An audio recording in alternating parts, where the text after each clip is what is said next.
Hello everyone, today we are starting the story of a young man who was granted a second chance. Going back in time to 10 days, the world plunged into the darkness of an apocalypse. In this grim reality, the entire world has become a brutal arena for evolution. It's humanity's greatest opportunity and trial, as well as a playground for gods and demons alike. With a direct injection of the zombie virus, he awakens an SSS-level talent, the Virus King. Now, he embarks on an extraordinary path of evolution, wielding control over the virus itself. Join us as we go deeper into the tale. Please leave a like as today's like goal is 1,500 likes. Hit the subscribe button for more videos. So let's start the story without any delay. The tale begins as the goddess of darkness, Heloise, flies over the White Demon Castle. Her voice rings out furiously as she addresses the young man below as the White Demon Saint Chen Bai. She berates him for his failure in the mission, declaring that his incompetence has put her in a foul mood. With venom in her words, she commands him to go to hell.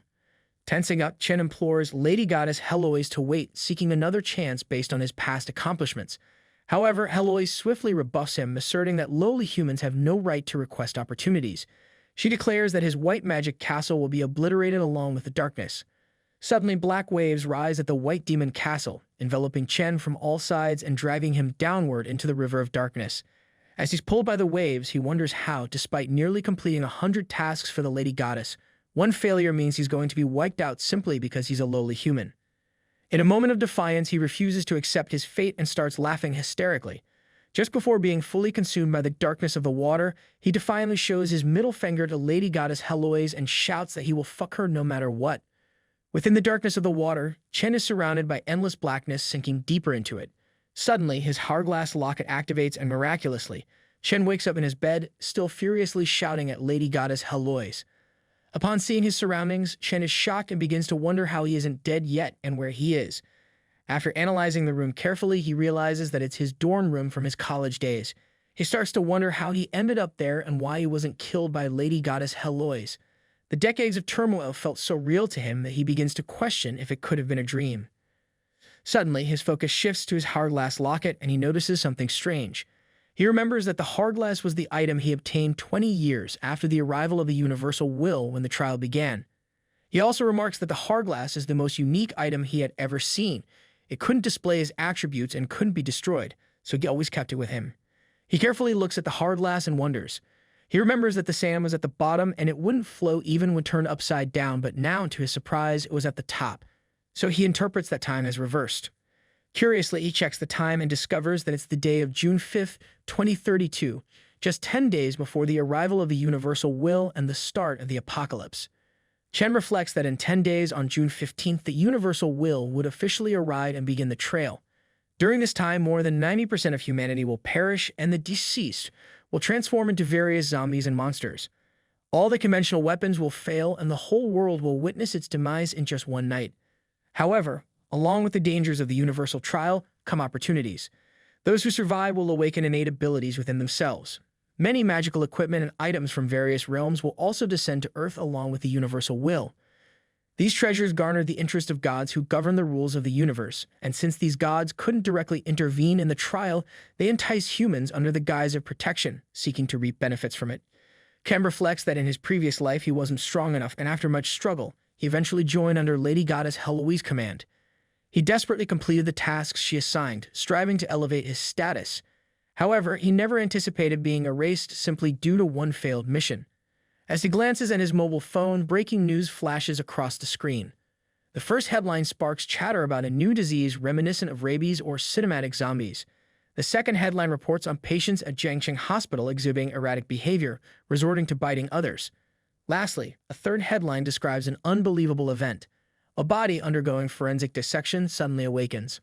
Rising from his seat, he absorbs the tumultuous updates and resolves to forge his own strength, determined not to rely on others. He vows to achieve such strength that even the demon goddess Heloise will kneel before him and sets out towards an uncertain destination.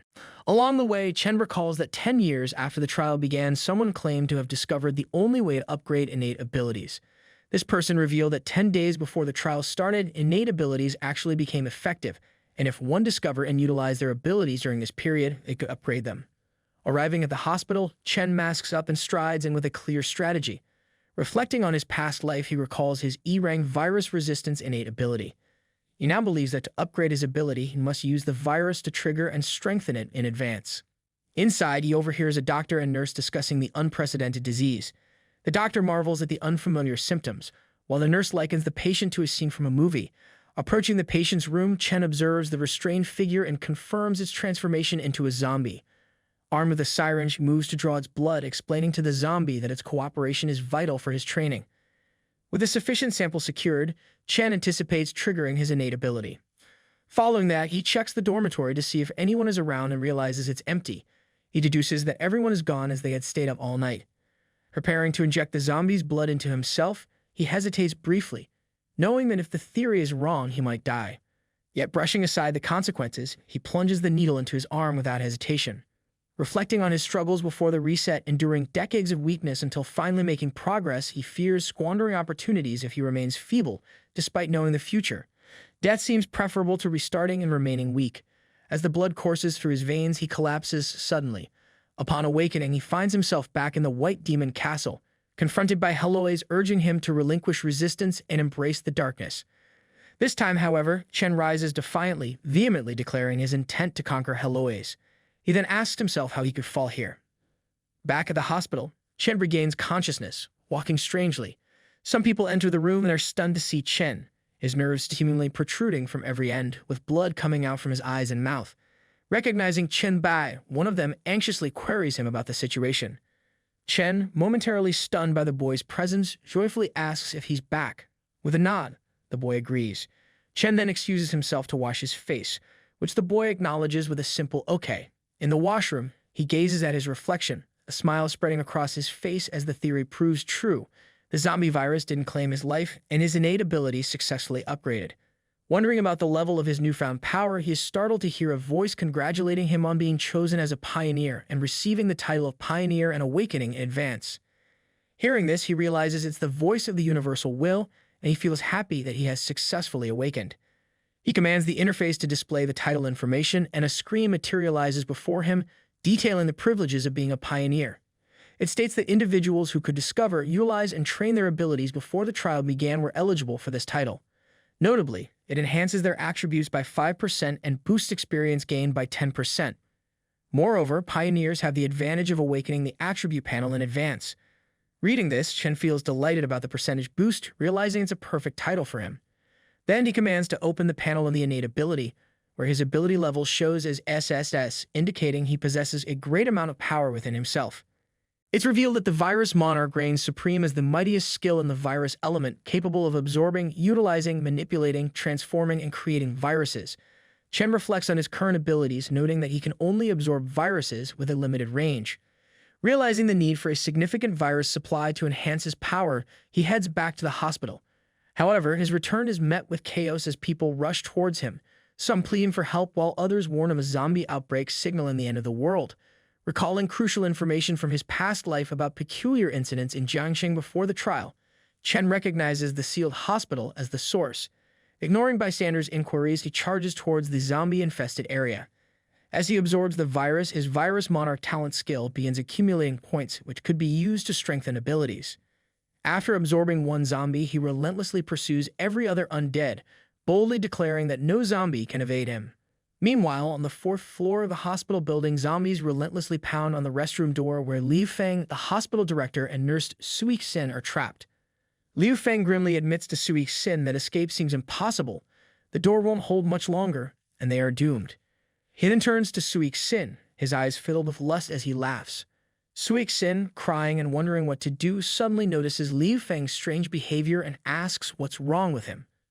With a sinister grin, Liu Feng approaches her, saying he has pursued her for so long, but she never agreed. Now that they are about to die, he suggests she let him enjoy himself before they die. Shocked by his behavior, Sui Xin questions his sanity. Ignoring her, Liu Feng becomes increasingly desperate as the zombies breach the door. Panicked, he seizes Sui Xin, using her as a shield and pushing her towards the zombies to save himself. As he attempts to flee, he finds himself cornered at a window. With no other escape, he tries to jump but becomes stuck, vulnerable to the approaching zombies. 7 minutes later, the ground is strewn with the bodies of the bitten victims. Chen arrives at the scene and spots a medical staff girl seemingly unharmed. Recognizing the recent bite marks, he realizes there may still be time before she transforms. With the military preparing to seal the area, Chen determines he needs someone familiar with the hospital layout to navigate.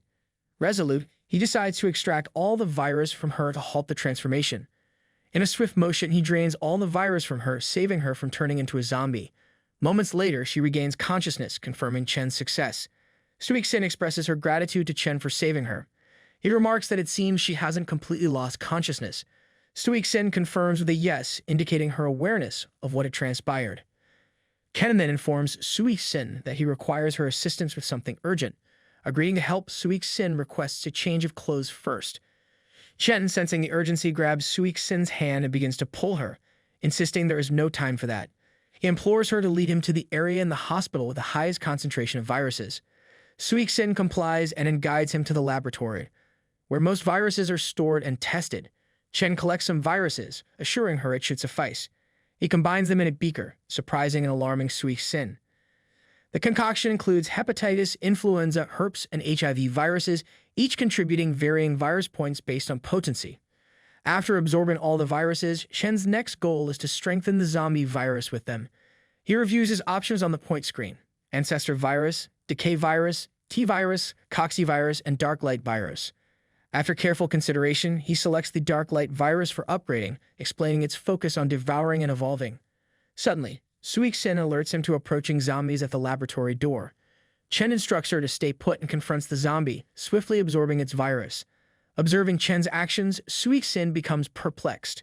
As he absorbs the virus, Chen notices the process is quicker than before, effortlessly lifting the 150 ulbs zombie. Seizing the opportunity, he tests his new ability on the zombie. With determination, he unleashes the Dark Light virus ability, witnessing black waves resembling branches devouring the zombie entirely within seconds, assimilating it into himself. Chen feels invigorated, noting the rapid absorption speed and even experiencing some stamina recovery. Meanwhile, Sui Xin trembles in fear at the sight of him. Nervously, she asks him what he has just done. Chen smiles casually and inquires what is troubling her. Sui Xin sighs with relief and expresses gratitude, acknowledging his role in saving her. Trusting him not to harm her, she offers her help in keeping his secrets. Chen extends his hand to assist her in standing up and introduces himself as Chen Bai. Sui Xin reciprocates the introduction. Suddenly, Chen hears sounds indicating the arrival of military personnel. Realizing this, he shares with Sui Xin that it appears the military and police have reached the hospital. They must have sealed off the area and are clearing out the zombies. He suggests they leave as well. Holding her hand, he leads her to the rooftop, explaining they can't risk being isolated and questioned. Suddenly, a strange creature materializes before them, startling Chen. As it attacks, Chen realizes it's not the right time for a confrontation. Stunned, Sui Xin hesitates, unsure of what to do, while the creature stands poised for a confrontation. In an instant, it attacks Chen and blood begins to pour from his hand. Nevertheless, Chen continues to smile, intrigued by the sight of the mutant before him, pondering what sort of evolution the Dark Light virus would undergo by assimilating the mutant. As the mutant advances to attack Chen, he leaps to dodge the strike and counters with a swift kick aimed at its head. However, the mutant proves to be highly agile. Before Chen can regain his footing, it lashes out with a slashing attack towards him. Miraculously, Chen manages to evade the attack, drawing his weapon imbued with the power of the zombies. He realizes the mutant matches his prowess. Nevertheless, he unleashes a powerful punch at the mutant, giving it his all. However, the punch only inflicts minor damage on the mutant. Realizing the mutants are on par with his own abilities, Chen launches another attack without hesitation. However, he quickly discerns that his attacks won't inflict significant damage on the mutant, realizing defeating it will require considerable effort. As the mutant rises from the damage, Chen takes a moment to heal himself. To his surprise, Sui Xin breaks the emergency box glass with her elbow, retrieving an axe and tossing it towards him as the mutant advances. Chen deftly catches the axe, grateful for her intervention as he prepares to face the mutant. Initiating his assault, he declares it's their brawl now, wielding the axe with precision. Dodging the mutant's attacks, he delivers a series of blows, eventually causing it to halt and clutch its wounded leg. In a moment of respite, Chen relaxes and remarks with a smile that it's surprising the mutant still holds on in such circumstances. He then positions his leg on the mutant's head, preparing to deliver the decisive blow by severing its head. Suddenly, the mutant retaliates with full force, launching a powerful counterattack against Chen, who collides with the wall, blood expelling from his mouth, the axe slipping from his grasp. Witnessing this, Sui Xin grows frightened and tense, her concern mounting for Chen. However, Chen remains unfazed, wearing a smile even in the face of adversity. He contemplates that when one is on the brink of death, there is no choice but to embrace it. Addressing the mutant, Chen questions if it desires to tear him apart. Confusion flickers in the mutant's eyes as dark waves emerge from Chen's stomach, ensnaring the mutant. Chen unleashes his evolution-devouring power, causing the mutant to howl in agony. Observing its suffering, Chen remarks on its newfound fear, though it's too late. Gradually, Chen consumes the mutant entirely, leaving nothing behind. Shocked yet impressed, Sui Xin praises Chen Bai for his remarkable feat. As the devouring process concludes, it becomes evident that Chen has absorbed a second-stage clawed zombie. The transformation of the blacklight virus continues, and upon completion, Chen acquires the bone claw ability characteristic of the clawed zombie. To his surprise, Chen's hands now resemble deadly claws, filling him with happiness as he realizes choosing the blacklight virus was the best decision he ever made. Shortly after, the military arrives, demanding confirmation of Chen and Sui Xin's survival. Chen's frustration is evident, but he swiftly gathers Sui Xin into his arms, urging her to hold on tightly. Ignoring the military's warnings, he dashes into action as gunfire erupts.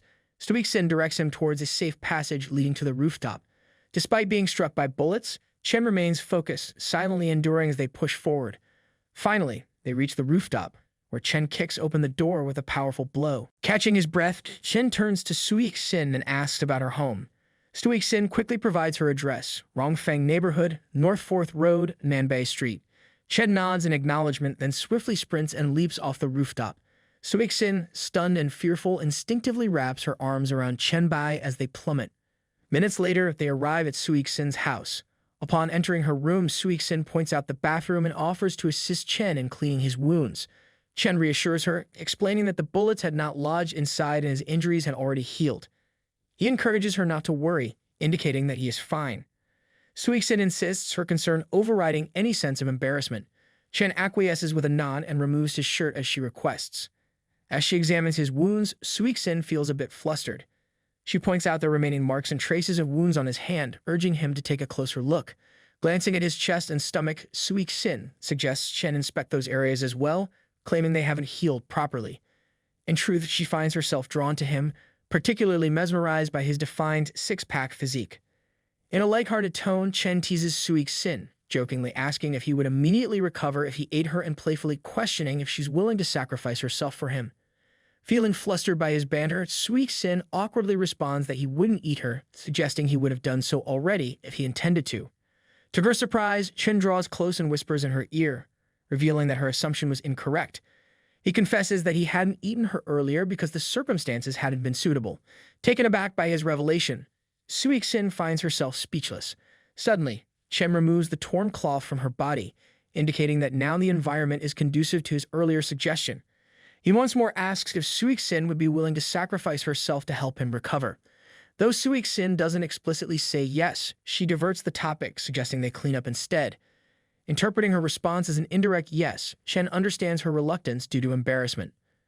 With a nod of acknowledgement, he leans in and initiates a kiss, leading them to become intimate with each other. However, amidst their intimacy, Chen's phone begins to ring incessantly, bombarded with message notifications. Ken's friends Zhao and Sanji message him, expressing concern for his well-being. San asks if he's alright, having heard from another friend that he visited Jiangxing Hospital. Meanwhile, Zhao shares that the school's #1 beauty Sanji had been asking about him, sparking curiosity about his whereabouts. Later, Chen wanders through the market, reflecting on the strange occurrences in Jiangxing before the trial. The sealed hospital, suburban bombing, and monstrous slaughter. He admits his limited knowledge of these events and wonders why they're rarely discussed. Pondering these mysteries, he develops a headache and becomes tense. Chen then receives a call from Sui Xin, who informs him that 2 people came looking for him, claiming Song Zijiang wants to see him. Chen acts nonchalant and Sui Xin expresses distrust, considering Zijiang's status as the queen of Jiangxing. Tense, she asks what to do. Chen assures her they're not lying and asks her to have them wait outside, to which Sui Xin agrees. Chen opens the chat with Sanji, finding numerous messages inquiring about his health and whereabouts. It recalls that Zijiang is the mother of a classmate entangled with him, speculating that Sanji went to see her mother, and if Zijiang could find her way to Sui Xin's place, she must know something. Chen decides it's necessary to meet Zijiang. Later, he arrives at the Suburban freezer warehouse, where Zijiang's guards escort him to her. Reflecting on Zijiang's journey from rags to riches, becoming the wealthiest person in Jiangxing and excelling in both legitimate and illegitimate ventures, Chen recalls her rise to power as the Jiangxing queen. In his past life, he admired her, but now he laughs knowing things are different. If he can recruit her to his side, he could accomplish much more before the trial.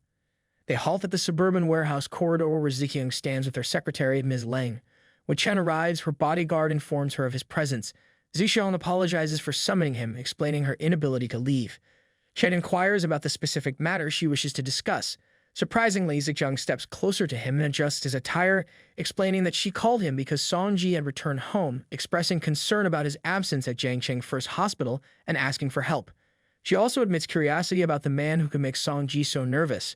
Chen, preferring directness, asks Ziqiang about her real purpose. She smiles, appreciating his straightforwardness, and suggests he become her daughter's husband, citing his apparent fondness for her. Ken replies that he doesn't believe there's a reason for Ziqiang to want him. Ziqiang mentions his heroic performance at the hospital and asks if anyone would develop feelings. Stunned, Chen admits to destroying the hospital's surveillance and power supply, questioning how she knew and found him so quickly. Ziqiang urges him not to underestimate her, explaining her men could trace him at least from the lobby to the monitoring room. She asserts she has someone inside the hospital and shows Chen her chat with a girl named Lule, who sent a video of him running away with Sui Xin. Ziqiang mentions finding a colleague of Sui Xin named Liu Feng among the survivors brought up by the troops, who seemed familiar to her. Surprised at the mention of Liu's name, Chen is taken aback. Chen recalls the night before at Sui Xin's house when she mentioned Liu Feng. He asks if Liu was the one who not only tried to molest her, but also pushed her towards the zombies. Sui Xin confirms, recounting Liu's attempt to escape by jumping out of the window but getting grabbed by zombies, ultimately meeting his demise. Chen is surprised, realizing Liu Feng was the person hanging on the window, thinking he was already dead. Sui Xin expresses her hatred towards Liu Feng, wishing he were already dead. Back at the Suburban freezer warehouse corridor, Chen asks Ziqiang if she will disclose the location of the isolated survivors. Ziqiang responds, offering the information if he becomes her man. Chen asserts that she underestimates him. Ziqiang admits she can't match his skills with just information, but still has leverage. Chen interjects, rejecting her proposal and implying she knows too little about him. He suggests that if she knew more, she would realize he couldn't be her man, but rather she should be his woman. With these words, he draws out his claws, surprising Ziqiang and prompting her secretary, Ms. Lang, to step forward protectively. Ziqiang questions if this is a mutation of the zombie virus, but Chen denies it, proposing that she becomes his woman in exchange for learning more. Ziqiang smiles, indicating that merely showing his claws won't win her over. She mentions his relationship with Sui Xin, questioning why he's interested in her. Chen approaches Ziqiang closely, holding her face and suggesting that everyone has their strengths and weaknesses. He hints that there's much more she could do for him than Sui Xin in these days before the apocalypse. Hearing Chen's mention of the apocalypse, Ziqiang curiously inquires further. Chen counters, stating that zombies aren't even worthy of being called a warm-up. This prompts Ziqiang to realize that Chen possesses substantial knowledge. Chen confirms her suspicion, asserting that his knowledge surpasses her imagination. Recognizing their shared disposition against submission, Ziqiang proposes cooperation, offering her help in exchange for his information. The Jigachad responds affirmatively, recognizing that conquering the Queen of Jiangcheng is indeed not an easy task. Ziqiang agrees, revealing her anticipation of encountering a man capable of conquering her. She encourages Chen to persist in his efforts, genuinely impressed by his boldness. Suddenly, they hear gunshots from outside. Chen's expression shifts to alarm as he questions what's happening. Tensely, Ziqiang reveals that Commander Huang dispatched Captain Zhao to negotiate with her the previous night. They sought the use of refrigerated warehouses to store live zombies and survivors from isolated capitals, likely the source of the gunfire. However, she questions how things went awry given the few zombies in the cold storage barely mobile. Chen ponders the swift discovery of the zombies, unexpected due to their sluggishness and low temperatures. Unaware of the increased mutation risk in extreme conditions, he refocuses on the present. They're in the Suburban cold storage where mutated zombies lurk. It dawns on him that this site could be the Suburban bombing location. Determined, he suggests further investigation, excited about the mutation's nature. Meanwhile, commandos hurl grenades into the meat monster's mouth, causing explosions. Fog fills the area as they await the outcome, surprised to see the monster emerge unharmed. Captain Zhao issues an order, realizing their weapons are futile against the creature. Everyone forms groups and spreads out to lure the monster separately, instructed to hold out until reinforcements arrive. To Zhao's surprise, Ziqiang arrives urgently, requesting the commandos to cease fire and retreat. Tensely, he questions her intentions. Ziqiang explains their weapons can't harm the creature, urging Zhao not to send the commandos to their deaths. She instructs him to protect and evacuate the cold storage employees and survivors. Zhao argues it's impossible to escape without restraining the monster. Meanwhile, Lu Lei faces imminent attack. Zixiang insists Zhao follow her instructions and not worry about the monster. Chen intervenes, shielding Lu Lei and grappling with the monster, revealing its overwhelming size. The meat monster lunges at Chen, but he dodges swiftly and counterattacks with his claws, striking its arm. They face off again as the monster attempts to hit Chen, but he evades, causing it to hit the walls instead. Witnessing this, Zhao questions Zixiang tensely, asking if she's raising a monster. Zixiang laughs, revealing Chen as her partner. Meanwhile, due to the broken wall, beef carcasses spill out and Chen climbs on top. He pleads with the monster not to eat the beef, skillfully devouring himself. As he consumes the beef, he gains strength and endurance, remarking on its premium quality. Chen notices the tired monster trying to replenish its energy. Seizing the opportunity, he attacks, knowing it's its turn to perish. Despite seeing Chen's impending attack, the tired monster is unable to react and gets struck by his blows. Zhao and Zixiang watch in astonishment as Chen relentlessly attacks the monster with his claws, rendering it powerless. With the monster unable to retaliate, Chen activates his devouring skill, ensnaring it with black wave branches. Witnessing this, Zhao is shocked, voicing disbelief at Chen's abilities.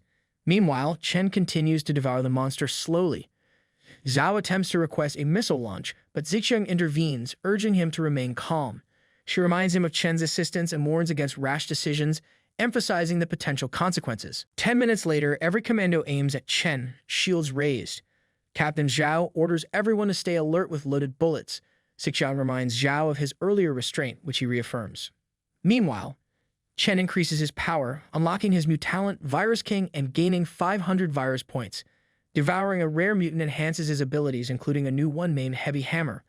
Pleased with his evolution, Chen feels powerful, but regrets the lack of challenge. He reveals his biggest gain of the day, a flesh mountain core. The core holds potential for crafting equipment and creating a flesh wall if controlled properly. Chen ponders whether to feed it more to grow another flesh mountain.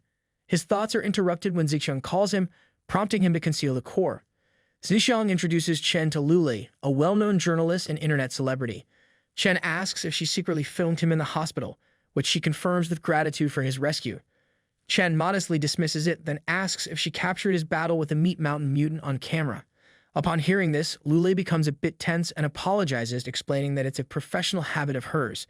Chen reassures her it's fine and instructs her to keep the footage, stating he has a use for it. Zhao then approaches Chen, relaying the district military commander Huang's request for Chen to explain himself and what he knows to the military. Chen remains silent, his thoughts drifting to Commander Huang Xingshu, a name difficult to forget. He recalls Huang's coercion of the weak and isolated awakened individuals after the trials, exploiting them like commodities. Initially, patriotism and righteousness reassured everyone, but it devolved into beatings and insults. Chen reflects on his own struggles and starvation, remembering how attempting to leave meant being branded a traitor and hunted down, forcing him to flee Jiangqing. Addressing Zixiang as boss Zixiang, Chen asks if he should go and explain. Zixiang responds with a firm no, explaining she lacks sufficient information. Chen attempts to discuss the potential consequences, but Zixiang reassures him, insisting she'll handle it. Zhao interjects, emphasizing the duty of citizenship in Longo for both of them to understand. Zixiang steps closer to Zhao, expressing her anger and dismissing the concept of duty as a mere joke. She urges Zhao to drop his official tone, reminding him of his position as just a platoon leader, lacking the qualifications for such matters. Zixiang instructs Zhao to inform Huang Xingshu that any issues should be addressed to her first. Before Zhao can respond, one of his soldiers approaches, seeking guidance on handling the isolated personnel causing trouble. Ken eagerly inquires if a person named Liu Feng is among the troublemakers. Zhao also asks if it is true. The soldier confirms, stating that Liu is indeed causing the most trouble. Chen then asks Zhao that he wants to see Liu Feng. Zhao agrees to Chen's request and instructs his soldier to bring Liu Feng to them. After some time, Liu arrives, inquiring if Zhao is searching for him and if his dad, Liu Huinam, has called. He mentions his father's role as the vice president of the first hospital. Surprising Liu, Chen places his hand on his shoulder, covertly injecting him with the zombie virus. Claiming to seek Liu on behalf of someone with a message, Chen fabricates a story about Sui Xin's alleged desire for Liu's demise due to his actions with the zombie. Confused, Liu asks who Chen is. Chen concocts a tale about Sui Xin's supposed confession during a moment of intimacy. Shocked, Liu questions Chen's source, deeming it impossible for Sui Xin to be alive. Suddenly, Chen retreats, urging everyone back as Liu begins to show signs of transformation. Liu becomes furious, denying the accusation and demanding answers. Others react defensively, soldiers readying their guns. As Liu charges toward Chen, unaware of his own transformation, Chen delivers a powerful punch, sending him flying. Witnessing this, Zhao is astonished, questioning Chen's mutant ability and humanity. Impressed by the punch's effectiveness, Chen addresses Zixiang as Boss Zixiang, acknowledging her performance and promising to share information with her later. Zixiang invites Chen to call her by her name or initials, hinting at a deeper connection. Surprised, Chen questions her motives. Zixiang subtly expresses her interest in a deeper relationship, indirectly probing Chen's feelings. Understanding her intentions, the Jigachad responds, emphasizing that her value and performance will determine their future. Later, as they drive back, Zixiang invites Chen for dinner. Politely, Chen asks her not to disturb him until they arrive, to which Zixiang agrees with an okay. Chen begins pondering if it's time for the lucky draw, checking his inventory for potential rewards from defeating the Meat Mountain monster. To his surprise, he finds 2 skill books. The first is Rampage Bloodlust, boosting all attributes for 10 minutes with a 1-day cooldown, but decreasing all attributes by 50% during cooldown. Chen deems it useless and shifts focus to the second book, Muscle Enhancement. It significantly increases muscle mass and strength growth rate, but users risk losing flexibility and becoming muscle freaks. Chen acknowledges the value of both books for faction building or rallying people in the early stages of the trial, although they're not personally useful to him. Contemplating faction building, Chen assesses his rewards: 6 gold coins from defeating the meat monster, totaling 6 gold coins, 35 silver coins, and 6 copper coins. Knowing that creating a chat group requires gold coins, he decides to utilize them to gather pioneers for establishing a solid foundation before the trial. Chen emphasizes the importance of early-stage relationships in shaping later-stage factions based on his past experiences. Opting to create a group, he cancels naming it, resulting in the system automatically naming it Group 01 by default. After creating the group, Chen laughs and calls out Heloise's name, expressing his ambition to build the Divine Emperor city and establish a divine kingdom where she would be beneath him. 3 hours later, they arrive at Zixiang's private villa, where Chen has already shared some future information with her. Zixiang repeats his words regarding the cosmic trial, noting the uselessness of firearms and electronic devices, as over 90% of participants will undergo gifted evolution and become monsters. Chen acknowledges her understanding and inquires if she can leverage this knowledge for an advantage. Zixiang firmly responds with a no, stating it's not enough. Cutting to the chase, Zixiang asks Chen how she could become his ally. Chen emphasizes the need for ability and absolute loyalty, likening it to a loyal dog to its master. Zixiang confidently asserts her influence, wealth, and status in Jiangcheng. Chen counters, explaining how post-trial dynamics will render her current power meaningless, urging her to envision a future where everyone vies for the former queen and princess of Jiangcheng. Hearing Chen's response, Zixiang becomes tense, questioning the distinction between loyalty to him and being treated as a plaything elsewhere. Chen reassures her, promising a platform to showcase her abilities under his guidance without restriction. Touched by his words, Zixiang smiles and admits hesitation may lead to missed opportunities. Without delay, she approaches Chen, gracefully bending her knee, expressing her readiness to serve him and proclaiming him as her master. Thrilled by her commitment, Chen acknowledges the emotional value she brings due to her reputation and status. He gently touches her face, requesting to witness her charm firsthand and assigning tasks for her to handle. Later, in Chat Group 01, Zixiang messages Ms. Leng, asking if Luli has sent Chen's video. If yes, she instructs Leng to take Luli home for rest, considering her recent experiences. Additionally, Leng is tasked with ensuring Chen's posts are prominently displayed on major forums, sharing the title of his posts to the pioneers with the post ID Pioneer White Emperor. Surprised, Leng relays Zixiang's instructions to Luli, urging her to send Chen's video and accompany her home for rest. Luli expresses surprise at the instruction and questions if she should return home. In response, Leng explains Zixiang's concern for Luli's well-being and the need for rest. Accepting the directive, Luli responds with an okay, reflecting on her recent encounter with zombies and Chen's strength. She wonders if she's become more accepting of the possibility of danger or if Chen's presence has reassured her. Back at Zixiang's villa, her phone rings and it's her daughter Sanji calling. Chen notices and answers instead of Zixiang. Without delay, Sanji questions the urgency of her request to come home, relayed by Ms. Leng, and asks if something is amiss. Chen reveals that he's the one who answered, surprising Sanji. She questions why he has her mom's phone and where her mom is. Chen explains Ziqiang's busy schedule and insists on an important discussion at home. Sanji reluctantly agrees and instructs Chen to wait for her, expressing frustration at his previous lack of response. Before she can finish, Chen hangs up, infuriating her. She vows to assert her authority over him sooner or later. While sitting at his feet, Ziqiang asks if Chen would protect her daughter as well. Chen replies that Sanji lacks ability and character due to indulgence.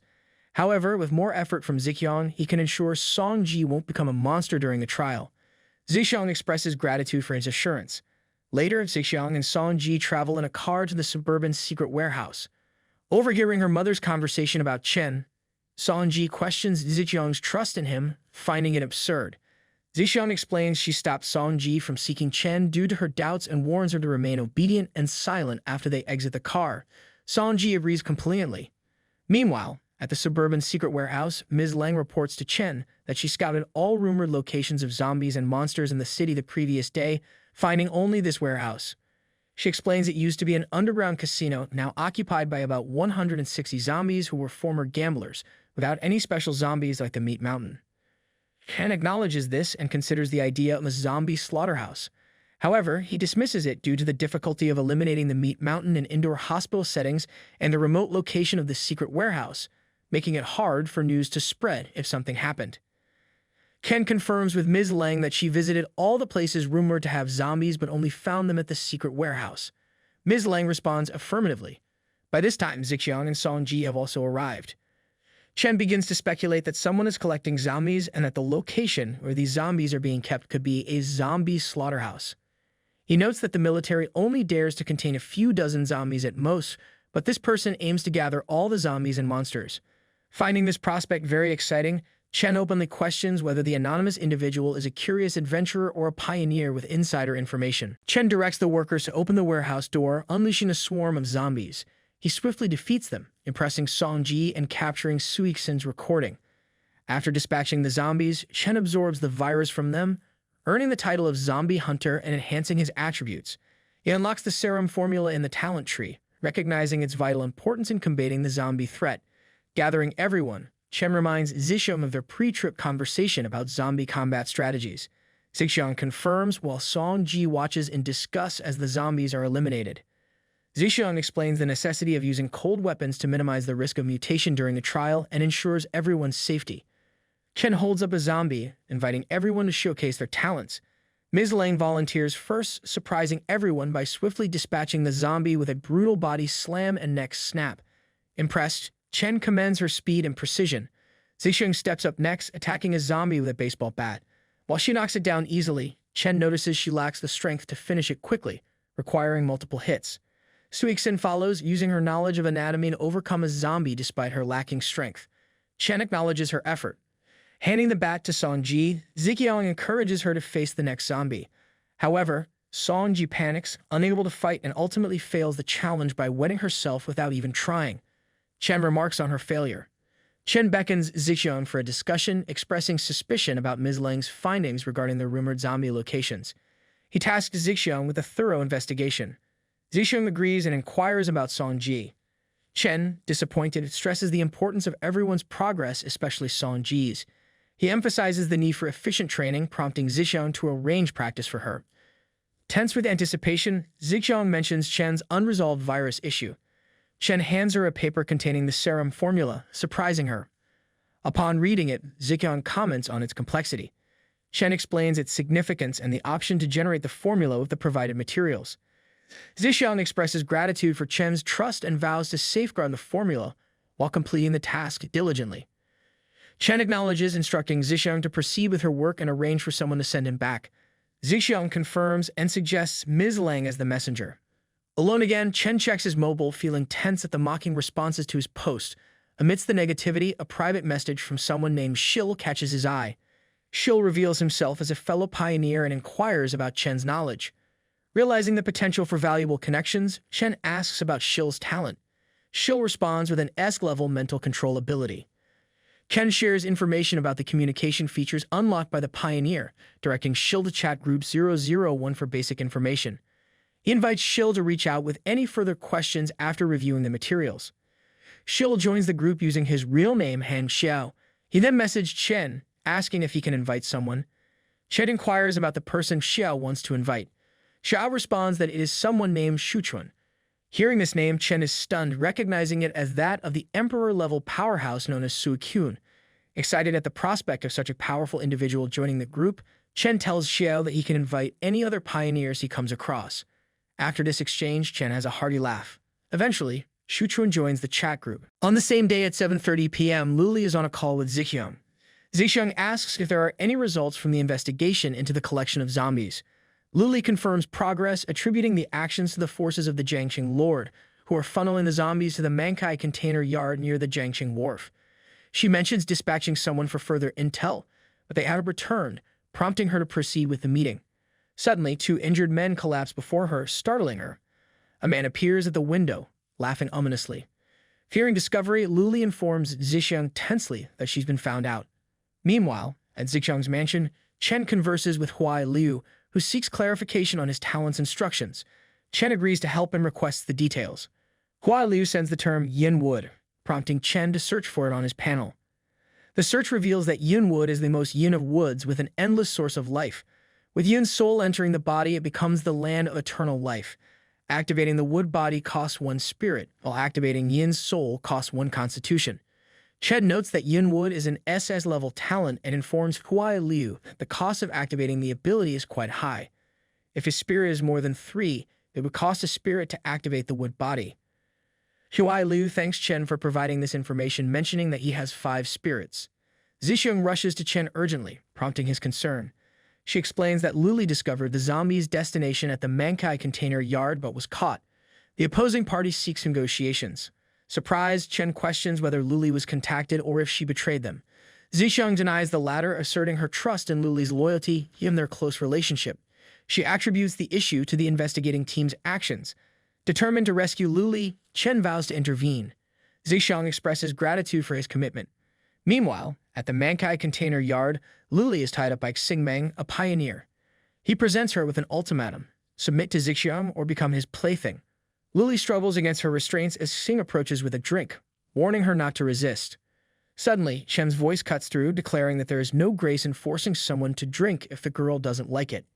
Chen, calmly eating at Xing's table, surprises Xing, who wonders how Chen managed to sit there without his knowledge. Chen stands up and asks Luli if she's hungry, mentioning that the steak isn't bad. Furious at Chen's nonchalant demeanor, Xing feels mocked.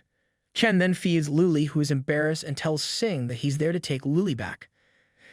Xing asks if Zixiang sent him, but quickly realizes that if Chen could get this close without being noticed, he must be a pioneer too. While Xing processes this, Chen unties Luli and asks her to go outside, mentioning that Zixiang is waiting for her in the car. Luli responds with an okay and leaves. As Luli leaves, Xing comments that it seems Zixiang is already under Chen's control. Chen agrees, and Xing remarks that it's interesting, suggesting that the Queen of Jiangqing wouldn't surrender so easily, implying Chen must have intriguing methods. Xing suggests an exchange of ideas, noting their influence over Jiangqing's major forces.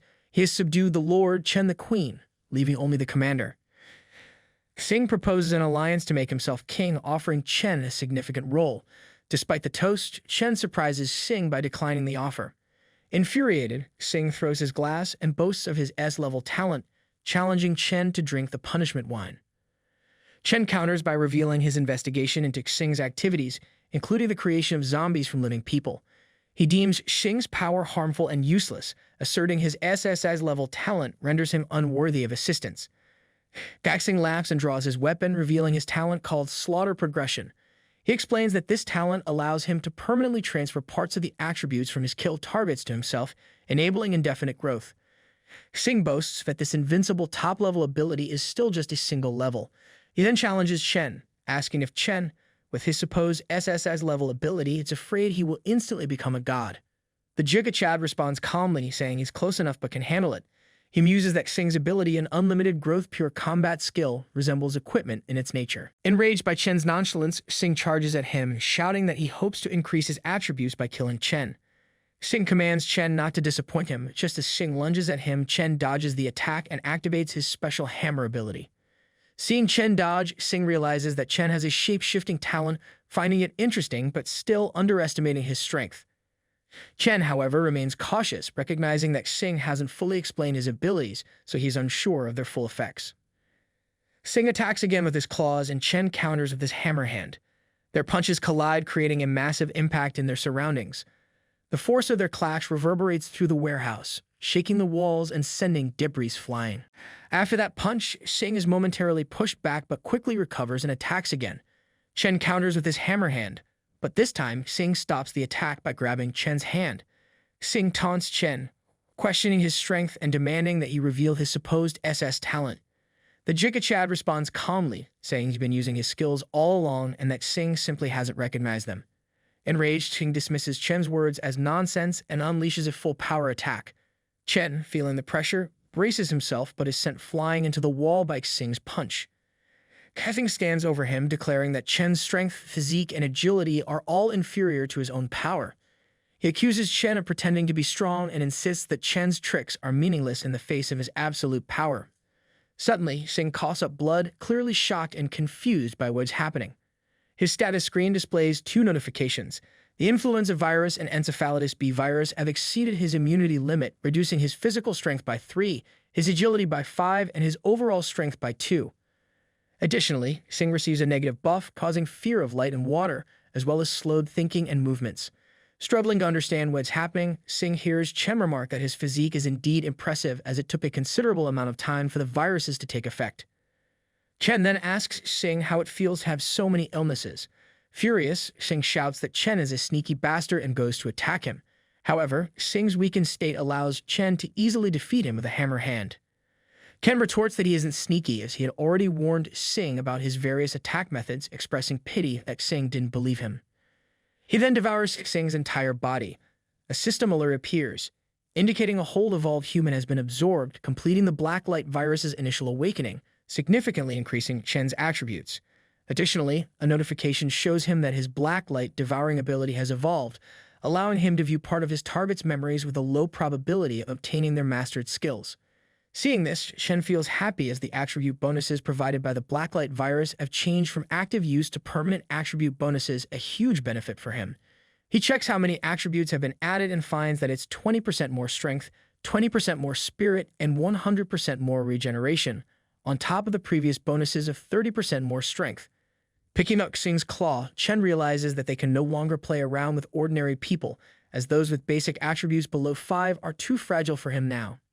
He then examines the description of Xing's zombie claw, noticing equipment blueprints and consumables. Chen concludes that Xing must have been lucky to have obtained such items, possibly by defeating mutant zombies. Reflecting on Xing's fortune, Chen realizes it's a second-level production blueprint indicating Xing's high luck attribute. However, now all these possessions belong to him. As night falls, Chen exits the container yard, pondering how his talent has progressed from E to SS. The rumors of 3 strange events has been very rewarding. At the same time, he has also taken over Zixiang, the future lord of Jiangqing. Just then, Zixiang opens the car door, prompting Chen to get in. Considering his current strength, Chen decides it's not worthwhile to seek out randomly appearing monsters before the trial. Instead, he resolves to organize and prepare for the trial's advent in the coming days. Later, at Zixiang's residence on the eve of the trial, Chen eagerly awaits the impending start near the glass window. A knock prompts him to invite Zixiang, Leng, and Sui Xin inside. Zixiang updates Chen on completing his tasks on time, while Leng confirms terrain and population information for the Peak Villa area. Sui Xin adds that material purchases are finalized. Chen acknowledges their efforts and instructs them to lay out all information. Messaging his group, Chen reminds them of the impending trials, emphasizing the need for vigilance despite their advantages. As the countdown begins, members express gratitude and thoughts with each passing minute. With 10 seconds remaining, Chen asks Zixiang and the others to come and witness the impending change in the outside atmosphere, as the peaceful scene will soon become history. As each second passes, the tension mounts. At 5 seconds, Sanji expresses her fear to Leng, who reassures her. Suddenly, as the countdown ends, the moon turns a fiery red, signaling the beginning of the trials. The Blue Star Doomsday trial officially commences, with people transforming into zombies while survivors undergo evolution. Evolved humans gain innate abilities and can level up by gaining experience. Chen explains that other races from the universe will also participate in this life and death race. The Blue Planet becomes a proving ground with countless secret realms and world rifts, offering both danger and opportunity. Everyone must strive to grow and evolve.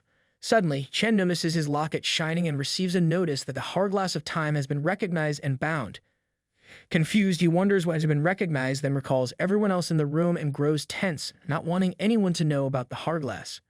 Tensely, he turns around to instruct everyone to leave the room, only to be shocked when he finds them frozen in black and white. Everything around him appears monochrome, even the crashed airplane suspended in midair. Wondering if time is truly halted, he watches as his hourglass absorbs energy from the surroundings. A voice announces the successful binding of the time hourglass. Checking the screen, he discovers a skill called Going Back in Time, allowing him to return to any point in the past and erase all gain from the vanished timeline, with a cooldown of 72 years, 6 months, and 7 days. It is also given that this skill couldn't be modified by any skill or equipment to reduce its cooldown. Reflecting on it, he realizes that if he looks back, it seems that he was able to be reborn because of the hourglass. He also notices a column for status save and read. Status save allows him to mark the current physical and mental status and skill status without any cooldown, while status read enables him to read saved status without affecting memories or items held. He wonders how he acquired such a powerful life-saving skill with just a 1-hour cooldown. The environment then returns to normal, and Zixiang asks if he had any orders for them or if she just misheard. Chen confirms she heard him correctly and instructs her to confirm the safety of their villa as soon as possible, as the night poses significant danger. He directs her to put everyone on alert and begin clearing the villa area at daybreak. Zixiang and Lang affirm with a yes. The following day, zombies launch an attack at the villa. Zixiang swiftly counters, showcasing her mastery of the newly acquired Amethyst Eyes skill. This ability transforms objects into amethyst or employs them for offense or defense, its potency escalating with mental strength. Additionally, she's acquired the Insight Crystal skill, enabling her to discern the attributes of targets. Its effectiveness varies with mental strength. Zixiang utilizes her Insight Crystal to evaluate the zombie's attributes before launching her attack. Meanwhile, Lang has acquired the skills of an A-level assassin. With the assassin skill, one's breath becomes invisible and undetectable, while also enhancing strength and sensitivity. Lang effortlessly dispatches the zombies with a single strike. Next, Zixiang's guards attend to the wounded survivors, guiding them to the lobby. Sui Xin, feeling tense, instructs the guards to administer the zombie serum to the survivor for immediate treatment. Sui Xin herself now possesses the high-speed recovery skill, a level B ability that accelerates self-recovery from injuries and stamina, and can be actively applied to others. Later that night, Chen and Lang discuss the favorable progress.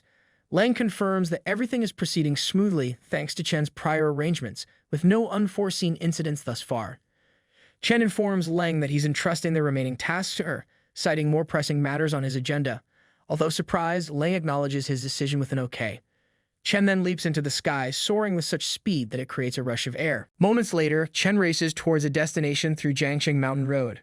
Amidst his sprint, he reflects on the initial challenges posed by the Doomsday Trial, particularly the limitations on vehicles and firearms. However, with his current velocity, he anticipates reaching his destination on time. Recalling the mysterious sign he spotted on the first day of the Doomsday, he regrets not understanding its significance sooner but resolves to capitalize on opportunities this time around. Later at Jiangxing University, while Chen is absorbing viruses from zombies, a change occurs in the moon's signs. Chen interprets it as a signal that all evolvers eagerly anticipate, the descent of the avatar of the god onto Earth. Sensing the presence of the god nearby, Chen is interrupted by someone who identifies him as an evolver. This person, a merchant, expresses admiration for Chen's strength in the early stages of the trials and proposes a business deal. Delighted by the opportunity, Chen expresses his readiness to engage in business with him. However, the merchant humbly downplays the honor, saying that it is just a trade with him, so there is nothing to be honored about.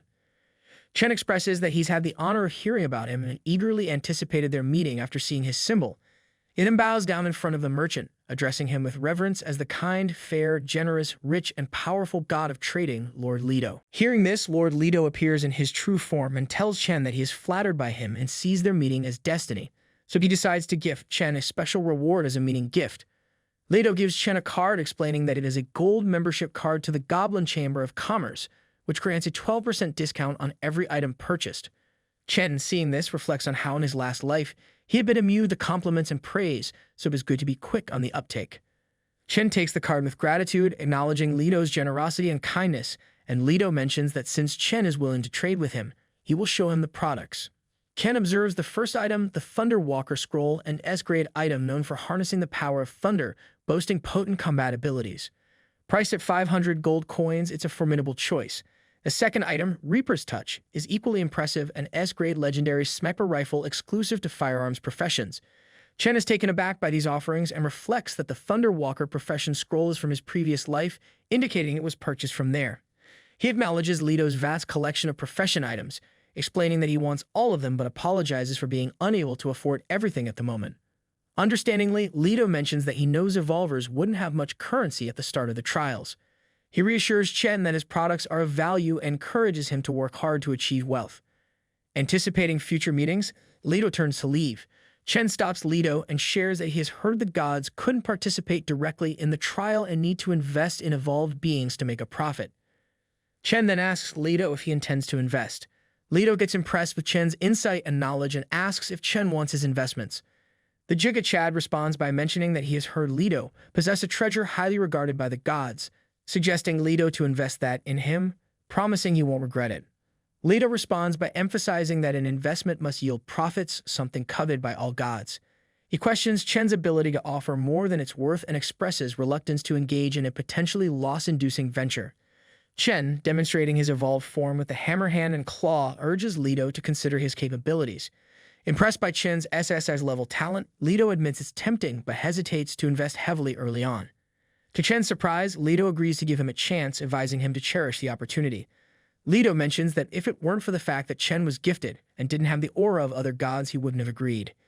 Chen inquires about receiving the precious investment immediately, but Leto declines, explaining that talent alone doesn't guarantee future success. He stresses the importance of proving worth through personal strength and growth. Suddenly, Chen receives a notice. The god of goblins and trading, Leto, has issued him an SS-ranked mission, the ultimate investment. Leto offers Chen a coin, which he can use to summon his shadow upon completing the task. Leto expresses his hope that Chen won't delay too long. Chen then requests Leto to show him the treasure that all the gods covet. Leto agrees and reveals the treasure, the dual profession scroll. This scroll allows the user to have two professions simultaneously, enabling dual attribute growth, attribute bonuses, and concurrent skills.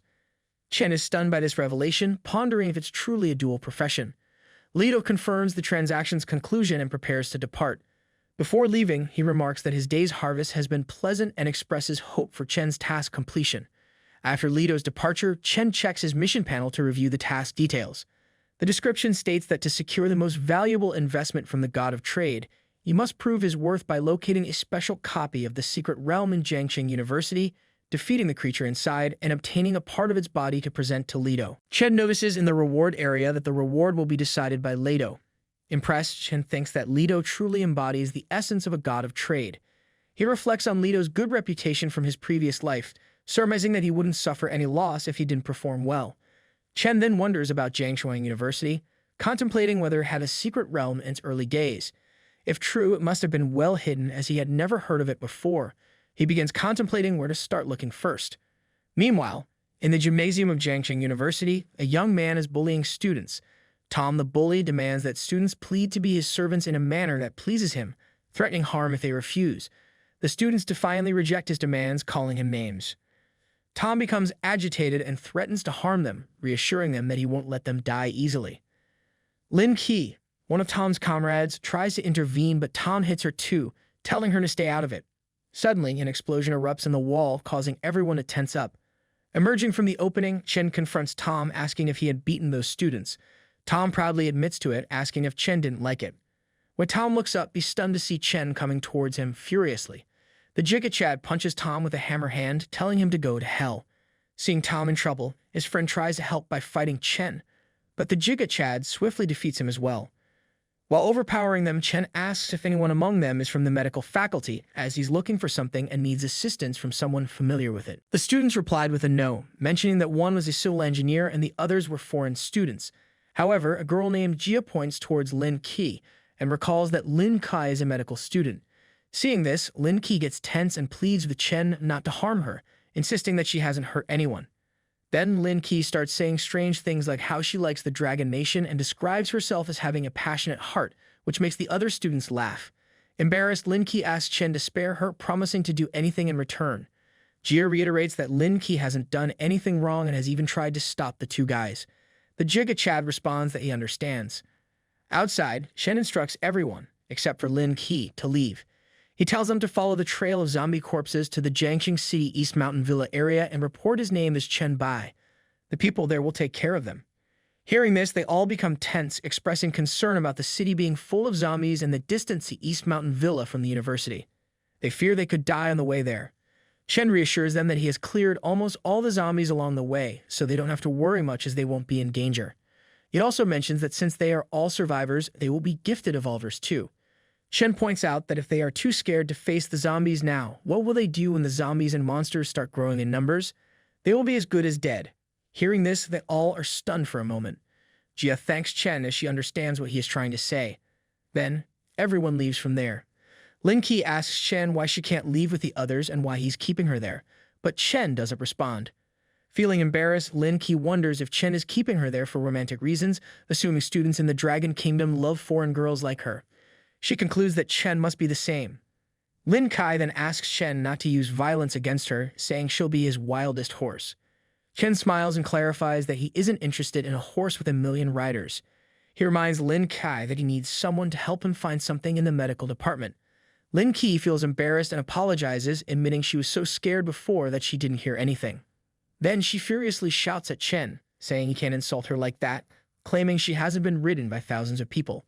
She quickly adds that she hasn't been ridden by anyone until now, and she can prove it. The Jikachad responds with an okay, understanding her frustration. Later, they arrive at the Jiangxing University Stadium, where Lin Kai tells Chen she's tired from walking so much and asks if they can take a break. The Jikachad responds with a no and surprises her by holding her waist, explaining they need to go fast, and they start running. Lin Qi's shirt falls to the ground and she shouts about it, but Chen doesn't hear her. After a few minutes, they reach the medical department research building. Lin Kai, frustrated, accuses Chen of being too pushy, explaining that if she hadn't caught her foot in her shirt, it would have been embarrassing for her to be left in her underwear. Chen asks if it's the research building and Lin Qi confirms, mentioning a research room on the 3rd floor only accessible to professors. She adds that it's said to contain many samples and information about bacteria and viruses. She also points out the building's side, mentioning it's not a garage but Mr. Oshi's house and incinerator. Speculating about hidden secrets in the medical department, she suggests this might be the only place to look. Chen stands and asks her to follow him. Later, Chen is impressed by the numerous types of viruses stored in the virus research laboratory. He didn't expect the university to have such a valuable collection. He begins absorbing all the viruses, noting that most of them are the flu virus, but he doesn't mind given it's a university. His screen shows he has enough influenza virus points to upgrade it to a skill, so he decides to give it a try. After the upgrade, he successfully gains the influenza skill, which releases a flu virus that infects a target within its range, reducing all attributes and adding a negative condition. It also interrupts all chance accumulation and aiming when triggered. Reading about the influenza virus, Chen is pleased with its strength, interrupt capabilities, and powerful control, especially with the sneeze effect. Chen realizes that he hadn't paid enough attention to the reality of the viruses while going through the virus tree and acknowledges the need to focus more on this aspect in the future. The SSS level proves to be indeed terrifying, noting that he still has some virus points left and considering the complexity of the Goblin God's trial. Chen decides to use the remaining points to further increase his strength. Chen orders the Blacklight virus skill tree to open. He unlocks 2 skills, flying and concentration. The flying skill lets him cling to any surface, enhancing his balance and sense of direction. The concentration skill improves his dynamic vision and reflexes, doubling his muscle control. Chen ponders the phrase all muscles and touches a wall, damaging it with just 1 touch. Lin Qi is shocked and thinks it's fortunate Chen didn't use this skill on her earlier. Chen is pleased, realizing he can deliver a powerful blow regardless of the size of the target. Noticing Lin Qi blushing, Chen asks her about it. Lin Qi responds that it's nothing. Ken shares that there's nothing more for him in the laboratory and suggests they go to Mr. Oshi's repository. They reach the repository. Lin Qi is scared because there's no electricity. Chen asks her to be quiet and stay still, sensing a strange vibe from the incineration room. He opens the room and tells Lin Qi to stay outside. Lin Qi admits she's scared. Ken receives a notification on his screen asking if he wants to enter the dungeon named Cold Incinerator. He responds with an absolute yes. The screen indicates that a successful clearance could make the dungeon permanent, but if not cleared within 2 days, it would disappear forever. Chen realizes why he hadn't heard of it before. As he gets ready, activating his evolver form in passive mode, all the monsters begin attacking him furiously. The first mutant monster attacks Chen, but he easily defeats it with a claw slash, meaning 400 experience points. Surprisingly, second mutant waits for the first to fall, then begins to consume it to power up its attack. Suddenly, it unleashes a thunderstorm-like attack on Chen. He dodges it and realizes that each mutant has different attack skills, and the second's attack could harm the first.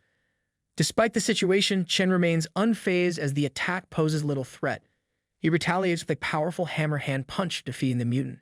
His screen displays that he has vanquished a level 7 spiced infant spider, earning 1,000 points. Chen feels delighted, realizing the dungeon offers plenty of experience points. He shouts at the mutants to come as fast as they can and proceeds to defeat them one by one, earning 400 to 1,000 experience points each time. Gradually, he dispatches dozens of mutants until finally receiving a notification that he has leveled up to level 4, gaining 2 attribute points as a reward. Ken addresses the main monster, mocking it for not coming out despite defeating all its minions. He even offers assistance, extending a hand. Suddenly, a wall of the machine breaks, revealing a massive meat-like monster emerging from it. Startled, Chen feels tense, wondering how it could evoke such a strong sense of danger. He quickly formulates a plan to eliminate it before it evolves further. Without hesitation, Chen launches an attack, but the monster swiftly defends itself. Undeterred, Chen attempts to infect it with his evolved flu virus, only to find it ineffective. As the meat monster fully emerges, it transforms into a giant form and retaliates with a powerful punch, sending Chen flying backward, crashing into the wall. Ken's screen displays the monster's name as Biomaniac.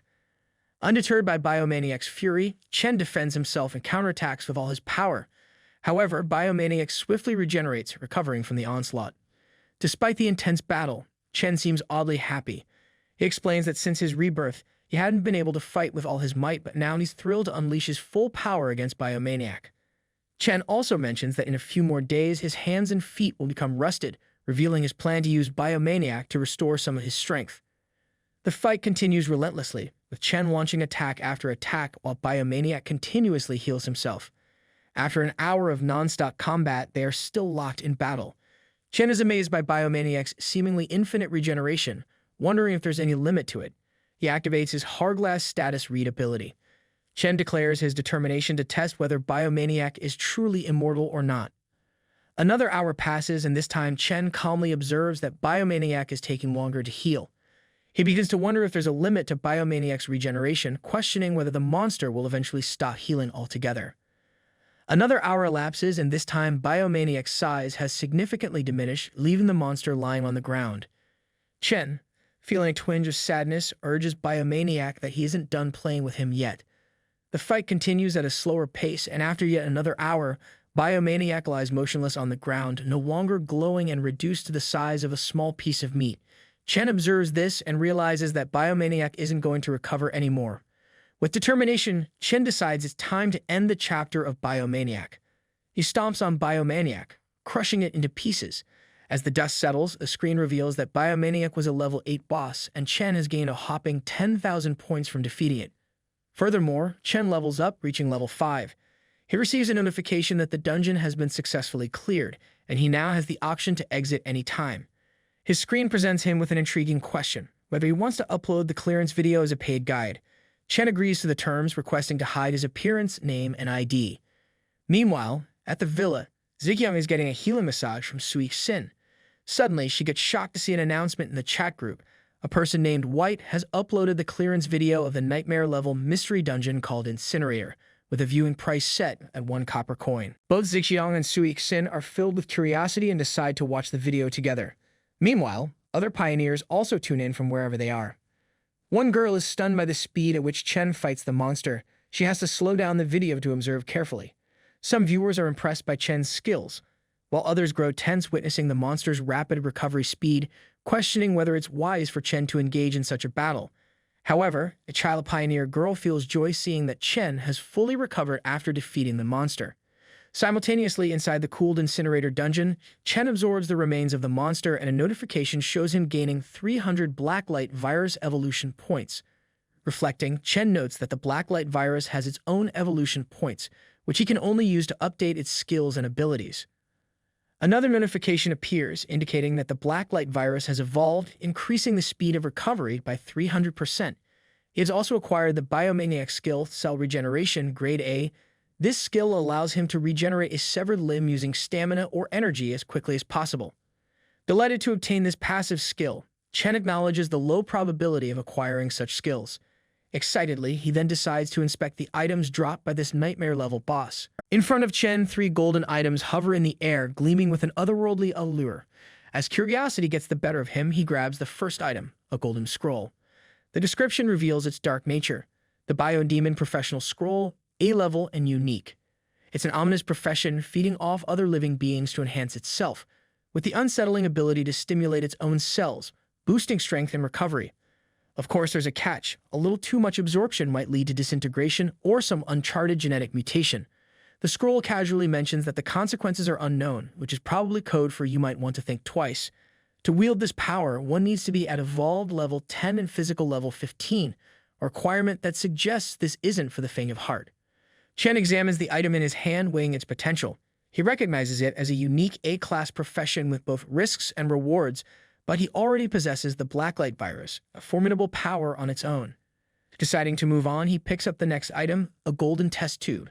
The description reads Genetic Essence, Grade C, a perfect genetic enhancement that promises to significantly boost a person's physical condition, though it's a one-time deal for each evolved individual. With a casual flick of his finger, he pops the cap off the tube, noting that this one might actually be worth his time. Without hesitation, he pours the contents into his mouth. Instantly, his strength, physique, and agility receive a permanent upgrade. The next item catches Chen's attention with its air of mystery. With a delicate touch, he lifts it, trying to decipher its purpose. It appears strange, almost otherworldly. He wonders if this is a special item or a piece of equipment. Chen opens what looks like a long, jumpsuit-sized skin and reads its description. Faceless skin, Grade D special defense. This peculiar item boasts a mix of multiple genes, offering excellent defense while also addressing the ever-so-common problem of skin flexicity. It comes with a boost of plus 10 to agility, physique, and defense.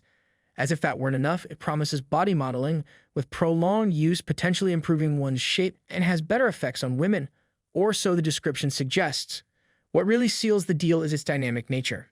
After using it, the wearer can change the color and shape of any part of their body to match their whims.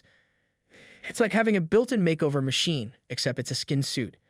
Chen observes the item attentively, contemplating its potential.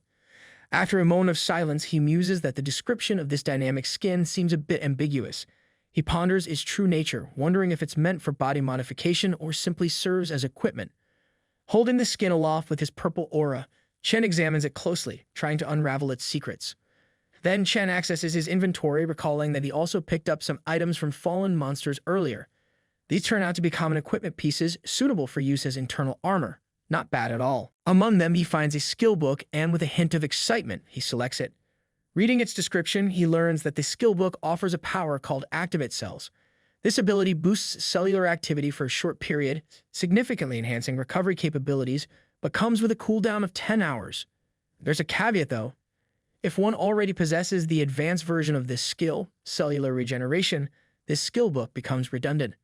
After carefully reading the description, Chen concludes that the skill book is invalid for him. No matter, he thinks, these life-saving skill books can still be traded for something else in the chat room. Glancing at the time, he realizes it's almost time to leave. He just needs to hand over this part of the boss's body to the god of trading, Leto, and the mission will be complete. Surely Leto never expected him to finish the task so quickly. After a few moments of silence, Chen remains still, deep in thought. Something doesn't sit right with him. Leto isn't just some wandering merchant in the game, drifting without direction. He must have come here with a purpose. Chen recalls the god's words, mentioning that he was an unexpected bonus, and how the unexpected harvest of the day was quite satisfactory. The more Chen thinks about it, the clearer it becomes Leto's original purpose likely involved this special dungeon. But something doesn't add up. The amount of experience Chen is gaining here doesn't seem significant enough to warrant the presence of a divine avatar. He wonders, could it be that Leto's true purpose has nothing to do with this dungeon at all, or is he overlooking something crucial? Assuming an investigative posture, he begins to piece together the puzzle. Chen closes the dungeon exit window and decides to head toward the Incinerator, the same one where the Biodemon made its grand entrance. If there's anything left unexplored in this dungeon, it's the interior of that ominous incinerator. Without a second thought, he crouches down and squeezes into the small compartment, navigating through iron plates dotted with tiny holes, clearly meant for some not-so-pleasant fire exits. The walls, coated in oil and grease, make the place feel like the world's worst slip and slide. At first, it seems like nothing more than a grimy, claustrophobic tunnel, and Chen can't help but wonder if he's just wasting time in a glorified chimney. But as he reaches the end, he spots a round opening above him. He wonders if there is something hidden up in that pipe. He figures that a little climb might reveal what's been lurking just out of sight. Besides, missing out on hidden secrets isn't exactly his style. Chen leaps toward the pipe, using his hands and feet to climb upward. The pipe seems much longer than expected, far exceeding the height of the room below. As he ascends, his expression shifts. Something surprises him. He realizes there's nowhere else to go. It's a dead end. He wonders, is that it, a dead end? It doesn't add up. There's nothing here, he thinks, as he continues squeezing through the narrow pipe, elbowing the final wall in frustration. Just as he's about to give up, something catches him off guard again. A face with a yellow glow suddenly emerges from the wall, a mask with open eyes and mouth, frozen in an expression of dismay. Startled, Chen retreats instinctively, caught off guard by the mask's sudden appearance. Almost without thinking, he reacts, delivering a punch to the mask. The mask shatters in a burst of bright yellow light. A few seconds pass, and Chen remains frozen in an expression of dismay, but then the item finally reveals itself, along with its description. The incinerator phenomenon is caused by an unknown force, and the mask, with its eerie glow, seems to possess miraculous functions and effects.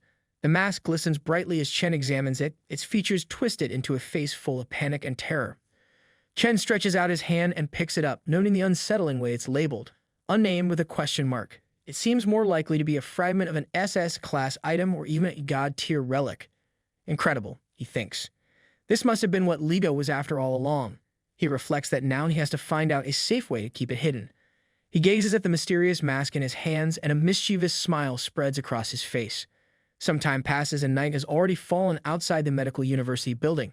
Chen returns, emerging from the incinerator, where Lin Qi, the girl he had rescued, is waiting for him. Seeing him leap out of the incinerator, Lin Qi couldn't contain her excitement.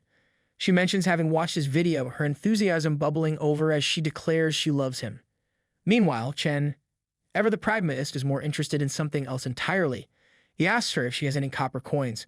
Lin Qi, still grinning from ear to ear, explains that while others were busy battling zombies, she managed to sneak in a last-minute attack herself. She mentions that the price to view the video was just 1 copper coin, so there must have been quite a few spectators. Chen, curious, opens his interface window to check his balance. To his surprise, he finds he's accumulated a total of 869 gold coins, 93 silver coins, and 15 copper coins. Chen realizes it's not enough. He needs 1,000 coins to unlock the storage, which is protected by the will of the universe, making it the ultimate safe place to store items without detection. It's a bit like having a cosmic safe deposit box, but he'll have to wait before completing his mission. Closing the interface with a sigh, he starts walking, the girl following closely behind. She asks if they're heading to the Dongshan Villa area he mentioned earlier. Keeping his pace steady, Chen shakes his head, explaining that the night holds too many unknown dangers. Instead, he suggests they find a place to stay for the night first. With a flirtatious air and a friendly smile, the girl suggests that they head to some high-class hotels not far from the university. She notes that since it's not a holiday, the places should be quiet and the high-rise buildings would offer better safety. Chen, catching the playful tone in her voice, turns around with a mischievous smile of his own and agrees, telling her to lead the way. After a brief walk, they find themselves standing in front of the couple's motel, Motel Casa L'Amour, the building bathed in neon pink lights. A bold "Do Not Disturb" sign hangs on the door, adding an extra layer of suggestiveness to the scene. Chen might be wondering if he just walked into a rom-com, but the mission, and whatever else the night might bring, will have to wait until morning. Chen observes the girl, who is dressed in a nurse's costume, and with his hands casually tucked in his pockets, he declares that he's not impressed. The girl, looking shy and a bit confused, apologizes, thinking he had chosen this hotel for this very reason.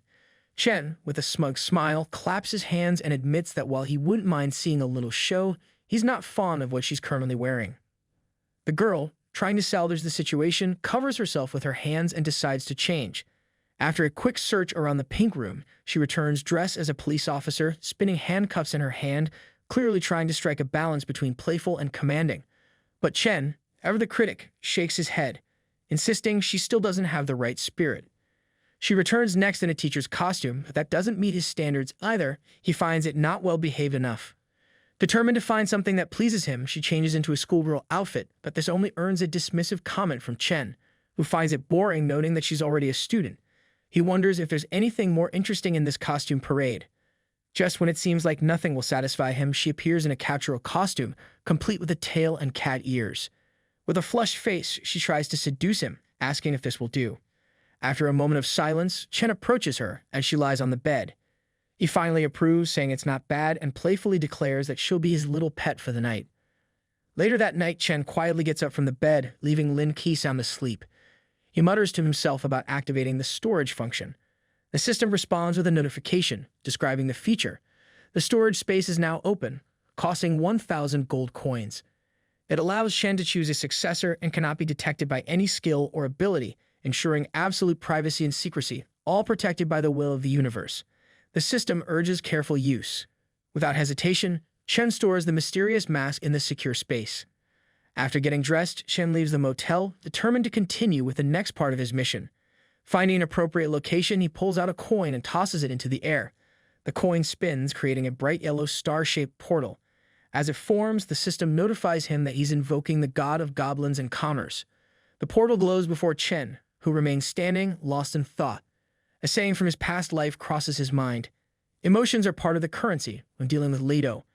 It means that Lido, the god of goblins and commerce, takes emotions into account when adjusting rewards, balancing the transaction or task. But of course, this only applies if you hold enough value in Lido's eyes. With a focused expression, Chen waits patiently until the god finally appears. Lido, accompanied by small sparks flickering around him, materializes with his usual confident stride. He produces a small lump from his pocket, remarking that he didn't expect Chen to summon him so soon. His tone carries a hint of surprise as he asks if Chen has completed the task to prove his abilities. Chen, ever prepared, confirms this and tosses a lump of meat toward Lido, the very part of the creature's body from the dungeon that was needed for the task. The biodemons remains land before the god, serving as undeniable proof of Chen's accomplishment. Lido remains silent for a few moments, observing the lump of meat on the ground, which still seems to writhe as if some remnant of life clings to it. After a pause, Lido remarks that it seems the creature has been dead for some time, guessing that Chen must have completed the task the night before. Curiously, Lido asks why Chen didn't summon him immediately, summoning a cane and placing a hand on his waist, clearly intrigued by the delay. Chen stays silent, prompting Lido to scrutinize him more sharply. The god senses there's more to this than meets the eye, suggesting that perhaps Chen didn't want the reward all that badly. Seizing the opportunity, Chen puts his plan into action. He responds with calculated humility, explaining that the delay was because he couldn't quite understand someone he admires and respects so much. Why did Lido hide the true difficulty of that dungeon from him? Chen gestures dramatically, surprising Lido with his argument. He reveals that it was only upon entering the dungeon that he realized it was nightmare level. If not for a few tricks up his sleeve, Chen admits he might not have made it out alive. Lido takes a few steps, then responds with a knowing tone. He acknowledges Chen's frustration but offers an explanation. This challenge, he reveals, was also part of the test. He explains that he couldn't hand over such a valuable treasure to someone who can't handle the unexpected. Lido's mischievous smile suggests he takes a certain pleasure in the unpredictability of the game. Chen replies, conceding that he understands the reasoning. He then shifts the conversation, asking about the reward and the next task. Lido, clearly pleased with the turn of events, claps his hands and turns to Chen. He admits it was wrong to hide the information, but since Chen proved himself, the reward for this mission is his to choose. The next task, Lido adds, will be the final round. With a snap of his fingers, Lido offers Chen a choice of one of the highest quality B-rank items as the upper limit. Chen examines the item options, each one displayed on shimmering light blue cards surrounding him. Lido stands nearby, smiling proudly at his vast collection of treasures. After carefully considering his options, Chen selects an item called the Scroll of Recovery. As soon as he takes it in his hands, Lido closes the shop with a satisfied nod, stepping closer. Lido, clearly impressed, comments on Chen's choice. The Scroll of Recovery is a production plan, and Lido acknowledges that Chen is experienced and has clear objectives in mind. Then, with a wide smile, Lido presents the final task. Chen's eyes widen in surprise as he reads the mission details. The task before him is no ordinary challenge. It's an SSS-level task titled Final Investment, Final Round. The objective is to obtain 2 SSS-level profession scrolls. The question looms before him, will you accept it? The crescent moon shines in the sky as Chen gazes at the mission panel open before him. The task is daunting, 2 SSS-level scrolls. The difficulty of it hits him hard, and he can't help but express his shock to Lord Leto. He gives a half-hearted smile, a bead of sweat trickling down his temple, and points out that even the gods weren't born with SSS-level professions. But Leto, with his ever-present mischievous smile, is not in the mood for negotiation. He acknowledges that he's well aware of the challenge. After all, his own first profession was only A-level. However, this task involves his greatest treasure, and it must go to the best place. Otherwise, Leto admits he'd have a hard time parting with it. Chen remains silent for a few moments, weighing his options. Finally, he realizes there's no way around it. With a resigned sigh, he agrees, knowing full well that accepting this challenge is the only path forward. Back at the Dongshan Villa area, the sound of loud booms echoes through the night. In the midst of the chaos, a massive rat, grotesquely oversized, carries a corpse in its mouth. This level 5 mutant rat, towering and ferocious, is wreaking havoc, roaring amidst the rubble. Some evolved individuals in the area manage to glimpse a few of its stats, but for most, the system simply states that the level difference is too great to reveal the rest of its abilities. Luli, crouching behind one of the ruined structures, is visibly shaken. She deduces this rat is far larger than anything they've encountered before, and the 2 teams that faced it were completely obliterated. Song Zixiang is hiding beside Luli, fear evident on both their faces. Luli, sweating and tense, points out that the mutants' attributes are 3 to 4 times greater than their own. It's clear that their people are no match for this beast. Song, with a mixture of frustration and resignation, suggests they stay away from the creature for now, admitting they can't handle it in its current state. However, she stresses the importance of keeping it under constant observation. She then orders her 2 subordinates into action, one of whom is sporting a head bandage that suggests they had a rough day. Suddenly, Luli's sharp perception kicks in, sensing an imminent attack like a sixth sense. Honed for survival, and she tells everyone to get away. The mutant rat, not one to waste time, charges forward, smashing through what's left of the structures with the enthusiasm of a bulldozer on a rampage. Luli throws herself over Song in a desperate bid to shield her. Song lets out a scream as she slams into the ground, while the rat, in its wild momentum, stumbles and crashes down, sending bodies flying like ragdolls in a windstorm. Luli, ever the loyal protector, urgently tries to help Song to her feet, insisting she must escape immediately. But Song, crawling and all too aware of the rat's terrifying speed, knows they're out of time. The rat's crimson eyes blaze with murderous intent, making it clear it's not here for negotiations. With a deafening roar, the rat leaps toward them, its massive form blocking out any hope of escape. Frozen in place, Song and Luli can do nothing but brace themselves. But just like in a classic superhero moment, someone descends from the sky, wrapped in a cloud of crackling purple lightning. Falling right above the mutant rat, Chen arrives with impeccable timing, delivering a powerful kick that sends the creature crashing into the ground, the impact so forceful it fractures the earth beneath. Song, eyes wide with a mix of relief and joy, can hardly believe it. Her savior has arrived. Chen, standing triumphantly above the downed mutant, casually remarks that it looks like he made it just in time. Without missing a beat, Chen starts giving orders. He instructs Xuan to gather the men, clean up the battlefield, and make sure to compensate and reward the families of those who fell in battle. He then turns to Song Zixiang, telling her to come back with him and explain the situation. Later, back at the Song mansion, Chen sits on the sofa, listening to reports while Song perches on the arm of the sofa beside him, and their companions gather around, attentively absorbing every detail. Chen reviews the situation. The zombies were eliminated, but just as the area was being secured, a swarm of mutant rats appeared out of nowhere. The origin seems to be to the east of the villages. One of the subordinates, looking weary, hands Chen another report, apologizing as she explains how these beasts suddenly appeared, destroying 6 warehouses and resulting in over 100 casualties. The detailed list of victims is included in the report now in Chen's hands. Chen, maintaining his composure, acknowledges the efforts made so far. He reassures them that what they've accomplished wasn't bad, especially given the circumstances. Recognizing their exhaustion, he instructs them to rest while he takes on the task of dealing with the remaining mutant rats in the village area and finding the source of the problem. Song leans toward Chen, her voice sweet as honey, thanking him for his concern but suggesting it wouldn't be wise if everyone went to rest, leaving no one to look after him. She then mentions she has someone in mind to recommend. Chen, ever the mischievous one, smiles and agrees. Song turns to the door and calls for someone to enter. Slowly, the door opens, revealing a girl with long blonde hair, dressed only in a top and panties, her hands behind her head as she holds up her hair. This is Ling Yu, someone Song has known for a long time. Ling Yu was rescued while cleaning the village area, and as Song explains, she studied law and works as a lawyer, which means she can help with the rules. Plus, she's willing to be one of Chen's trusted allies. Chen, with a look of playful intrigue, declares that Ling Yu can stay while instructing everyone else to go and rest. Once the room clears, Ling Yu approaches Chen, her face flushed with nervous excitement. She offers her help, saying that if he needs her to do anything, she's ready. Chen, ever the charmer, steps closer, placing a hand gently under her chin. With a teasing tone, he mentions he's heard that in her profession, she has quite a sharp tongue. He suggests they put that to the test, asking how she feels about it. Ling Yu blushes but quickly recovers, smiling with an innocent and graceful air, agreeing to his playful challenge. Sometime later, Ling Yu, kneeling before Chen, blushes and thanks Chen for the reward, wiping her mouth. Chen sits on the sofa, legs apart, casually reclined with his head thrown back, clearly satisfied with the outcome. With a smile and closed eyes, he compliments her technique, expressing his satisfaction. Chen then stands up and moves to the window, telling Ling Yu to join him. She obediently replies and walks over, while Chen, with hands on his hips, gazes out at the city. He begins to speak about the requirements for their rulemakers, but before he can get far, Ling Yu interrupts, bending over before him with a look of eagerness. Chen, caught off guard, asks her what she's doing and why she isn't paying attention to what he just said. Ling Yu, blushing even deeper, apologizes and explains that she didn't hear him because of her B-level ability Focus.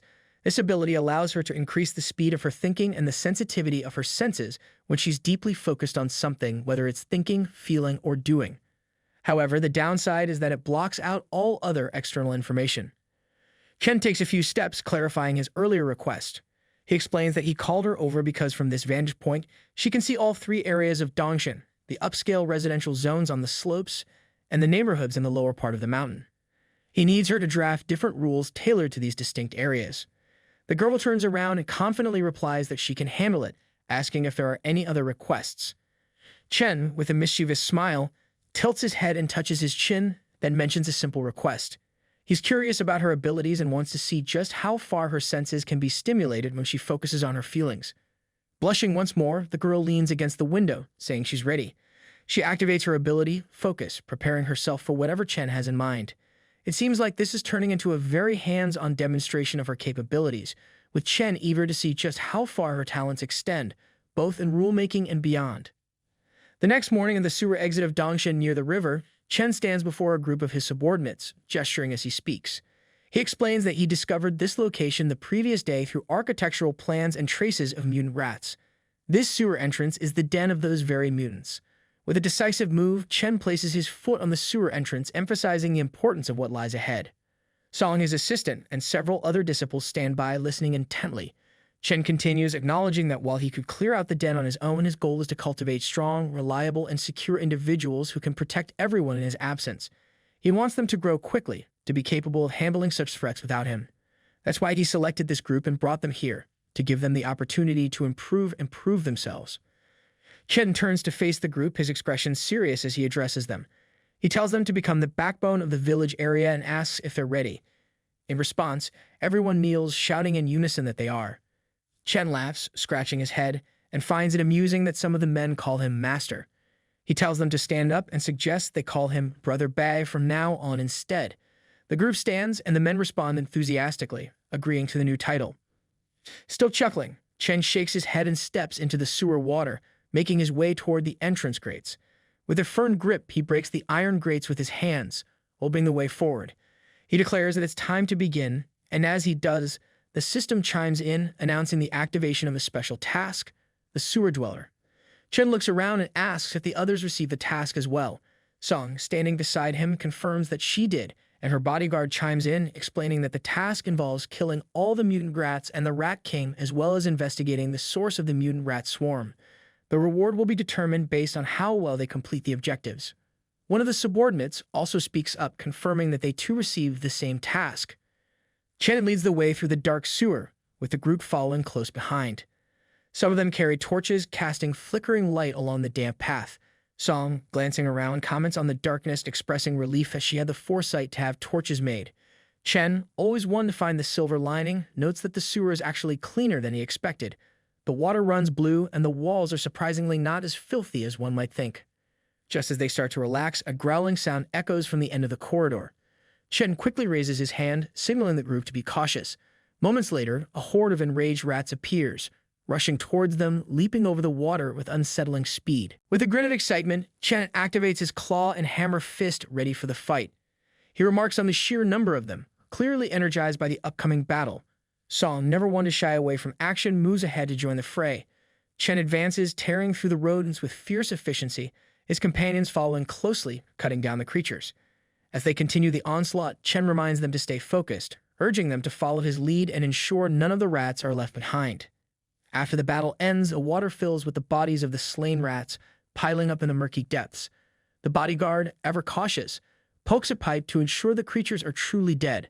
Meanwhile, one of the subordinates approaches, announcing the discovery of a piece of ratkin equipment. Chen, sitting at the edge of the walkway, listens as Song, seated beside him, reports the situation. She mentions that this section of the pipe will soon be cleared and that they've already managed to clear 16 long and short pipes. They must be nearing the end of their task. Just as they start to relax, another subordinate runs over urgently, warning that more are coming. However, this time it seems there's only one. Smiling, Song volunteers to handle it, remarking that it's just a single opponent. Chen, still seated, calmly instructs her not to forget to use her abilities to investigate first. Song stands in the center of the tunnel, confidently activating her water volume perception vision. But as the figure comes into view, her expression quickly changes from confidence to alarm. She takes a few steps back, realizing the danger in front of her. It's not just any rat, but a boss-level creature, a level 7 boss. She reports in a startled tone that she can't see the specific attributes, but she estimates its strength is close to 30, with agility above 40, and its physique is formidable.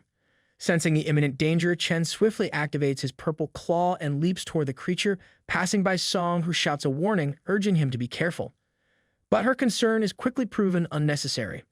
In front of her eyes, Chen's claw slices through the creature in a single devastating blow, tearing it in half with ease. The once formidable foe collapses, defeated, revealing a card labeled Plague Boots Quality E, part of the set armor. The description notes that these boots offer poison protection, reducing the effects of poison-type negative effects.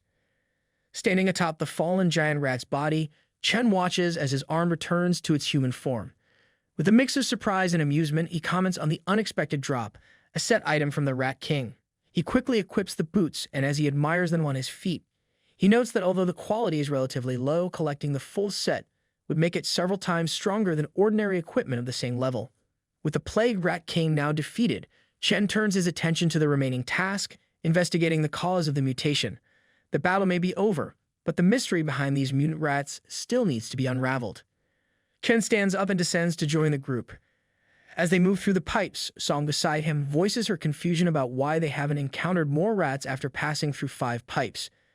Chen, ever the cautious strategist, raises his arm, signaling everyone to hold off for a moment.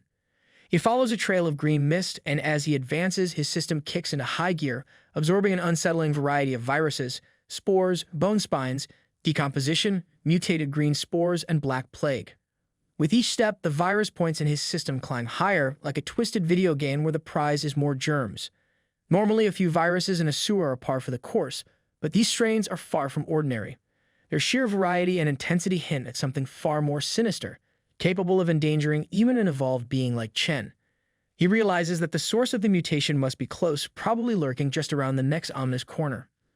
After assessing the environment, Chen turns to Song Ziqiang, deciding it's too risky for her to proceed any further. He instructs her to lead the group back to safety, leaving him to tackle the mystery alone. With a mix of reluctance and understanding, Song agrees and withdraws with the others, leaving Chen to walk the path where the virus points are spiking like an out-of-control stock market. As he continues deeper, Chen's curiosity grows alongside the virus points. The rapid increase fascinates him, making him wonder what lies ahead and how it might impact him. Turning a corner, he finally arrives at the heart of the disturbance. What greets him is a macabre yet oddly mesmerizing sight. A massive corpse floating midair, shrouded in a thick green cloud, clutching a scroll like it's holding onto its last will and testament. Chen can't help but think that this place is like paradise for him. The scene is both eerie and captivating, as if Halloween decided to show up early and bring a fog machine. The ghostly figure, draped in a tattered gown with long black hair cascading down, is surrounded by a soft, eerie green glow. Chen approaches the floating corpse, muttering to himself as he realizes that this must be the source of the plague virus. His eyes narrow as he examines the large, decaying figure, noting that the concentration of the virus seems to be emanating from a glowing scroll clutched in the corpse's hand. The scroll pulses with a bright neon green light, almost daring him to take it. Without hesitation, Chen reaches out, carefully removing the scroll from the corpse's grasp. As he unrolls it, he expects some sort of item description, but instead, he's met with a cryptic message. The priesthood of the plague made a sacred vow to consume the power of the spirits. Our cult locates the source of the plague. This plague is capable of creating eternal life. We sacrifice the most faithful to acquire the power of this scroll. This power grants us eternity. Our lives will be given to the heirs of the Supreme Master, and our spirits will always be by their side. Our names will be eternally remembered. Cult of the Plague. All things are corrupt, but life is not. Chen reads the ominous words aloud, the name Cult of the Plague striking a chord in him. He muses that he's never heard of this cult in his previous life, a rare occurrence for someone as well-versed in the arcane as he is. The cult's history is less of a concern to him now. What truly matters is the potential power contained within this scroll.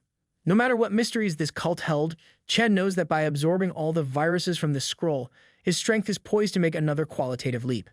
Holding the scroll, you can already feel the surge of potential within him. As Chen absorbs the virus, his hand becomes enveloped in a swirling green smoke, with lines of energy tracing across his skin.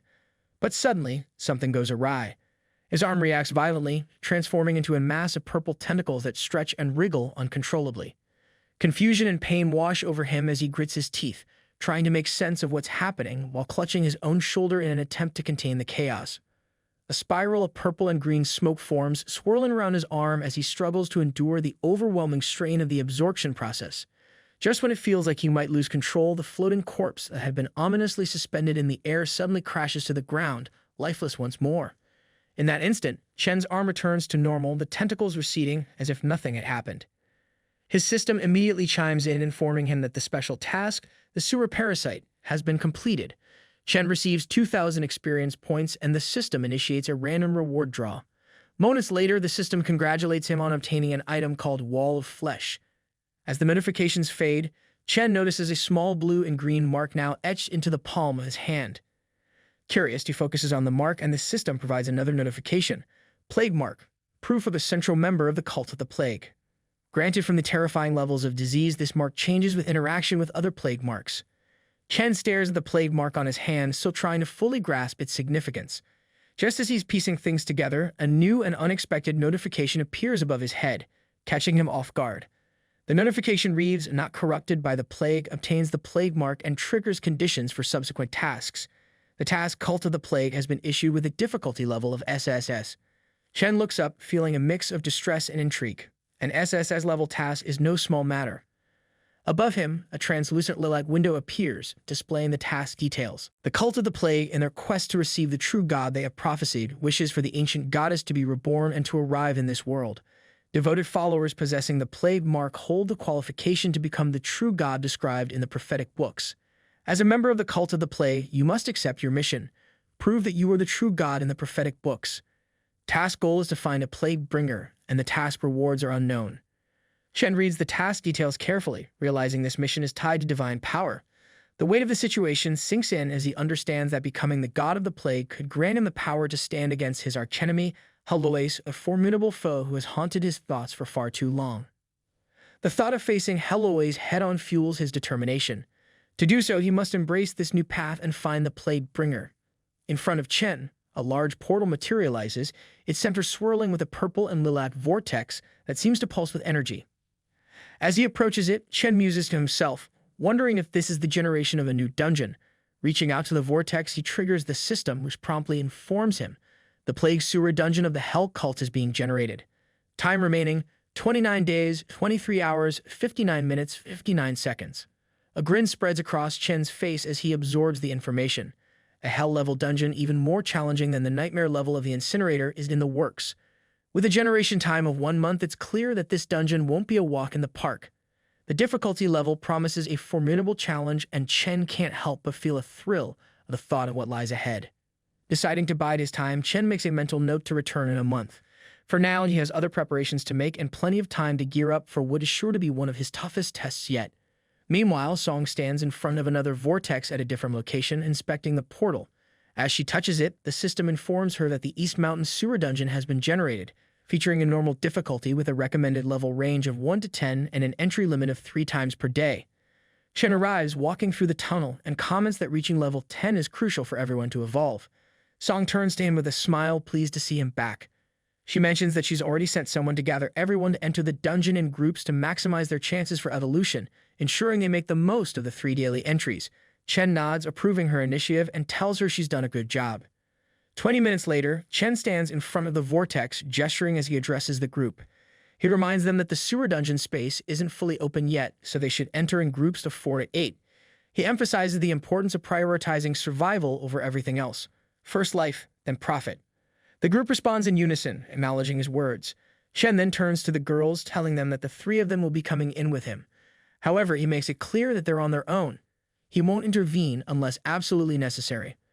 This is their chance to prove themselves, and Chen wants to see if they can manage the challenges ahead without relying on him. Song Ziqiang, her daughter Sanji, Luli, and Ling Yu gather together, responding in unison with a respectful "Yes, Brother Bai." Chen then instructs them to form a team and join the chat group he created. The system promptly notifies them. Evolved number 001 Bai invites you to join the chat group White Emperor Palace. Song, noticing the significance of the number 001, exclaims in surprise, her mouth open in astonishment. Chen spreads his arms and explains with a casual smile that the number merely indicates the order in which one becomes evolved. Nothing more, nothing less. No need for fanfare, just another day as number 1. Sanji, however, is less impressed and more annoyed. She approaches Chen with a complaint, asking why she wasn't invited to the chat group. Chen, not one to mince words, responds with a straightforward explanation. He didn't invite her because this is his inner circle, reserved for the loyal and capable. With a hint of teasing, he reminds her of the time she got so scared by zombies that she wet herself, making it clear that someone who crumbles under pressure isn't quite ready for this exclusive club. Leaning in close, Chen's words have the desired effect, leaving Sanji embarrassed by the reminder. Sanji, feeling the sting of Chen's words, steps back and defiantly touches her chest, declaring loudly that she's grown up and shouldn't be underestimated. Chen, amused by her determination, opens his arsenal in front of her, offering her the chance to prove herself. He tells her to choose some good equipment and enter the dungeon, challenging her to show him how much she's really grown. Once inside the sewer dungeon, they encounter various mutant rats. Sanji, equipped with a dagger, cautiously approaches the creatures. Her mother, Song Ziqiang, and Luli follow closely behind, but Sanji signals them to stop, insisting she wants to handle this on her own. Respecting her wish, they halt while Chen watches from a distance, curious to see how she will fare. As Sanji advances slowly towards the rear of the rat horde, Chen takes the opportunity to converse with Luli, admitting that he's still uncertain about what are her and Sanji's talents. Luli, creating the illusion of a sword in her hands, explains her own talent, Grade B illusion. This ability allows her to create disembodied phantoms based on her imagination, a skill that plays a minor role in combat but can be quite useful in certain situations. Luli then reveals Sanji's talent, Grade C natural aptitude. This talent significantly boosts her experience and proficiency growth by 50% when she's on the battlefield. Meanwhile, Sanji moves forward with determination, fearlessly taking on 2 mutant rats at once. Chen watches her with a smile, commenting on her accelerated growth. He notes to Luli that for now, her ghost creation ability might be more useful in combat. Luli nods quietly, not adding anything more. After a brief but intense fight, Sanji successfully takes down another rat. Stepping triumphantly on the body of one of the fallen creatures, she proudly declares her victory, pointing out that she managed to defeat 3 rats on her own. She remarks on how much more powerful these rats are compared to zombies, clearly proud of her accomplishment. Chen approaches her with a smile, acknowledging her efforts. He teasingly suggests that considering how hard she's working, they might make an exception and agree to let her join his harem. Sanji, blushing at the implication, quickly retorts that she has no interest in joining his harem, she just wants to prove herself. Chen, ever calm, gestures and tells her that he respects her decision and won't send her an invite. However, instead of feeling relieved, Sanji blushes even more and stammers, unable to fully express herself. Chen, noticing her reaction, raises an eyebrow and asks what. The girl turns her face away, blushing even more, and finally admits that she wants to join. Chen, with a playful smile and his hands on his hips, teases her, pretending to hesitate. He acts as if her lack of enthusiasm might be a reason not to send the invite, savoring the moment as Sanji pouts, trying to find the right words. Before she can respond, her mother, Song Ziqiang, steps in. She gently places a hand on her daughter's face and reveals that Sanji really does want to join. Apparently, she was even upset earlier because the person her mother introduced to Chen was Ling Yu and not her. The revelation leaves Sanji blushing even more, clearly embarrassed that her feelings are out in the open. Chen crouches down to Sanji's level and tells her that seeing the sincerity in her mother's eyes, he has decided to let her join. He sends her the invitation, and the next second, the system chimes in, confirming that Sanji has accepted the invite and is now part of the group.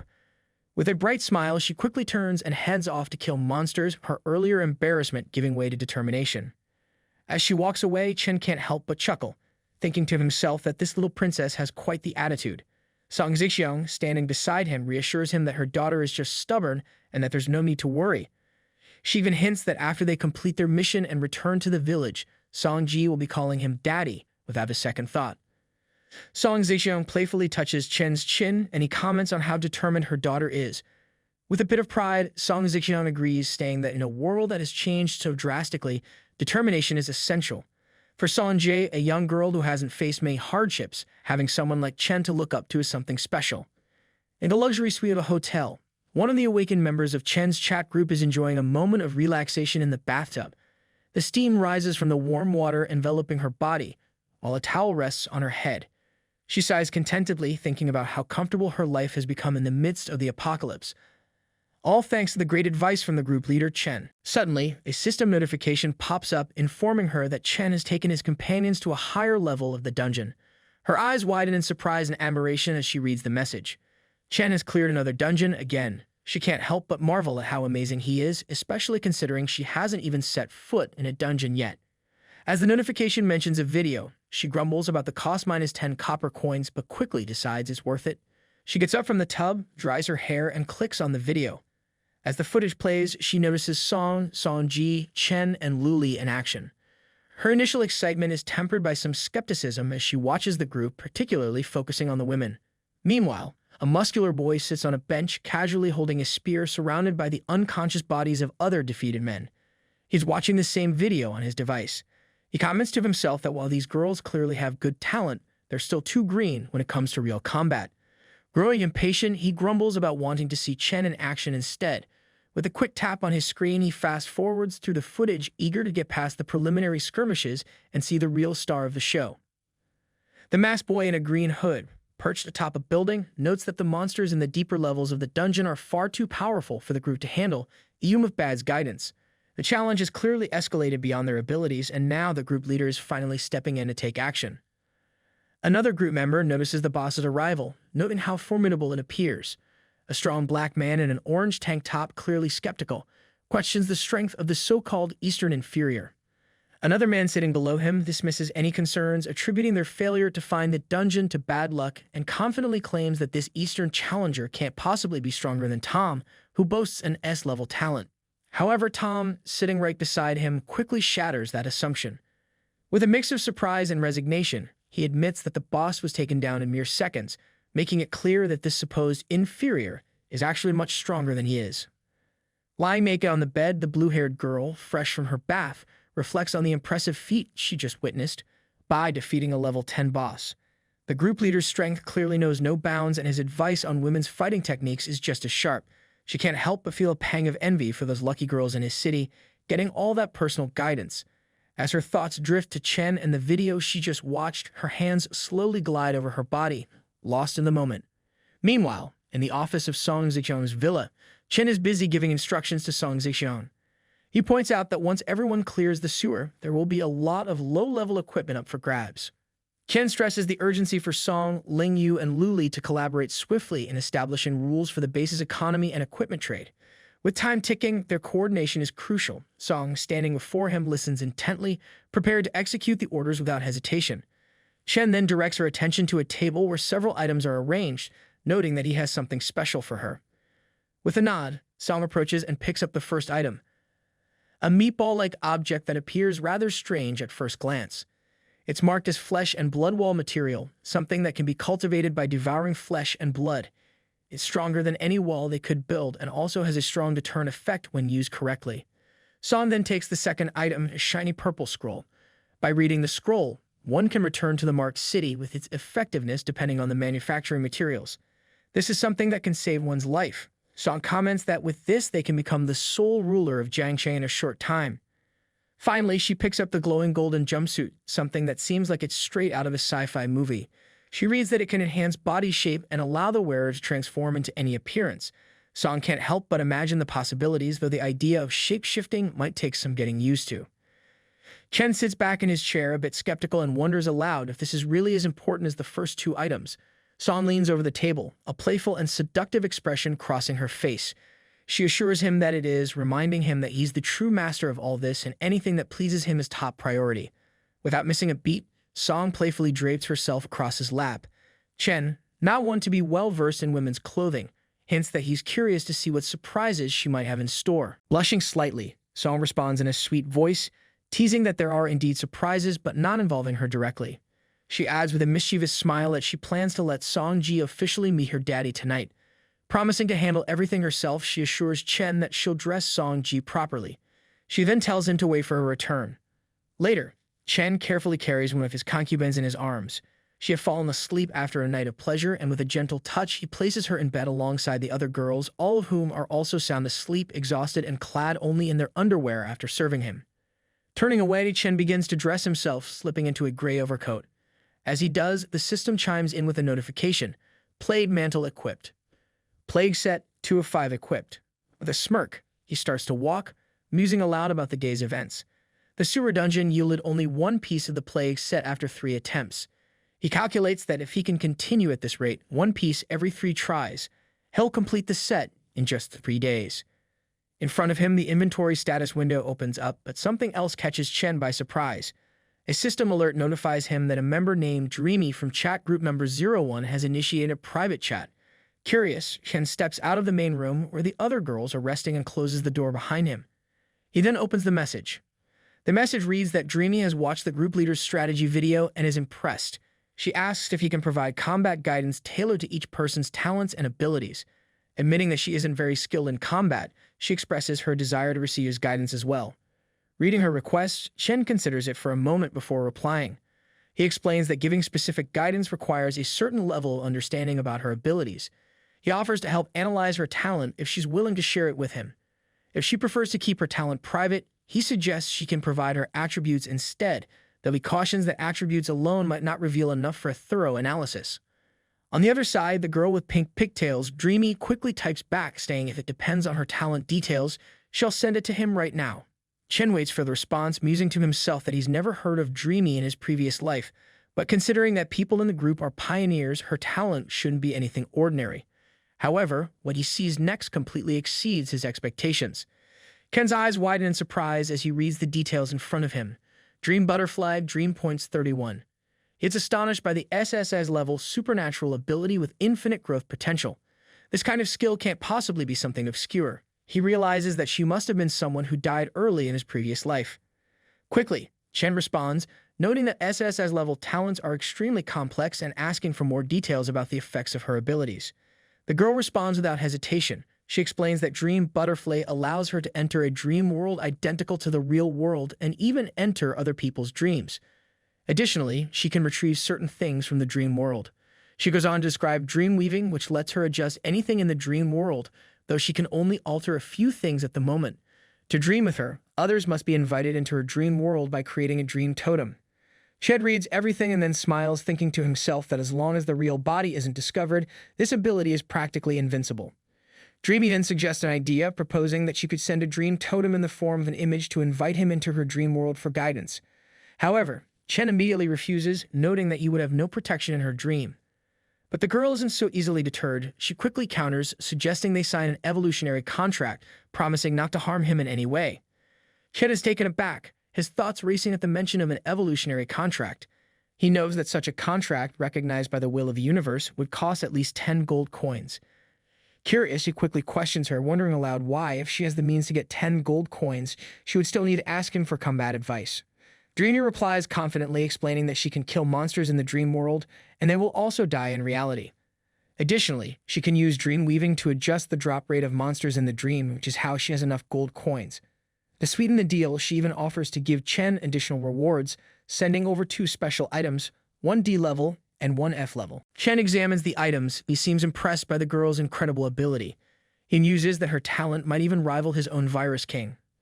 Dreamy, sensing his hesitation, bites her lip and pleads with him. She admits that while she is very strong in the dream world, she feels weak in reality. There's a strong fear gnawing at her, that if she doesn't improve her combat abilities soon, she knows she will die sooner or later. Chen considers her words carefully. Her hunch is spot on. Her ability, while powerful, doesn't improve her physical aptitude at all. That's a significant weakness, one that could indeed be dangerous if left unchecked. He responds to the girl, asking her to send over the draft of the evolutionary contract she prepared. As he moves to one of the rooms, Chen thinks to himself that if she's willing to sign a contract, then of course, he'll help her. A talent as powerful as hers is something he should definitely recruit for his own purposes. Soon after, the contract arrives and Chen reads through its terms. The system alert reads, "Evolutionary player Dreamy has sent you an evolutionary contract." Evolutionary contract. Dreamy promises not to take any actions that cause harm or negative impact to Chen. Violating the contract will result in the loss of her evolutionary status. Contract validity period, 24 hours. Chen considers the terms carefully, knowing the serious consequences of any breach on her part. This contract might just be the key to securing her incredible abilities for his own advantage. Chen accepts the contract, then changes into different clothes before heading to the guest room of the villa. He lies down on the bed, getting comfortable while reflecting on how Dreamy's totems require the observer to remain relaxed and focused for 3 seconds to enter the dream. If the observer is cautious, it might take a bit longer. In the private chat, a small totem appears, a pink and purple letter with glowing, mystical designs. Chen examines it closely, pondering just how terrifying this ability could become if it evolves to allow the user to see and enter dreams at will. Suddenly, after just a few seconds, Chen finds himself in a completely different room. He's no longer lounging on the bed, but standing in a brightly lit space, face to face with a pink-haired girl wearing slippers and a brown nightgown, clutching a teddy bear like she's ready for the world's most adorable battle. She introduces herself with a friendly smile, explaining that her name is Meng Meng, which means dream. She adds that she's the Dreamy who just signed the contract with him. Chen introduces himself, saying his name is Chen Bai, but she can just call him Bai. He glances around, noting that while this is her dream world, it doesn't seem like the best place for combat training. The girl, placing her teddy bear in the corner of the bed, responds with a playful smile, telling him she's already prepared a gym not far from here. With a casual wave of her hand, she opens a portal framed by pink butterflies that reveal a sky on the other side. Chen can't help but think to himself how surreal it all is. Dreams really do come with all the bells and whistles. Peeking through the portal, Chen finds them hovering over a large city, the buildings below stretching out like a maze of concrete and glass. Ken, curious about their destination, asks if this is the gym she mentioned. He can't help but notice how expansive her dream world seems. The girl, who stands much shorter than Chen, smiles up at him and explains that the dream world is independent and doesn't actually belong to her. She clarifies that as a dream traveler, she can only enter and modify it. Based on her explorations so far, she's discovered that the dream world reflects the real world. Ken gestures in understanding, ready to get started. He suggests they head to the gym and begin the training. Meng Meng cheerfully agrees, and as she steps through another portal, it leads them to an empty space with a pink bridge stretching out before them. Chen follows her, carefully stepping onto the bridge as translucent pink butterflies flutter around them, adding a whimsical touch to their surreal journey. They arrive at basketball court inside the gym, where Meng Meng, with a playful flair, brings a large beam of light to illuminate the court. Chen, hands casually in his pockets and head tilted back, can't help but think that Meng Meng looks a bit like an elementary school kid showing off a new trick. She, with an innocent smile, reveals a bit of her past, mentioning how she used to be a novelist before the apocalypse.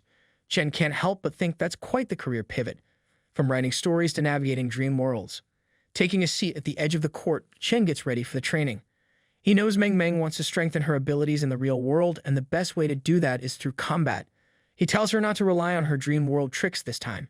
He wants to see her current fighting level. The girl raises her hands, getting into a defensive stance. She explains that in the dream world, her attributes are boosted to match her mental strength, which is at an impressive 48. She warns Chen to be careful, clearly feeling confident about her enhanced abilities. Chen stands up, unfazed, and encourages her to attack with all her strength. The girl responds eagerly, charging forward with a shout, throwing herself entirely at Chen. But with just one step, Chen easily dodges, causing her to nearly tumble to the ground as she passes by him. He calmly points out that her balance is off. Without it, she can neither land a hit nor retreat effectively. He suggests she try again. Confused but determined, she turns around and starts swinging her arms wildly toward Chen, looking more like she's flailing in a cartoon than executing a proper attack. Chen chuckles, noting that her moves resemble the infamous turtle punch from children's martial arts. Effective if you're fighting imaginary foes, perhaps.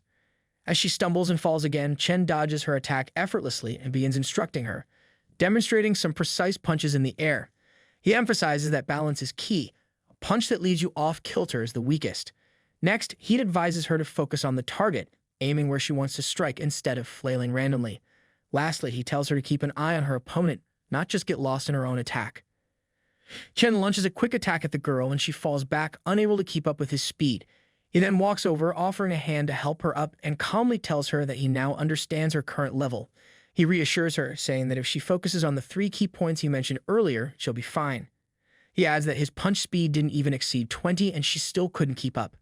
Meng stands up a bit embarrassed and admits that she's not very good at this. Chen, ever the patient instructor, tells her there's no need to apologize. What matters is working hard and training. The girl blushes, lowering her head slightly, and promises that she'll put in the effort to improve.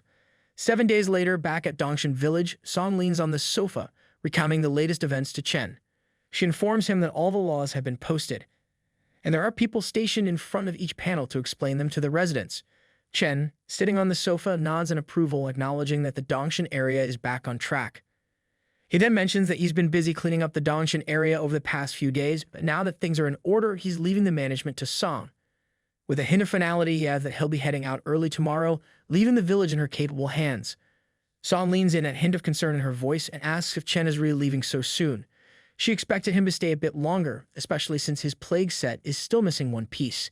The status panel in front of Chen indeed shows that the plague set is only 4 out of 5 items. Chen leans forward, resting his elbows on his thighs, and explains that he doesn't have time to wait around for a low-grade E-item set. There are too many opportunities and precious treasures out there, and he needs to go out and claim them. Song, not easily dissuaded, leans over him, letting her chest brush against his face, and teasingly suggests that he should think about them too and come back soon. She adds that if the Emperor Bai's palace gets flooded, no one will be able to control it. Chen chuckles, playing along with the metaphor. He quips that if there's a flood in his land, they should gather everyone for a good discussion on how to close the water outlet. Song blushes and gasps at his words, responding with a coy, "As you command, my lord." Later that night, Chen and the girls retire to the bedroom. Embracing his mutations, Chen creates tentacles on his arms and other parts of his body, skillfully attending to all the girls at once. The room fills with gasps and blushing faces as the girls try to keep up with the tentacled master at work, who might just be setting a new standard for hands-on leadership. The next morning, Chen quietly closes the door behind him, leaving the girls sleeping peacefully in a bed that's still a little worse for wear after the previous night's escapades. As soon as he steps out, he runs into Luli. He assumes she's looking for Kyun's clothes, mentioning that she hasn't woken up yet. But Luli shakes her head, her gaze fixed on him. She calmly replies that she's actually looking for him. Chen, slightly surprised, asks what's wrong, knowing that Luli doesn't usually seek him out unless it's something important. As they start walking together, Luli explains that someone is causing trouble in the settlement at the foot of the mountain. Chen, ever the problem solver, nods, already thinking about how to deal with the latest headache.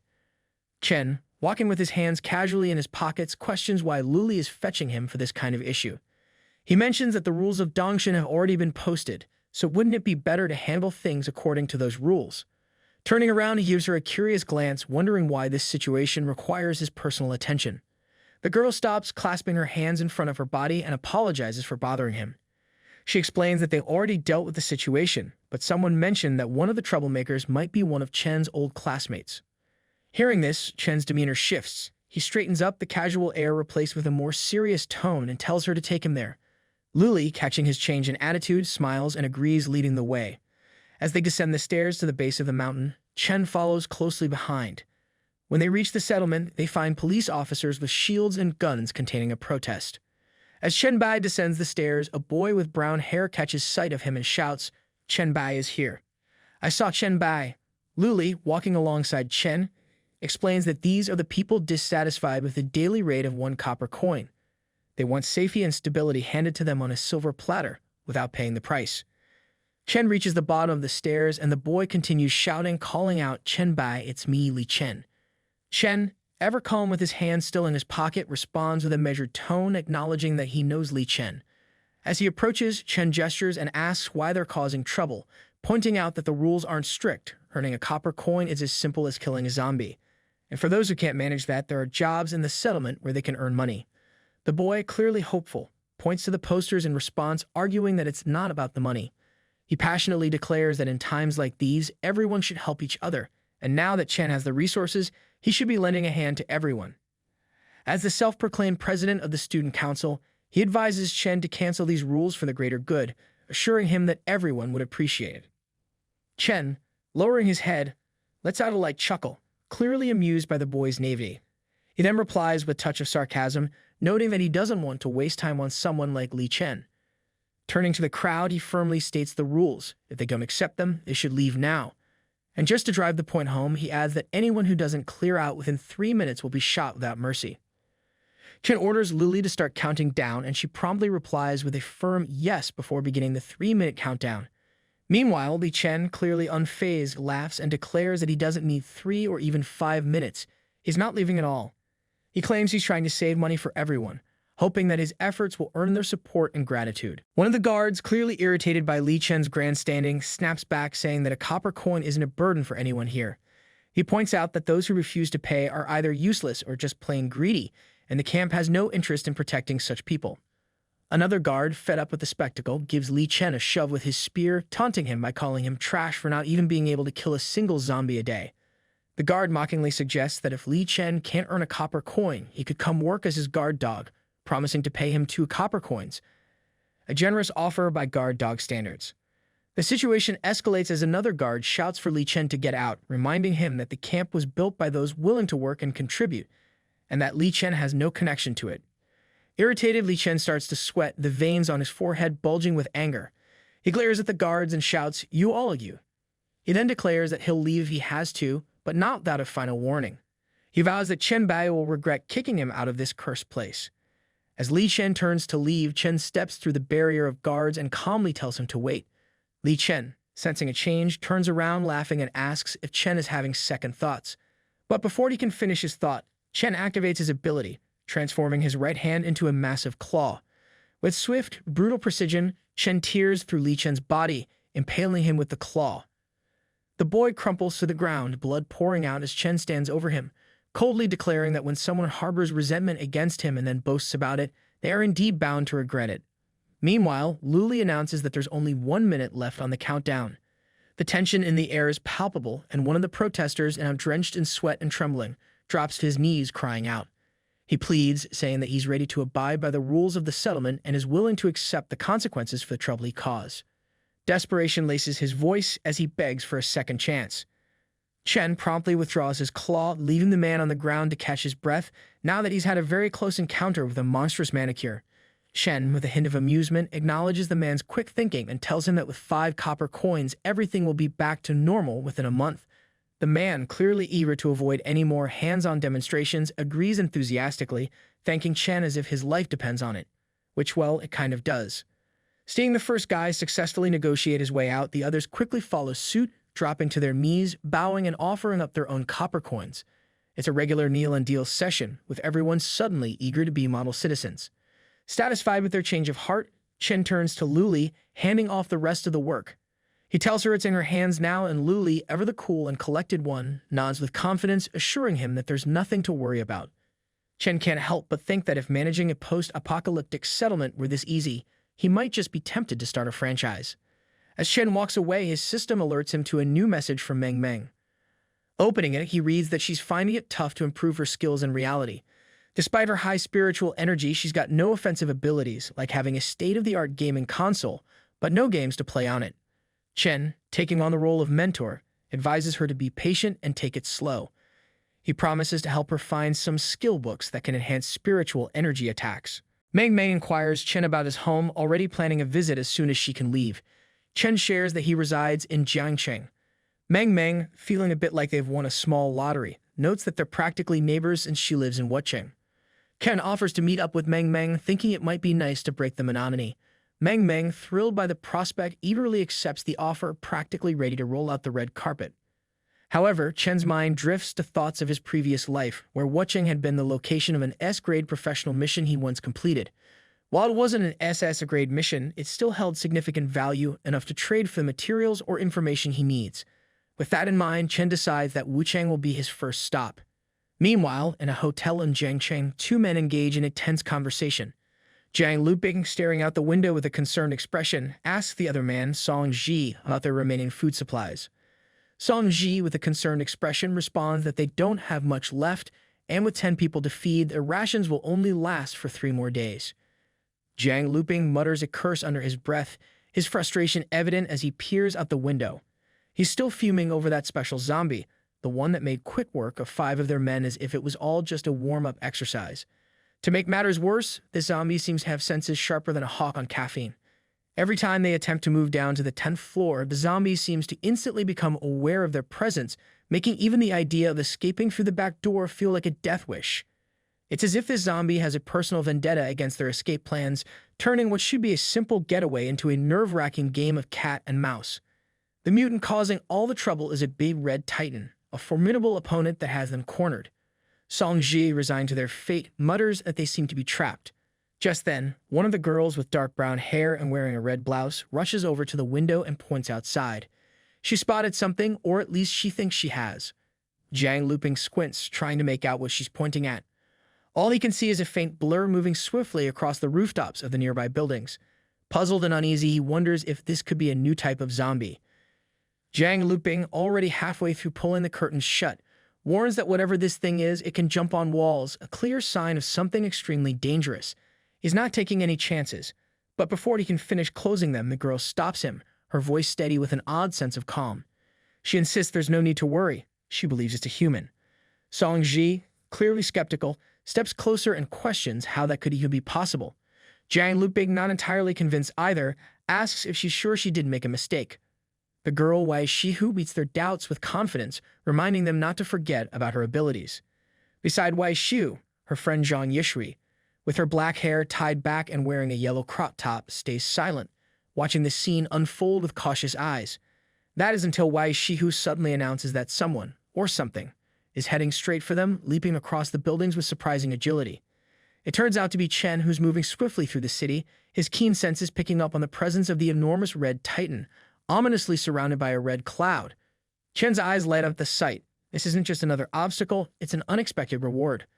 A tyrant, of all things, just when he happens to need tyrant bone for a weapon he's planning to craft. But Chen knows better than to be reckless. He contemplates the situation, deciding that his giant hammer, while powerful, might not be the best tool here. After all, using it could mess with the drop rate of that precious bone, and he's not willing to take that risk. Instead, he opts for a more precise approach, planning to decapitate the creature cleanly. With that thought, Chen activates his claw and leaps, free-falling with deadly intent toward the titan, ready to claim his prize. The group of young people huddles in the dim room, closing the curtains tightly to avoid drawing any unwanted attention. Sanji, straining to catch a glimpse of what's happening outside, admits he can't see clearly and asks for an update on the situation. Jiang Luping, already backing away from the window, advises against looking at all. Whatever's out there is far too dangerous. Despite his warning, the friends can't resist crowding around the curtain, their curiosity getting the better of them. Wei Shihu, keeping a keen eye on the unfolding scene, reports that the battle has already begun. She notes, almost in disbelief, at the man's hand and is transformed into claws. Jiang Luping, less impressed and more alarmed, quickly retorts that this only proves his point, that man is a monster as no normal human has claws like that. Wei Shihu suddenly exclaims that the giant titan is dead, her voice tinged with both surprise and disbelief.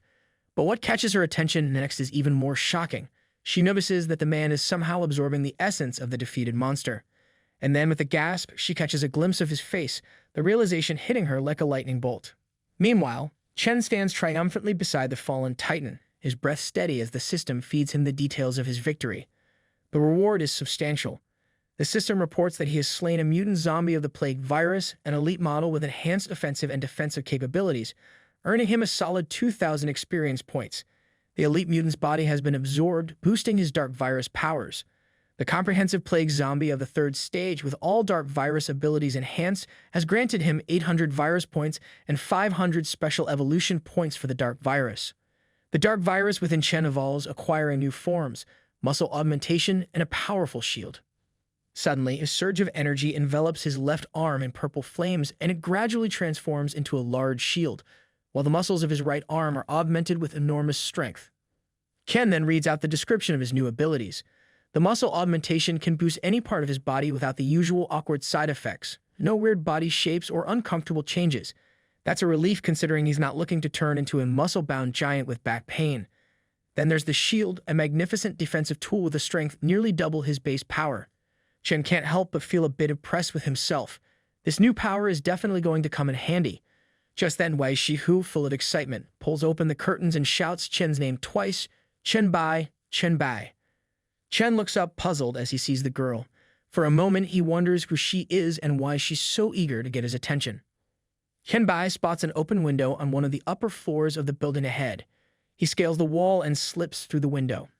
He looks closer at the woman inside. Recognition flickers. She's a close friend of Miss Sanji. So that's who it is, he thinks, relieved to finally put a name to the face that had been puzzling him. Wei Shu beams at him with a smile that could light up the darkest apocalypse. Her eyes gleam with anticipation as she eagerly asks if he knows how Sanji is doing. Later, in a hotel in Jiangsheng, Chen Bai sits at a table surrounded by students. He calmly informs them that he has established a settlement in the Dongshan village area, now home to a few hundred people. He casually adds that Song Ziqiang is helping manage the settlement, ensuring that Sanji is very safe. Almost as if running a post-apocalyptic community is just another day at the office. Wei Shihu can't help but exclaim in amazement, genuinely impressed by the scale of Chen Bai's efforts. Beside her, Zhang Yishu stares at Chen with wide eyes, equally astonished, as if Chen just casually mentioned he's been juggling planets in his spare time. Meanwhile, Zhang Luping chimes in with a sarcastic remark, mocking the idea of Chen Bai establishing a settlement with hundreds of people. Not to be outdone, Songji adds with equal sarcasm that the so-called Queen of Jiangsheng is helping him manage it. They both sound like they're convinced Chen is spinning a wild tale for laughs. Chen, unfazed by their disbeliefs, simply crosses his legs casually and responds with a cool confidence, assuring them they'll understand once they see it for themselves. He points out that he wouldn't bother lying about something so easy to verify. Just then, the door swings open and a boy in a blue shirt bursts in, grinning from ear to ear as he calls out Chen Bai's name. Chen turns toward the door and recognizing the newcomer as Qi Zheng. Behind Kai Zheng were Lai Feng and Zhao Mu, his classmates whom he left at the hospital, appear, looking relieved to have found him. Qi Zheng, while looking at Chen, remarks that he knew he heard someone calling his name just now. Zhao Mu, wearing a bright red shirt that practically screams for attention, exclaims with a mix of surprise and relief that Chen Bai is really here, as if he half expected Chen to be some sort of mirage. Chen stands up, smiling at the sight of his old friends, and asks what they're doing here, genuinely curious about how they ended up in this strange reunion. As they approach, Kai Zheng casually drapes an arm over Chen's shoulder, explaining how, on the day everything went down, Brother Zhang Luping had rallied a group of students to support Wei Shihu at the script killing shop where she worked part-time. Zhao Mu then tells Chen that they were hoping to ask if he was available, but Lai Feng figured he'd probably be too busy saving the world to hang out. Ken smiles at the playful jab and asks if many of their classmates from Jiang University are around. He then casually invites them to join the settlement in the Dongshan village area, though he throws in a lighthearted challenge. There's a rule requiring everyone to hand over a copper coin each day. With a teasing grin, he asks if they think they can handle that, as if the real test of survival is whether they can keep up with the settlement's quirky economy. Kai Zheng's face lights up with excitement at the idea, while Jiang Luping, ever the realist, quips that if they hadn't been trapped here by that monster, they might have even stumbled upon gold coins by now. However, he adds that the path to the settlement is dangerous. He looks at Chen and asks if he could come along to ensure they don't end up as Monster Chow. Chen, with a casual gesture, declines, explaining that he has other matters to attend to, but he reassures them, mentioning that on his way from Dongshan, the only threat he encountered was a single tyrant. Jiang Luping, not exactly reassured, frowns and asks if that means it's not just an ordinary monster. He mutters that they are really unlucky then. Ken opens his inventory panel and, with the flair of a magician revealing a trick, places several translucent blue items on the table. He casually tells Qi Zheng, Zhao Mu, and Wei Shihu that these are just low-level items he doesn't need anymore, so they might as well take them off his hands like he's giving away old t-shirts instead of survival gear. In his usual hurry, Chen mentions that he needs to hit the road, the urgency in his voice making it sound like he's late for a coffee date rather than heading into a danger zone. Now that they know the settlement's location, he figures they can handle things from here. Before heading out, Chen gives Zhang Luping a friendly pat on the back, receiving a grateful nod in return. With a final wave that's more casual than it probably should be, Chen heads out the door, his friends calling after him to take care, like he's just off to run a few errands instead of facing the apocalypse. Chen leaves the building, effortlessly jumping between rooftops like a parkour pro in an action movie. Just as he's about to make another leap, a notification pops up in his field of vision, causing him to pause mid-air. It's Meng Meng starting a private chat because apparently even in the apocalypse, you can't escape instant messages. The next message flashes across the screen. Meng Meng informs him that Master King Han Wang is complaining in the group chat again. She thinks her new skill might be able to help him out, but before she can elaborate, Chen quickly sends a reply, cutting straight to the point. He tells her there are too many people in the group and she should just tell him directly what's going on.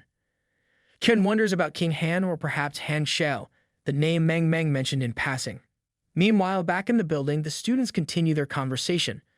Zhao Mu leans in closer to Jiang Luping, his excitement barely contained, suggesting they head to the settlement. The idea of a safe haven, filled with more evolved people, clearly appeals to him. Jiang Luping nods thoughtfully, recognizing the importance of such a place for their survival. However, he also knows they can't afford to rush into it. He points out that getting to Dongshan from Jiangsheng is almost like taking an inner-city road trip, except this one's filled with monsters and other hazards instead of traffic jams. They'll need to prepare well if they want to make it there in one piece. Li Feng adjusts his glasses, about to share a thought when suddenly Wei Shifu interrupts, her gaze shifting to the window. She blurts out in surprise, asking why Chen Bai has come back again, as if he's forgotten his keys or something equally mundane. Everyone's attention snaps to Chen, with Li Feng looking particularly irritated at the interruption, his moment of intellectual brilliance cut short yet again. Wei Shifu approaches Chen as he climbs back through the window, her concern evident. She asks if something's wrong, her curiosity piqued by his sudden return. Chen, with a casual shrug, admits that yes, he suddenly needs a room to take care of something. It seems like he's just looking for a quiet place to take a nap. Zhao Mu, ever the helpful one, quickly offers up his and Qi Zheng's room, inviting Chen to use it without hesitation. Chen drapes his arms around his friend's shoulders, pulling them in close as he casually mentions that he needs to be alone. They continue laughing, walking toward the room, with Qi Zheng reassuring him that it's no problem. Chen can use the room, and they'll hang out in the living room, keeping an eye on things from there. It's like they're making plans for a sleepover, not dealing with the aftermath of an apocalypse. Wei Shifu, however, stands still for a moment, deep in thought. Her silence is uncharacteristic, but it doesn't last long. Suddenly, the realization hits her, and she shouts after Chen, sprinting to catch up. She skids to a stop in front of him, leaning on her knees to catch her breath before blurting out her request. She just remembered she wants to add Sanji as a friend and needs her evolved identifier number. Without missing a beat, Chen quickly replies, rattling off the number -990,225. Qi Zheng turns to Chen, curiosity getting the better of him, and asks for his identifier number so he can add him and Zhao Mu as friends. Chen, with his usual deadpan delivery, simply answers 001. Qi Zheng stares at him in disbelief before bursting into laughter, joking that even though they've all evolved, Chen's dry humor clearly hasn't evolved a bit. It's just too absurd to be real, or so he thinks.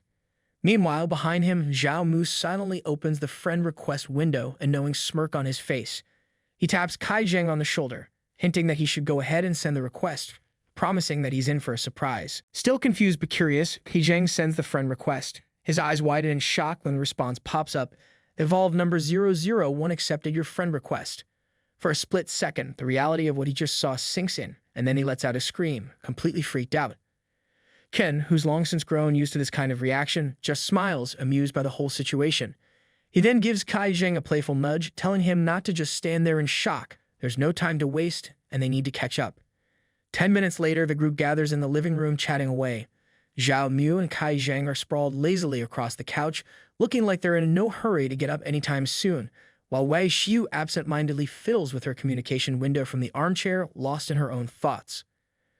Qi Zheng, still marveling over the earlier discovery, leans back with his hands behind his head, staring at the ceiling in disbelief. He comments aloud that Chen's identification number really is an absurdly good number. Seriously, 001 is almost too perfect. He adds that Chen casually mentioned it's the sequence for becoming an evolved one, revealing that he was the very first to undergo the transformation. Zhao Mu, resting his head in his hands, thinks back for a moment before quickly turning to Qi Zheng. With a playful smack to his friend's knee, he brings up a memory, asking if Qi remembers what Chen Bai posted in their dorm group. There was something about the school changing the date of the physical test to mid-June. Qi Zheng laughs, nodding as he recalls it clearly. He remembers how they ended up exercising for more than a week because of that announcement. But then a thought hits him, and he suddenly sits up, eyes wide with realization. He asks, a bit shocked, if that means Chen Bai somehow knew about the end of times even back then. Zhao Mu shrugs and says it might just be a coincidence, but either way, they definitely benefited from all that extra exercise. Zhang leans back on the sofa's arm, letting out a satisfied sigh as he reflects on how much they benefited from the information Chen Bai provided. He casually remarks on it, to which Zhao Mu quickly agrees, both of them acknowledging the unexpected advantage they gained. Just then, Zhang glances over and notices Wei Shihu hunched over her communication screen, her face noticeably flushed. With a teasing grin, he calls out to her, asking why her face is so red, half expecting an amusing story or a juicy secret. Wei Shihu quickly stands up, her face still flushed, and brushes off their concern, insisting it's nothing. She tells them she's heading back to her room, but not before reminding them of Chen Bai's instructions. Whatever they do, they absolutely shouldn't go into his room. The warning hangs in the air like a serious note in an otherwise casual conversation. Once outside the room, Wei Shihu pauses in the hallway, Chen's name echoing in her thoughts. Her mind drifts back to the messages she exchanged with Sanji, replaying the conversation in her head. She recalls the moment she introduced herself. "It's me, Wei Shihu," she had said. Sanji asked her how did she get her code, her tone laced with curiosity. "Chen Bai told me," Wei Shihu had replied. Sanji replies, "I knew he'd get into trouble the moment he left." But then her tone shifted, taking on a more playful note as she added, "Aren't you my best friend? We are, aren't we?" Wei Shihu had immediately replied, of course, without hesitation, though she sensed something was coming. "Great," Sanji continued with a mischievous edge. "From now on, when we're together, I won't be the only one calling him daddy." Wei Shihu's face instantly flushed, her hands flying to her cheeks as she stammered, asking what on earth Sanji was talking about. Her mind raced, her thoughts spinning wildly. It can't be what I'm thinking, right? She wondered, her heart skipping a beat. The idea of Chen Bai, Sanji, and herself all together was too outrageous to even consider, yet the thought stubbornly lingered, making her cheeks burn even more. Just as her imagination threatened to spiral completely out of control, a voice suddenly pulled her back to reality, snapping her out of her daydreams and forcing her to confront the here and now. "Listen to me, Brother Jiang Luping, this isn't so simple," someone is saying, his tone dripping with seriousness like a detective in a cheesy noir film. Her curiosity instantly piqued. Wei Shihu stealthily moves closer, doing her best to channel her inner spy. She spots Li Feng and Jiang Luping leaning against the wall, deep in a hushed conversation that looks more like a secret meeting than casual gossip. Li Feng, ever the skeptic, insists that Chen Bai is definitely lying to them. He lists the inconsistencies in Chen's story with the intensity of someone who just uncovered a major conspiracy theory. He might as well be wearing a tinfoil hat. Jiang Luping, nodding along, admits that he also finds the whole situation fishy. The idea of Song Zhexian helping Chen manage a settlement feels off to him, like it's part of an elaborate show-off stunt. Meanwhile, Wei Shihu watches them in silence, her earlier embarrassment now swapped for a mix of unease and amusement. She keeps herself hidden, not wanting to blow her cover.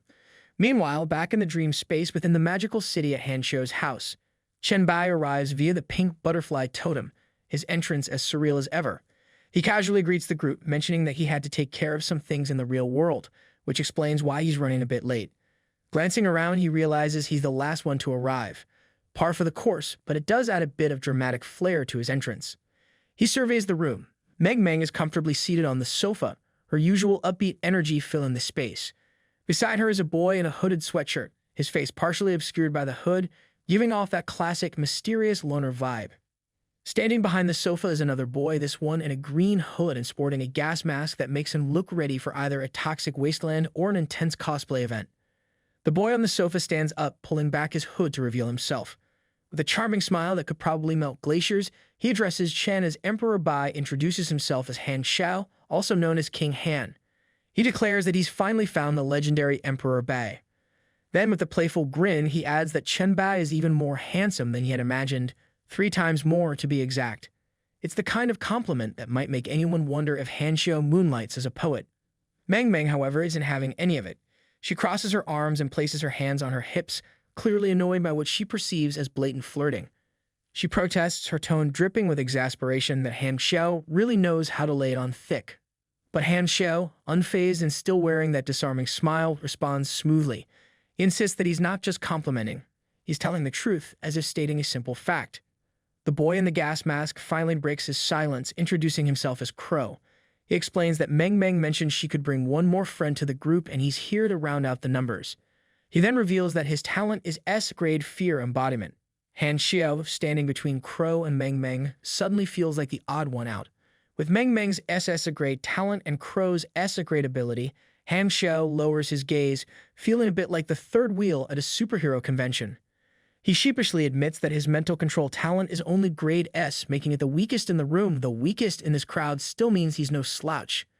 Chen steps forward with a grin, noting that while Han Xiao's talent might be a bit rare, his luck is anything but. He points out that if this situation had happened just a couple of days earlier, Meng wouldn't have been able to help him, since back then, her ability was limited to bringing everyone into the dream world only from her own location. The recent upgrade allowing her to pull everyone to any location using her dream as the core is a new trick she learned just the day before yesterday. Han Xiao, taking it all in stride, smiles and sheepishly scratches the back of his neck. He admits that luck has always been on his side, as if it's just another day of things working out perfectly in his favor. Ken gives Han Xiao a quick look, reminding him that Meng doesn't have much time to keep the four of them in the dream world. He urges him to get to the point and explain why he was complaining in the group chat. Han Xiao doesn't waste any time. He reveals that it's a dungeon with a specific mission tailored for him.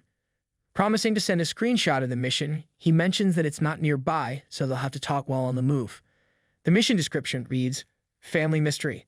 Exclusive mission grade S, it details how he found a medical record among his father's belongings from Red Star Psychiatric Hospital, bearing the name of an aunt he's never heard of. The record references a familial genetic disorder. Questions Squirrel. What is this genetic disorder? Why has his aunt never been mentioned? And more importantly, could his powerful mental talent be connected to this mysterious genetic condition? The Red Star Psychiatric Hospital seems to hold the key to unlocking these secrets. The group walks through the dream space, navigating its surreal landscape until they arrive at the specified location. Before them stands the entrance to Han Xiao's mission, a red portal pulsating with an ominous glow. It's unmistakable as the gateway to the Red Star Psychiatric Hospital. Han Xiao steps forward, his expression a mix of determination and unease. He explains that when he first discovered the hospital, it had already transformed into a dungeon. He ventured in once, but quickly realized he was out of his depth. The monsters within, ranging from level 5 to 12 on the nightmare difficulty scale, were far more than he could handle at the time. The experience was so harrowing that he had to retreat, vowing to evolve and return stronger. But abandoning the dungeon came with a price. After he left the cosmos, a mysterious force that seems to govern these strange occurrences informed him that his presence had been noticed. Worse yet, someone else might now be aware of the dungeon's existence and could potentially take everything from it. Chen simply raises his hand, cutting through the tension with a calm, I understand, which catches everyone off guard. The system immediately prompts him, asking if he wants to lead the team into the dungeon of the Red Star Psychiatric Hospital. He confidently responds with a yes, and a strong light begins to emanate from beneath his feet.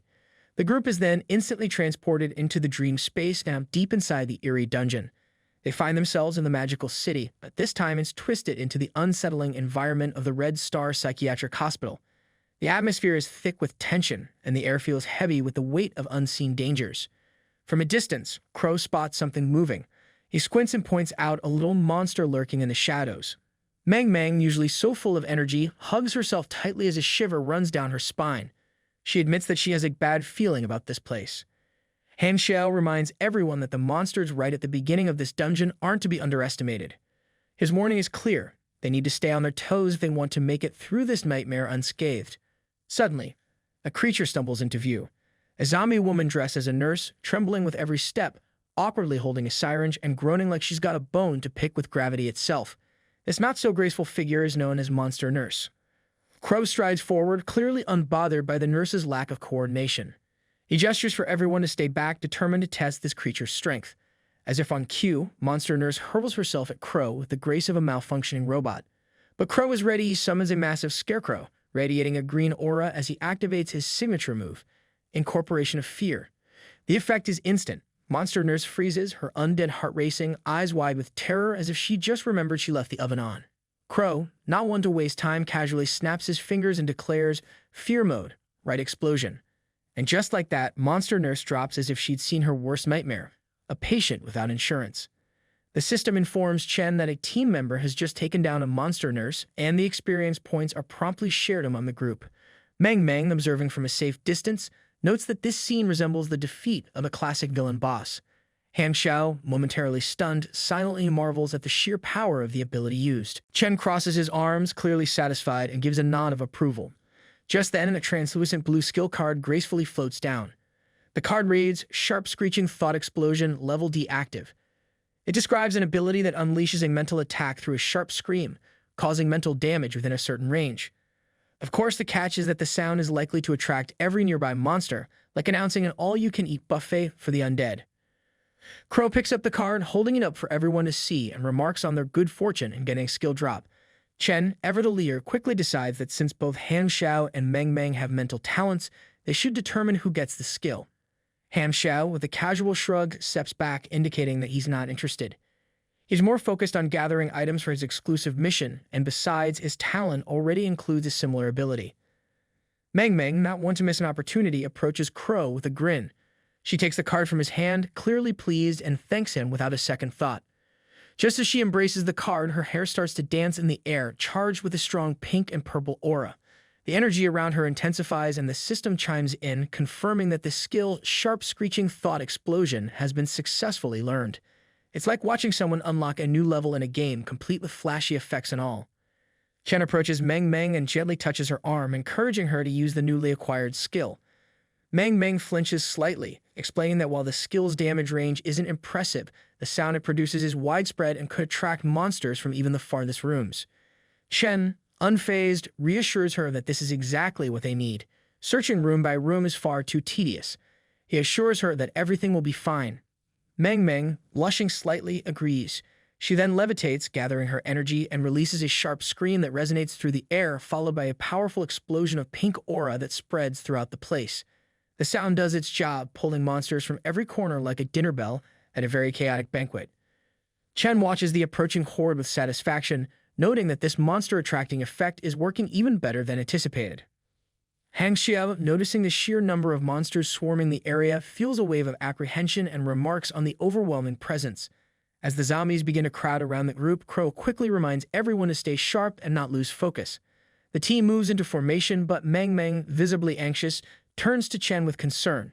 She hesitantly asks if they can really handle such a large number of enemies. Chen, however, remains completely relaxed, his hands casually in his pockets as if he's just out for a stroll. With a confident smile, he assures her that there's no problem at all. In fact, he sees this as the perfect chance to put his newly updated abilities to the test. To top it off, he casually scratches his neck and stretches, looking more like someone preparing for a light workout than a battle against a horde of zombies. Han Xiao raises his hands, causing daggers to levitate around him, each one enveloped in a fierce purple energy. With a smirk, he acknowledges the group leader's confidence and feels reassured.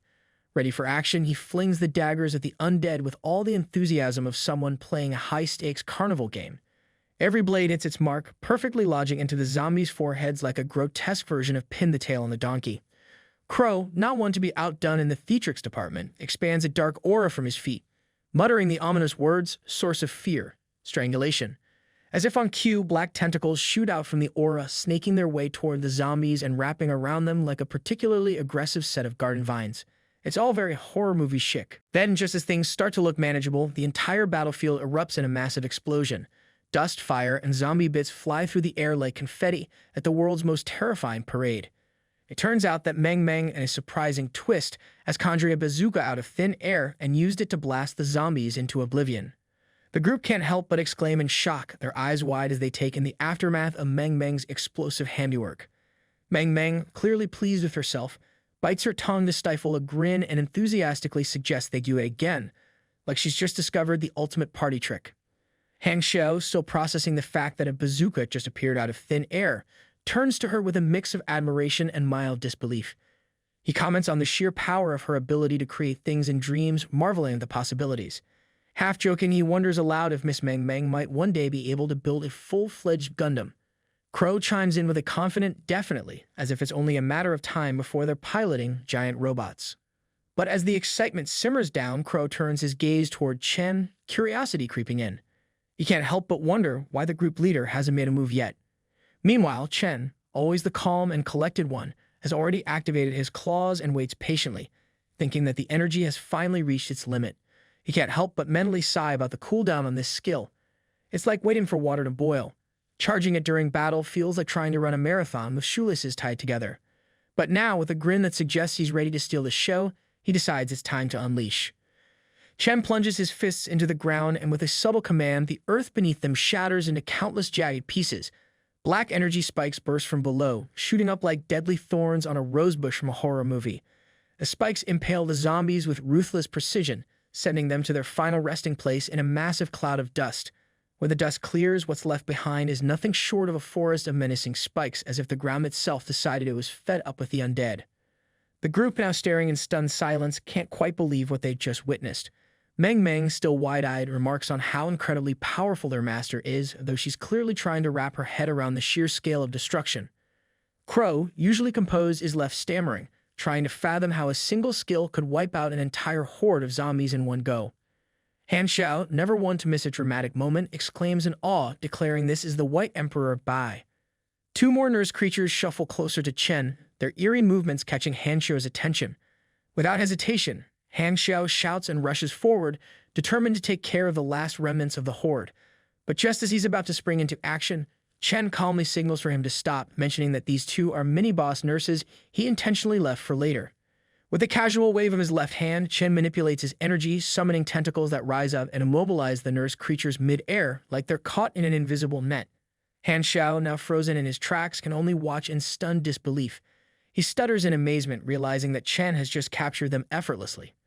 Crow, sensing his friend's shock, silently places a hand on Han Xiao's shoulder in a subtle attempt to console him, though it's clear he's just as impressed. At that moment, the system pings Chen with a new message. The black light swallowing ability has evolved. Chen now has the option to view fragments of the memories from the targets he's consumed, with a low probability of acquiring one of their mastered skills. Chen, with a determined expression, declares his intent to read and absorb the memories of the captured nurse creatures. He can't help but reflect on how long it's been since he last used this particular ability. The memory reading and absorption skill had been tucked away, almost forgotten, ever since he first acquired it before the apocalypse turned the world upside down. Chen places his hands on top of the two nurse creatures' heads, their hands shackled by black ties as if they're part of some eerie puppet show. Strangely, their once disturbing nurse uniforms have vanished, replaced by ordinary clothing, as if they'd just come from a casual day out. If that day included being undead, of course. Chen delves deeper into their memories, and the scene shifts, and suddenly he's witnessing something far more unsettling. He sees a woman crawling on the floor, clad only in her underwear, her body marked with strange inscriptions like someone's twisted idea of body art. The atmosphere becomes even more disturbing as he notices other women trapped on crosses, their bellies etched with similar inscriptions and barbed wire cruelly restraining them. The memories pulse with fear and confusion. One of the women, trembling on the floor, tries desperately to drag herself away, her voice filled with terror as she pleads for something, anything, to stay away. Her words are frantic, echoing Chen's mind as she stammers, "Please, stay away." In the midst of this nightmarish scene, a man in a blood-stained lab coat stands in the center of the room, smiling with a calmness that feels completely out of place.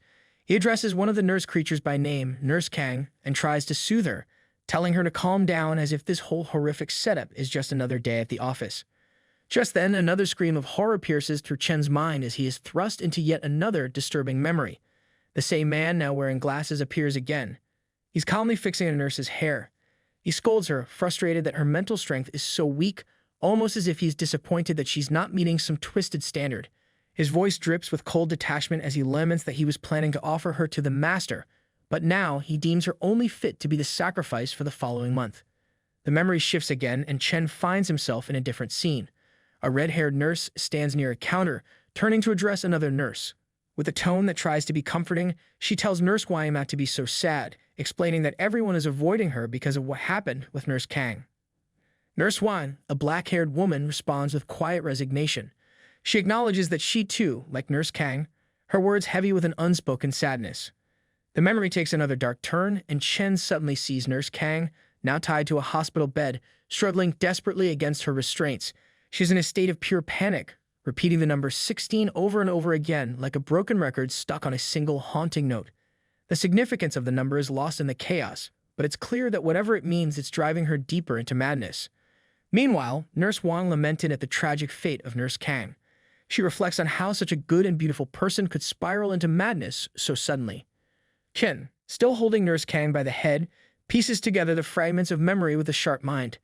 The number 16 stirs something in his recollections. He remembers a connection to his previous life as a demon hunter, a time when he heard whispers of a psychiatric hospital in the magical capital that was linked to demons. The place was notorious for being a site where demons could be summoned, but back then, Chen's power level was so far beyond the limits of this place that he barely paid attention, only glancing at a few posts about it on the Evolutionaries forum. Now, though those faint memories take on new significance. After absorbing what he can from the nurse's memories, Chen releases them, their bodies going limp as the dark energy dissipates. Turning to the group, he addresses them with a calm authority, signaling that it's time to move on. He reminds them that their primary objective is to find clues for Hanshou's exclusive mission. However, he also cautions everyone to stay alert and stick together. Half an hour later, the group is still combing through the hospital, determined to find something, anything, that might lead them closer to their goal. As they climb yet another staircase, Hanshou notes that the place should be cleared of monsters, considering they haven't run into any for a while. He mentions that they've already scored 3 floors without uncovering a single clue. The frustration is starting to creep in, but Meng Meng, always the optimist, chimes in that they're not entirely without leads. Crow, moving a bit ahead, notes that the number 16 keeps popping up almost as if it's taunting them. But as they reach the next floor, his patience seems to wear thin. With a mix of annoyance and curiosity, Crow wonders out loud why the instance boss is still a no-show. He jokes that maybe the boss is quaking in fear, the thought of facing Emperor Bai, too scared to make an appearance. Just then, a powerful aura bursts forth, thick with murderous intent, and a menacing presence makes itself known. It directs its menacing focus on Crow and tells him that his arrogance has reached a dangerous peak. Instantly, everyone springs into action. Crow, without missing a beat, calls forth his trusty scarecrow companion. Hanshou, not one to be outdone, makes his daggers hover menacingly in the air while Meng Meng casually conjures a pair of double swords as if it's just another Tuesday. Meanwhile, Chen begins to release a sliver of his energy, primed and ready for whatever comes next. A massive creature with bloodied paws slowly emerges from the shadows, revealing itself as a demon with long, twisted horns, glasses that somehow manage to stay perched on its nose, and an elongated chin that seems like it's trying too hard to be menacing. The creature, never one to miss an opportunity for theatrics, introduces itself as the director of the Red Star Mental Hospital, Zhao Changlin, and because why stop there, also claims to be an envoy of the 16th demon of the 72 Pillars of Solomon. Meng Meng stays silent, her expression a storm of anger, while Hanshou's face morphs into pure shock, clearly wondering if this guy is actually a demon. Crow, still catching up, repeats the title like it's the punchline of a joke he hasn't quite understood yet. Envoy of the demon god, the demon. The director, relishing his moment in the spotlight, declares that pretending to stay calm is useless. He then delivers his grim proclamation. Their only destiny is to serve as sacrifices for his master. But in a twisted attempt at diplomacy, he adds that if the girl is willing to serve his master loyally and bear his children, he might just consider sparing her life. Meng Meng immediately reacts, her voice dripping with sarcasm as she shouts, suggesting that he himself should go bear children for his master. Chen steps forward with a mocking smile, eyeing the low-level demon with disdain. This creature, once human, now dares to act arrogantly. Chen challenges it, taunting the demon if he has the courage, he should show it to his grandpa standing here instead of wasting time with empty threats to make them laugh. Chen then unleashes his claws, purple flames igniting along his arms, ready for some action. The creature, brimming with arrogance, declares that it will demonstrate the power bestowed upon it by its master, roaring with a ferocity that shakes the room. As it raises its arm, a massive and terrifying aura spreads, filling the space with an overwhelming presence. The sheer force of it is enough to make Hanshou, Crow, and Meng Meng bow involuntarily, their bodies betraying them under the weight of the aura. Hanshou, clutching his head, wonders what this terrible feeling is, as if his very thoughts are being crushed by the oppressive energy. Meng Meng, panic-stricken, covers her face. Chen adjusts his posture, his mind racing with anxiety. Of all the demons, it had to be the psychic type, the one that specializes in exerting continuous psychic pressure. It's like dealing with the most annoying telemarketer, except this one can crush you with its mind. Despite having decent psychic power, Chen knows he's at a disadvantage without any psychic abilities of his own. Prolonging the fight would only make things worse, so he decides to wrap this up quickly. Without wasting another second, Chen rushes toward the demon, his own aura clashing with the oppressive force around him. He buries his fist in the demon's abdomen, causing it to bend over with a reaction that's oddly appreciative, like it just got a compliment instead of a punch. But before Chen can feel too good about his strike, the creature exhales a black and red flame that rapidly spreads throughout the room, turning the place into a demonic sauna. Chen quickly activates his shield, blocking the flames as he steps back, realizing that this fight just got a whole lot hotter, literally. The demon, relishing its perceived advantage, taunts Chen, noting that while he might have some strength to endure, there's no way he'll break through the hellfire. If this drags on, the demon smugly declares Chen will collapse under the relentless psychic pressure. The demon, filled with hatred and fury, shouts that there's no way forward and no way back. It demands that Chen fight and scream in despair, urging him to entertain it with his suffering. It's like the demon is hosting its own twisted reality show, and it's waiting for the big dramatic breakdown. But then, out of nowhere, Han Xiao laughs, breaking the tension as he stands up and touches his temple. The psychic pressure that had been suffocating everyone suddenly vanishes, leaving the demon's plans deflated faster than a popped balloon. Crow, sensing the change, notes the disappearance of the pressure, while the blue energy radiates from Han Xiao, giving him an almost heroic glow. Meng, bewildered and a bit exasperated, asks Han Xiao why he didn't use this ability earlier. Han Xiao scratches his head, a shy smile spreading across his face. He admits somewhat sheepishly that he's not entirely sure what's going on, but it seems that by releasing a bit of his psychic power, he can resist the demon's pressure. It's like stumbling upon a cheat code in the middle of a boss fight, completely unplanned, but hey, who's complaining? Meanwhile, on the other side of the corridor, the demon director speaks up, revealing that it seems like Han Xiao is a descendant of the Han family, part of the master's bloodline. With a voice dripping with menace, it warns Han Xiao not to get too comfortable. Just because his bloodline is helping him resist the psychic pressure doesn't mean he's safe. The hellfire, after all, can still turn him to ashes. It's a classic villain move, reminding everyone that the situation is far from under control. But Han Xiao, now emboldened, steps forward with a mocking smile. He points out the irony, asking why the master's dog is trying to kill a descendant of the master's blood. He cheekily suggests that the demon might want to be careful, or the master could get pretty upset. Maybe even upset enough to take the demon out himself. The demon chuckles darkly, mocking Han Xiao, calling his family nothing more than traitors to the master. The demon adds with a twisted grin that killing him might even earn it a nice reward. With a dramatic flourish, the demon director declares that they will all turn to ashes in the hellfire. Leaning back, it begins to gather a menacing flame in its chest, preparing to unleash a devastating attack. Sensing the danger, Han Xiao and Crow rush forward, determined to stop the demon before it can finish. Crow, in a moment of urgency, shouts that they can't let the demon start the fire and urges others to interrupt it. But just as they're about to reach the demon, it suddenly sneezes. Crow halts mid-stride, confusion plastered on his face.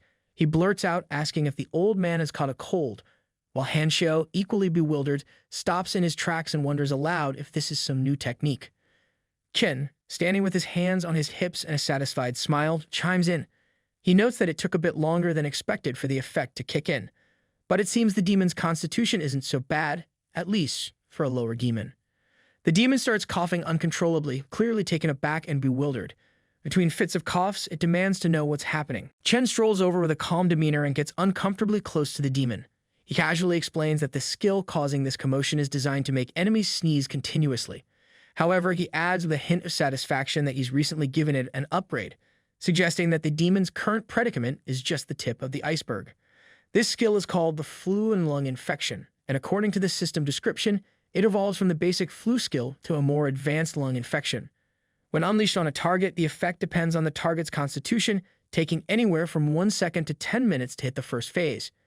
In this initial phase, all attributes of the target gradually decrease as they suffer from 3 to 5 random disease-related debuffs. To make things even more delightful, any attack spells become prone to the sneeze effect, meaning they might fail, slow down, or just not work at all. And if a target's constitution drops below half, they enter the second phase, setting the stage for even more fun. The demon, now in a state of utter frustration, begins to curse and cough, exclaiming that it's impossible to have gotten sick. It's as if it can't believe its own misfortune, like catching a cold was the worst thing that could happen to a demon. Meanwhile, the system displays the next part of the description. Second phase, all recovery abilities drop to less than 90%, concentration becomes difficult, and 5 to 10 random disease-related debuffs start appearing. The demon's breathing ability also begins to fail. Chen, watching with a smirk, continues walking behind the demon, who is now struggling to move, leaning against the walls for support. The demon mutters in disbelief, lamenting its fate and questioning how it, a higher-level life form, could be brought down by such an affliction. The system then displays the final part of the description. Third phase, loss of the ability to breathe. The demon collapses, trembling and writhing in agony as it struggles for air. Chen, observing the scene with a sickly satisfaction, remarks on the effectiveness of the skill. He notes that it turns out even demons need to breathe. He reflects on the fact that the substantial amount of virus points he used was worth it. The system then chimes in with a notification, system alert, dungeon boss defeated. 30,000 experience points gained based on battle contribution. Chen shifts his focus to the group who are huddled together. With a curious tilt of his head, he wonders what on earth they're up to.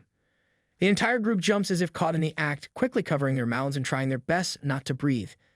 Han Xiao, in his usual dramatic flair, silently mouths that there is virus, while Meng Meng, with wide eyes, mentally adds that she really doesn't want to catch a cold. Crow stands by, looking worried as well, perhaps forgetting that he's already wearing a gas mask. Quite the fashion statement, really. Chen, with the calmness of someone who's been accused of worse, reassures his friends that they have nothing to fear. He's quick to remind them that as long as he doesn't release anything, there's no need to worry about catching any strange infections. Relieved, everyone exhales in unison, and Crow, feeling particularly brave, or maybe just a bit sheepish, finally removes his mask. Meng Meng, now sitting on the ground with an air of exaggerated admiration, dramatically throws her head back and declares that Master Bai's abilities are simply unmatched. Han Xiao, never one to miss an opportunity for some lighthearted flattery, gives a double thumbs up and gestures toward Chen with a wide grin. Chen, trying to keep his modesty intact, quickly waves off the praise. He points out that his skill is only effective against demons with weak physiques, adding with a hint of humor that there are still plenty of monsters out there who don't even need to breathe. Chen then turns to Han Xiao, mentioning that he's received the dungeon cleanup notice along with the notification to post a strategic video. He casually inquires about Han Xiao's progress on his task.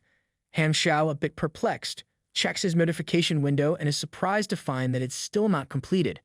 Chen, ever the strategist, suggests that the mission hint must be hidden somewhere in the dungeon and urges Han Xiao to hurry up and find it. He then adds, almost as an afterthought, that he plans to release the dungeon cleanup video soon. With a mischievous glint in his eye, Chen asks if anyone wants to show their face and achieve instant fame. Crow, feeling the sudden pressure, promptly puts his mask back on and requests that their appearances be hidden in the video. Meng Meng also tells him to hide her face too. Han Xiao urges him to keep it down as well. He insists that they check out what the boss dropped first and then quickly help him locate the elusive mission clue. Not long after, a video was published with the grand title, The Emperor Bai takes team members Meng Meng, Han Xiao, and Crow to clear the Nightmare Dungeon. Red Star Psychiatric Hospital, levels 5 to 12. Quite the mouthful, but hey, marketing is everything. The dungeon strategy video, offered at the reasonable price of 5 copper coins, quickly gains attention. Song Zixiang and Luli are among the first to receive the notification, and they rush to watch it like it is the latest blockbuster. But it isn't just them. Soon, all the awakened ones on the internet are tuning in to witness the legendary feats of their ever-rising monarch, who seems to be racking up accomplishments faster than they could count. Fame has its perks, after all. Meanwhile, in Jiangsheng, within the confines of a certain hotel room on the 15th floor, the group of Chen's classmates is glued to the newly uploaded video. Zhang Yishui, eyes narrowing in recognition, remarks that despite the face being hidden, those claws are unmistakable. The figure of the White Emperor in the video is undoubtedly Chen Bai. Seated comfortably on the sofa, Wei Shifu turns to Jiang Luping and Li Feng with a sly grin, taunting them for their silence. She can't resist a jab, reminding them that they were just analyzing how Chen Bai might be a fraud. Song Ji, a bit flustered, chimes in, pointing out that wasn't Chen Bai just at the hotel. He quickly adds, trying to save face, that even if this is Chen Bai in the video, it only proves his impressive combat skills. It doesn't necessarily validate the settlement he's been talking about. Jiang Luping rises from the sofa and remarks that this revelation makes things even more unsettling. With a serious tone, he asks the group if they consider the possibility that Chen Bai might be exploiting everyone drawn to his base to bolster his own strength. He questions how else could he have become so powerful. Wei Shihu, clearly not buying into the conspiracy theories, rolls her eyes and turns to Li Feng with a smirk. She points out that it's pretty obvious to everyone that he and Chen Bai don't exactly see eye to eye, especially since Chen didn't share any of that precious equipment with him. She then asks Jiang Luping why he's being so hard-headed and urges him to check out the video she just sent him, insisting that it might change his perspective. Jiang Luping reluctantly pulls up the video. Curiosity piqued, Zhang Yishui turns to Wei Shihu and asks what exactly she sent. Wei Shihu, now a bit more animated, explains that Song Ji just forwarded her this recording, and whatever it is, it's something they all need to see. The video's content reveals scenes from the mysterious settlement area. In it, Song Ji provides a guided tour, starting with a rather unsettling feature, the Wall of Flesh, which serves as a defense outside the settlement. As she showcases this eerie structure, she casually mentions to Wei Shihu that the wall only consumes corpses from outside, and with a teasing tone, she asks if Wei Shihu is feeling a bit spooked yet. The video continues with Sanji offering a glimpse of the settlement itself. She inquires if Wei Shihu is curious to see more, noting that recording videos with Cosmic Will isn't exactly a budget-friendly activity. With a hint of pride, she explains that she only purchased 10 minutes of recording time, but assures her that it should be enough to capture everything, from the foot of the settlement all the way to the top of the mountain. She points out that the foot of the mountain is the most crowded area of the settlement. It's bustling with activity and anyone can enter for just 1 copper coin per day. However, she cautions that causing trouble there could easily cost someone their life, a stern reminder that while entry is cheap, safety isn't guaranteed for those who stir up chaos. As the video pans up the mountainside, Sanji explains that this area is where many of their relatives live. She tells her that they have big plans to expand and add numerous recreational areas, making it a more comfortable place for everyone. Finally, Sanji highlights the villa area at the top of the mountain. With a mix of pride and nostalgia, she mentions that she still lives in her home there, reminding Wei Shihu that she knows her place well. She notes that the top of the mountain isn't heavily populated, but it's absolutely secure. Only a select few can access it, making it an exclusive and safe haven for those who reside there. She playfully teases Wei Shihu, suggesting that she might end up living in the settlement sooner than she thinks once she arrives. With a mischievous grin, she mentions that while Chen Bai hasn't made a move on Wei Shihu yet, it's only a matter of time before that big pervert takes an interest. However, she abruptly stops mid-sentence, her cheeks turning a shade of pink as she blushes. Flustered, she urges Wei Shihu to hurry up and come over, hinting that she has a lot more to share in person. As the video wraps up, Sanji sighs and says that she needs to go farm instances to improve her physique. After all, without proper training, even all of them together wouldn't be able to satisfy Chen Bai. Back in the hotel room, Zhang Yishui murmurs the word together, her mind clearly spinning with the implications. She then turns to Wei Shihu, who has turned as red as a ripe apple, and with a teasing grin, asks if she's inquired with Sanji about just how many women Chen Bai has. With her head still down, Wei Shihu mutters that Zhang Yishui is completely missing the point, adding under her breath that she really should have given that video a good scrub before sending it out to everyone. The embarrassment is almost tangible, and she wonders if she could just sink into the floor right about now. Sanji notes that things aren't as bad as they seem. He hadn't anticipated Chen Bai being this strong and starts to suggest a few ideas for discussion. But before he can finish, Jiang looping, with all the flair of someone delivering a dramatic line from a soap opera, cuts in. He looks at Wei Shihu and makes it clear that she absolutely cannot become one of Chen Bai's women. Wei Shihu, still flustered, argues back, questioning what Jiang looping means by his bold statement. She insists that she never said she wanted to be Chen Bai's woman. Jiang looping, undeterred, claims that Chen Bai is too flirtatious and has way too many women. Definitely not something Wei Shihu would like. Then, in what he probably thinks is a smooth move, he tries to position himself as the better option, claiming that he's different because he only has eyes for her. Wei Shihu, now on the brink of rolling those eyes right out of her head, tells him to stop and for the love of all that's holy, not to come any closer. She firmly reminds him that whether he wants one woman or a whole harem is none of her business. She's rejected him countless times before the apocalypse. Did he think a few zombies would change her mind? To drive the point home, she once again makes it crystal clear that she has no feelings for him and does not like him.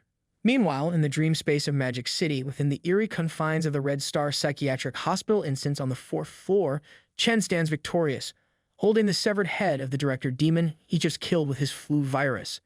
The gruesome trophy still drips with dark energy as Chen surveys his work, a slight smirk playing on his lips. Just then, a notification pops up in his field of vision, delivering some unexpected news. It informs him that this particular organism contains special bloodline factors and he now faces a choice. He can either continue devouring the demon's essence or expel it. However, there's a catch. Absorbing these bloodline factors will have an impact on the blacklight virus within him as well as on himself. Chen decides to go for it and begins absorbing the bloodline factors, murmuring something about how even demons reward their minions with interesting perks. As he focuses on the process, several notification windows start popping up in rapid succession, each bringing more intriguing news. First, he learns that he's devoured a special species, earning himself a hefty 500 blacklight virus exclusive evolution points. Not bad for a day's work. But the notifications don't stop there. Next, he finds out that he's triggered the acquisition of the target's skill, gaining the Hellfire skill rated as Class A. Now that's something to write home about, or, at the very least, something to show off in the next battle. As the process completes, the bloodline factors are expelled and transformed into an item that suddenly materializes in his hand. He looks down to find a test tube containing a swirling dark liquid, blood, rich with the essence of the demon's lineage. He reads the description: Devil's Bloodline Essence, Class A item, potion type, a coagulation of the Devil's Bloodline. Can be devoured to gain a weak Devil's Bloodline. Usage requirements: mental power above 20, physique above 20. Grabbing the test tube in his hand, Chen examines it curiously, wondering if this is really the bloodline factor he just expelled. He reflects on how he expected it to simply vanish into thin air, but instead, it materialized into a tangible item. The unexpected bonus is both intriguing and slightly unsettling. After all, not everything that comes from a demon is something you want lying around in your inventory. Chen then turns his attention back to his group, casually asking how things went on their end and if the boss dropped anything worthwhile. Han Xiao, ever eager to share, proudly displays a scroll and a book announcing that they scored big this time. A Hell Messenger Job Scroll Class A and a Hellfire Skill Book, also Class A. Clearly, the loot gods were feeling generous today. Meng Meng, not to be outdone, holds up a piece of paper with a detailed design on it and adds that they also found a piece of armor design and a D-class piece of equipment. The armor design that Meng Meng holds up is titled Hell's Call, Shepherd's Horn Blueprint. It's an armor that ranges from C to S class depending on the materials used. The blueprint lists the required components: 1 pair of pure devil's horns, hellfire, and 1 dark crystal. There's also a note attached emphasizing that the final product's grade is determined by the quality of the materials. An S-class shepherd's horn is unique, meaning once someone crafts it, no one else can make another S-class version. Ken's mind immediately zeroes in on the pure demon's horns. He just so happens to know where to get those. With a thoughtful nod, he decides to keep the blueprint for himself. He then distributes the loot, suggesting that the Hell Messenger Job Scroll be left for Han Xiao, along with the Demon Bloodline item. The Hellfire Skill Book goes to Meng Meng, and since Crow also played his part in the battle, the D-class equipment is handed over to him. Crow gives Chen a sharp salute, expressing his gratitude with a respectful nod. Han Xiao, always the cheerleader, flashes a thumbs up and compliments Chen on the fair and reasonable distribution of loot, calling him awesome as usual. Then, with a playful grin, Han Xiao reminds the group that there's still one last task, helping him find the mission clues. He even throws in a cute puppy face, thanking everyone for their help in advance, a move that's hard to resist, even in a nightmare dungeon. The group presses on and eventually reaches the director's office, the likely spot where the mission clues are hidden. Han Xiao, ever the strategist, voices his suspicion that the clues must be here. Unless, of course, that sneaky demon director has another secret room stashed somewhere. He cautiously opens the door, only to find something far more disturbing than he expected. Inside the office stands a colossal statue of a demon, towering over them with an ominous presence. The statue isn't just a creepy decoration, it radiates a powerful aura that each of them can feel in their bones. The air in the room grows heavy, and it's clear that this statue is more than just a lifeless figure. Meng Meng, staring up the towering statue, can't help but comment on its overwhelming presence. She wonders aloud what kind of demon could project such power, even in statue form. Chen, ever the knowledgeable one, enlightens her, explaining that this is Ji, the 16th demon of Solomon's 72 demons, the very master that the director, Zhao Changlin, mentioned. Curiosity piqued, Chen moves closer to the statue, reaching out to touch it with his hand. He notes that the statue's intense presence isn't just for show, it's because Ji once entered this statue in some form, leaving behind a residue of its power. Finding this revelation more than a little fascinating, Chen starts to wonder if there might be a way to summon this demon god within the hospital. It is revealed that around 100 years ago, a woman from the Han family fell in love with the Ji Pei on the Blue Star. This fateful encounter set a strange and eerie legacy in motion. Ever since that time, every generation of the Han family has given birth to a pair of twins, a boy and a girl. As the years pass, a disturbing tradition took root. Once the girls reached adulthood, they would be brought to this place, where they would remain forever, destined to become Ji Pei's brides. The boys, on the other hand, lived their lives in blissful ignorance of the family's dark secret. They would marry, start families, and continue this cycle, never knowing the true purpose behind the birth of their twin sisters. Meanwhile, Meng Meng stumbles upon an old diary and begins reading its chilling contents aloud. The diary reveals a dark chapter from more than a decade ago involving Han Xiao's father, Han Yang. It seems that Han Yang had uncovered the truth about the Han family's cursed inheritance, the twisted tradition that bound the daughters of the family to a lifetime of servitude to the demon Ji Pei within the confines of the mental hospital. Determined to escape this grim fate and desperate to protect his newborn daughter from such a life, Han Yang made a harrowing decision. He chose to kill his infant daughter to save her from being forced into this cruel destiny. However, Zhao Changlin, the director of the hospital, discovered Han Yang's plan just in time and intervened, stopping him from carrying out the act. Zhao Changlin then reported the incident to Ji Pei, the demon master. As punishment for his betrayal, Han Yang was stripped of his bloodline, a fate worse than death for someone of the Han lineage. To make matters worse, Han Xiu's sister, instead of being saved, was taken away by Ji Pei to be raised under the demon's influence. Zhao Changlin, for his loyalty and service, was rewarded with the demon's blood, further binding him to Ji Pei's dark power. Meng Meng, clearly frustrated, tosses the diary aside and informs the group that's all there is to the idiot director's scribbles. She explains that most of the diary is filled with Zhao Changlin's envy toward the Han bloodline and his endless cursing of Han Yang's supposed stupidity. There's also a lengthy section where Zhao Changlin goes on and on about his oath of allegiance to Ji Pei, boasting about how merit brings reward. But that's the gist of what she could piece together from the diary. As soon as Meng Meng finishes summarizing, Han Xiu chimes in, announcing that he's just received the next mission. He takes a moment to thank Meng Meng, admitting with a sheepish grin that he tends to get a headache whenever he sees big blocks of text, so her help was a lifesaver. Meng Meng, always eager for a bit of mystery, smiles and tells him that he's welcome. She enjoys piecing together clues like this, finding it oddly satisfying. Meng Meng notices that Chen is still intently observing the statue and can't help but ask if there's something off about it, given how he's been studying it so closely. Chen, with a knowing look, simply replies that of course there is. Without further explanation, he reaches up and pulls one of the horns on the statue.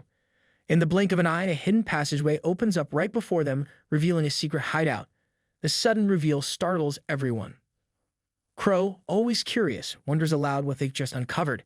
Meng Meng questions whether it's some kind of hideout, while Han Xiu, wide-eyed, suggests it might be a secret room.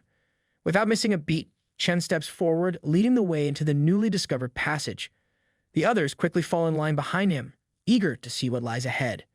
Just as they enter, they find a narrow stairway descending into darkness. Chen Bai casually remarks that given the height they descended, they'd likely drop from the 4th floor straight down to the basement.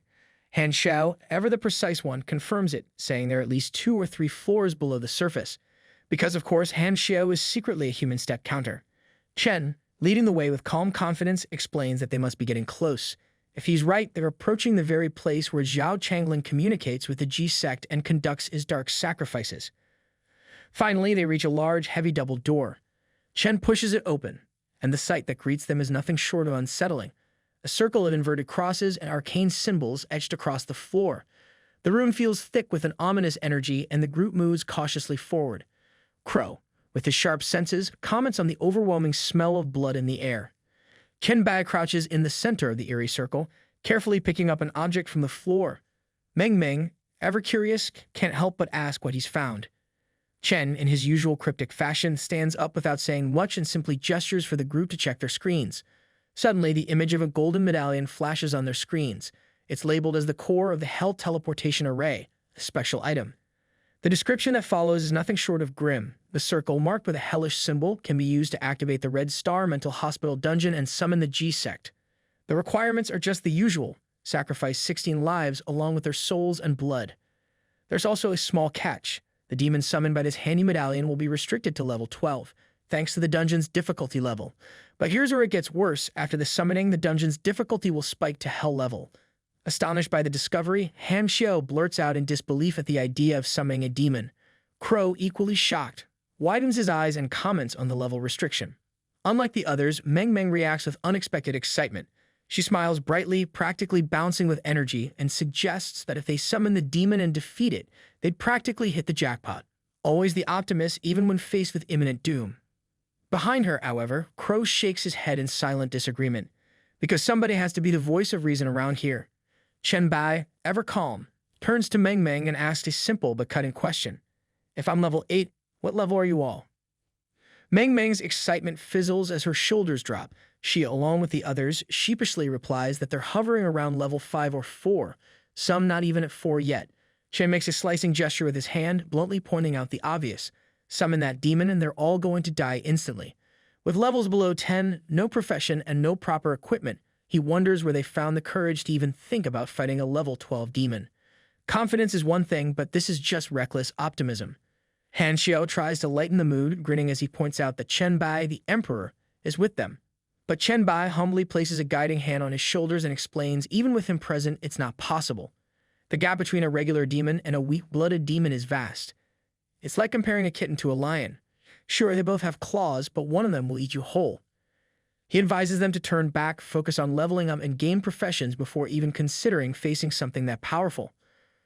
Crow turns to Meng Meng with a grin and asks her to make sure he's included when they come back next time. Meng Meng winks at him playfully, promising that he'll be at the top of the list.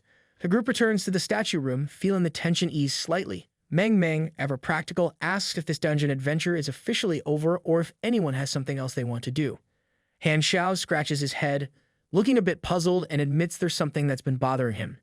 He starts musing about how he is a descendant of a demon and also has a sister, and if these facts appeared out of nowhere when the apocalypse arrived. Chen Bai touches his shoulder and tells him that he is not sure if they came from nothing or if they always existed, but they definitely exist now.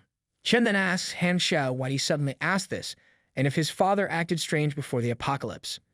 Han Xiao, still lost in thought, explains that the relationship between him and his father was not close, and to him, his father was just an ordinary man living a life without much significance, until of course he turned into a different kind of zombie than others. Crow, always quick to imagine the wildest possibilities, pictures a red zombie with horns and white hair. He excitedly asks Han Xiao if his father turned into a demon zombie and remarks how cool it is. But Han Xiao, with a tense expression, shakes his head. It has nothing to do with demons. His father didn't turn into some epic demon-zombie hybrid. Instead, he became something far more terrifying, a plague zombie. He describes the hideous purple and green fungal spots that covered his father's body, radiating a sense of danger so strong that he didn't dare touch him.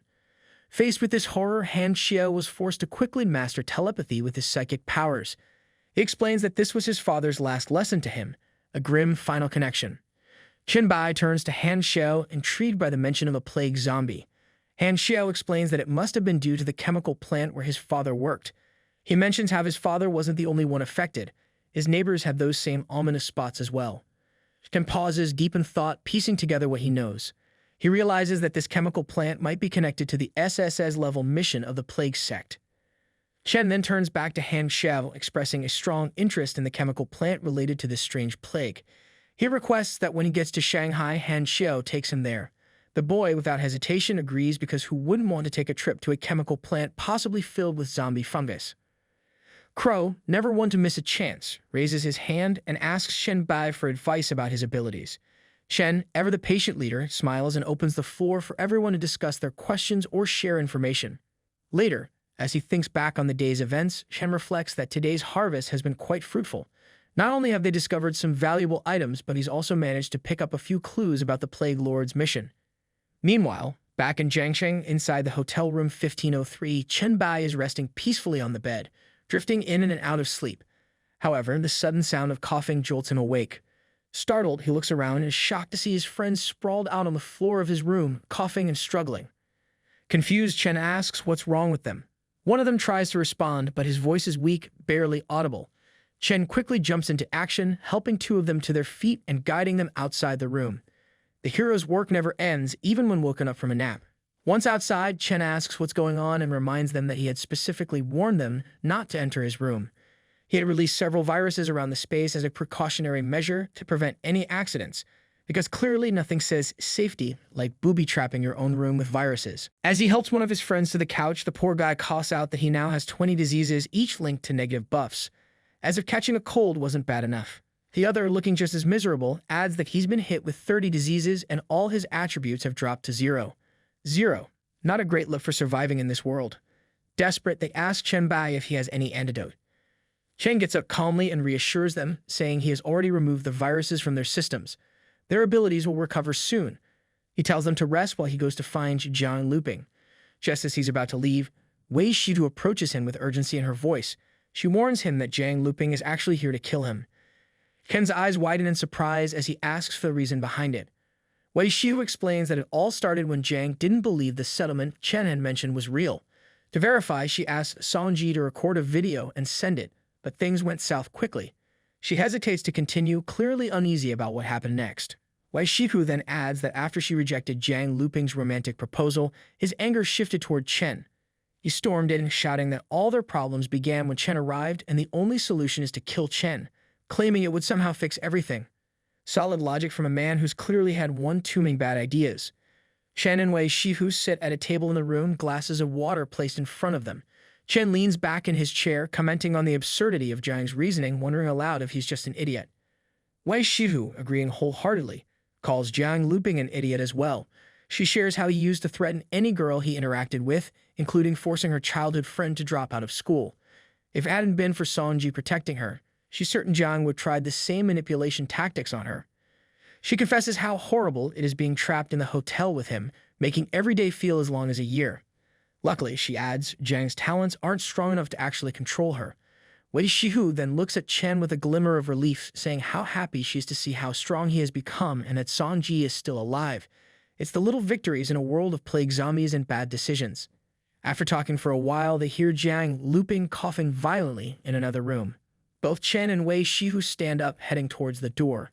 Wei Shihu, turning to Chen, asks if Jiang has already died in the trap he's been caught in. Chen shakes his head, explaining that common viruses weaken quickly, so it will take a little longer for them to be fatal. He's not the kind to rush a good virus, apparently.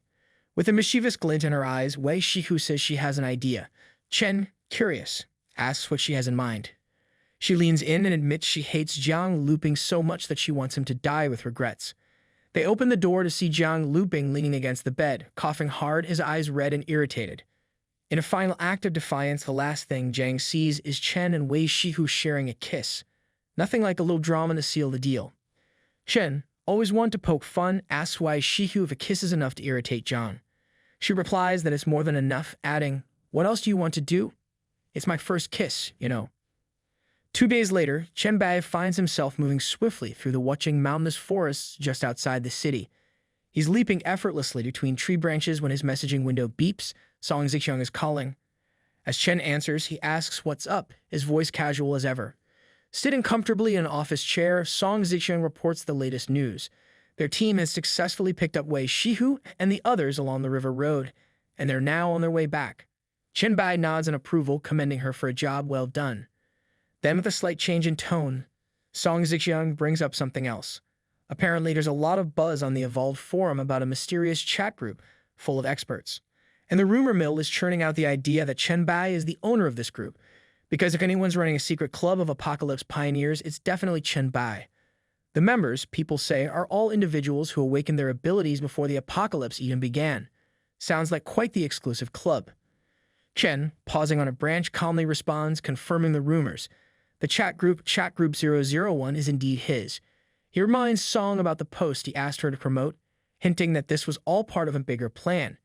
Typical Chen, always 10 steps ahead. Song Zixiang, clearly impressed, notes that this group of experts could be a major asset in the future. She also wonders how they should handle the growing posts discussing chat group 001 on the Evolved forum. Chen, ever thoughtful, jumps down from the branches, landing gracefully on the forest floor. He tells her not to worry for now. He'll check the posts himself before making any decisions.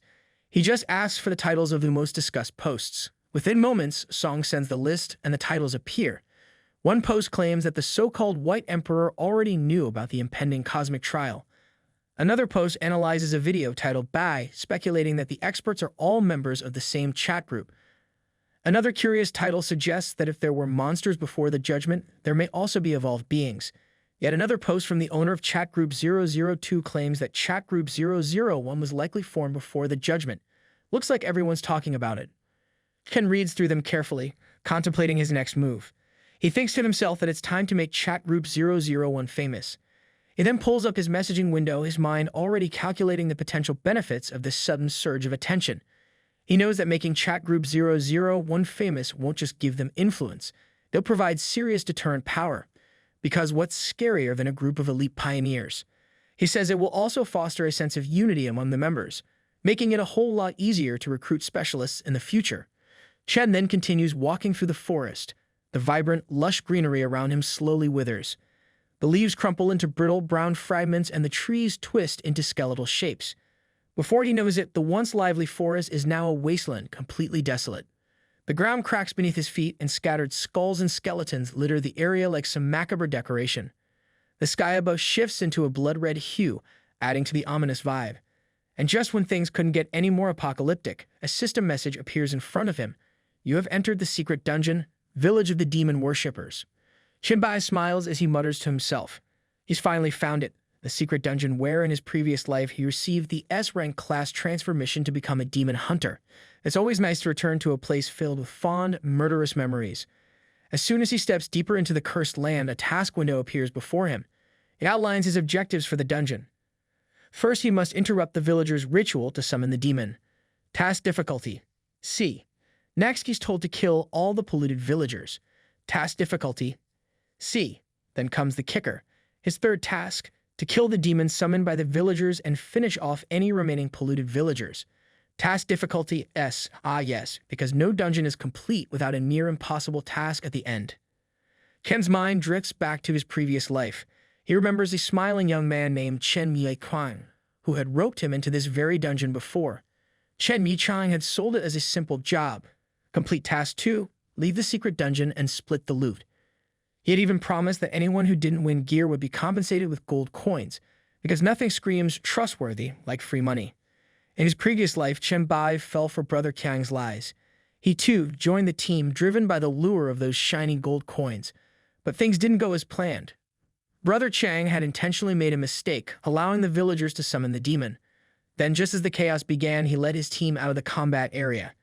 His goal had been clear all along, to use their lives to weaken the demon. Chen vividly recalls the moment Kang, with that same deceitful smile, hurled a spear at the remaining fighters, telling them that their only chance of survival was to weaken the demon enough to please him. By the time everyone realized they'd been trapped, it was too late. Brother Chang had already set up the battlefield, completely surrounding them. And as the evolved ones tried to escape, he ruthlessly massacred them, ensuring no one made it out alive. Brother Chang had managed to gather nearly 100 people, mostly solitary survivors or small teams, all just trying to scrape by in the area. It was the perfect set. With so many scattered and desperate individuals, no one was able to organize an effective resistance in time. When they finally realized there was no escape, the remaining survivors had no choice but to turn and face the demon. In their desperation, they clung to a non-existent hope, fighting with everything they had. Only when the last of them fell did Brother Chang and his team finally swoop in to attack the already weakened demon. But what Chang didn't expect was that Chen Bai was still alive. Chen knew that if he were discovered, he'd be silenced, so he did what any smart person would do. He bailed. Taking advantage of the chaos, Chen slipped away, making his way to the edge of the instance, where the mechanics would allow him to escape if he completed tasks 1 and 2. Just as he was about to make his escape, something unexpected happened. Kang's team finally killed the demon and started rolling for loot like kids at a birthday party, only with more blood and betrayal. To Chen's surprise, a message panel appeared in front of him. Since he was still technically part of the group, he was eligible to roll for rewards, and in a stroke of pure irony, Chen won. The prize? The Demon Hunter Scroll, an S-rank item, the very thing Kang had been scheming for all along. Talk about poetic justice. Kang's team had rigged the rolling system to cheat everyone else, but in the end, it cost them the best reward. If that's not a case of what goes around comes around, I don't know what is. Later, after the dust settled, Kang frantically searched for Chen, realizing too late that the scroll had slipped through his fingers. Knowing Chang would stop at nothing to find him, Chen was forced to leave watching and seek out a new place to lay low. Back in the present, Chen Bai smiles to himself, thinking what a pity it is that he missed seeing Brother Kang's face when the Demon Hunter Scroll slipped through his fingers. That reaction alone would have been worth the trouble. With a light chuckle, he continues walking, lost in his thoughts. But his footsteps slow as he notices something on the ground. An all-too-familiar sight. A corpse, clearly a dead, polluted villager. Someone else is here. Chen pauses, realizing that this could mean trouble. In his previous life, before Brother Chang killed the demon and cleared the secret dungeon for the first time, there had still been about 2 months left. So no need to panic just yet, he tells himself. But it nags at him, who could have discovered this secret dungeon so early. Certainly not the neighborhood watch. Meanwhile, in the central square of the village, a group of people is busy stabbing zombies with spears, working together to complete Task 2. When a system notification appears, confirming that Task 2 is complete and rewarding them with experience points, they breathe a sigh of relief. One of the group stands up and declares that Zhanglong's brother was right. Completing Task 2 allows them to leave. He suggests they get out while the getting's good, promising to return later to deal with the boss. Nothing like saving the biggest nightmare for a future to-do list. However, one of them, looking more than a little nervous, turns to the group and announces with fear in his voice that someone else has entered the dungeon. That someone is, of course, Chen Bai, who calmly walks toward them, asking if they're leaving already. He casually offers to take on the boss if they don't mind. The young man who had been leading the group walks by Chen, and with barely a second glance, gives him the go-ahead. Chen watches him pass, silently noting that it's Brother Chang himself. What a small, cruel world. He hadn't expected them to find the dungeon this early. Another member of the group, with a mix of concern and warning, tells Chen to be careful. The boss is a level 11 demon. Chen nods, thanking them for the warning, and bids them farewell. Level 11. Sounds like a Tuesday workout. As the group leaves, the large demon approaches, towering with muscles and horns exposed, roaring with arrogance. It sneers at Chen, taunting him about his fearlessness, wondering if he's quietly accepting his fate because he knows he's going to die. Chen, unbothered by the demon's theatrics, remains silent for a moment before replying that he's simply reminiscing. After all, it's been a long time since he faced a lesser demon alone. The demon, not liking Chen's tone one bit, declares him a despicable human and prepares to attack.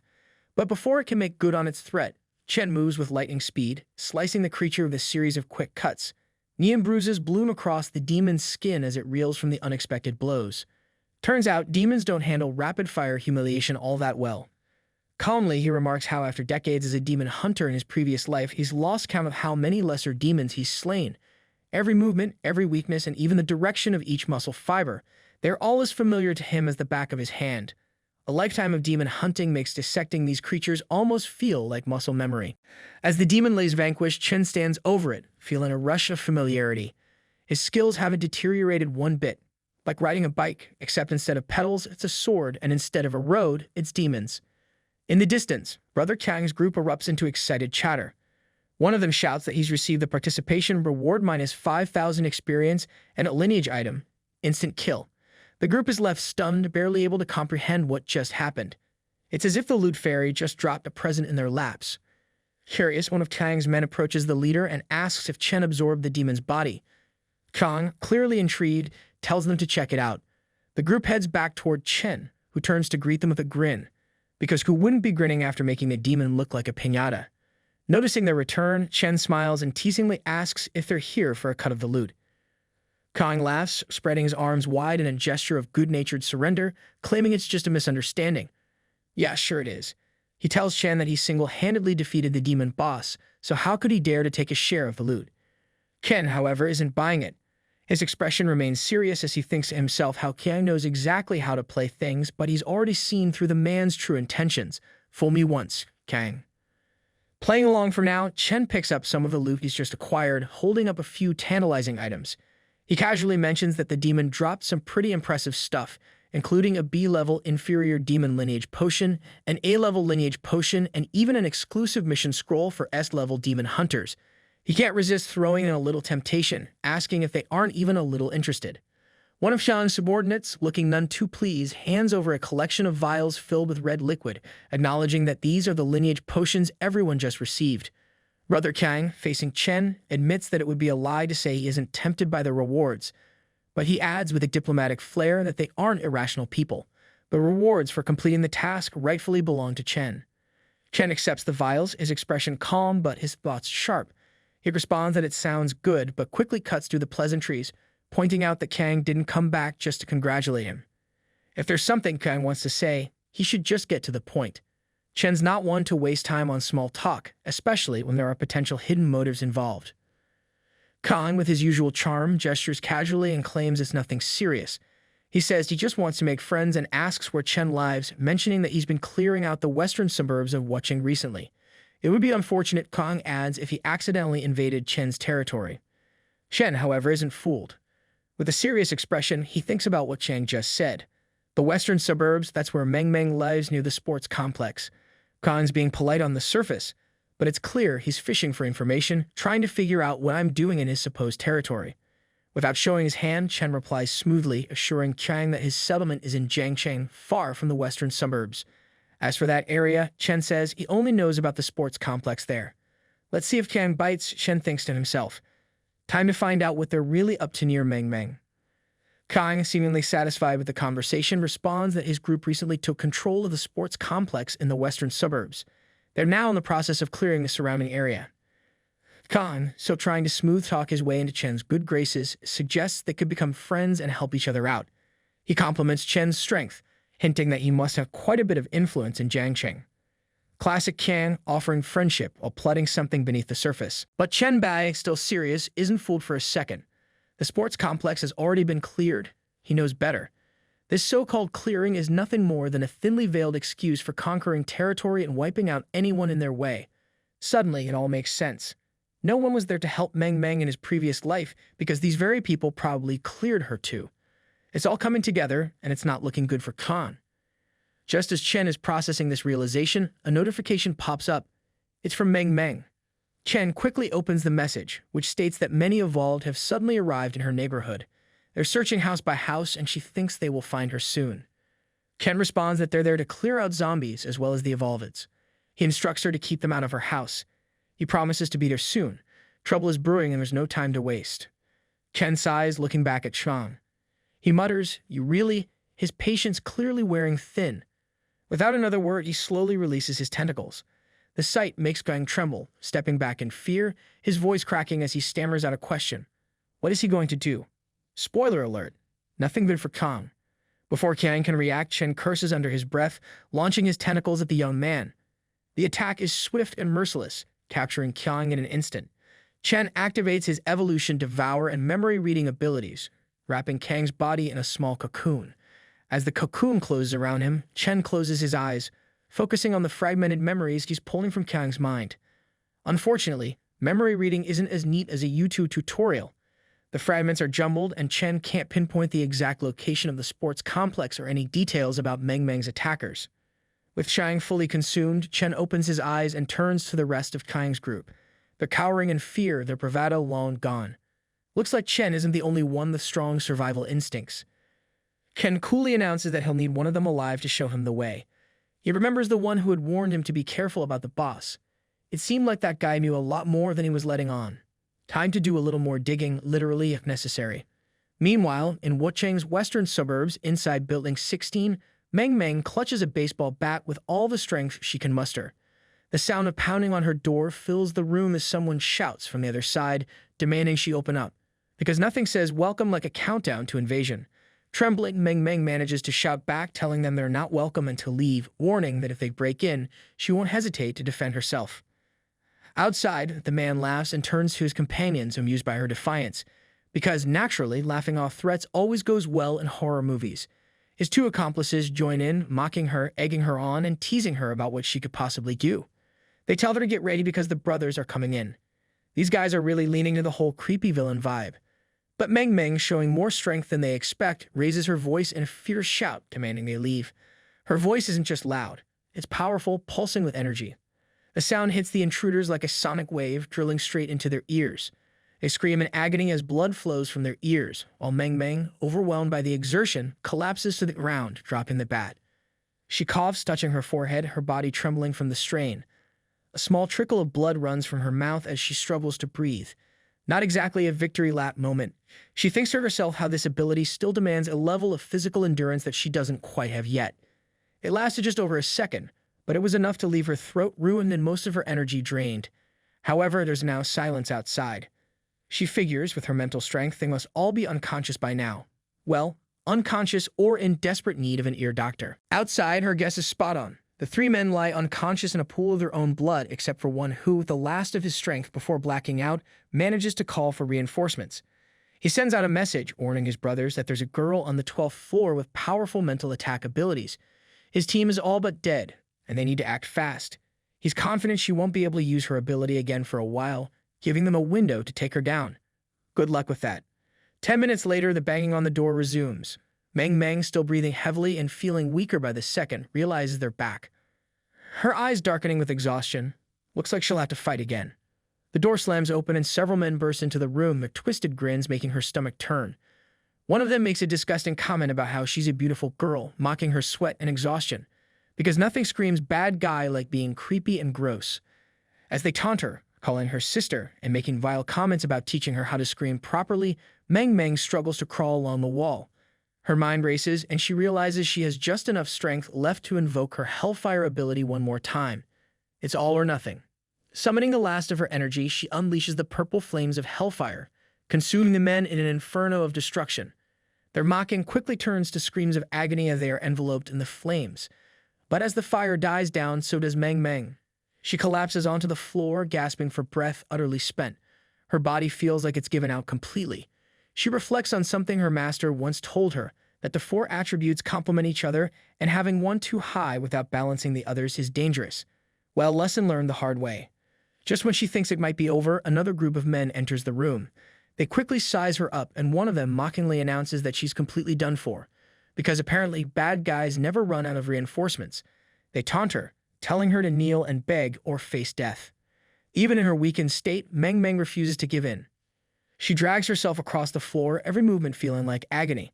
Her head spins and she fights the urge to faint, her thoughts growing foggy. No, don't let them take you. Fight. But they don't care. They approach her without a shred of hesitation. One of them snidely remarks that she's already chosen death and orders the others to restrain her. They move in, grabbing her by the hair and arm, yanking her roughly. One of them sneers, commenting on how tough she is as she struggles. Meng Meng's mind spirals into a desperate plea for help. Help, someone please help me. She feels herself slipping, hopelessness settling in. But then, just when everything seems lost, a savior appears. Chen Bai bursts through the window of her room, landing with a force that sends shards of glass flying. Without missing a beat, he buries a powerful kick into the face of one of the thugs. 2 more follow, and Chen takes them down effortlessly, pulling Meng Meng away from her attackers and tossing the men aside as if they were nothing. Talk about making an entrance. Meng Meng looks up at him, her voice weak but filled with relief. She struggles to speak, apologizing, saying she didn't do very well, that she almost failed. But Chen Bai cuts her off with reassurance, telling her that she did great. He lays her gently on the sofa, telling her to rest now and that anyone who dares to trouble his disciple today will never leave this place alive. Not exactly a subtle warning, but definitely effective. More armed thugs appear, and one of them sneers at Chen, assuming the girl is called in reinforcements. They don't care. They shout, urging each other to attack, confident they can take him down. Oh, how wrong they are. Chen Bai leaps into action, striking with both claw and hammer, taking down the men as though they were mere practice targets. He stands by the door, asking if anyone else has left, his voice cold and steady. It's like watching a teacher take attendance at a school of thugs. Suddenly, from the sofa, Meng Meng's trembling voice cuts through the room.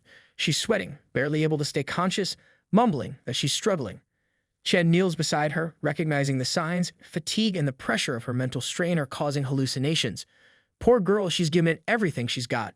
She stretches out her hand, blindly searching for him, and whispers, asking where he is.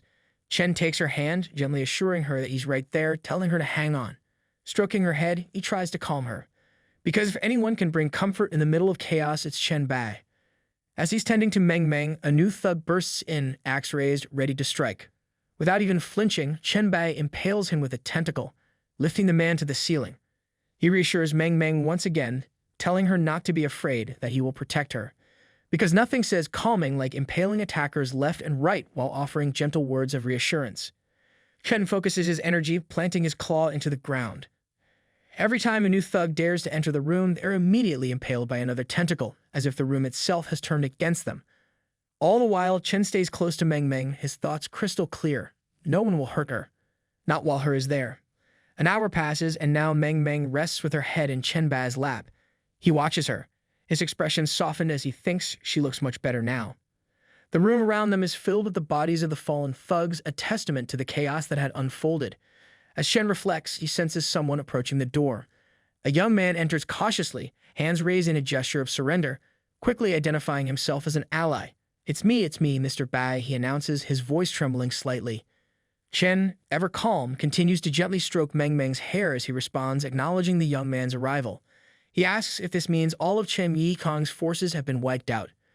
The young man kneels before Chen, confirming that per Chen's instructions, he had devised a plan to lure Kang's forces here and eliminate them. Now, all of Chen Yikong's trusted followers and core members are dead.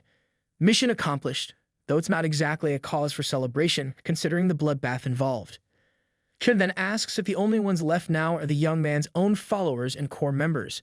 The man's eyes widen, shaking his head fervently. He quickly explains that he doesn't have any trusted followers or core members, just a wife and children. He had been forced to join Chen Yikong because of his unique talent for detection called True Vision, because apparently being too talented can get you into some serious trouble. Kang had used his family as leverage, threatening to violate and murder them if he didn't comply, just like what had happened to his neighbors and friends. Chen listens, his expression unreadable but calm. He tells the young man he understands. He recognizes the value of his talent and appreciates the warning he had given about being cautious of the boss earlier. It's always nice when someone's paranoia pays off. Chen then asks if the young man would be willing to follow him to Jiangsheng, offering him a new path. The young man, clearly conflicted, stammers, uncertain. Chen smiles gently, sensing the hesitation, and reassures him. It's okay if he doesn't want to come. Chen isn't a man who believes in ruling by fear or forcing anyone to follow him. He calls him by name, Zhang Long, and tells him that he respects his choice and won't pressure him. After all, there's nothing quite as refreshing as a leader who doesn't threaten your family to get your loyalty. The young man gestures eagerly, finally replying that he's willing to follow Chen Bai. His hesitation wasn't about loyalty, but about the many people still enslaved by Chen Yikong and his fortress, just like his own family. Seems like saving one family just scratched the surface of a much larger problem. Chen, ever the strategist, opens the window of his warehouse and considers the situation. He tells the young man that he's willing to take them all, but if the number of people is too large, it won't be easy to bring them directly to Jiangsheng. With that in mind, he suggests a plan. Zhang Long should stay in Wucheng for now and work to stabilize the situation. As a gesture of support, Chen hands him a potion to enhance his strength. Because in this world, a little extra power can make all the difference. Chen also sends Zhang Long a friend request, the modern touch in a post-apocalyptic world. He instructs Zhang Long to contact him once things have settled.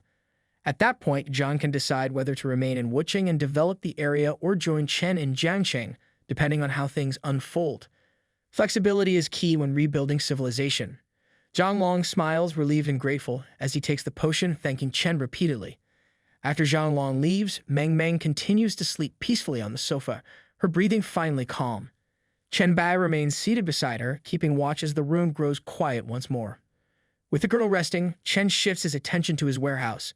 He orders it open, and as he sifts through the items inside, his eyes fall on a mask. His expression turns disappointed. This thing wasn't like this when he placed it here.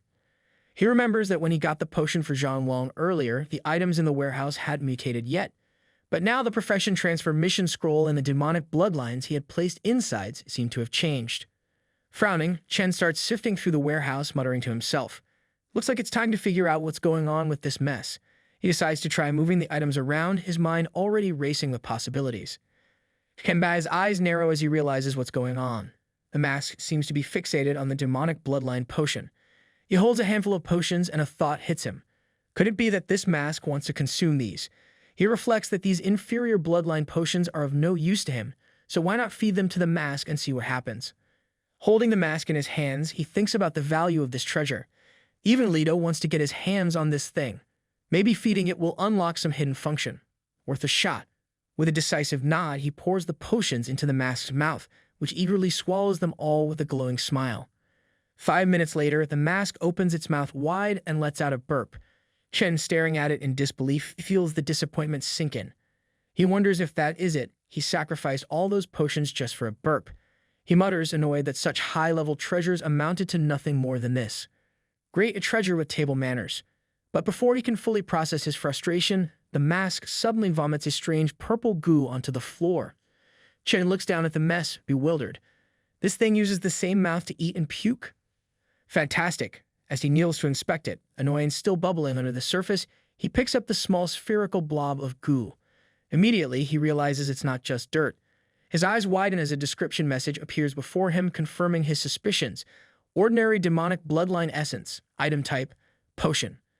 A purified essence of demonic bloodline with stronger effects but higher usage requirements. Carefully holding the small, strange substance with a cloth, Chen's disappointment melts away into a grin. It can really purify demonic bloodlines, he thinks to himself. And combined with another item that can cultivate demonic bloodlines, this could mean one thing, an endless supply of high-level demonic bloodline essence. Ken's grin widens. Looks like that burp was worth the wait after all. Later, Chen Bai sits beside Meng Meng, holding the red scroll in his hands. His thoughts are racing as he reflects on the situation. He was so focused on helping Meng Meng that he hasn't even started the Demon Hunter job mission yet. He opens the scroll and reads the description. Job transfer mission scroll for Demon Hunter, level S, a special and unique scroll that can only be unlocked after killing the first pure demonic creature. Of course, nothing is ever simple in this world of chaos. The mission details are laid out clearly. Completing the task will transform the scroll into the Demon Hunter Job Scroll. The requirements are straightforward. Use the scroll to enter the first level of the Abyss, where you must kill 100 lesser demons and 100 fallen demons to complete the mission and leave. Just your average demon hunting task list. Kill a bunch of demons and try not to die in the process. Chen calmly says to himself that he'll enter the Abyss, but this time he won't rush the job or take unnecessary risks. The Abyss, after all, is filled with dangers and opportunities. It's a demon-infested buffet with a side of chaos. Meng Meng, still lying on the bed with her head resting in Chen's lap, begins to stir. She slowly opens her eyes, rubbing them with tired hands. Her gaze finds Chen, and with traces of tears in her eyes, she whispers his name before launching herself into his arms, hugging him tightly. Chen smiles gently, reassuring her that everything's okay now. As she sits up, Meng Meng looks determined despite her weakness. She confesses to Chen that she wants to double her skill training, feeling like she's still far too weak in the real world. Her resolve is stronger than her current level. Chen pats her head with a knowing smile, telling her that while training is important, there won't be much improvement without real experience. The key to getting stronger is leveling up and mastering her skills through action, because no one becomes powerful by just running drills. Meng Meng props herself up and argues that the experience she's had so far has been crucial. However, she points out that in her dream world, she's already eliminated most of the nearby monsters and only a few remain. She doesn't have the ability to search for more, let alone find a dungeon on her own. It's a bit hard to level up when the local monsters are all extinct. Ken smiles and proposes a plan, suggesting Meng Meng accompany him to Jiangcheng, where he can help her level up. After all, the city is filled with dungeons just waiting to be conquered. Meng Meng's face lights up with excitement, and she eagerly crawls out of bed, declaring that she feels great and they should head to Jiangcheng right away. Looks like she's ready to jump right into the action, no time to waste. But just as she starts to move, Chen gently grabs her by the wrist and tells her to wait. He chuckles, pointing out that even if they ran non-stop, they wouldn't reach Jiangcheng before next month. Without another word, he scoots her up in his arms, and Meng Meng blushes at the sudden gesture. Not exactly the usual travel method, but it works. Ken leaps out of the building's window with Meng Meng in his arms. He tells her to hold on tight and not to open her eyes, warning her that if she feels any pressure, it's just the wind. Because flying through the air while jumping between buildings is perfectly normal, just your average commute. As they soar across the city, Chen moves with incredible speed, leaping from wall to wall with ease. Soon, they are bounding through the trees in the mountainous area outside Wucheng. Eventually, they arrive at the entrance to a secret realm village. Chen places Meng Meng gently on the ground, and she marvels at how the scenery around them has changed so suddenly. So this is what a secret realm looks like, she muses in awe. Chen, always the teacher, explains that one key difference between a secret realm and a dungeon is the entrance. Only secret realms that have been cleared will have entry prompts. For evolved beings, venturing into an uncleared secret realm is extremely dangerous. A small reminder that this place is more than just pretty scenery. Meng Meng, with her usual enthusiasm, smiles and comments on how much her master knows. She then offers to attract the monsters if needed. But Chen turns to her, reminding her that this isn't a dream world. Every skill she uses is critical. It's much safer for her to stay near the entrance. No need to rush into danger just yet. With that, he jumps into action, disappearing into the horizon while Meng Meng watches quietly. As Chen moves swiftly through the secret realm, kicking and striking down zombies in his path, his mind is racing. The mission has shifted. It's no longer just about killing demons. Now he has to eliminate all the demon followers and dark priests, and there are no more lineage potions as rewards. Guess this won't be a shopping trip for potions after all. But before he can worry too much about that, Chen refocuses. First things first, he decides to take down the boss. Upon reaching the central square of the village, Chen Bai spots a group of demon worshippers gathered around their sect leader, who is cloaked and holding a scepter with an ominous aura. The leader's voice rings out, calling Chen an intruder and declaring that he will be sacrificed to the demon god. Because nothing says warm welcome like an invitation to become a sacrifice. Without hesitation, Chen disappears from his high vantage point, moving with lightning speed. He envelops the sect leader with his tentacles, devouring and absorbing him in a matter of seconds. No time for pleasantries, just straight to the main course. As the remaining henchmen charge at him with swords, Chen blocks their attacks with his purple shield. He mutters to himself, pleased that he can still use the evolution Devour for the demon blood in this realm, and in that case, he decides not to hold back. Chen leaps into action, tentacles flying, impaling the remaining demon worshippers with precision. As he grazes one of their bodies in the air, he notes with satisfaction that bosses indeed can separate blood potions of high quality. Elite monsters can also separate blood potions, but normal monsters not so much. Well, can't win them all. Methodically, he walks through the square, absorbing the fallen bodies one by one, and once the area is clear, he heads back to the entrance of the village. Meanwhile, at the village entrance, Meng Meng sits quietly, her head resting on her hand, lost in thought. She wonders if her master has already defeated the boss. There are so many normal and elite monsters around, and she can't help but feel a little left out. She wonders if the master forgot about her. She reflects on the fact that she hasn't done anything yet, and her experience hasn't increased. Even if she just get to help fight the boss, that would be enough. Suddenly, Chen Bai appears, running toward her. He shouts for her to prepare her deadliest powers, reassuring her that she'll be fine with her mental strength, even if she's not at her maximum potential. Meng Meng, surprised but ready, quickly responds. Still sitting, she unleashes a supersonic scream, the force of her ability hitting the demon worshippers who had followed Chen back. No one can say she doesn't know how to make an entrance, even while sitting. Just then, the notifications of experience points flood her vision. Meng Meng's face lights up with excitement. She exclaims with joy that she has reached level 6.5, earning a lot of attribute points. Chen, standing confidently with his hand on his waist, smiles and adds that he's also hit level 9. Looks like it's a leveling up kind of day. Overcome with happiness, Meng Meng jumps up and hugs Chen around the neck, thanking him for eliminating the monsters and gushing her love for her master. Suddenly, a notification catches Chen Bai's attention, a video call from Song Zixiang. He accepts it, his instincts immediately telling him something is off. Something's definitely not right. Song Zixiang appears on the screen, but her usual calm and collected demeanor is replaced by visible unease.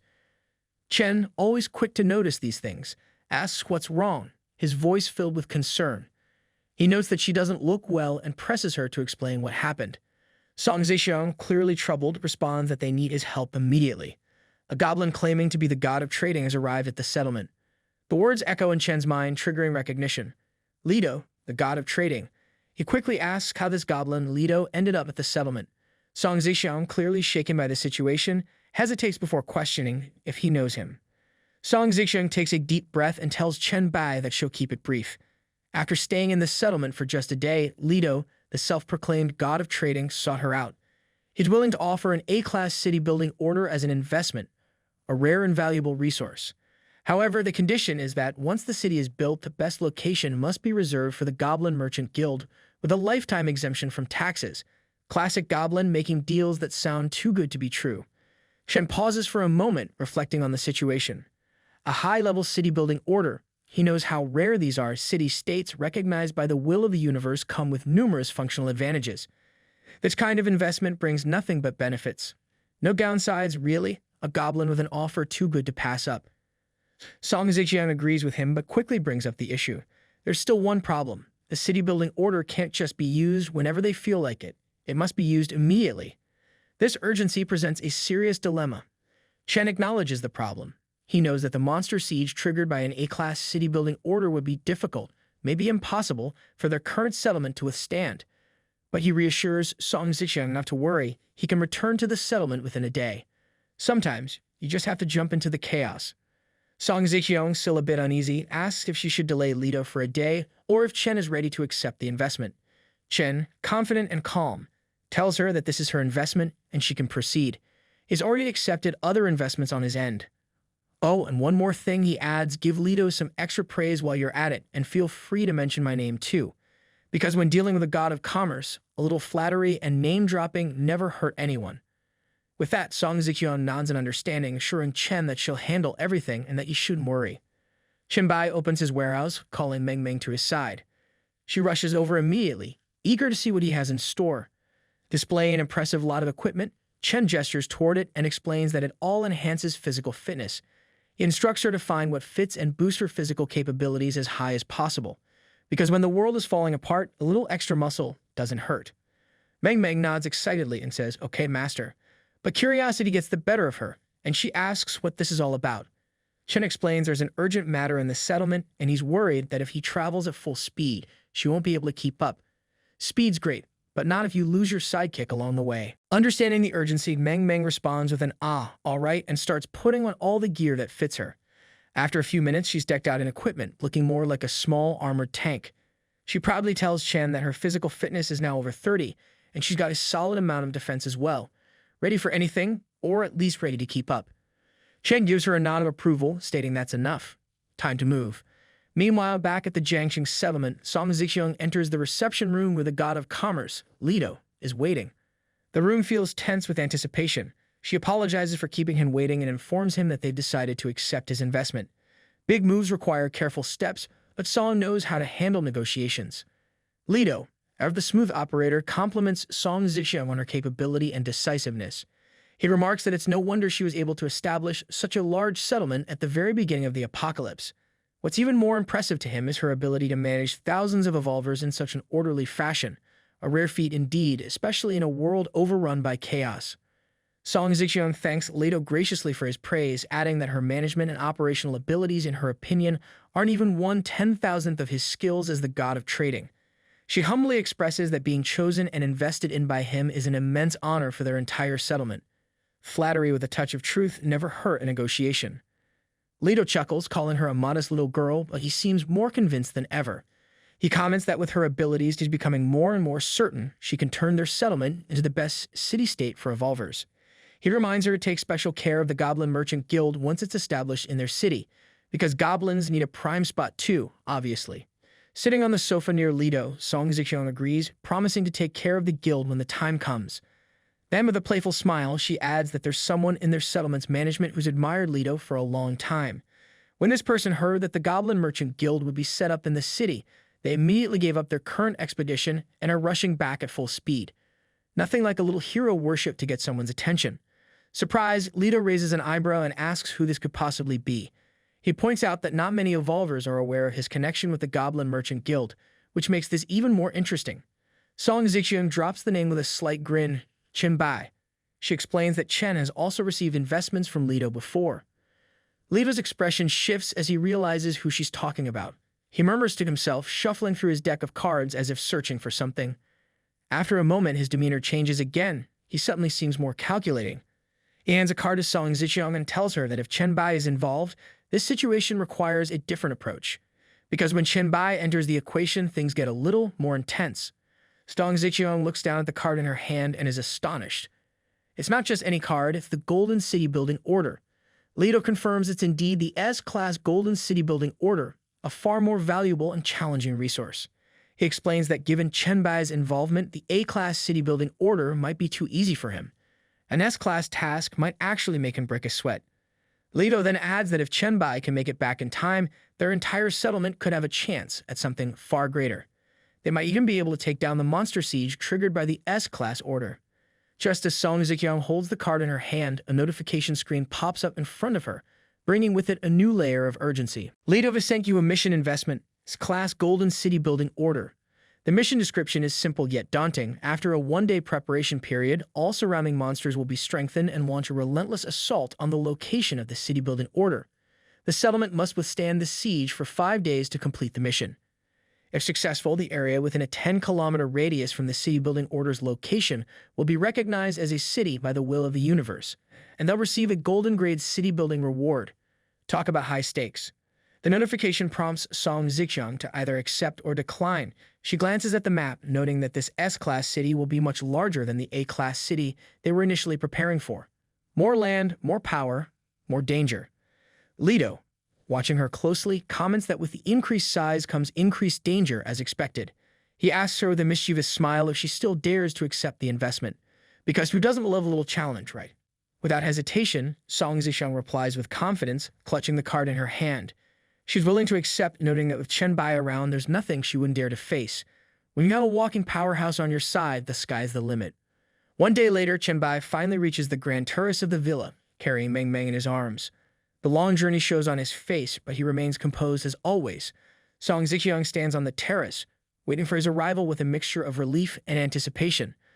As Chen lands, he remarks that it took longer to get back than he expected. The monsters have already started gathering, and he had to clear part of the road on his way. No trip is ever without a bit of chaos when monsters are involved. Song Zixiang rushes toward him, visibly relieved that he's made it back. She's just glad he's returned safely.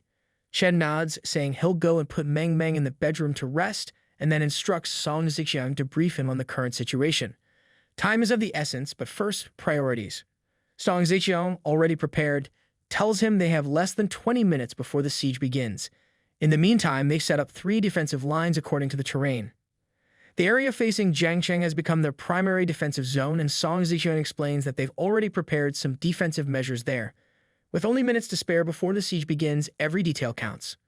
A short while later, Chen Bai gently places Meng Meng on the bed, still fast asleep, her exhaustion evident. As he steps back, Song Zixian approaches him, holding a sleek black briefcase in her hand. She tells him this is all they could prepare for now. Chen looks at her with appreciation, acknowledging that she's done well under pressure. In a siege situation, it's all about being prepared for the worst. Handing him the briefcase, Song Zixian adds that in the past few days, they've been grinding the sewer dungeon and have finally completed the plague set. Nothing like dungeon crawling to get ready for a monster invasion. Chen takes the briefcase with a nod of gratitude, pulling Song Zixian into his lap in a rare moment of affection. He thanks her, telling her that choosing her as part of his team was one of the best decisions he's ever made, because behind every great leader is someone who grinds dungeons like a pro.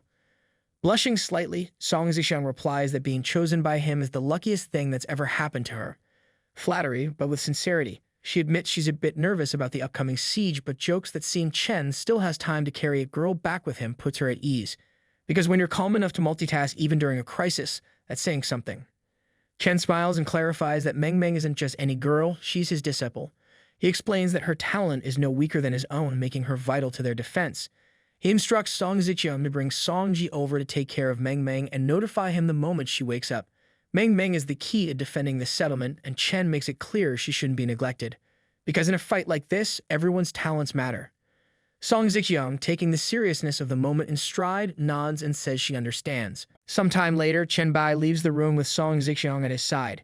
His expression is steady as he declares it's time to face the horde of monsters attacking the city. Together, they make their way toward the base of the mountain, where the city walls of the Dongshan settlement loom tall and imposing. And as they approach, the grim reality of the siege becomes clear. Rotten zombies are scattered across the ground, their decayed flesh clinging to brittle bones, exposing teeth that look ready to snap at anything. The air is thick with a stench that even the mountain breeze can't carry away. If there were a competition for the worst-smelling invasion, these monsters would win hands down. Now clad in a striking red trench coat, Chen Bai surveys the scene with a calm but critical eye. Resting one foot on the city wall, he considers the scale of this siege. A Class S city construction order, it's a challenge unlike anything he's faced before. He reflects on his past life, remembering the time he built the city of Beatty. That was only a Class B project, and comparing the number of monsters now to back then feels like comparing a drizzle to a hurricane. The countdown to the monster siege continues. Citizens of the Dongshan settlement gather near the inner walls. Meanwhile, Song Zixian kneels beside a young girl, gently guiding her as she amplifies her voice through a special ability. The girl's clear tone echoes across the settlement, delivering a powerful message to boost morale. She reassures the people that despite the 5-day siege ahead, there's no reason to panic. The settlement boasts the strongest walls, vast resources, and a skilled defense force. Hundreds of team members possess Class B talents, nearly 10 specialists rank as Class A or S, and the settlement even has 2 of the rare and powerful Class SS talents. She promises that once the city is defended, everyone will enjoy all the modern conveniences the new territory offers, complete with discounts. Finally, with a dramatic flair, she announces there's just 1 minute left until the battle begins. It's time to collect not just victory, but also money and experience. The crowd erupts in celebration, fists raised high as people jump and smile, their spirits lifted by the speech.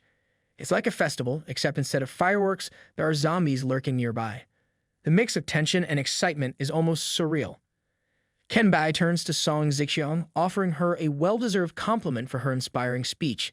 She smiles warmly in return. She acknowledges his role and the little girl's in boosting morale. Shifting his attention, Chen Bai focuses on the young girl beside Song Zixian. Her ability to transmit sound across the settlement is impressive, and he acknowledges her contribution with a nod of approval. Then, always the strategist, he instructs her to escort the girl to a safe place.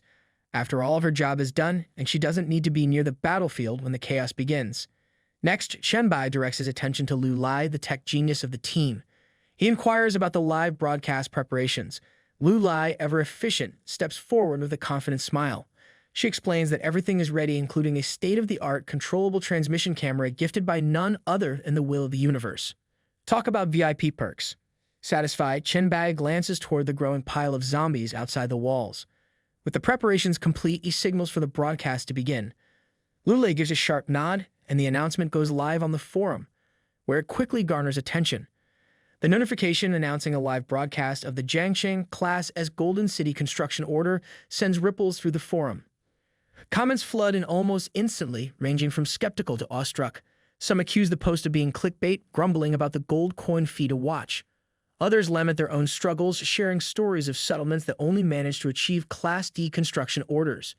But then, awe takes over as viewers take in the sea of zombie monsters on the screen. Questions pour into the chat, with many wondering where this epic battle is taking place.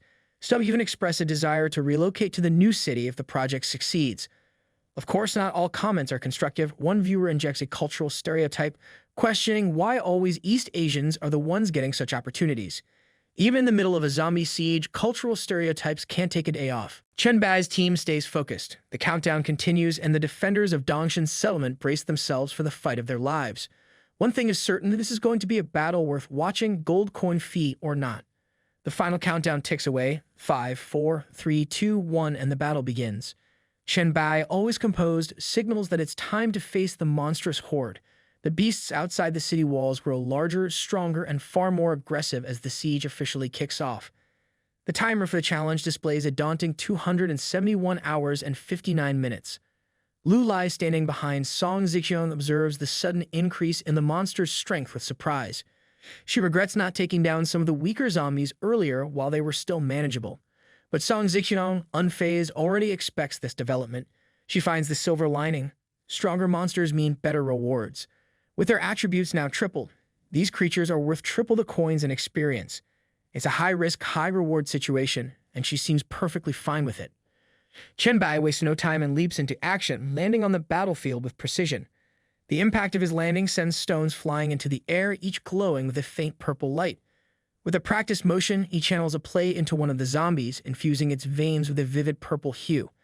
The plague's effects are immediate. It weakens the infected creature's resistance and has a cooldown of 5 hours.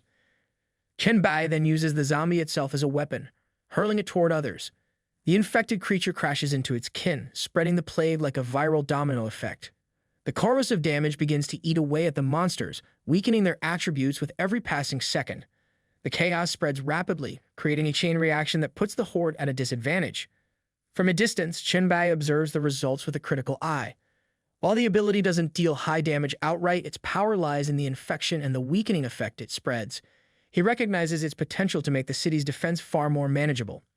For now, it's a promising start to what will undoubtedly be a grueling siege. However, just then, a strange movement among the zombies catches his attention. Something feels off. The infected zombies start clustering together, while the uninfected ones keep their distance. A realization dawns on him. This isn't random chaos. There's a mental fluctuation, a signal of sorts, guiding these creatures. It becomes clear to him that there's a lord controlling this horde. That explains why the zombies are advancing in an organized way instead of trampling over each other in mindless aggression. With this new insight, Chen Bai attacks with renewed focus, using his claws to pierce through the ranks of the undead. As he fights, his thoughts race. Finding the zombie lord would be a game-changer. Without their leader, the horde would lose its coordination and become much easier to manage. But there's a problem. The leader's exact location is unknown, and searching for it will take precious time. The dilemma is clear. If he leaves the front line to hunt the leader, the number of zombies he can kill will drop drastically. Worse, if the lord decides to launch a large-scale attack while he's gone, it could lead to casualties among the defenders. On the other hand, if he doesn't act now, the situation could become even more dire. Zombies from other directions might threaten Jiangxing, forcing defenders to spread thin. Hunting the leader in such chaos would be nearly impossible. Weighing his options, Chen Bai realizes that to handle this situation effectively, he'll need Meng Meng's help. It's a tough call, but one that might turn the tide of this battle. Chen Bai sends a mental message to Meng Meng, urging her to wake up quickly and assist. In the villa, Meng Meng stirs after some time, slowly regaining consciousness. Tears stream down her face as she opens her eyes, clearly overwhelmed. Sitting up in bed, she notices Sanji standing nearby, holding a thermos of coffee. Sanji turns around, surprised but smiling warmly at seeing Meng Meng awake. Meng Meng, blushing slightly, starts asking questions in rapid succession, where she is, who Sanji is, and most importantly, about her master. Sanji patiently explains the situation and updates Chen Bai, who feels a wave of relief knowing Meng Meng is awake. Meng Meng, still processing everything, sends a message to Chen Bai, apologizing for fainting earlier. She explains that his incredible speed had caused her to succumb to the wind pressure and exhaustion. Now that she's aware of the situation, she promises to use her dream ability to help find and eliminate the zombie threats. Chen Bai responds calmly, asking her not to rush and instead focus on finding a specific type of zombie using her ability. He quickly provides a description: a human-sized creature with shoulders protruding like shoulder pads, a massive head encased in an exoskeleton resembling fine mesh and tentacles extending from its shoulders. Its mental power is notably strong, a clear sign of the zombie lord. Meng takes the instructions seriously. She carefully reads the description, closes her eyes, and announces her intent to enter the dream state to locate the target. Turning to Sanji, she politely asks for protection while she dreams. Song agrees, though she's clearly baffled at how Meng manages to fall asleep so quickly. Even as she stands guard, she can't help but wonder aloud about the mystery of someone dozing off on command, especially in the middle of a crisis. Meng enters the dream space and manifests within the Dongshan settlement at the base of the city wall. Leaning over, she observes the dense clusters of zombies below. She is astonished by their sheer number. Taking a deep breath, she raises her hand, summoning bright pink ribbons that shimmer in the dreamlike environment. Her ability, Dream Weaver, springs to life, creating small pebbles that float around her and drop onto the zombies below. The pebbles crush several of them, prompting a triumphant smile. The surreal nature of the space reassures her is still her dream, a place where she has control. Encouraged by the success, she reminds herself to focus on the task at hand, finding the zombie lord as Chen Bai instructed. There's no time to waste. With determination, she manifests glowing pink butterfly wings and soars high above the zombie horde, scanning for any sign of the Lord controlling them. As dusk settles on the first day of defending the city, Chen Bai returns to the top of the wall where Song Zixiang waits with a bottle of water. She hands it to him along with a towel, and he takes a moment to catch his breath. Her report is optimistic. Thanks to his relentless attacks on the front lines, there have been no casualties among the defenders. Injuries have been minor, and the city wall has sustained only minimal damage. She even suggests he take a break and let others handle the defense for a while. Chen Bai takes a long sip of water, though his expression remains serious. He knows the situation is far from ideal. He shares his observations with Song Zixiang, explaining that only regular and strong zombies have shown up so far, with just a handful of special ones. This isn't a coincidence, it feels deliberate. He suspects the zombie lord is biding time, gathering strength, and preparing for a large-scale assault. Song Zixiang listens closely, her concern growing. The calm before the storm is unnerving, and the thought of what's to come looms heavy over their preparations. Just then, at the entrance of the mansion, Sanji and Meng appear together, both urgently calling for Chen Bai. Meng, full of energy, rushes down the stairs, shouting for her master, while Sanji trails behind, trying to persuade her to slow down. Chen Bai and Song Zixiang notice the commotion.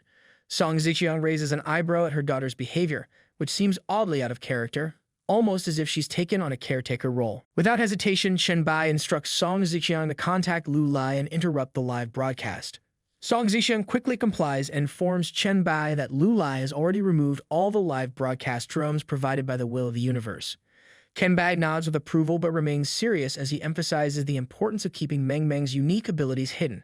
Her dream-weaving powers are unique and must not be exposed to others. Meng finally catches up with them, out of breath and leaning on her knees. Behind her, Sanji carries a map, looking less winded but slightly exasperated. Chen Bai looks at Meng, curious about why she is in such a rush. He wonders if she has already located the zombie lord. Meng, still panting, explains that while she felt mental fluctuations a few times, they were fleeting and didn't provide a clear target. She could only confirm a general direction, but tracking or pursuing isn't within her abilities. She apologizes for the lack of results, looking visibly upset. Chen Bai responds with understanding. He lightly pats her head. He acknowledges her effort and reminds her not to apologize unnecessarily. Her dedication to the search is evident. Meng straightens up, a spark of determination lighting her eyes, and announces that she hasn't returned empty-handed. She quickly asks Sanji for the map. Sanji, always prepared, opens it beside her. Meng points at various spots on the map and begins explaining her findings. While she didn't locate the zombie lord, she discovered several suspicious areas heavily populated with special zombies. She highlights different zones near the Jiangxing farmers market. There are 200 to 300 red-eyed fatties, each towering over 2 meters tall. At Jiangxing Square, strange zombies without arms and jaws seem to be clustering.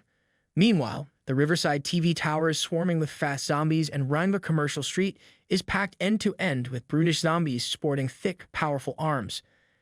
Chen Bai listens carefully, stroking his chin as he processes the information. He recognizes that these are all second-stage evolved zombies, making them far more dangerous than the standard ones. Song Zikyong, her expression filled with concern, turns to Chen Bai for clarity. She questions whether the zombies might truly launch a coordinated attack and how dangerous these second-stage evolved zombies could be. Chen Bai, remaining calm yet serious, considers the situation. Based on Meng Meng's findings, he estimates there are likely over 1,000 of these evolved creatures. While he could handle them if they attacked him directly, he recognizes the real threat lies in their strategy. Under the zombie lord's command, they won't focus on him but will instead aim to destroy the city. The odds, he calculates grimly, are daunting. If the defenders are overwhelmed, survival rates could plummet to less than 10%. The girls are visibly shocked by Chen Bai's grim statement, their eyes wide with alarm. Song Zixiang is the first to take action. Determined, she turns to focus on a plan and decides that the zombie lord must be dealt with before the situation escalates further. She resolves to search the city for anyone with talents in monster hunting or tracking mental fluctuations. Chen Bai, seeing her initiative, calmly reassures her. He already has someone in mind for the task. Opening his chat interface, he contacts Han Xiao and asks about his ability to track mental fluctuations. Han Xiao responds enthusiastically, reminding Chen Bai that his talent is mental control, making him naturally sensitive to such energies. Chen Bai explains the situation and requests Han Xiao's help. Han Xiao, intrigued, agrees to assist. By the second day of defending the city, Han Xiao arrives within the dream space of the Dongshan settlement. As he walks through the villa area, he takes a moment to admire his surroundings, noting how different it looks compared to what the live broadcast showed beyond the city walls. The size of the settlement surprises him. With a sly smile, he teases the idea of claiming a villa for himself if he were to move there. Chen Bai offers a straightforward response, assuring him that there are plenty of vacant villas on the mountain and he is free to choose any one of them. Han Xiao beams with enthusiasm, his face slightly flushed, clearly flattered by the opportunity. With renewed energy, he declares his readiness to begin, determined to give his best effort in the mission ahead. Meng Meng wonders what type of special zombies they will target first, and Chen Bai decides they'll head for the ones at the Riverside TV tower. Upon arriving, the scene is chaotic. Zombies are climbing the building in a relentless wave, stacking themselves like living ladders. Observing from a distance, Chen Bai points out that these hunters are a major threat since they can bypass city walls entirely. He knows the zombie lord won't let them eliminate these creatures without a fight, and that is when they will need Han Xiao's abilities. Han Xiao tells Chen Bai to leave it to him. Chen Bai then instructs Meng Meng to follow him. He leaps toward the zombies while Meng Meng, using her butterfly wings, follows him into the fray. This leaves Han Xiao momentarily baffled, wondering if it's time to start learning how to control objects with his mental energy. After all, being able to fly seems incredibly handy right now. High above, Meng Meng hovers near the tower, letting out a powerful shrill attack. The resulting shockwave throws zombies off the building like leaves in a gust of wind. She bursts into laughter, clearly impressed with her own strength in the dream space. Her celebration is short-lived, though, as she notices something strange below. The zombies start climbing again, this time faster and more determined. Startled by their speed, Meng Meng freezes, unable to react as the creatures rapidly close in on her. Just as the situation seems dire, Chen Bai appears, taking charge. Using his skill, Hellfire Engulfment, he launches a devastating attack. The zombies are consumed by infernal flames that drain their mental energy and inflict both physical and mental burns. The zombies collapse, impaled by purple stakes, while the infernal fire continues to ravage them. Chen Bai leaps again, delivering a punch to each one, while Meng Meng uses her sound abilities to make the zombies tremble and perish. Soon even the last of them falls. Chen Bai absorbs the final elite monster using his skill, Evolution Devour. As the tentacles restrain the corpse, a surge of power flows through him. The system displays a message. Gain 200 virus points, 50 exclusive Blacklight virus evolution points. The multiple devourers adjust the yield, but it's clear the results are still impressive, even with a slight reduction.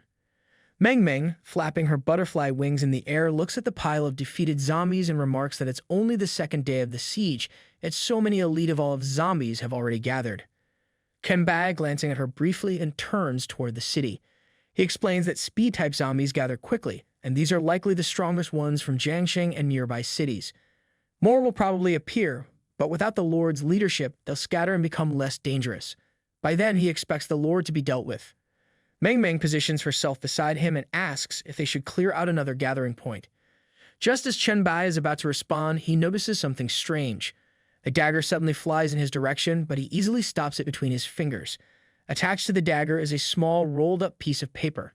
Opening it with a smile, Chen Bai reads the message. It's from Han Xiao, who has successfully located the Lord's position in the northeastern mountainous area of the settlement. It seems their next move is already set. There's no need to waste any time. During the day, everyone gathers and Han Xiao points toward the mountains, indicating the source of the mental energy fluctuations. It's coming from a mountain pass up ahead. Chen Bai realizes that the source is directly behind them and comments that the zombie lord must have some high intelligence, even how strategically it has positioned itself. Han Xiao, eager to jump into action, suggests they head straight for the boss, but Chen Bai shakes his head. He explains he needs to return to the real world to fight this lord. When Han Xiao asks why, Chen Bai explains that streaming the fight against the lord is a golden opportunity for fame. He tells Han Xiao that he has helped a lot, and if anything drops that suits him, he'll lead it for him. Turning to Meng Meng, Chen Bai gives her a task. He asks her to take Han Xiao and clear out some second-stage elite zombies, specifically the Screamers. These zombies don't engage in close combat, but have evolved mental abilities that make their screams a real threat, especially to enhanced zombies. Meng Meng and Han Xiao agree to the mission and head off to deal with the threat. Meanwhile, Chen Bai, now awakes, stands on the edge of a cliff in the northeastern mountainous area of the Jiangxing settlement. He senses the presence of high-level evolved virus energy and knows the enemy is close. Suddenly, a figure emerges from behind him, leaping at him with deadly speed. The creature's hands are replaced by blades. Chen Bai dodges the creature's strike, spinning in the air as it slashes toward him. He observes the creature's movements closely, realizing it's a hunter, a speed-evolved zombie. However, this one is even more advanced. It's likely one of the Lord's bodyguards. These zombies are quick and prefer hit-and-run tactics, making them almost as fast as Chen Bai himself. The creature leaps at Chen Bai again, its movements fast and fierce. Chen Bai raises his shield and claws, protecting himself while thinking about his next move.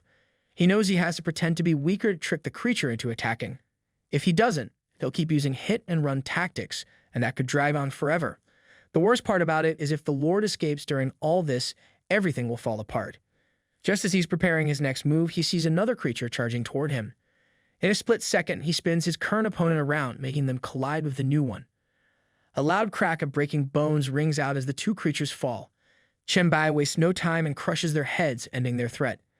He then stretches out his arms, which turn into long, writhing tentacles, absorbing the creatures into his body. A message from the system appears, telling him that he has just devoured a fourth-stage, speed-type hunter zombie. His blacklight virus abilities are now stronger, and he gains some virus points as a bonus. Chen Bai raises his arm, which now takes the shape of a massive scythe. He feels the power coursing through him, but just as he's getting comfortable, something shifts. There's a sudden weight in the air, a mental shock that makes him stop. His attention shifts to a dark figure hiding in a tree nearby. He doesn't feel surprised, though. He knew the Lord wouldn't miss an opportunity like this. But this Lord is different. It's a zombie with a mushroom-shaped head and strange tentacles growing from its shoulders. It stares at him silently, as if waiting for something, or maybe just sizing him up. Without wasting any time, Chen Bai charges toward the creature, slicing it effortlessly in half with his scythe. He lands smoothly on the ground, thinking to himself that this boss was surprisingly easy to defeat. Before he can fully process the victory, Song Zixiang suddenly appears, throwing herself into his arms. She thanks him for taking down the Lord, explaining that the siege has become much easier without the leadership of the boss. Chen Bai, surprised by her sudden appearance, asks what she and the others are doing here. He looks around and notices the other girls from the villa, all gathered around with passionate expressions and flushed faces. They praise him, calling him a great villain and a reliable master. The scene seems too much even for him. The girls kneel at his feet, caressing him. Chen Bai chuckles, reflecting they've targeted his weakness. But without hesitation, he opens his arms and slices through them, cutting them apart, dispelling the illusion. Just as the illusion fades, he slowly turns and calmly tells the zombie lord that it's better not to display such weak illusions. They only end up embarrassing the creator. He adds with a slight smirk that even though the illusion was impressive, it didn't affect his judgment. He taunts zombie lord, saying that it seems that its mental energy is not as strong as his own. The broadcast chat fills with comments as Chen Bai faces off with the boss. Some viewers quickly realize what's happening. They begin to understand that there were illusions at play, explaining why Baya appeared to attack empty air twice. A few viewers expressed their disappointment, wishing they could have seen the illusions in the live stream. They had thought there was an invisible monster at first. As the broadcast continues, some viewers grow unimpressed by the so-called advanced zombies. They begin to argue that these zombies don't seem all that strong. Other viewers challenge them to face these monsters themselves and see if they are strong or not. A few mention their own experiences with such enemies. One recounts the destruction caused by zealot zombies that wiped out an entire A-ranked team of 5, all highly skilled. Amid the discussion, someone questions Chen Bai's earlier comment about mental evolution not being as powerful as it seemed.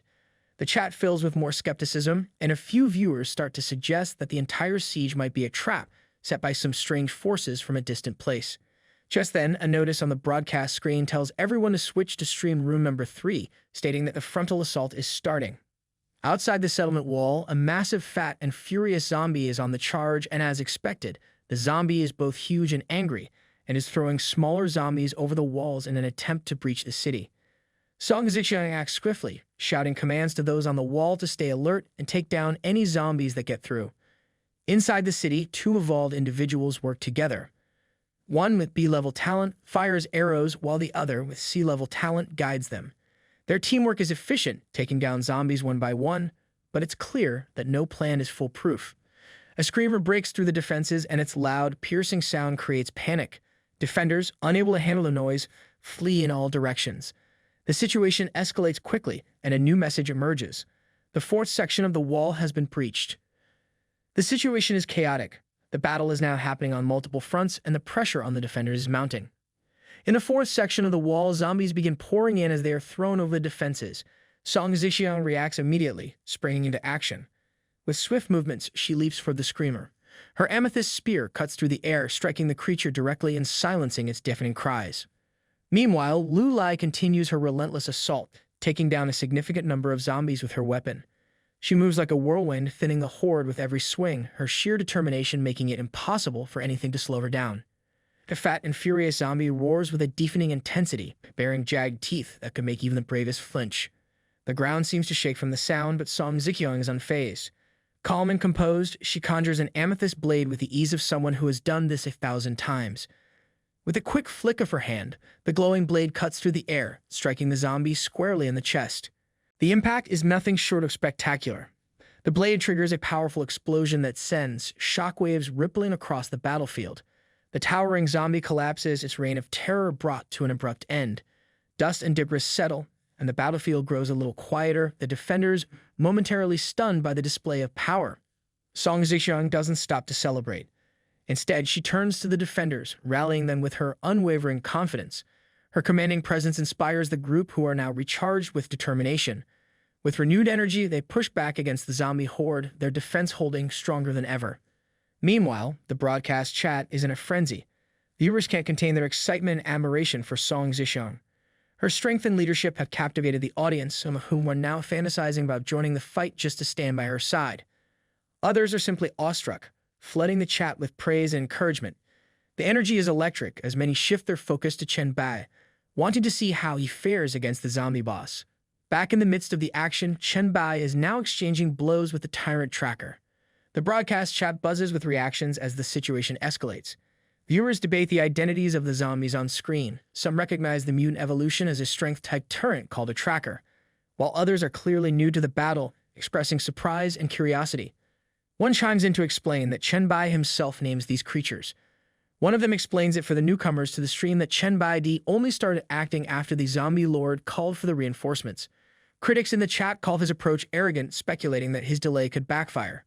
Others taunt them, saying they cannot just stand Chen Bai being better than them. Meanwhile, a massive attack from Chen Bai strikes the ground, causing a fiery explosion.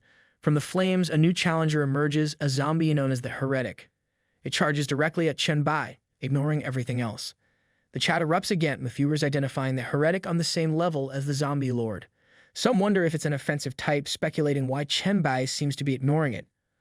Others point out the importance of targeting the lord first in chaotic battles like this, where illusions could interfere with strategy. Chen Bai wastes no time. He completely ignores the Heretic and moves on, encountering another elite zombie. This one is a grotesque, chubby mutant with hands growing out of his body in all directions. The chat lights up again with commentary, identifying it as a strength-type mutant meat zombie. One viewer even compares it to a massive sludge creature that reportedly swallowed an entire city, recalling its terrifying scale. Without hesitation, Chen Bai transforms his arms into deadly claws and scythes, leaping toward the massive creature. Purple flames swirl around him as he attacks, striking the zombie with precision and cutting its arm with his sharp scythe. Meanwhile, the zombie lord who is hiding behind this meat zombie attempts to retreat, but Chen Bai is already one step ahead.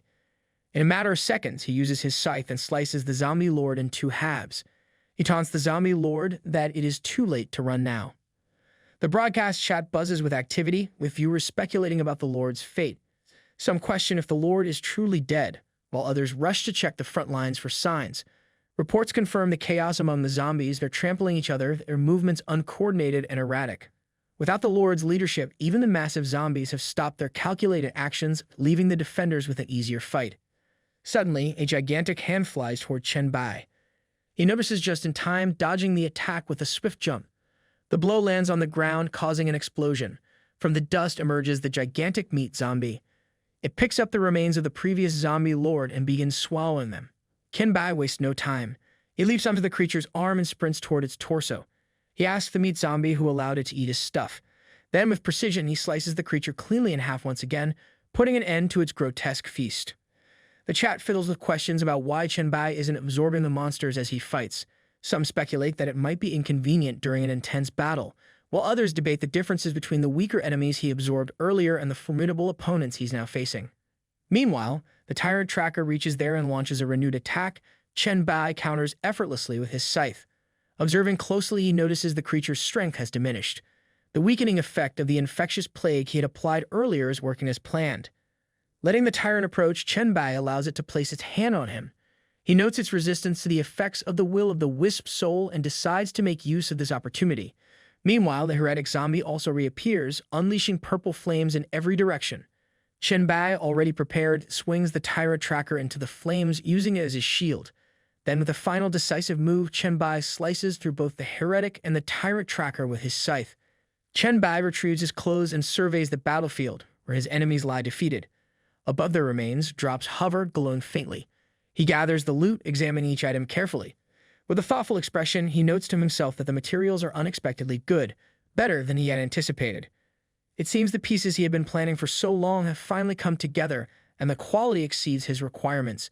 This haul could lead to the creation of something exceptional. Chen Bai then retrieves a blueprint from his inventory, the biochemical disaster, a Class C production blueprint for a gauntlet. The description outlines the required materials: the muscle of the flesh mountain, the bone of a tyrant, the heart of a heretic, and the brain of a lord. To his surprise, the loot he collected matches the requirements perfectly: a brain, a heart, a bone, and a muscle, each radiating a unique energy. Alongside these, Chen Bai brings out a Class E zombie claw, preparing to upgrade it into the gauntlet using the materials and the blueprint scroll. The broadcast chat buzzes with excitement and speculation. Viewers are amazed by the process of crafting equipment from zombie parts, with some admitting they can barely grasp the complexity of it. Others eagerly demand to see the gauntlet's attributes, though some doubt Chen Bai will share such details openly. The result of his efforts appears: a Class D zombie claw gauntlet. It increases all attributes by 35, but Chen Bai's expression reveals his dissatisfaction. He stares silently at the gauntlet, clearly unimpressed. The chat picks up on his reaction, with viewers guessing at his thoughts. Some comment that he must be evaluating the attributes, while others speculate why he seems unhappy. Doubts grow as more people notice the mismatch between the materials and the result. A Class C rating feels underwhelming for such high-quality components. The materials used to forge the gauntlet each hold extraordinary powers, now infused into the equipment. Their unique attributes are as follows. The high-level Lord Brain grants the ability to permanently control 3 creatures with lower mental power than the user. The mutated Tyrant Tracker Bone increases agility and strength by 30% and accelerates attack speed by 50%. However, the bonus decreases over time, lasting 50 minutes with a cooldown of 3 hours. The Strength-type mutated Flesh Muscle activates a recovery state upon killing an enemy, restoring special energy, mental power, health, and stamina. Additionally, it increases all basic attributes except mental power by 1 for each kill, with no limit on accumulation. This state lasts 20 minutes, and the phosphorescent Heretic Heart releases a mental magnetic field that provides both offensive and defensive capabilities. It defends against mental attacks while releasing mental suppression. When Chen Bai puts on the gauntlet, a notification surprises him.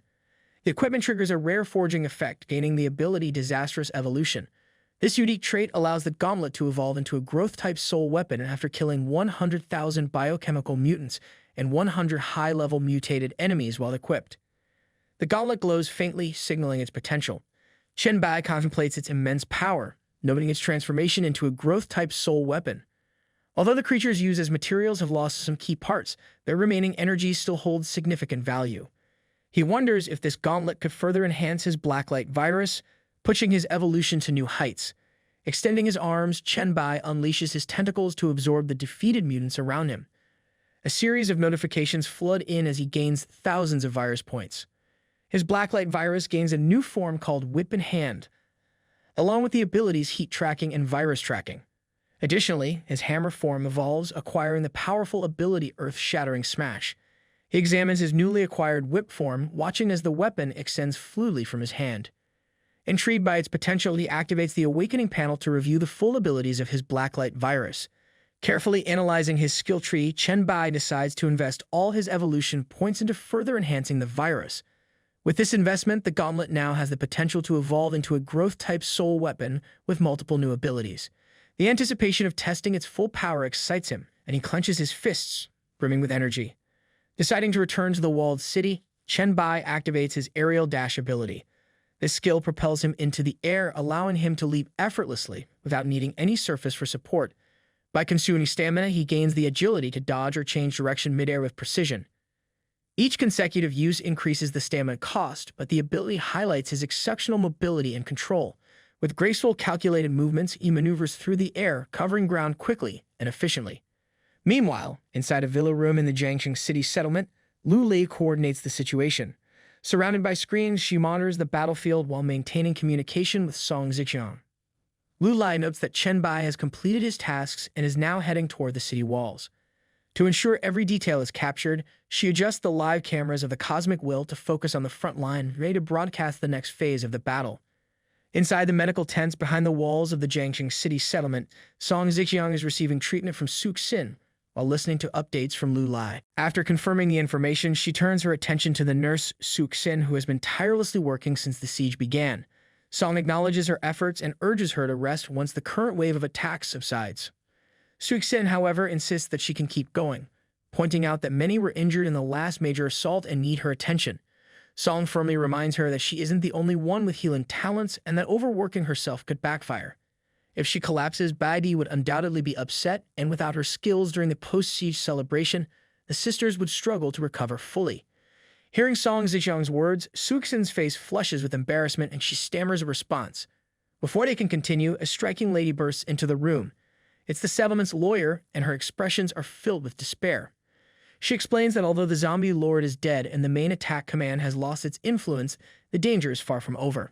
The zombies beyond a kilometer from the walls have slowed their advance, but those closer to the settlement are attacking with a ferocity fueled by hatred.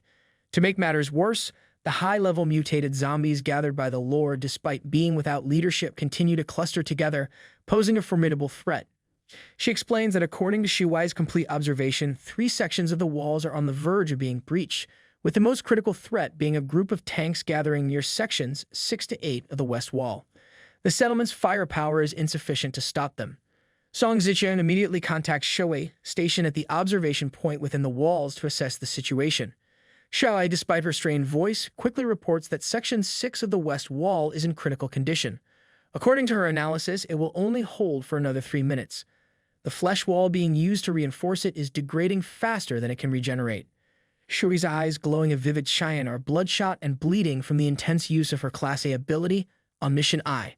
This powerful skill allows her to enlarge, mark, and focus on any target within her field of vision, consuming mental power to consolidate tactical information rapidly. The lawyer, glancing at the image of Shuai on the screen, notes her pivotal role. Since the start of the main attack, Shuai has been using her ability to monitor the entire battlefield, providing essential tactical adjustments. However, it's clear that the toll on her is immense, and she's nearing her limit. Song Zixiang, despite the gravity of the situation, allows a mischievous smile to cross her face. She reflects on how her daughter has a talent for choosing both loyal friends and strong allies. Snapping back to the moment, she declares her intention to head to the front lines to provide support. She also orders the team to bring Shuai off the walls for rest before she completely exhausts herself. The situation outside continues to unravel in chaos. Reinforcements arrive just in time, led by Sanji and a group of determined fighters. Sanji, full of energy, shouts out that they come to support Sister Leng Shuang. Leng Shuang motions for Sanji to stay back, warning her not to advance. She emphasizes that the zombies are too fast for her group to handle effectively. Leng Shuang then continues her fierce battle, cutting down zombies one by one and throwing their remains into the air. Sanji, worried for her ally, calls out again, but Lang Shuang is already in full attack mode. She bellows for everyone in her group to charge forward with her. The boys in the group follow her command, sprinting toward the mutants with determination. Suddenly, Chen Bai's voice cuts through the chaos, stopping Lang Shuang in her tracks. He warns her that advancing further would only worsen the situation. Sanji is startled by his sudden appearance. Others also watch as Chen Bai moves through the battlefield with precision, slicing through the zombies with his zombie claw. Chen Bai directs Sanji to take her group and spread the news that the zombie lord has been defeated. He assures them that he will handle the rest. The weight of his words sinks in, and Sanji, momentarily stunned, repeats the news aloud. The lord is dead, the White Emperor has returned, and victory is within their grasp. A massive explosion lights up the background, and Sanji breaks into a wide smile. Chen Bai, wielding his whip, cuts through the remaining zombies with ease. Around him, the defenders rally, shouting with renewed vigor. The battlefield echoes with their cries. Fight with all your strength. The lord is dead. The White Emperor returns. Victory is guaranteed. Chen Bai activates his virus and heat tracking ability, pinpointing the locations of the remaining zombies. With precision, he summons his black charging spikes, piercing each target and forcing them into visibility. Beside him, Song Zixiang lends her support, launching amethyst blades that streak through the air with deadly accuracy. The crowd cheers enthusiastically, their morale bolstered as the battlefield lights up with purple rays, fiery explosions, and bursts of flames. 4 days later, the area is shrouded in dust and littered with countless zombie bodies. Chen Bai surveys the aftermath, acknowledging the heavy toll the siege has taken. The defense had been more costly than he had anticipated. Song Zixiang approaches him, agreeing with his sentiment. She notes the near destruction of the city walls and reflects on the 5 days of relentless battle. The defenders' resilience had been overestimated, while the intensity of the siege had been underestimated. Without Chen Bai and Meng Meng, she admits the settlement would not have survived. Their conversation is interrupted by the sudden appearance of Leto, the god of tricks.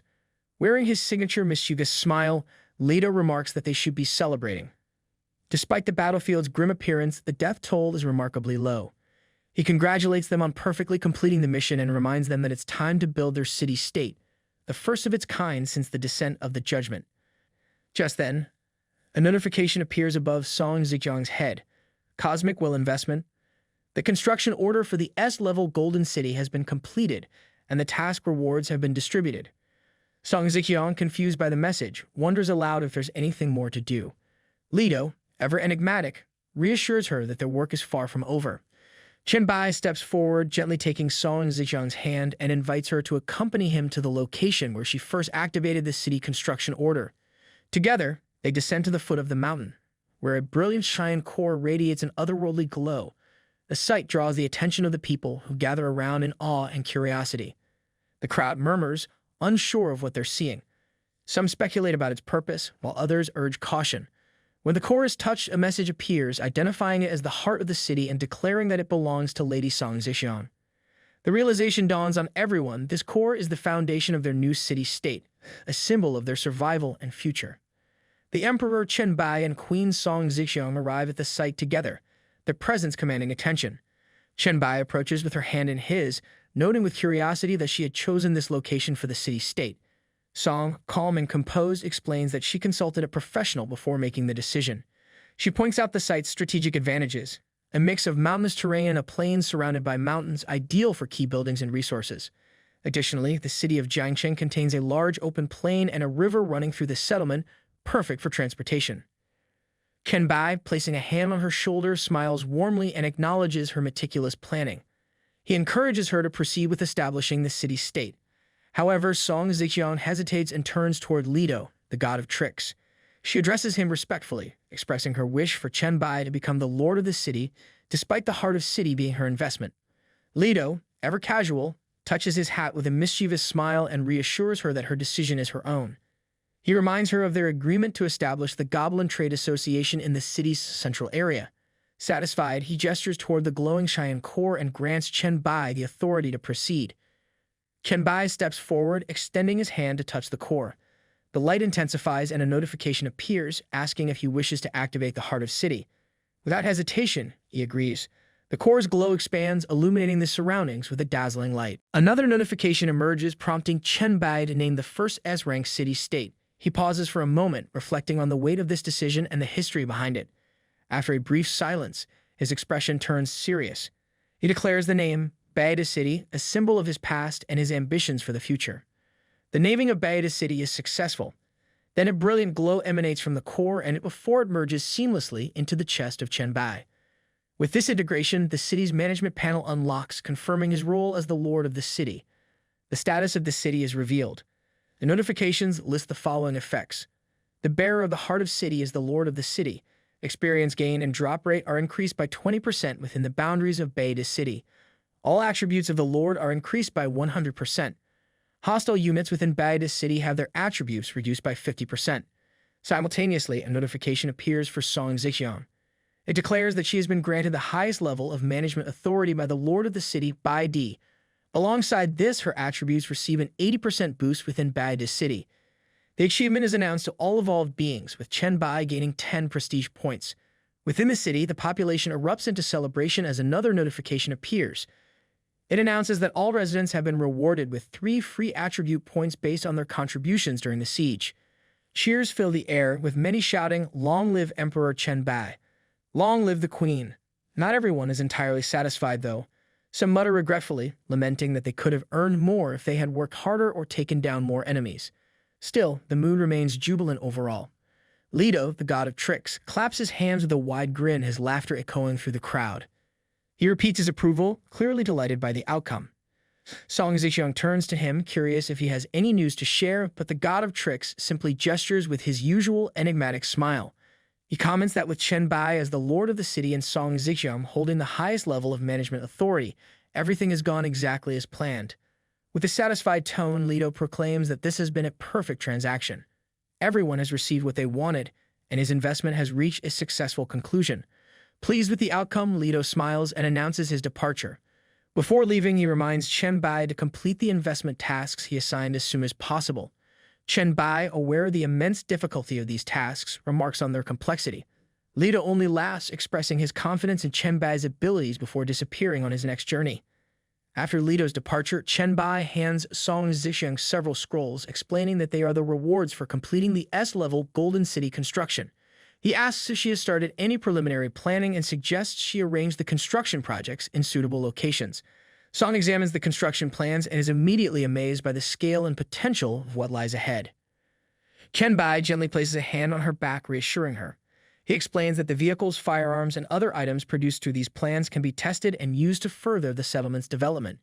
He expresses confidence that these resources will place Baya City far ahead of other settlements. Song, initially happy, soon looks worried. She hesitates, attempting to explain her concerns about firearms and their limited use in the current era. However, Chen Bai interrupts her, clarifying that these firearms are entirely different from those used before the apocalypse. He explains that the weapons produced by this new production line come with unique attributes, making them far superior.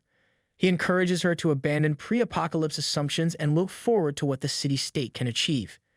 He gestures toward the city-state management system and tells her that it looks bare now, but as unique construction projects are implemented, it will dazzle her.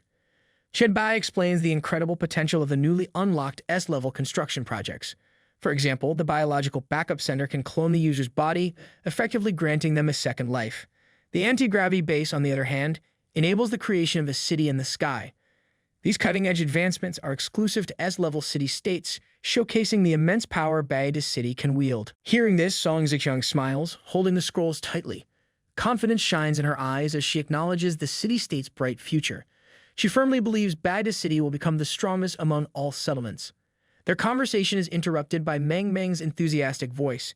She excitedly announces that her time in the dream world was incredibly productive as she managed to unlock 3 new skills. Sharing the skill descriptions with Chen Bai, she eagerly awaits his reaction.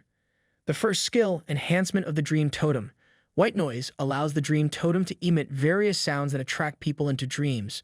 The second enhancement, Increased Sleepiness, greatly strengthens the dream totem's hypnotic ability. It now includes a mental suggestion, making people more relaxed and distracted. Chen Bai reviews the skills carefully, smiling as he praises her choices. He notes how the dream totem has evolved into a versatile tool, capable of drawing people into dreams without the need for direct observation. He also points out its growing effectiveness in real-world battles. Blushing slightly, Meng Meng responds with pride, reminding him that this combination was based on his earlier advice after analyzing her skill tree. Then, with even more excitement, she reveals her third self-selected skill, Enhancement of Entry and Awakening Skills in Dreams, Dream Visitor. This ability allows her to return to reality from any effective dream totem and to send others back to reality through the same method. Chen Bai is impressed by this teleportation ability. She enthusiastically explains how it works. By pulling someone like Han Xiao into the dream, she can use the dream totem he is connected to and teleport him directly to her side. Alternatively, she can choose to send someone else like Chen Bai to his location instead. Chen Bai smiles, praising her skill development and jokingly remarking that her progress in skill selection is graduate level. However, he teases that she still has much to learn in other areas before she can truly graduate. Meng Meng, blushing, leans in and asks if he has time to help her study the effects of her new abilities. Chen Bai agrees and tells her to meet him at the training field halfway up the mountain, where he will join her shortly. As Meng Meng bounces away, Chen Bai turns to Song Zixiang and requests her help in gathering people with varying levels of mental strength to test Meng Meng's abilities in a real combat setting. Song readily agrees, promising to find them and send them to the training field. She then leans in closer, her hands gliding over Chen Bai's shoulders, and playfully reminds him not to train too late. She hints that the lord of the city deserves a proper reward later in the evening. Chen Bai acknowledges her words with a smile. Song Zixiang adds that she heard Song Ji is preparing a surprise gift for him. Meanwhile, in Song Zixiang's room at the villa, the girls are busy preparing for the evening. Dressed in luxurious outfits and delicate lingerie, they inspect themselves in the mirror, commenting on their confidence in subduing Chen Bai during the night's battle. The lawyer, with her sharp elegance, joins in, reminding everyone to stay focused. As the girls stretch and prepare, the lawyer turns to Song Ji, teasing her about last time, when she fainted before things could even begin. Song Ji's face turns red with embarrassment as she shouts her determination not to repeat that mistake. She proudly announces that she has allocated all her free attribute points to physical strength, ensuring she can keep up this time. Later in the bedroom, Chen Bai casually asks Song Zixiang why Meng Meng was looking for her earlier. Song Zixiang explains that Meng Meng had asked if there were any nearby dungeons, as she wanted to gain some experience points. Chen Bai nods and instructs Song Zixiang to tell Meng Meng to come see him after she finishes the dungeon, as he has something to discuss with her. Song Zixiang, however, replies that she has already passed along the message. As the conversation continues, Song Zixiang moves closer to Chen Bai and mentions that everyone is eager for his guidance on combat techniques and skill selection. Before Chen Bai can respond, Song Ji suddenly pops out from under the blanket, eagerly chiming in that they all genuinely want his help. Chen Bai looks at Song Ji and teases her, pointing out that her sea-level skill tree is so simple and straightforward that it barely has any branches. He jokingly asks what she could possibly need guidance for. Song Ji's cheeks flush red, and she insists that she still wants his advice. Smiling, Chen Bai agrees and instructs her to send screenshots of all her skill trees. Before he can finish, the other women in the room, lounging in their elegant lingerie, get up one by one. They all ask for Chen Bai's guidance on skill selection, their enthusiasm evident. Chen Bai, seeing their determination, begins guiding them one by one, starting with Song Zixiang. For her, he recommends choosing the S-level skill Amethyst Eye with its 3 evolution paths. Curious, Song Zixiang demands an explanation. Chen Bai patiently explains that her leveling priority should focus primarily on upgrading Amethyst evolution, with mental fortification as a secondary focus. He describes the benefits of Amethyst Gaze, emphasizing its boundless depth and noble aura. These abilities allow her to understand her opponent on a deeper level and come with control mechanisms that perfectly suit her strategic and commanding style. Song Zixiang takes a moment to reflect on Chen Bai's guidance.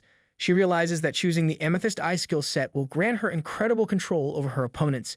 Anyone who makes eye contact with her could enter a dazed state, losing their sense of direction and focus. She recognizes how much this ability would enhance her effectiveness, especially in tactical situations.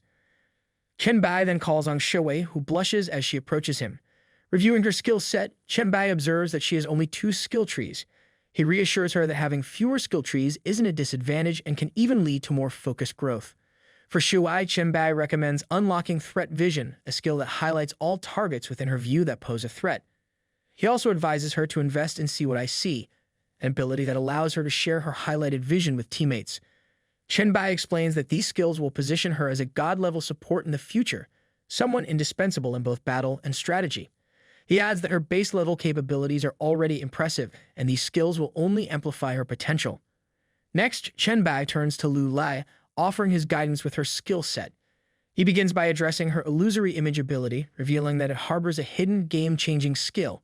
Intrigued, Lu Lai listens as Chen Bai explains the power of perceived illusion as reality.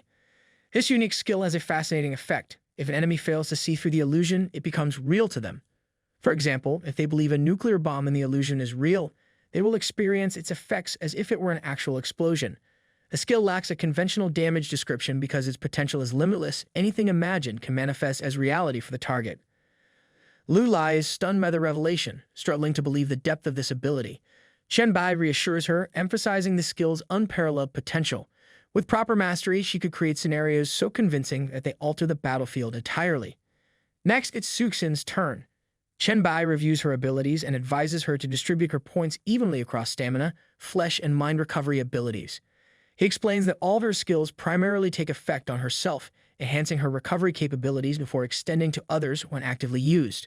While her abilities may seem straightforward, Chen Bai praises their practicality and effectiveness, noting that he has yet to see a better medical talent. As Sui Xin steps back, Sanji suddenly hugs Chen Bai from behind, asking if it's finally her turn. Chen Bai teases her, remarking that the C-level underdog speaks last. Turning to the next person, he announces that Ling Yu, with her B-level focus concentration ability, is up next. Ling Yu blushes and timidly thanks him for the attention. Chen Bai examines her skill, pointing out that while it seems to only speed up thinking, it's actually a god-level talent for duels.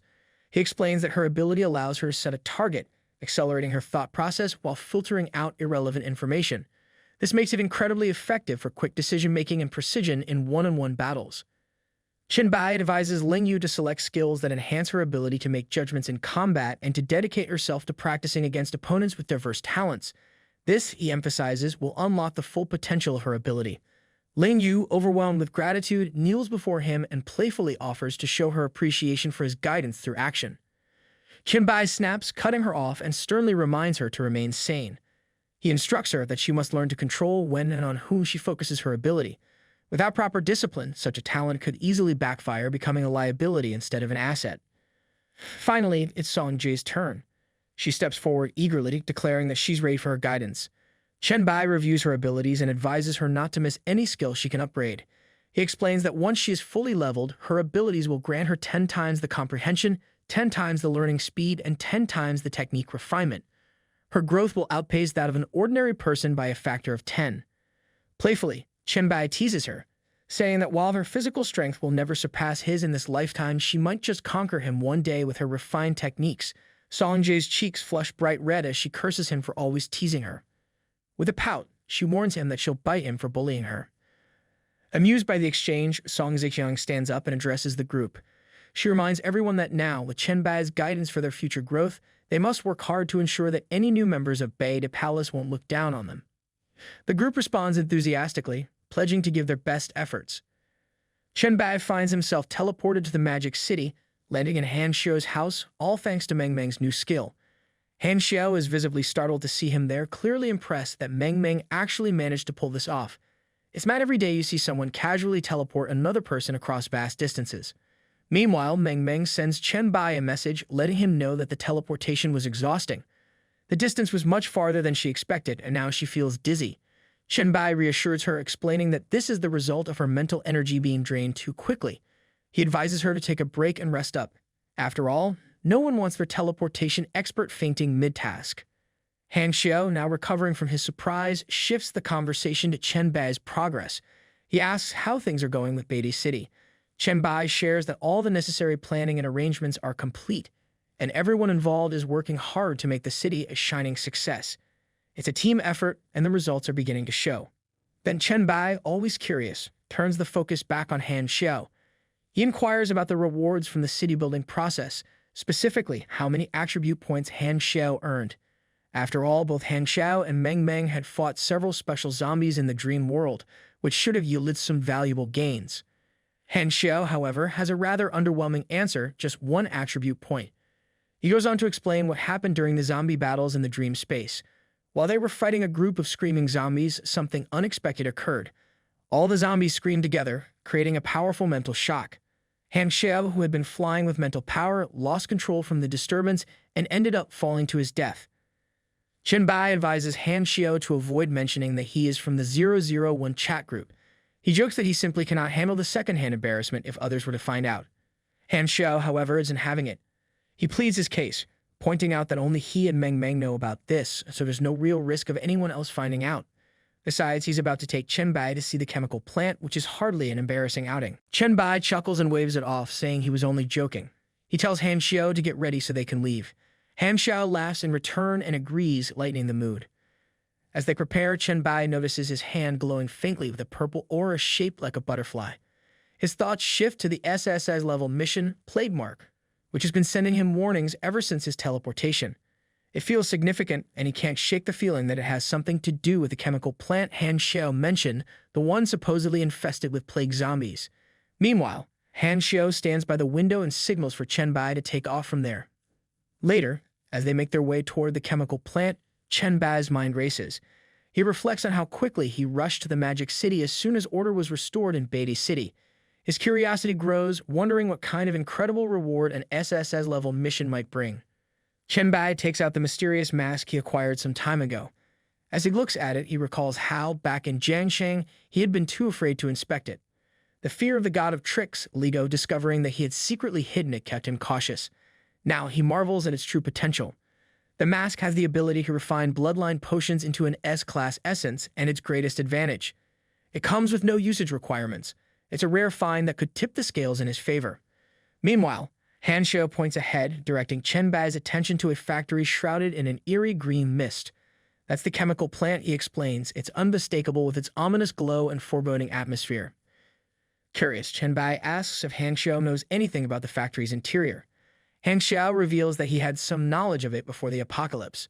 Without hesitation, Chen Bai suggests they begin their exploration. However, Han Xiao looks puzzled, asking if he really has to go in as well.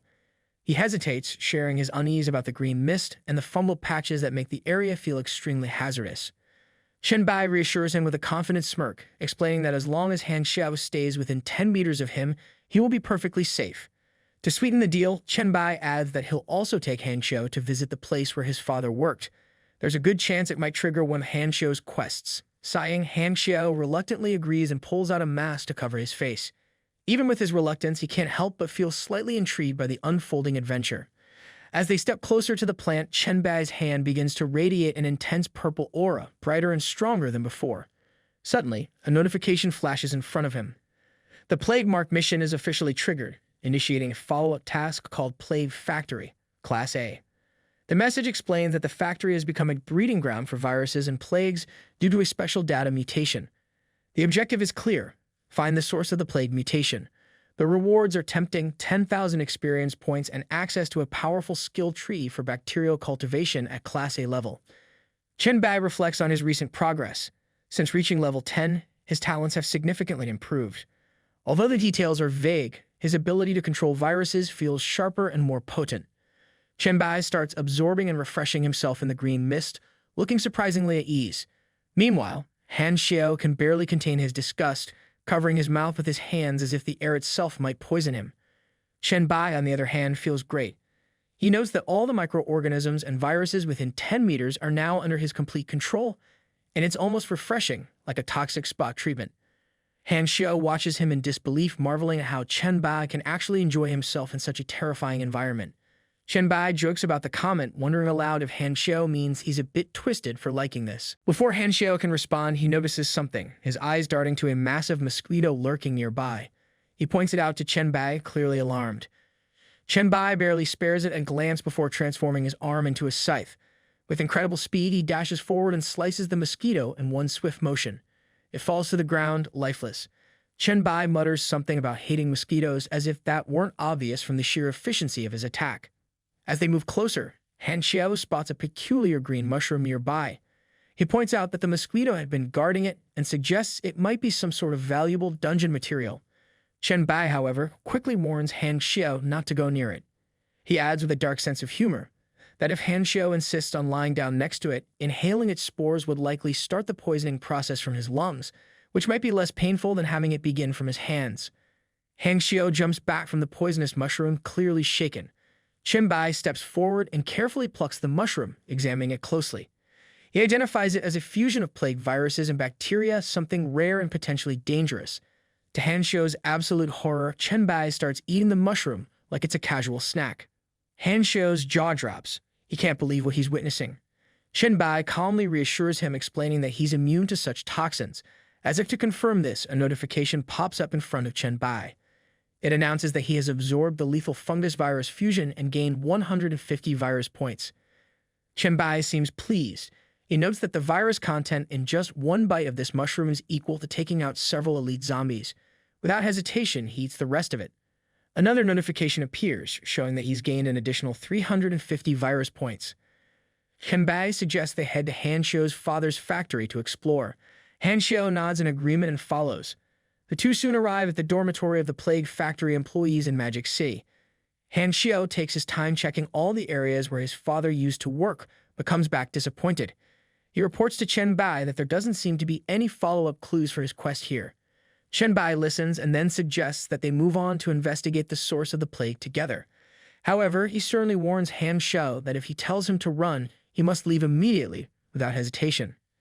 Hanshou agrees, assuring Chen Bai that he won't hold him back and will follow instructions to the letter. His expression shows determination, though a hint of nervousness lingers, reasonable, considering the ominous environment. Chen Bai points to a spot ahead, noting that the concentration of the plague and viruses is highest in that area. He asks Hanshou if he knows anything about the place. Hanshou identifies it as the sewage treatment pond, where wastewater from the chemical plant is collected. He explains that there are two massive, deep pools inside and admits that he's only been there once before. The air there is so toxic it makes people dizzy, even with minimal exposure. With this information, they decide to press forward and enter the sewage treatment pond of the plague factory. The scene inside is surreal. The area is overrun with fluorescent mushrooms and other strange, alien-looking plants that seem to pulse with an unnatural glow. It's both mesmerizing and unsettling, as if they stepped into a realm that belongs to another world entirely. Chen Bai takes control of the situation and instructs Hanshou to shield himself using mental energy to avoid being eroded by the plague if he wanders too far from him. Hanshou nods, visibly bracing himself for what's to come. While he might not be as fearless as Chen Bai, he trusts him enough to follow closely, even in this bizarre and dangerous environment. As they move deeper into the eerie surroundings, a mysterious figure draped in a black robe suddenly emerges. The figure exudes an unsettling presence and begins to chant in a powerful voice, calling out to the children of the plague, the servants of the virus, and the disciples of the sect. Before the figure can complete his ritual, Chen Bai acts quickly. He dashes forward with incredible speed, his scythe arm slashing straight into the man's gut. To Chen Bai's surprise, the attack does absolutely nothing. The robed figure stands firm, unshaken. Chen Bai reflects on this shocking turn of events. His blade, his most powerful form of attack, barely left a scratch. He wonders if the defense of an A-class difficulty boss could really be this strong. The thought is unsettling. If this is what an early-stage boss is capable of, what lies ahead? But then something completely unexpected happens. The robed figure kneels before Chen Bai, bowing his head as though in reverence. He begins speaking in solemn tones, declaring his devotion and offering prayers to what he calls their destined god. He wishes for this god to ignite the divine fire and spread the blessings of the plague across the world. Chen Bai is utterly bewildered, and so is Hanshou, who watches the scene with his mouth agape. Hanshou can't resist asking if the robed figure is actually kneeling to Chen Bai. Chen Bai hesitates but admits that it seems possible, though even he isn't sure. The robed figure quickly clears up the confusion, confirming that he is indeed kneeling before Chen Bai. With great reverence, he declares Chen Bai to be the destined great god. He introduces himself as Plague Bishop Pukashumi Israel, level 71, and pledges to offer anything, his life, his soul, or whatever is needed for Chen Bai. Chen Bai is stunned. A level 71 third transformation saint is kneeling before him.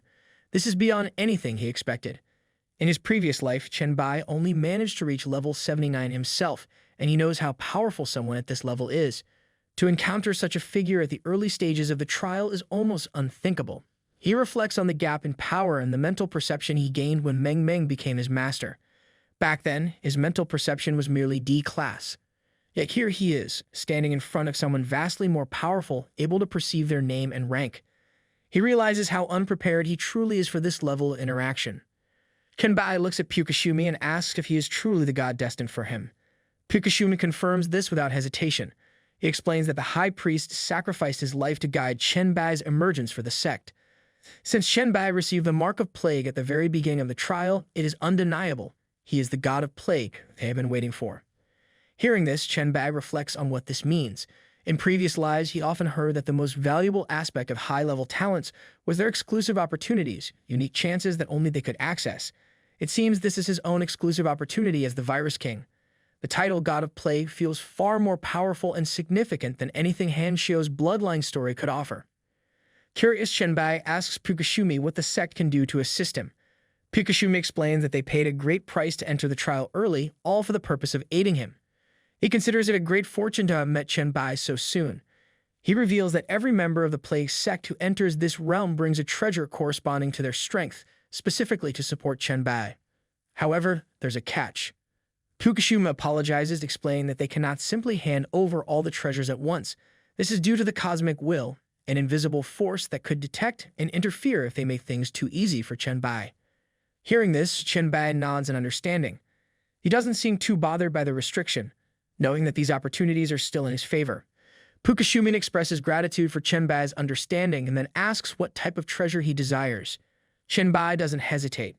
He asks if Pukushumi has any job transfer scrolls. Pukushumi looks surprised when Chen Bai asks for a job transfer scroll. He quickly assures him that he does have them. He opens his hands and 2 scrolls appear out of thin air.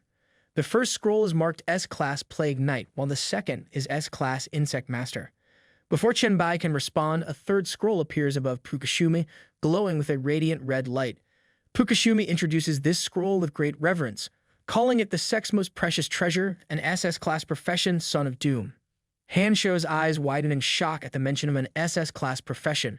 He knows how rare such opportunities are, but Chen Bai remains calm and unbothered. Chen Bai glances at Pukushumi and asks if this is truly all he has to offer. Pukushumi, visibly flustered, tries to explain. He says that at the beginning of the trial, reaching SS-class professions is almost impossible. He reminds Chen Bai that even many gods ascended from S-class, A-class, or even B-class professions. Chen Bai listens but doesn't seem impressed. He calmly replies that he already knows all of this. He states clearly that he is only interested in an SS-class change scroll. Hanshio breaks into a cold sweat, stunned by Chen Bai's response. Pukushumi, now also sweating profusely, mutters in disbelief about this request. Still kneeling, he suddenly raises his hands high and declares in a loud voice that Chen Bai is truly the god of their future. He proclaims that with Chen Bai, the revival of the plague sect is finally within reach. Chen Bai calmly tells Pukushumi that if an SS-class scroll isn't available, he will simply explore other options. Pukushumi suddenly laughs and informs Chen Bai that there is one possible way to obtain an SS-class scroll. Chen Bai immediately focuses on the word possible and presses him for details. Pukushumi admits that it's not guaranteed and explains that Chen Bai would need to retrieve the scroll himself. Curious, Chen Bai asks how it can be done. Pukushumi explains that he can open a special secret space connected to the greatest plague event in the history of Blue Star. Within this space, Chen Bai will find plague seeds embedded in history. By collecting them, he can attempt to forge a class change scroll, and it might result in an SS-class scroll. Chen Bai thinks it over for a moment before deciding. He says that if there is even a chance, he has to try. Pukushumi prepares himself and begins chanting. He declares that he will sacrifice his life, power, and soul to create a path for his god. His eyes start glowing green, and a strange green aura surrounds him. As he continues chanting, the glow intensifies and the energy begins to radiate outward. With a final shout, Pukushumi commands the space to open. His entire body shines with a vivid green light before the energy suddenly dissipates, leaving nothing behind. Pukushumi vanishes completely and his staff falls to the ground where he had stood. A notification appears in front of Chen Bai. It reads, "Would you like to enter the exclusive secret instance? The Whales of 8 million souls. Instance entrance remaining time, 2 minutes, 56 seconds, 13. Chen Bai looks at Han Xiao and tells him that this is an exclusive instance, so he won't be bringing him along. Han Xiao, still shaken by everything that just happened, forces a nervous laugh. He assures Chen Bai that he understands completely. He comments on how powerful Pukushumi was and how much he sacrificed to open the instance. Han Xiao admits he wouldn't dare enter something so dangerous. Chen Bai reminds him that the portal's opening time is limited. He decides to send Han Xiao away from the plague factory before entering. He warns Han Xiao to leave quickly, explaining that if the bugs don't get him, the plague will. After dropping Han Xiao off in the middle of Magic City, near the plague factory, Chen Bai wastes no time and rushes back toward the portal, aware that every second is precious. Hanxiu watches Chen Bai disappear into the distance and takes a moment to think about everything that just happened. The events replay in his mind, and he feels a mix of awe and relief. Spotting a nearby bench, he sits down to catch his breath. Deciding that others in Group 00 will need to hear about this, he prepares to share the story with them. Hanxiu logs into the group chat and starts sharing his experience with the others. He is eager to tell the story, but also enjoys building some suspense. He begins by mentioning that he is in Magic City and has just parted ways with the White Emperor. His tone suggests that what he has been through is beyond anyone's imagination. Yeezy immediately demands to know what happened, showing clear excitement and curiosity about the White Emperor's actions. A group member with the name I'm Really Not Sword Immortal chimes in, asking Hanxiu to check with the White Emperor and Manga, helping him clear an instance. Hanxiu, however, dismisses the idea, hinting that the White Emperor is now far too busy to assist with such tasks. Overlord grows impatient and warns Hanxiu to stop teasing, joking about taking action if he doesn't share the details. Hanxiu, sensing the humor, but not wanting to push his luck, quickly agrees to tell the story. He explains that an incredibly powerful NPC knelt before the White Emperor to deliver a class change scroll. However, the White Emperor rejected the offerings, saying they weren't good enough. This piques everyone's curiosity, and Overlord demands to know just how strong this NPC was. Hanxiu describes the NPC as wearing a robe and so powerful that even the White Emperor's strongest attack couldn't break through his defenses. This revelation leaves the group stunned, with Overlord doubting that such a thing is even possible. Crow asks about the class change scrolls. Hanxiu reveals that there were 2 S-class scrolls and 1 S-class scroll. The group reacts with disbelief, wondering why the White Emperor would turn down such a rare opportunity. Hanxiu explains that the White Emperor declared that only an SS-class scroll was worth considering. This revelation leaves everyone speechless. Hanxiu continues, telling them how the NPC sacrificed himself to open an exclusive instance for the White Emperor to acquire an SS-class change scroll. Easy is shocked to hear about the NPC's sacrifice, while another member, Lightning Whip's successor, reflects that the gap between the White Emperor and them is probably even greater than the gap between them and ordinary evolvers. Overlord admits that every time he hears news about the White Emperor, especially after events like this, it makes him feel small in comparison. Hanxiu advises the group not to compare themselves to the White Emperor, suggesting instead that they take pride in being in the same group, especially Group 001. Izzy agrees, but expresses a desire to turn the tables and become strong enough to stand on equal ground with the White Emperor someday. Chen Bai steps into the instance called the Whales of 8 Million Souls. Around his neck, he notices a new necklace with an hourglass pendant. He pauses to examine it, confused about how it appeared there. After a moment, he tucks it under his shirt, deciding it's best to keep it hidden for now. Ahead of him stands a Roman-style stone gate, weathered but majestic. He wonders if this secret realm is modeled after Florence. Walking forward, he observes the surroundings and starts piecing things together. The architecture, the layout, all screams medieval Florence, the city known as a cradle of art. The streets are empty, and unsettling stillness hangs in the air. He feels a growing sense of unease, questioning why there are no people in a place that should be bustling with life. Moving further, he spots a figure in a black robe sitting alone in a narrow street. Curiosity piqued, Chen Bai approaches. Before he gets too close, the man in the robe lifts a hand, warning him to stay away. His voice is weak, and he coughs violently, explaining that he is gravely ill and cursed by the gods. Chen Bai, ignoring the warning, steps closer anyway. He places a hand on his head, his expression one of calm authority. He asks if the man wants to live, but his question feels more rhetorical than anything else. Without waiting for a response, Chen Bai begins absorbing the virus. A notification suddenly appears in front of him. It informs him that he has absorbed the Black Death virus, earning 3 virus points. Chen Bai straightens, reflecting on the revelation. So it's the Black Death, he thinks. Another notification appears before Chen Bai, delivering new information. It announces that coming into contact with the Black Death has unlocked the Plague Sect's hidden side quest, Seeds of Plague, the Whales of 8 Million Souls. The quest description explains the historical impact of the Black Death, which caused at least 80 million deaths. It states that the Plague Sect has both the duty and the power to collect the seeds of the plague left behind by this devastation. The objective is simple but daunting: collect the plague seeds. The reward promises to transform the collected seeds into plague-related class change scrolls upon completing the quest. Chen Bai reads the notification carefully and reflects on it. He wonders what exactly plague seeds are and how he is supposed to collect them. The quest seems valuable, but first, he needs to understand its mechanics. While he contemplates this, the person in the black robe begins to move. The robe falls away, revealing a girl with striking pink hair. She looks at Chen Bai with gratitude and humility.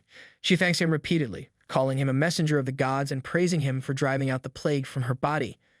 She declares her willingness to follow and serve him. Chen Bai, ever practical, retrieves a strange mask from his belongings. He considers her offer and acknowledges that having followers and building renown could make it easier to gather information and resources. Without hesitation, he puts on the mask, its design adding an air of mystery to his presence. He then corrects the woman, telling her not to confuse him with a messenger of the god she might be thinking of. The woman, curious and slightly nervous, asks then which god he serves. Chen Bai delivers his answer with quiet authority, revealing he is not a messenger. He is the god of plague. He instructs her to spread the word.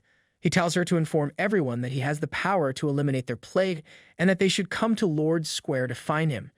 She nods eagerly, ready to carry out his command, her loyalty now firmly rooted in awe and belief. The girl rushes into the streets, her voice ringing out with urgency and excitement. She calls out to anyone suffering from the plague, urging them to listen. She announces that the god of plague has descended and is now waiting at Lord's Square. Her words are bold and confident, promising that he can cure their disease. She moves through the narrow streets, repeating her message. Her shouts echo off the stone walls, drawing attention from the sick and weary. Some of the plague-stricken, curious about her claims, begin to follow her. They stumble out of their homes, their eyes filled with a faint glimmer of hope despite their suffering. In one house, a woman watches the scene unfold from her window. She hears the girl's persistent cries and recognizes her voice. Her husband, lying sick in bed beside their sleeping children, asks who is shouting outside. The woman shakes her head, pity evident in her voice. She explains that it's Alina, the poor girl who must have lost her mind from illness. Outside, Alina shows no sign of stopping. She turns to the gathering crowd and tries to convince them further. She reminds them of her identity, shouting that she is the daughter of Henry, the wealthy merchant who once gave his entire fortune to the church. She insists that she has been completely healed, urging them to come and see the truth for themselves. Her passion and determination are contagious. More people start leaving their homes, drawn by her conviction. Skepticism lingers in the air, but so does a spark of curiosity. Could it be true? Could there really be someone who can cure the plague? For the first time in a long while, the streets are alive with whispers of hope. An elderly couple peeks out from their small home, their pale faces marked by exhaustion and fear. They call out to Alina, asking if she is truly cured. Alina stands tall and urges them to see for themselves. She points out that they have heard her shouting in the streets for so long without hearing a single cough from her. The sick, drawn by her bold claims, begin to gather around her. Slowly but steadily, they emerge from their homes, their curiosity outweighing their despair. Alina stands at the center of the growing crowd and confidently declares that the god of plague has healed her. She emphasizes that they don't need donations, bloodletting, or prayers anymore. All they have to do is go to Lord's Square. A brown-haired woman steps closer to Alina, her eyes wide with cautious hope. She reaches out and places a trembling hand on Alina's forehead. Relief washes over her as she realizes that Alina has no fever, no signs of coughing or illness. Tears stream down her face as she whispers, barely able to contain her emotions, wondering if her own children might also be saved. Meanwhile, at Lord's Square, Chen Bai stands amidst the historical remnants of medieval Florence. He observes the desolate environment and reflects on the state of the city. Based on the level of suffering and lack of resources, he concludes that this must be the 14th century.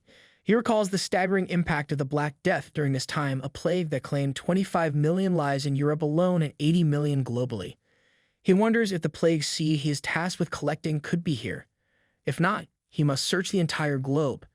Just then, he hears Alina calling out to him, referring to him as the merciful god of plague. Turning toward the sound, he sees a crowd forming behind her. Dozens of plague-stricken people are following her, their desperation evident on their faces. Alina, breathless from her efforts, approaches Chen Bai. She apologizes for not knowing the proper way to address him, but assures him that she has followed his instructions and brought as many people as she could. Chen Bai tells the crowd to step closer. He raises his hands, his voice calm but firm, assuring them there is no need to fear. He promises to free them from the agony of their sickness. The woman from earlier approaches with her family. They kneel before Chen Bai, their faces a mixture of hope and desperation. Chen Bai places his hand over them and begins to draw the virus from their bodies. His calm demeanor doesn't waver. Moments later, he floats into the air, defying both gravity and the collective expectations of everyone watching. Without breaking a sweat, he absorbs the virus from every person gathered in the square. It's dramatic, effective, and just flashy enough to silence any doubters in the crowd. The change is immediate. The woman hugs her youngest son, her tears flowing freely. Her husband stands, visibly emotional, while staring at their eldest child, who now looks as healthy as any kid playing in a field. The little boy, noticing his mother's tears, asks her to stop crying. He points out that he feels fine now, which is true. He then asks her mother if she is feeling pain. The mother smiles and assures him everything is fine. She admits she no longer feels any pain, her voice cracking with relief. The crowd starts buzzing. A man announces that he feels lighter, though the size of his belly suggests it might take more than divine intervention to fix everything. Another person marvels at the disappearance of their fever and cough, while someone else celebrates their newfound energy like they've just downed a double espresso. One man, clearly eager to sound important, calls Chen Bai the great lord of the Church of Light. His moment of misdirected reverence is swiftly crushed when a woman next to him calls him a fool. She scolds him for insulting the great god of plague. The man, visibly embarrassed, retreats into silence. The crowd, overwhelmed with emotion, begins kneeling before Chen Bai. Tears stream down their faces as gratitude pours from their hearts. One man loudly thanks the great god for saving them from the plague, his voice trembling with sincerity. Another person vows to worship the god of plague forever, their words echoing through the square. Chen Bai raises his hands and speaks with authority, telling them to rise. He calmly explains that while they are free from the plague, they may still feel some discomfort. The damage left behind by the disease needs time to heal. He instructs them to leave the square, rest for a few days, and allow their bodies to recover fully. He reminds them that their kneeling is not what he desires. His only wish is to see them free from the torment of sickness. His words resonate deeply, and the crowd listens in respectful silence. An elderly woman, her voice shaking with emotion, declares her amazement at his compassion. She calls him noble and great, marveling at how much he cares for those she calls sinners. Her tears fall freely, her gratitude uncontainable. Alina steps forward and raises her hand to address the crowd. She urges those who are healed to follow her across the Arno River Bridge. She encourages them to spread the god's mercy throughout Florence, ensuring that no one remains unaware of his power. Just then, a group of knights arrives at the square. The sight of them sends panic through the crowd. A young girl screams that the church's knights have come, and chaos erupts. People scatter in fear, their earlier relief replaced by terror. Chen Bai remains calm, watching the scene unfold. The lead knight steps forward, his tone sharp and commanding. He announces that someone has reported heretical beliefs being spread in the square. Another knight, his voice harsh, orders all unrelated persons to leave immediately. Just as the knights advance toward Chen Bai, the one in the middle, clearly furious, confronts him directly. He demands to know if Chen Bai is the one spreading heretical teachings and claiming to be the god of plague. Not waiting for an answer, a knight draws his sword and charges at him, shouting about divine punishment. He insists that the plague is sent by God and mocks the idea of a god of plague, calling it foolishness. Chen Bai watches the knight's movements and lets out a soft chuckle. He recognizes this confrontation as an opportunity, a moment to fully establish himself as a god. The knight's actions, though hostile, present the perfect chance to solidify his divine image in the eyes of the crowd. The captain of the knights lunges forward, driving his sword into the gut of Chen Bai. Two other knights follow suit, stabbing him without hesitation. Chen Bai remains eerily still, his expression unreadable. One knight, seemingly satisfied, raises his sword into the air and shouts to the crowd. He calls the gathered people sinners, demanding they repent for their mistakes. He accuses them of being deceived by a heretic, blaming their faith in Chen Bai for their suffering under the plague. His voice booms across the square, filled with righteous fury, as he commands the people to kneel and confess.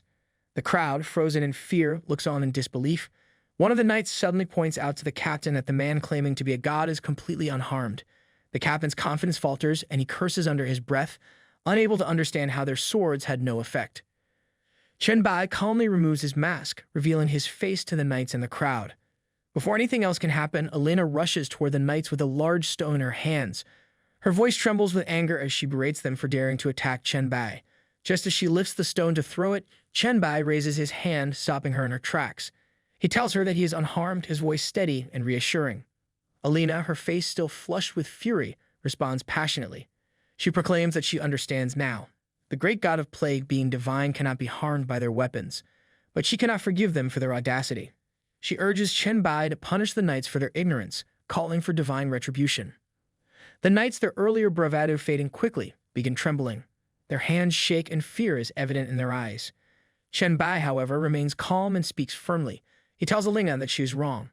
He explains that he does not hold a grudge against the knights and will not punish them. He assures her and the crowd that their swords cannot harm him, and no matter how many times they strike, he will continue to free people from the suffering of the plague. His words carry a quiet power, resonating with both the crowd and the knights. The crowd, moved by his mercy and strength, begins chanting in unison. They call him the true God, a merciful and compassionate Lord. Their voices grow louder as they vow to follow him forever. The knights, now completely puzzled and overwhelmed, stand frozen. They realize that nothing they do will change the tide of faith turning against them. Meanwhile, at the Holy See of Light Cathedral, Bishop John and Bishop Haken are standing at the grand staircase. Bishop Haken, his frustration barely contained, vents his anger. He rages about how, in just 3 days, the heretic has managed to convert 90% of the city into his followers. He points out that it is Sunday, yet only 7 people have shown up at the cathedral for worship. His voice rises as he blames Bishop John for stopping him from ordering the knights to kill a heretic at the square. Now nearly everyone has abandoned the cathedral's teachings, and they are left with only 5 knights, barely enough to guard the building, let alone maintain their authority. Bishop John, however, remains calm despite the accusations. He defends his decision, pointing to what they have witnessed over the last 3 days. He reminds Bishop Haken of the heretic's sudden appearance and his undeniable ability to cure the plague. Within those 3 days, the man cured nearly the entire city, turning despair into hope. John continues, describing how the heretic has done more than perform miracles. He has taught his followers practical methods to prevent and control the spread of the disease. He led them in efforts to fight the plague and personally cared for those who had not yet recovered. The bishop shakes his head, acknowledging that the doctrines preached by the heretic are unlike anything they have encountered. The teachings focus on strange concepts, microorganisms, hygiene, and bacteria, terms that even John admits he doesn't fully understand. Yet none of it involves imposing restrictions on the followers or demanding contributions. It's this lack of burden, coupled with tangible results, that has made the people flock to him. Bishop John continues speaking, his tone thoughtful and steady. He recalls how the heretic told the people that a kind God would never force kind-hearted believers to fight each other over differing faiths. If they had killed the man in the square that day, John admits it would have solidified in the eyes of the people who was the demon and who was the true God. Bishop Haken's fury boils over. He accuses John of sounding like one of the plague God's followers. He raises his voice and questions whether John even cares about the Holy See of Light or their Lord. John, still composed, replies firmly. He reminds Haken that their Lord is the almighty true God and does not need their protection. What they should worry about, he says, is themselves and their declining influence. John reveals that he has already sent a letter to the Pope detailing everything that has transpired in Florence. Meanwhile, in a grand royal chamber, Chen Bai sits in silence, examining the seed of plague resting in his palm. Its eerie glow reflects his thoughts. He considers how it was created from the viruses he absorbed throughout Florence. While he feels relief knowing the method to obtain a seed of plague, his progress feels discouragingly slow. Opening the system interface, a notification appears before him. It reveals the current state of the seed of plague, Black Death, concentration progress, 0.001. It also informs him of a newly obtained ability, Pillar of Plague. This ability allows him to set up a pillar where believers can pray to transfer their diseases into it.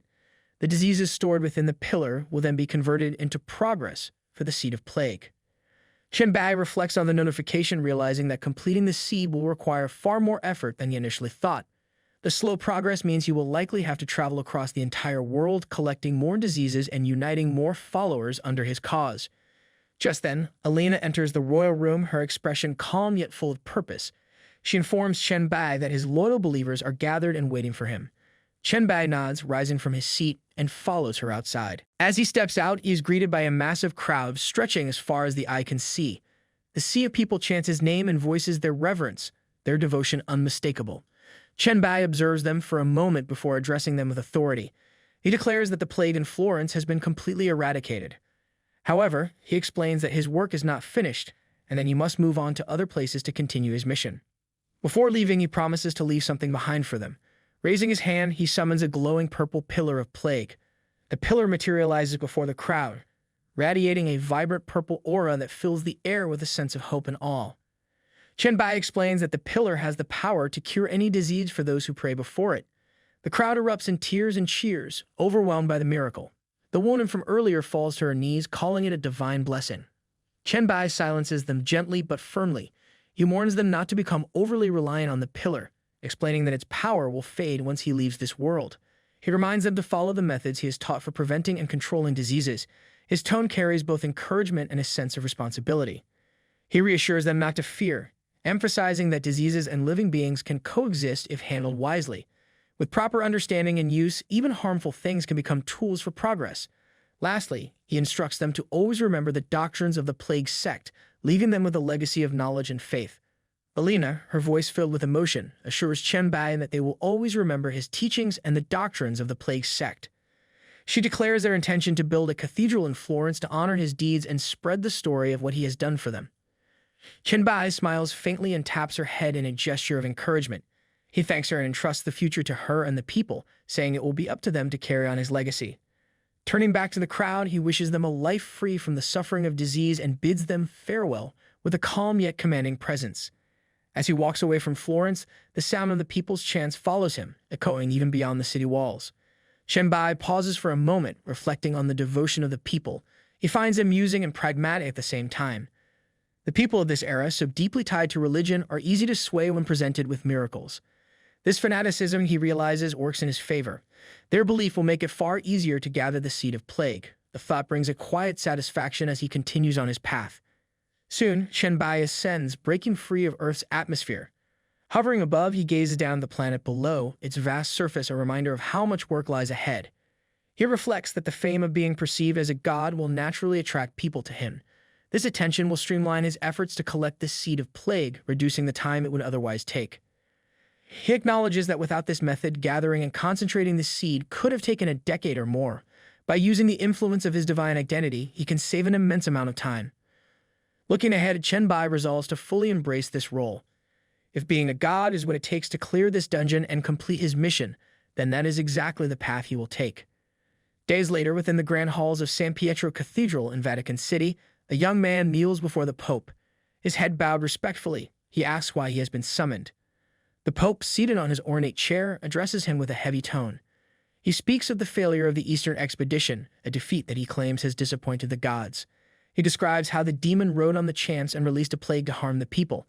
Then, at such a crucial moment, a heretic used the plague and snatched away their believers. The young man stands up and asks if the Pope is talking about the guy who proclaims to be the god of plague. He is none other than Sauron, the leader of the Knights Templar. His face twists in disdain as he comments on the weak faith of those who abandoned the Holy See. He openly mocks them, questioning whether they even possess the intelligence to see through what he calls the lies of the so-called god of plague. The Pope rises from his chair, his expression grave.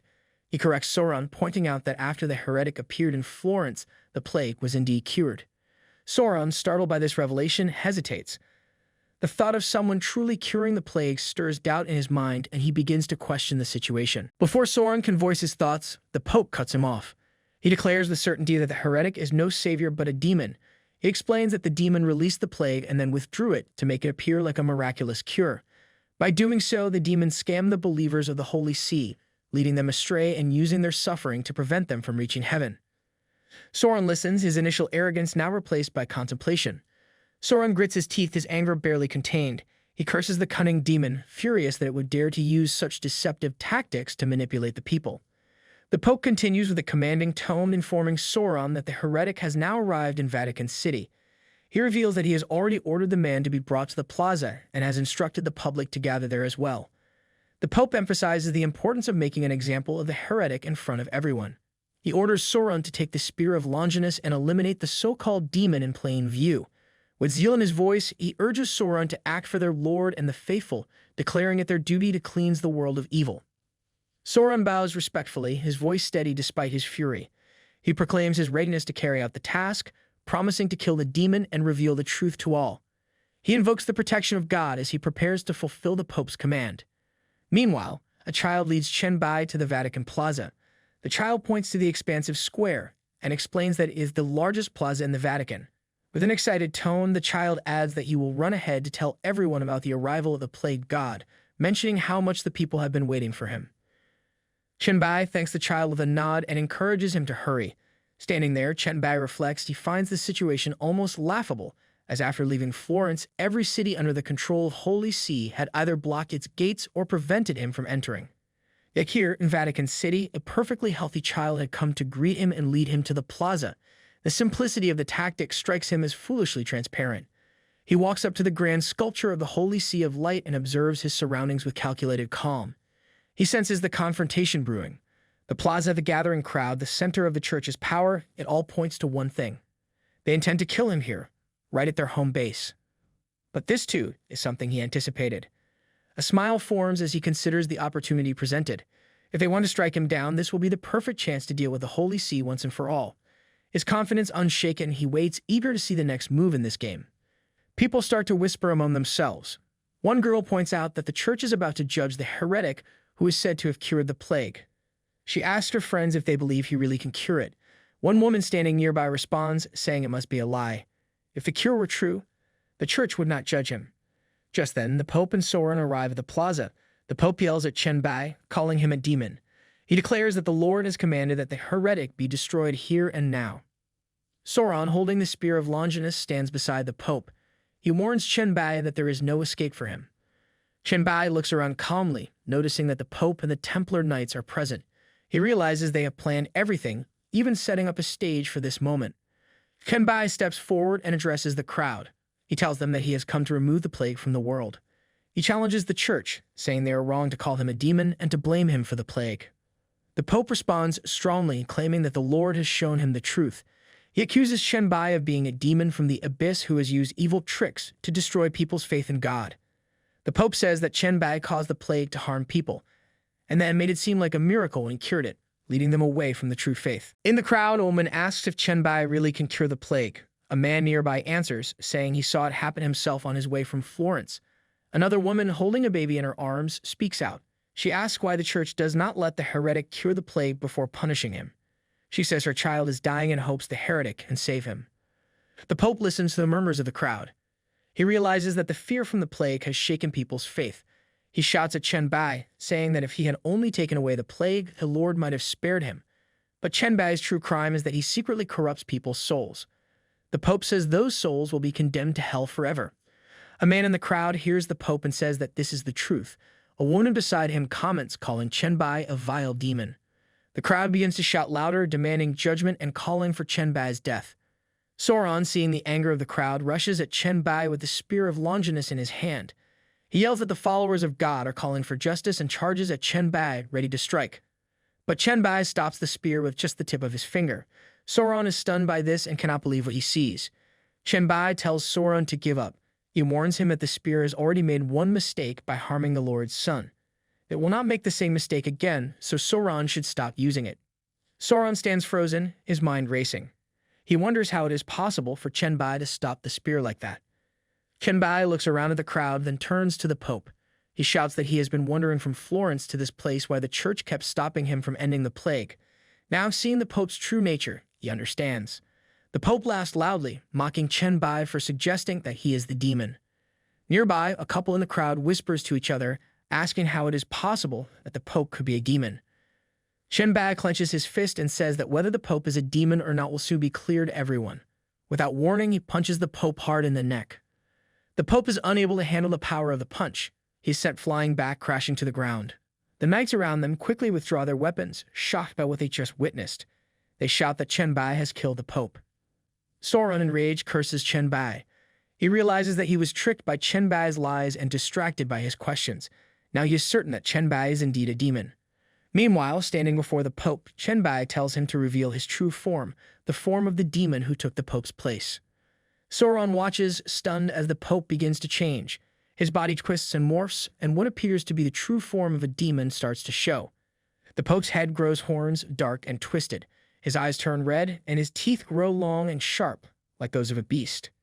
The people in the crowd begin to panic. Some shout that the Pope now has demon horns, while others ask what has happened to him.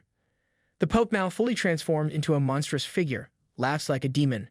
He looks at Chen Bai with a cruel smile, promising that he will kill him. Chen Bai stands still, calm. He already expected this. He knows that his power is too much for the people of this time to understand. If he had used all his abilities, everyone would have believed the Pope's lies without question. Simply debating that the Pope was foolish. Using a virus to kill him wouldn't fully convince the people either. But Chen Bai had prepared for this moment. When he went to pick up Meng Meng, he gathered a powerful demon's blood essence, one that could give him control over the Pope. He injected the essence into the Pope's body and crushed it there, adding the zombie virus as a backup.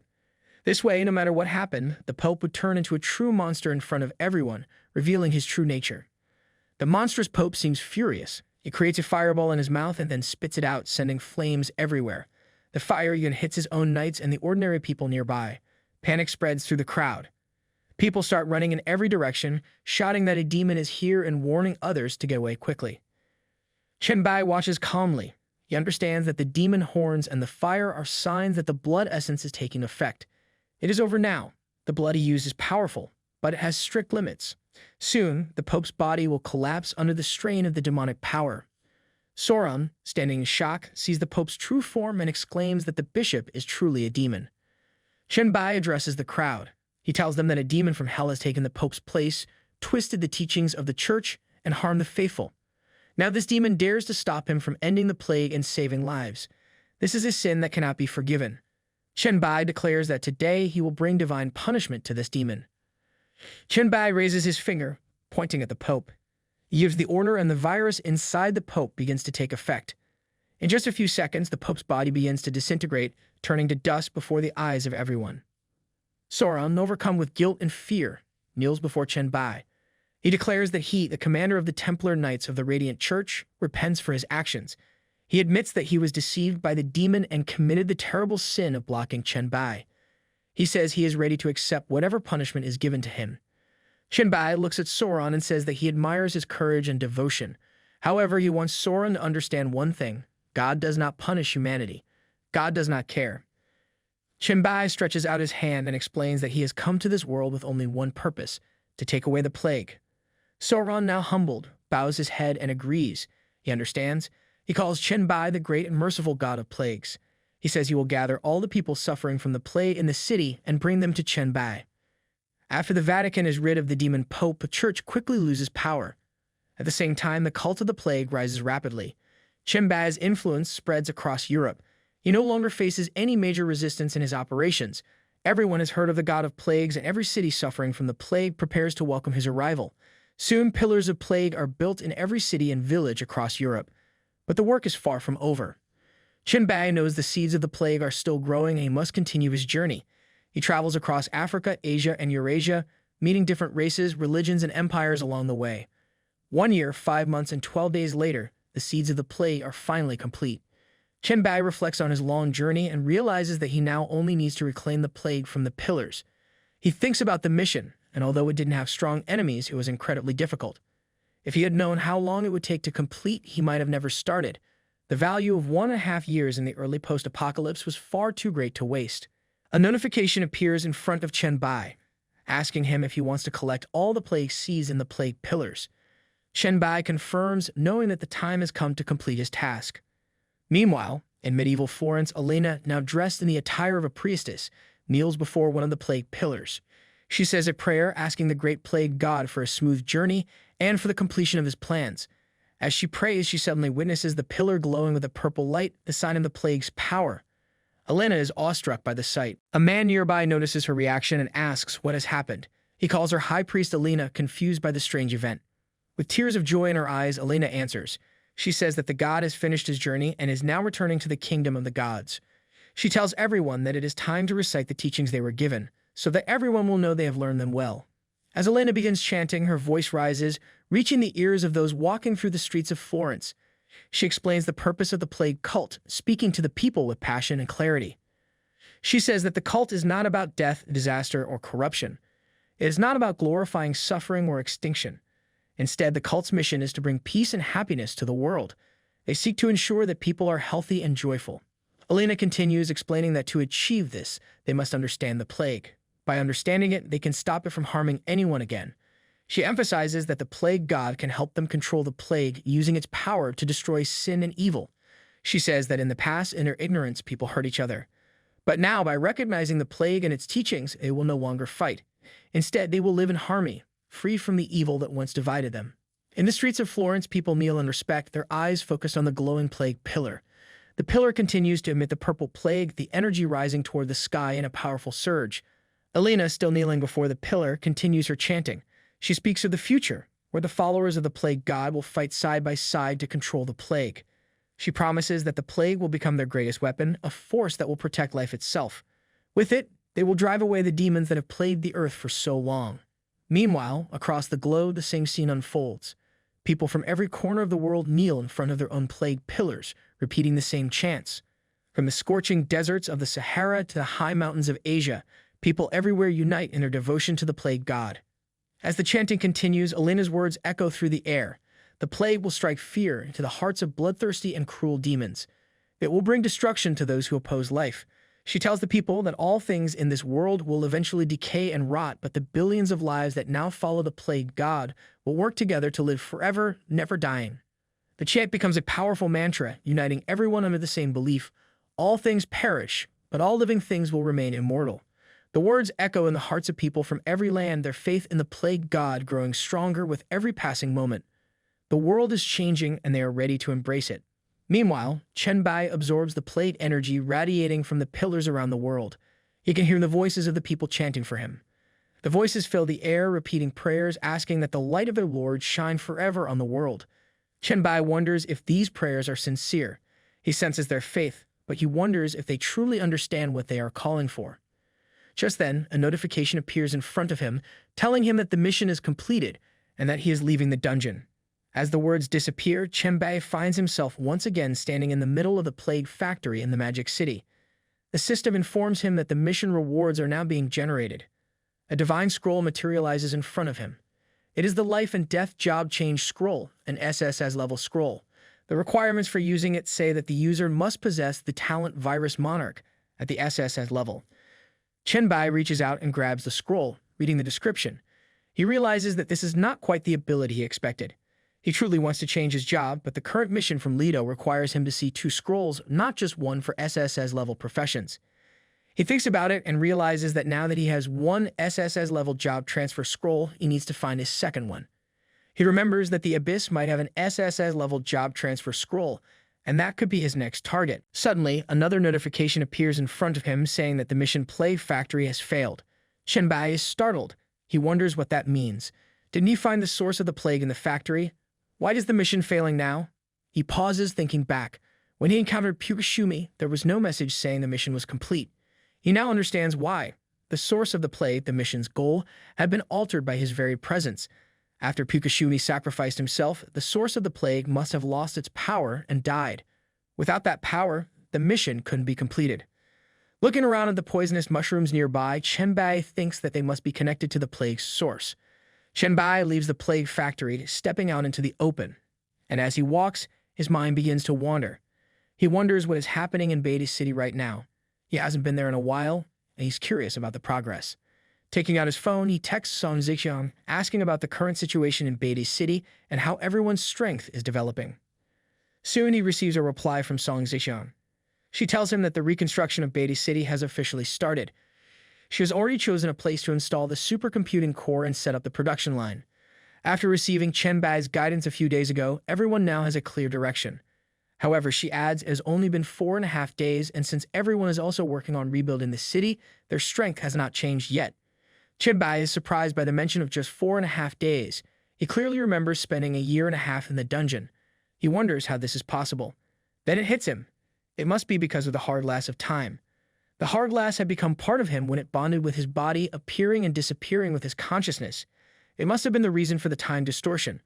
The hard glass had transported him to the dungeon on its own, and it is the only thing that can make the years pass by so quickly while only a few days pass in the real world. Chen Bai decides to check the messages in Group 001. The chat is full of activity. Han Xiao mentions that the Plague Chemical Factory mission which he and Chen Bai were working on has failed. He expresses surprise, asking what happened. The group is full of questions, with people asking about Chen Bai's well-being and whether he's okay. Shu Chuan asks if the mission was supposed to give Chen Bai an SSS-level job transfer scroll. Overlord quickly dismisses concerns about the job transfer scroll, saying that everyone should first focus on whether Chen Bai is even alive. Liu Huai tries to calm the group down, reminding them that mission failure doesn't mean anything too serious. Reading through the chat, Chen Bai reflects. He realizes that Han Xiao must have received a different mission than his. His own mission was connected to the Plague Seal, something Han Xiao didn't have. Curious, Chen Bai decides to check what Han Xiao and the others have been saying recently in the group. He decides to comment in the chat, informing them that the Plague Chemical Factory mission indeed failed. The group responds with surprise, asking if Chen Bai is very upset or if he needs some comfort. Leaf offers a warm hug, while Liu Huai offers even more warm places than just a hug. Crow expresses disbelief, saying that even Chen Bai failed in the mission. Shuchun reassures him, calling him the strongest. Overlord emphasizes that failure is nothing to fear, and that the only downside is losing the SSS-level profession scroll. Hang Xiao then comments that a level 70 boss had sacrificed himself to open the dungeon, making failure understandable. Intrigued by this, Chen Bai shares the details of his SSS-level job transfer scroll. He explains that although the Play Chemical Factory mission failed, he still obtained the SSS-level profession scroll. He adds that the failure occurred because the key NPC, who sacrificed himself to open the dungeon, caused the mission target to disappear. The group falls silent for a moment, trying to understand. Leaf and Liu Huai are confused. Crow is shocked and repeats what he just read, asking if everyone saw what Chen Bai said. Mizukawa offers congratulations, while Overlord can't hide his excitement, calling it incredible.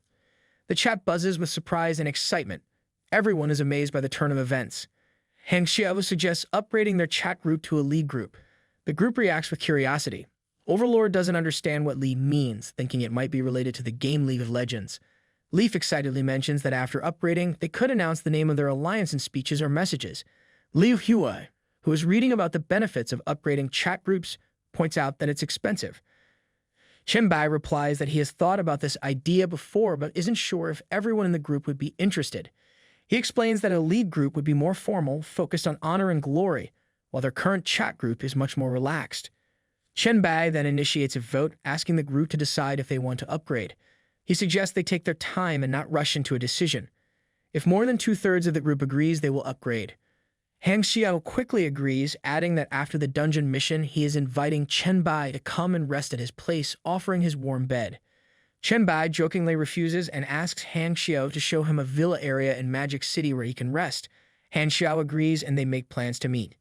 Later, Chen Bai arrives at the villa area in Magic City. Standing in front of the luxurious district, he surveys the area. It seems like a good place to rest. Han Xiao had recommended it, and so far there is no sign of any danger. Thermal tracking and virus detection show no living organisms nearby, which suggests it is safe. However, deep inside one of the villas in the basement, 2 girls are present. They look unusual, almost like spirits, as they are faintly visible. The younger sister notices someone approaching and gets scared. She tells her older sister, who responds calmly, assuring her that she will take care of the intruder. The younger sister, still nervous, asks her not to kill anyone, but to just drive him away. Chen Bai settles into one of the bedrooms of the luxury villa in the Magic City. He lies on the soft bed and sighs in relief. The modern world feels so much more comfortable compared to the harsh environments he's been through. After the chaos of the dungeon and his many missions, he finally has some time to relax. He smiles, thinking about how he will be able to rest properly now. As he stretches out, he recalls the medicinal pillow made from traditional Chinese medicine that he brought with him from the dungeon. He's used it before and remembers how much it helped him sleep better, so he decides to give it a try. Reaching into his space, he pulls out the pillow, reflecting on its calming effects. But just as he prepares to lay it under his head, a notification pops up in front of him. It reads Ancient Dragon Chinese Medicine Pillow, D-level, props daily necessities. This item helps to concentrate the mind and calm the spirit. It is made with the secret formula and can improve sleep quality. It offers weak defense against mental attacks. It suits the nerves and promotes longevity. Long-term use helps to consolidate and grow mental strength. Chen Bai is taken aback. He didn't expect such detailed information. The pillow was just an ordinary item in the dungeon. How did it become an item with specific traits now? He wonders what's going on. He starts to open his inventory to check his other belongings, only to be even more shocked. Everything has changed. The vase he had brought along is now listed as a sea-level city-state probe exhibit. The description reads, "This is a creation that embodies the painstaking efforts of craftsmen. When exhibited in the City-State Architecture Museum, it will grant a bonus to the craftsmanship of city-state facilities." Chen Bai stares at the description, feeling puzzled. The vase, which was simply a decorative item to him before, now has such an official-sounding title and an effect he hadn't expected. He then checks the other item in his inventory, the living Buddha relics. It has also been upgraded to a C-grade special material. The new description says, "The living Buddha's flesh is refined in a sealed environment at high temperature and is a rare material.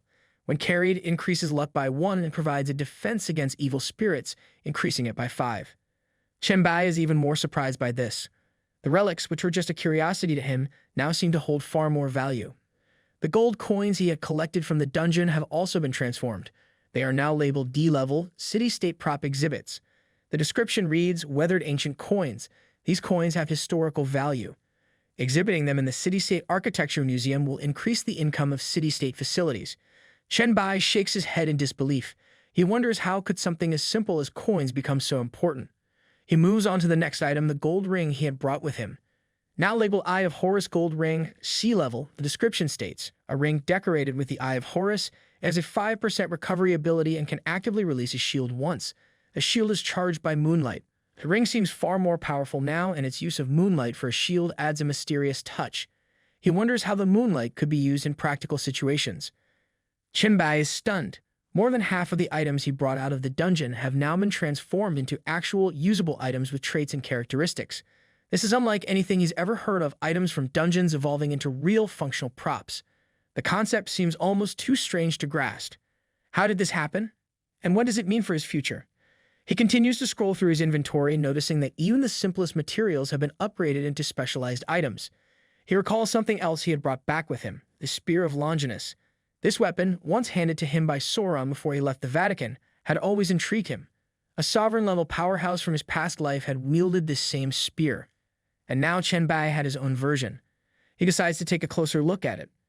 As he opens the Spear of Longinus in his inventory, he sees that it too has become an item. The description reads, Unawakened Spear of Longinus, F-Class. He frowns, reading the rest. The spear is described as a special long-handled weapon with all attributes +3. It also has a skill called Dark Banishment, which allows the spear to repel evil, darkness, corruption, abyss, and filth creatures, increasing the damage caused to these creatures by 200%. This makes the spear especially useful for dealing with evil entities.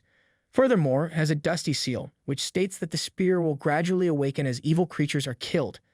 The description shows the remaining kills for initial awakening, 0/10. Chen Bai stares at the Spear of Longinus, his thoughts a mix of excitement and hesitation. The power it promises is immense, a weapon forged to repel dark forces, corruption, and evil, exactly what he would need in his quest. But the requirements for unlocking its true potential are clear. He needs to kill 10 evil creatures to activate it. The thought of wielding such a legendary weapon is thrilling, yet a tinge of doubt creeps into his mind. The task won't be easy. Chen Bai reflects that the Spear of Longinus, which once existed on Blue Star, has now become an item, a manifestation of the universe's will, just like so many other things he's encountered.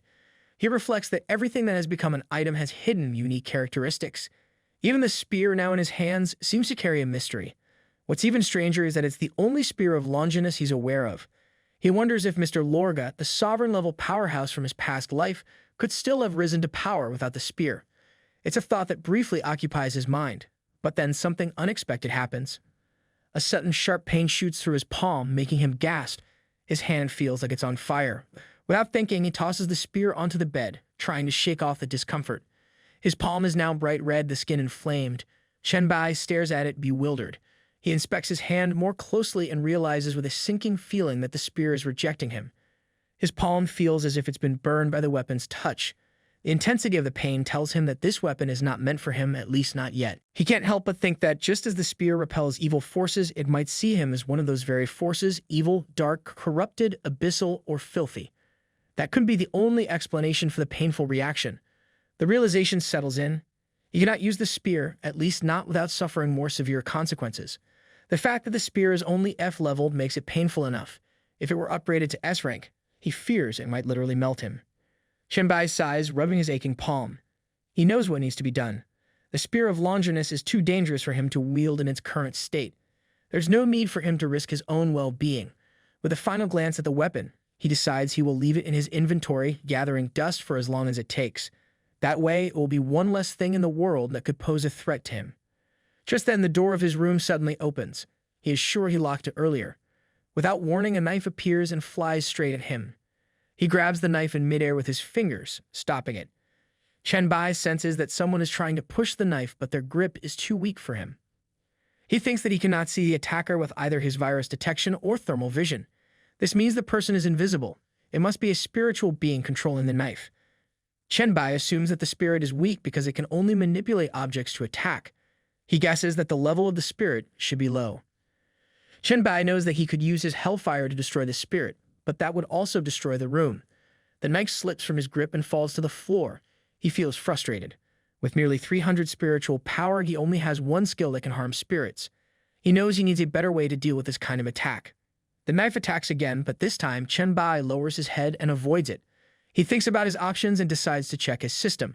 He has collected virus points from city defense and dungeons. He hopes he can find a more effective skill for this situation. The Blacklight virus doesn't seem to be useful against spirits. Maybe the Spirit Power virus series could help. However, when he checks, he realizes that no virus can unlock the Spirit Power skill tree. Chen Bai stands up determined. He says to himself that he will find a way to handle this. He needs to learn more about how to deal with spirits and spiritual power. The knife continues attacking, but Chen Bai keeps dodging. He feels confident that he has enough virus points now. Just then, a notification appears on his screen confirming that his virus has evolved. The zombie virus has changed into the original virus. After that, the original virus evolves into the T-virus. Then, the T-virus transforms again into the Spirit Power Enhanced T-virus. At the same time, something strange happens. The knife that was attacking him is suddenly stopped by another knife. The two knives seem to clash with each other, as if they are fighting. Chen Bai wonders why the attack has stopped. Has the spirit running the knife finally given up? He thinks the spirit may have run away.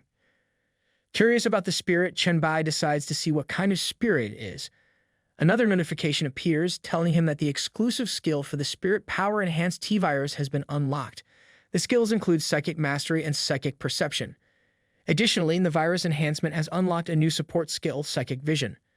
Chen Bai realizes that with these new abilities, he can now sense spirits and their actions more clearly.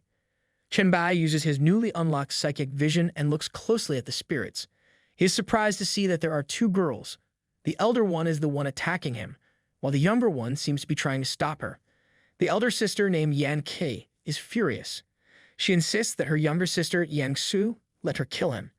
She believes that Chen Bai is a bad person and should not be allowed to enter their house. Chen Bai is startled and frozen in place. He reflects on how complete these spirits are.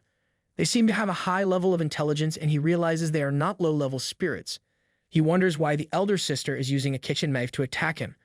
This doesn't make sense for a spirit with such power. He decides to use his psychic perception to learn more about them. A notification appears revealing details about the spirits. The elder sister's name is Yan Kai. She is an evolver with 2 unique spirit bodies. Her talents are listed as Evil Spirit S rank, and she has abilities like controlling objects, invading evil thoughts, and absorbing yin energy. The younger sister, Yang Su, is also an evolver with dual spirit bodies. However, her talents are Good Spirit S rank. Her abilities include controlling things, soothing with kind thoughts, and containing yang energy. Chen Bai is amazed by the power these 2 spirits possess. Yan Kai is still furious, demanding that her sister allow her to kill him, but Yang Su argues with her, reminding her that he has not hurt her and urging her to calm down. Chen Bai crosses his arms, thinking about what he just learned. Both Yan Ki and Yan Sui are evolvers. He hasn't seen many evolvers whose forms change because of their talents, and these 2 are unusual. He can sense their power, and he feels they are stronger than most spirits. Suddenly, Yan Ki tries to attack again, but before she can stab him, Chen Bai quickly grabs her hand. He tells her to calm down and explains that he won't hurt her. As he speaks, he releases his psychic energy so she can feel the difference between their powers. His spiritual power is much greater than hers, more than 20 times stronger. He gives her a warning. If she causes any more trouble, he will kill both her and her sister. Yan Qi clenches her teeth in anger, clearly unwilling to back down. At the same time, Yang Su steps forward, asking Chen Bai not to hurt her sister. Chen Bai sits down on the bed, his tone firm. He tells both of them that he will not hurt them, but they must listen to him. Yan Kai, still furious, curses Chen Bai. She accuses him of having perverted thoughts and tells him to come at her if he truly wants to fight, but not to bully her sister. Chen Bai responds, clearly annoyed.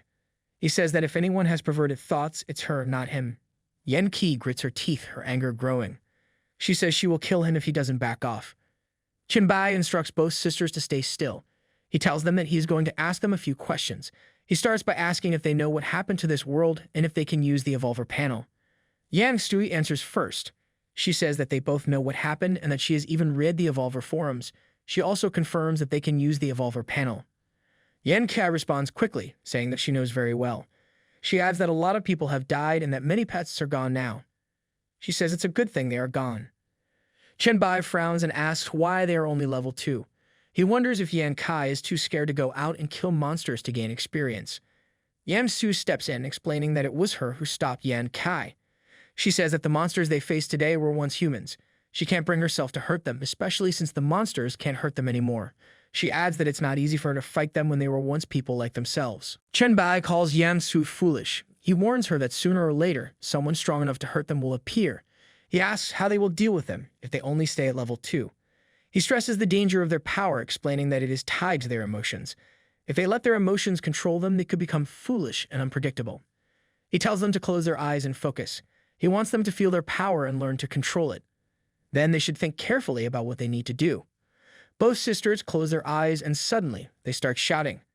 Yan Su cries out that she should help others, be a good person, and do her best to help everyone. Meanwhile, Yan Qi shouts in anger, saying she will kill everyone who harms her sister and anyone who tries to bully her. Chen Bai watches them concerned. He realizes that their rationality has been severely affected. If he doesn't discipline them properly, it might end up becoming low-level spirits, acting only on pure instincts. In that case, they would lose their humanity and turn into mindless monsters. Yan Qi is lying on the floor, struggling to breathe. She gasps for air and weakly admits that she cannot go on any longer. Her energy is nearly gone, and she feels as if she is about to fade away. Yang Su, equally exhausted, agrees and barely manages to speak. Chen Bai remains seated calmly on the bed, completely unaffected. He looks at them and points out the obvious gap in strength between them. He reminds them that he did not even put up any resistance during their challenge. Yan Qi, still catching her breath, suddenly asks him a question. She wants to know if there is someone he likes. She also wonders if he always has to be cautious when dealing with others. Chen Bai responds without hesitation. He explains that his body is naturally strong, but he has full control over his strength. He then picks up the skill book in his hand and casually throws it toward the sisters. He acknowledges their effort and tells them they deserve a reward. Yan Qi tries to catch the book, but it slips right through her hands and falls to the floor. Chen Bai gives her a strange look, puzzled by what just happened. Still lying on her stomach, Yan Qi sighs in defeat. She suggests that they should wait until they have recovered before trying to learn the skill. There is no rush since the book is not going anywhere. Chen Bai reassures them that they can learn it whenever they want. It does not matter to him. He then mentions that he has his own matters to take care of now. Yang Sui looks at him with concern. She reminds him that he promised to take them to River City. She wonders if he is leaving already. Chen Bai explains that something more important has come up. He assures them that he will take them with him once he returns. After saying this, he extends his hand and a red scroll appears in his palm. Yang Su nods in understanding. She accepts his decision and says that they will wait for his return. Chen Bai holds the Demon Hunter Promotion Task Scroll S in his hand. He knows that he has already reached the limits of his current strength. The time has come to obtain the SSS-level promotion scroll from the Abyss. He reflects on his situation. If he does not complete Leto's task, he will remain stuck at level 10 forever. There is no way forward unless he takes this step. A notification suddenly appears before him, providing information about the Demon Hunter Promotion Task Scroll S. This special and rare item can only be obtained when the first pureblood demon species creature is defeated. Completing the task will transform the scroll into an official Demon Hunter Promotion Scroll. The system gives him a choice, yes or no. Chen Bai thinks back to when he first obtained this scroll. At that time, he had no plans to pursue the SSS-level promotion scroll. The challenge is known to be so difficult that even the gods have failed to pass it. But now, with no other leads on another SSS scroll, he has no choice but to take the risk. He makes his decision and selects yes. The very next moment, his surroundings shift, and he finds himself in the first layer of the Abyss. The entire landscape resembles a vision of hell, with a red terrain, dry mountains, and countless red demons filling the land. One of the demons notices him and immediately reacts with shock. It turns to the others, unable to believe what it is seeing. More demons join in, shouting in disbelief. A human has entered the Abyss. A fierce voice rises from the crowd. One of the demons commands the others to devour him. Chen Bai remains calm. He recalls how, in his previous life after becoming a demon hunter, he often ventured into the Abyss. Standing here now, the place strangely feels like home. 3 demons rush at him, ready to attack. Before they can reach him, all 3 swords of Chen Bai materialize and pierce each one of them in mid-air, ending them instantly. Chen Bai adjusts his gloves as a system notification appears. The task progress updates showing that he has defeated 3 fallen demons out of 100. He checks the task requirements in the system. The details confirm that using the scroll transports him to the first layer of the Abyss. To complete the task and leave, he must eliminate 100 inferior demons and 100 fallen demons. He considers his next move. Completing the task will force him out of the abyss, which is not what he wants. His real goal lies deeper, the trial at the abyss well. He decides to hold back and avoid finishing the task too quickly. A day passes. The demons continue to follow him relentlessly. He moves swiftly through the abyss, ignoring them. He finds the situation frustrating. The task remains unfinished because the first layer of the abyss is filled with far too many fallen demons and inferior demons. Their endless numbers make it difficult to clear them out. Worse yet, they are mindless creatures, doing nothing but chasing him without end. Whenever he loses one group, another quickly gathers the moment he slows down. His attention shifts to a lava-filled mountain in the distance. He instantly realizes what has happened. The abyss well has erupted. Bad luck strikes at the worst time. Although the eruption does not affect the trial itself, it floods the abyss with powerful energy. This surge strengthens every demon-blooded creature, making them even more dangerous. The eruption sends large chunks of stone flying in all directions. Chen Bai moves swiftly to evade them while also avoiding the demons still chasing him. He recalls that this eruption will also release countless demon blood eggs, leading to the birth of many new demon creatures. The number of enemies in the abyss will only grow from here. His eyes narrow as he looks toward the sky. Tens of thousands of demons descend from above, pouring into the battlefield. He cannot afford to stop now. If he slows down, he will be completely surrounded. A new concern arises. If he accidentally completes the task while fighting his way out, he will be immediately sent out of the abyss. That would ruin his entire plan. He has no choice but to fight carefully and avoid finishing the mission too soon.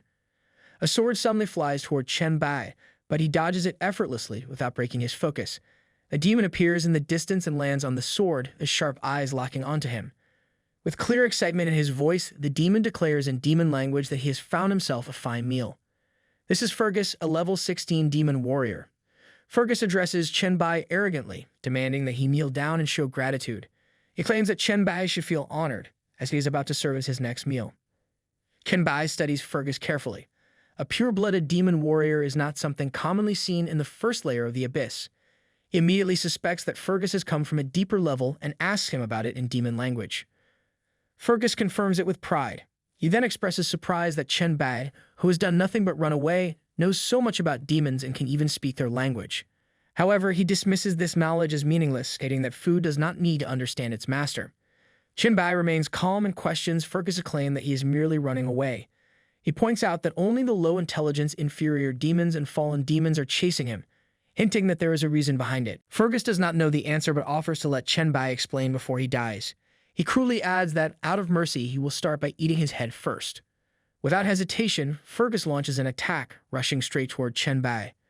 Chen Bai, unfazed, gives his response through action. In an instant, he moves with speed beyond what the demon can track. Multiple swords appear and slice through Fergus mid-air, cutting him down before he can even react. Fergus screams in disbelief. His voice trembles as he struggles to accept what's happened. It should have been impossible. Chen Bai, standing unbothered, delivers his final words in demon language. He states the reason why only inferior demons have been chasing him, because he has already eliminated all other species. His gaze shifts across the battlefield. Around him, more demons begin to hatch from demon blood eggs scattered across the abyss. The situation grows more dangerous by the second. He quickly assesses the growing numbers and makes his decision. If he does not leave soon, he will be completely surrounded. There is no time to waste. 6 days later, Chen Bai finally stands before the abyssal well. He looks at the dark, ominous pit and acknowledges the long journey it took to get here. The destination had seemed close from a distance, but reaching it was much harder than expected. His thoughts drift to his past life. When he first became a demon hunter, this was the place where he sought refuge. Most of the demons on the first layer of the abyss fear this place and do not dare to come near. He decides to take a short rest before continuing the challenge. Leaning against the mountain, he opens his system screen to check his inventory. He reviews his plan. Over the past few days, he has gathered a large number of demon bloodline potions. He intends to feed them to the mask, allowing it to absorb and refine their essence. His bag and secret storage are completely full of these potions. He wonders what level of bloodline essence will be synthesized from the tens of thousands of B and D grade potions he has collected. Before he can proceed, another presence emerges nearby. The deep voice speaks, confirming that a human has really made it to the abyssal well. The speaker steps forward, revealing himself to be a Kuo-Tao fish demon, a submariner, Der 17, level 18. His shark-like face is sharp and menacing. The fish demon finds the situation amusing. Speaking in demon language, he explains that he received a report from one of his servants. According to the report, a human was heading toward the abyssal well. Not only that, but this same human wiped out all other types of demons, leaving only inferior demons and fallen demons untouched. His eyes lock onto Chen Bai, and he confirms what he already suspects. The human in question is standing right in front of him. Chen Bai observes the fish demon carefully. The Kuoto fish demon appearing in the first layer of the abyss is unusual. This type of creature does not belong here. He questions the demon in demon language, showing no concern. He wonders if demons from deeper levels enjoy wandering around the upper layers whenever the abyssal well erupts. The fish demon responds without hesitation. He declares himself a demon prince and reveals that he has come here for one reason: to kill Chen Bai. Without wasting another moment, the demon prince opens his powerful jaws and lunges forward with full force. His voice roars through the abyss as he condemns the idea of a mere human running wild in demon territory. His attack is fast and aggressive, and it looks like he is aiming to end the fight immediately. The fish demon swings his trident, and a surge of water energy bursts from his blade. The weapon carries water-based abilities, making each strike flow like a powerful tide. He attacks with full force, aiming to overpower Chen Bai. Chen Bai activates his Hellfire armor just as the trident makes contact. A loud bang echoes through the air, but he remains completely untouched. He speaks in demonic language, questioning the demon's title as a demon prince. His curiosity grows as he asks which layers Lord the demon is a descendant of. The fish demon responds without hesitation, revealing that his royal father is the lord of the 17th layer. Without giving Chen Bai a chance to react, the demon prince swings his trident again, refusing to slow down. His anger erupts as he mocks Chen Bai, calling him worthless for relying on inferior Hellfire armor. He demands to know if fear has already consumed him. Chen Bai dodges effortlessly, showing no sign of struggle. His expression remains calm as he decides to put an end to the demon's arrogance. Activating muscle reinforcement, he moves in an instant. His hand grips the demon's head, and with overwhelming strength, he slams him into the ground. The impact shakes the earth beneath them. Without wasting time, 3 swords materialize behind Chen Bai, summoned in an instant. Their sharp edges gleam, filled with a deadly aura. He steps back slightly and orders the fish demon to stand up, giving him a chance to face what comes next. Chen Bai stands over the fallen fish demon. He states that his mask had been ready to consume something valuable, but the demon prince's sudden appearance interrupted the process. The item in his inventory is not pleased. Without hesitation, the 3 swords hovering behind him move on their own. They strike the fish demon repeatedly, piercing through its flesh over and over again. The demon prince has no way to resist. Chen Bai watches the scene and declares that, as an apology for the interruption, the fish demon's bloodline will serve as the mask's appetizer. The mask in his possession suddenly comes to life. His mouth opens and a clattering sound echoes from within. Chen Bai continues speaking, explaining that his backpack and inventory are overflowing with bloodline potions, numbering in the tens of thousands. The clattering noise continues as the mask feeds, absorbing the demon's essence. His curiosity grows. He wonders what level of essence will be synthesized from this massive collection of potions. A notification suddenly appears, informing him that he has obtained a new weapon, Blackwater Trident C-Class. It is a long-handled weapon that enhances strength and agility, increasing both attributes by plus 25. The weapon possesses a unique ability called Blackwater Depths, which allows the wielder to breathe underwater and grants dark vision. Additionally, it comes with the Tidal Strike skill, which releases a powerful attack boosted by water currents. The equipment requirements to use the Blackwater Trident are a strength stat of 60 and a minimum level of 15. Chen Bai studies the details of the weapon and finds the underwater breathing ability particularly interesting. It is not something he needs right now, but it could be useful later. Turning his gaze toward the abyssal well, he takes a deep breath. With all obstacles cleared, nothing stands in his way anymore. The time has come to begin the next challenge. Chen Bai climbs to the top and steps onto the edge of the abyssal well. His eyes fixate on the endless darkness below. He speaks, knowing that as he stares into the abyss, he will soon receive the expected prompt. Suddenly, dark purple circular waves of light begin to spread from the depths of the abyssal well. A deep, echoing voice resonates through the air, repeating a warning. When someone stares into the abyss stares back. Chen Bai sharpens his focus, sensing something unusual. He recognizes the moment and confirms that it has arrived. A notification appears in front of him, stating that it saw you, a sentient being. A wave of unease grips his chest, a pressure unlike anything before. He reflects on the fear creeping into his heart. This feeling is unavoidable when facing the gaze of the abyss. His instincts scream at him to step back, but he knows that retreat is not an option. If he moves away now, it will mean instant rejection, permanent failure with no chance to try again. Another notification appears, analyzing him further. It confirms that his soldier level is 10. His thoughts drift back to his previous life. Many level 10 geniuses, even disciples of legendary powerhouses, reach this point only to fail. Some among them, rare prodigies who managed to withstand the gaze, never made it out alive. More notifications appear, exposing his current state. It saw that you have not advanced your class yet. It saw that you have no bloodline. It saw that you possess no equipment above grade S. It saw that you lack temporary and powerful external boosts. It saw that everything you own was earned by your own hands. It saw that your strength belongs to you alone. It saw that you have enough ability to control yourself. It saw that you do not know what you will face. It saw your name. It saw your fear and hatred. The abyss continues its silent observation, locking onto him with an oppressive force. Something presses down on him, weighing on his entire body. A deep exhaustion sets in, as if an invisible force is crushing his very existence. A new notification appears before Chen Bai, confirming that he meets the requirements. The system announces that the passage to the Abyss trial will now open for him. If he successfully completes the trial, he will receive the SSS grade Abyss Overlord class advancement scroll. The scroll will be bound to him as the challenger, ensuring that no one else can claim it. Chen Bai remains firm, showing no hesitation. He acknowledges the challenge and prepares himself for what lies ahead. Another notification appears, instructing him to jump into the Abyssal well to begin the trial. It warns that retreating will be considered permanent abandonment, meaning there will be no second chance if he turns back now. Without wasting any more time, he commits to the decision. He tells himself that there is no turning back and then leaps into the abyss. And just as he falls, a new notification outlines the conditions of the trial. You must defeat the 10th level projection avatars of each demon lord on every abyss layer under specific conditions.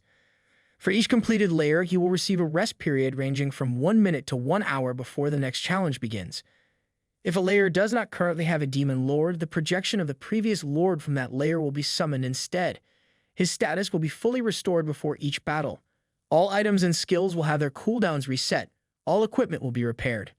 He continues falling deeper into the abyssal well, and while he does, he processes the information.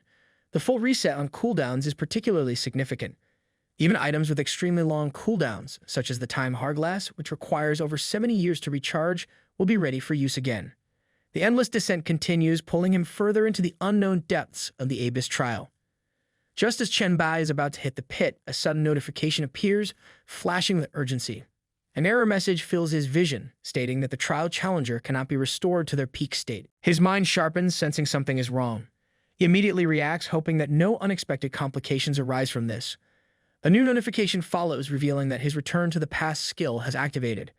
This ability allows him to return to any point in the past, but at the cost of erasing everything gained in the vanished timeline.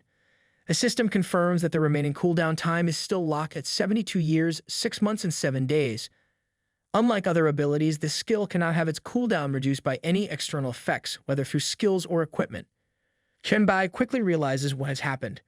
The Time Hourglass has appeared automatically, unaffected by the Abyss reset mechanics. It seems that even the Abyss cannot override the restrictions placed on this unique ability. His thoughts race as he considers his options. He must decide quickly what his next move should be. Before he can react, more notifications begin flooding the system, each one flashing the same error message repeatedly. Something is clearly wrong with the process. Just before he lands, another notification appears. This time, the return to the past skill activates again, but with a crucial change. The system now states that he can still return to any point in the past, but only after entering the Abyss well. Additionally, the cooldown restriction has been removed entirely. At that moment, the trial challenger's status is fully restored, and the trial officially begins. Chen Bai finally lands with a heavy thud, steadying himself. A quick scan of his status confirms that everything is back to normal. With relief, he acknowledges that the cooldown of the Time Hourglass skill has completely disappeared. Now, with his abilities fully restored and no lingering issues, clearing the Abyss trial no longer seems like a challenge. The trial begins, and within no time, a level 10 inferior demon lord named Balkek appears in front of Chen Bai. The demon warrior carries a sword on his back ready to fight. A notification states that there are no special conditions for this layer. Chen Bai looks at the demon with complete indifference. He recognizes Balkek as nothing more than an inferior demon, posing no real threat to him. Before Balkek can even make a move, Chen Bai dashes forward at incredible speed. With a single slash, he cuts the demon cleanly in half, ending the fight in an instant. A notification appears confirming Layer 1 is cleared and asking him to select his rest time. Without wasting time, he advances to the next layer. The second demon lord falls just as quickly. Another notification appears confirming Layer 2 is cleared and again prompting for a rest time. Chen Bai continues moving layer by layer, eliminating each demon lord effortlessly. Notifications keep popping up with every layer he clears. Upon reaching layer 66, he finally faces a greater challenge. Standing before him is the Blood Kai clan demon lord, demon sword servant Odu, also at level 10. Unlike the previous opponents, Odu immediately lunges forward, filled with rage. He curses Chen Bai, declaring that his journey ends here. A notification appears, revealing the special condition for this layer. Only weak point attacks are effective. Strikes to other parts will be ineffective. Chen Bai quickly assesses the situation. This restriction makes the battle far more difficult than before. He reflects on his current state. Since the 50th layer, his attribute advantage has started to diminish. The difference in raw power is no longer enough to dominate his enemies. He considers the experience gap between him and the demon lord. While he has battle skills from 2 lifetimes, Odu has spent his entire existence fighting. With such a disadvantage in layer restrictions, this battle will not be won easily. The fight begins and the two engage in fierce combat. They exchange attacks, each one testing the other's limits. At a crucial moment, Chen Bai manages to stab Odu in the neck, targeting a weak point. However, Odu retaliates, landing a deep wound on Chen Bai's shoulder. Chen Bai quickly realizes the problem. With no clear advantage in combat skills or attributes, he is also forced to identify weak points mid-battle. This means he has only one option: to trade injury for injury and fight through sheer tactical precision. The battle between Chen Bai and Odu continues, both fighters refusing to back down. Chen Bai skillfully avoids Odu's attacks, but his evasive maneuvers only fuel the demon's rage. Odu, now furious, launches a reckless and powerful assault. In a final act of aggression, he throws his sword directly at Chen Bai, shouting with absolute confidence. This time, Chen Bai fails to dodge. The sword pierces through his stomach, causing him to collapse onto the ground. Odu slowly approaches, his expression filled with triumph. He acknowledges Chen Bai's strength and resilience, but mocks him for his foolishness. With complete certainty in his victory, Odu grips his sword and pulls it out of Chen Bai's body. He declares that the rules of the Great Abyss bless him, making him impossible to defeat. Believing the fight is over, Odu turns away and begins to walk away. However, Chen Bai is not finished. A notification appears, confirming that his save status is being read. At that moment, Chen Bai's eyes snap open, and he immediately calls out to Odu, his voice cutting through the silence. Odu turns back in shock, unable to believe what he is seeing. Chen Bai is still alive. Before the demon can react, Chen Bai moves at an unimaginable speed, faster than Odu can process. In an instant, he slashes through Odu's waist, delivering a decisive blow. Odu's body trembles as he lets out a final shocked cry. His form begins to dissipate, unable to comprehend what just happened. A notification appears, confirming that Layer 66 has been cleared. The system prompts Chen Bai to select his recovery time before moving forward. Chen Bai stands over the fading body of Odu and declares that the true fool was Odu himself. The demon had made the fatal mistake of neither dodging nor defending when his weak points were safe. On top of that, he had arrogantly let his guard down, assuming victory before the battle was truly over. Because of that stupidity, Chen Bai was able to clear the level with ease. With no reason to linger, he moves forward, continuing his rapid progress through the abyss floors. Soon he arrives at the 100th floor. Standing before him is fallen swordmaster Gilbert, level 10. A notification states that there are no special conditions for this battle. Chen Bai is surprised. The weakest class of fallen demons being the final challenge seems too easy. Even more unusual is the complete lack of any restrictions. However, Gilbert is nowhere to be seen. The arena remains empty, and his opponent does not appear. Chen Bai quickly senses something is wrong. He questions why Gilbert hasn't shown himself yet. If the final floor does not impose a direct combat challenge, then the real difficulty must be elsewhere. His mind begins to analyze the situation. The Abyss is a complex place filled with diverse races, personalities, and strengths. Each floor lord does not necessarily hold their position because of sheer strength alone. There could be other factors at play: alliances, intelligence, or hidden advantages. It is not impossible for a weak fallen demon to rise to power under the right circumstances. It now seems that the true challenge of this floor is finding Gilbert. This is not a straightforward battle, it is a game of hide and seek. Before he can process further, a shadow moves silently behind him. Gilbert has already found his opportunity. Without warning, the fallen swordmaster strikes with absolute precision. His blade slices through Chen Bai's neck in an instant. Chen Bai has no time to react. He barely begins to turn before his vision goes dark. He is dead. An instant later, he wakes up back at Abyss Level 1. The trial has reset, throwing him back to the very beginning. He remains still, his breath heavy and uneven. Moments ago, he was dead. Sweat drips from his forehead as the reality of the situation sinks in. He reflects on what just happened. He was killed so quickly that he didn't even have the chance to respond. For the first time in the trial, he realizes something terrifying. He was not just defeated once, he was killed instantly, twice in a row. Chen Bai processes what just happened. The moment he was beheaded for the first time, he had immediately accessed his save status, hoping to undo the fatal blow. Yet, even after resetting, he was killed again instantly, without any chance to react. Before he can fully recover from his shock, the first-floor inferior demon lord, Balkek, appears once more. Without hesitation, Balkek lunges forward, launching an attack against him. Chen Bai is still huffing, his mind clouded from his previous death.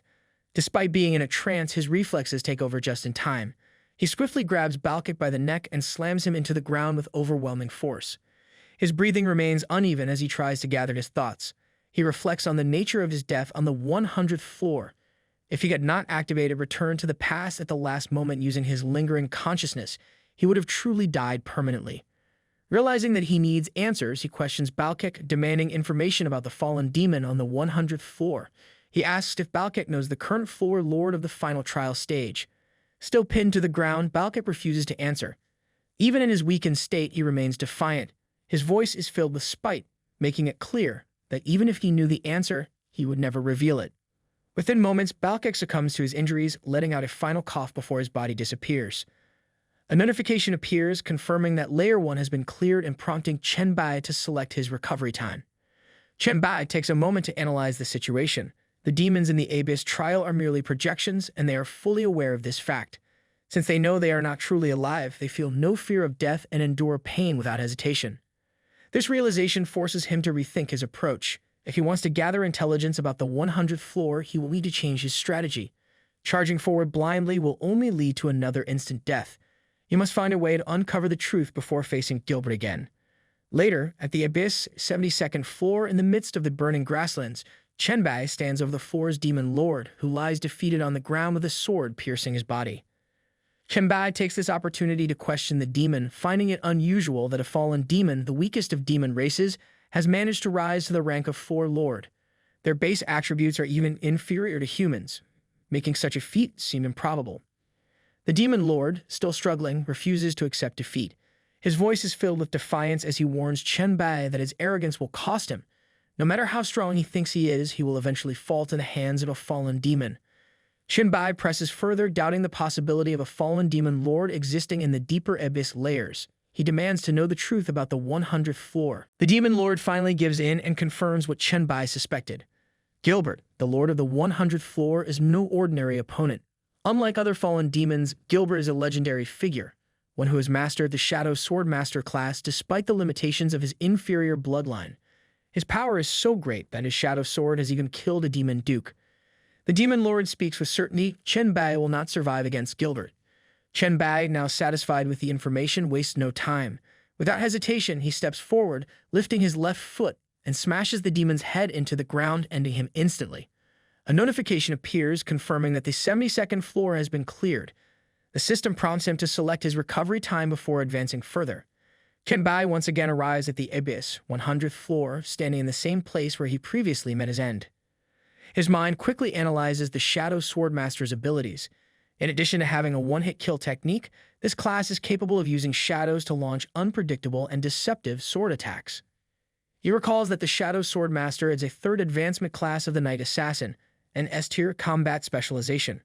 The power behind it is undeniable. However, despite having no direct advantage against a Shadow Swordmaster, Chen Bai knows that his own attributes surpass those of a fallen demon. This gives him a fighting chance. As he moves carefully, he begins formulating a strategy. To counter Gilbert's attacks, he reminds himself to always stay cautious of his own shadow, avoid large, shadowed areas, and keep moving. A new idea crosses his mind. While running, he considers spreading a virus. If Gilbert patiently waits for an opening, he will eventually try to exploit a weakness. The virus could serve as an unexpected weapon, something that might be able to infect him. Time passes and Chen Bai starts feeling exhausted.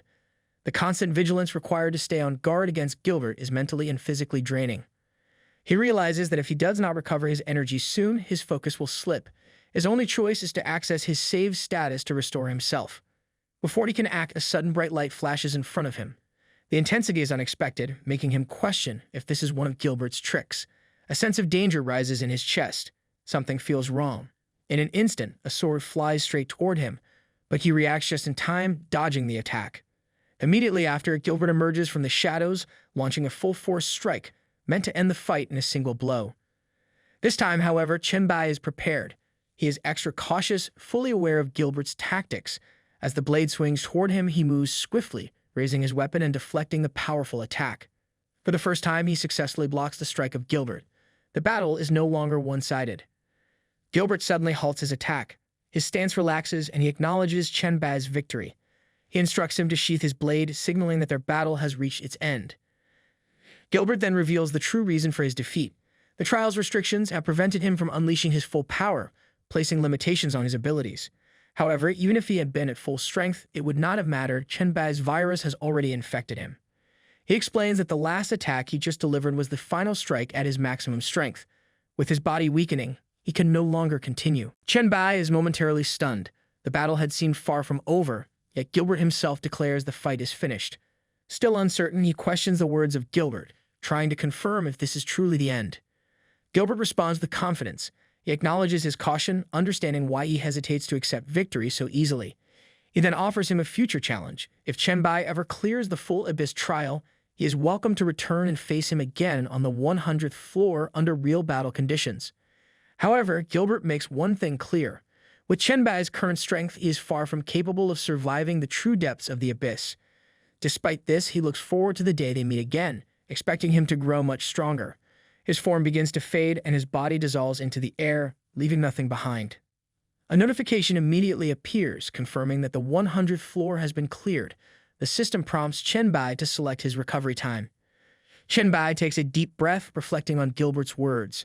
He recognizes the difference in their strength, but does not let it discourage him.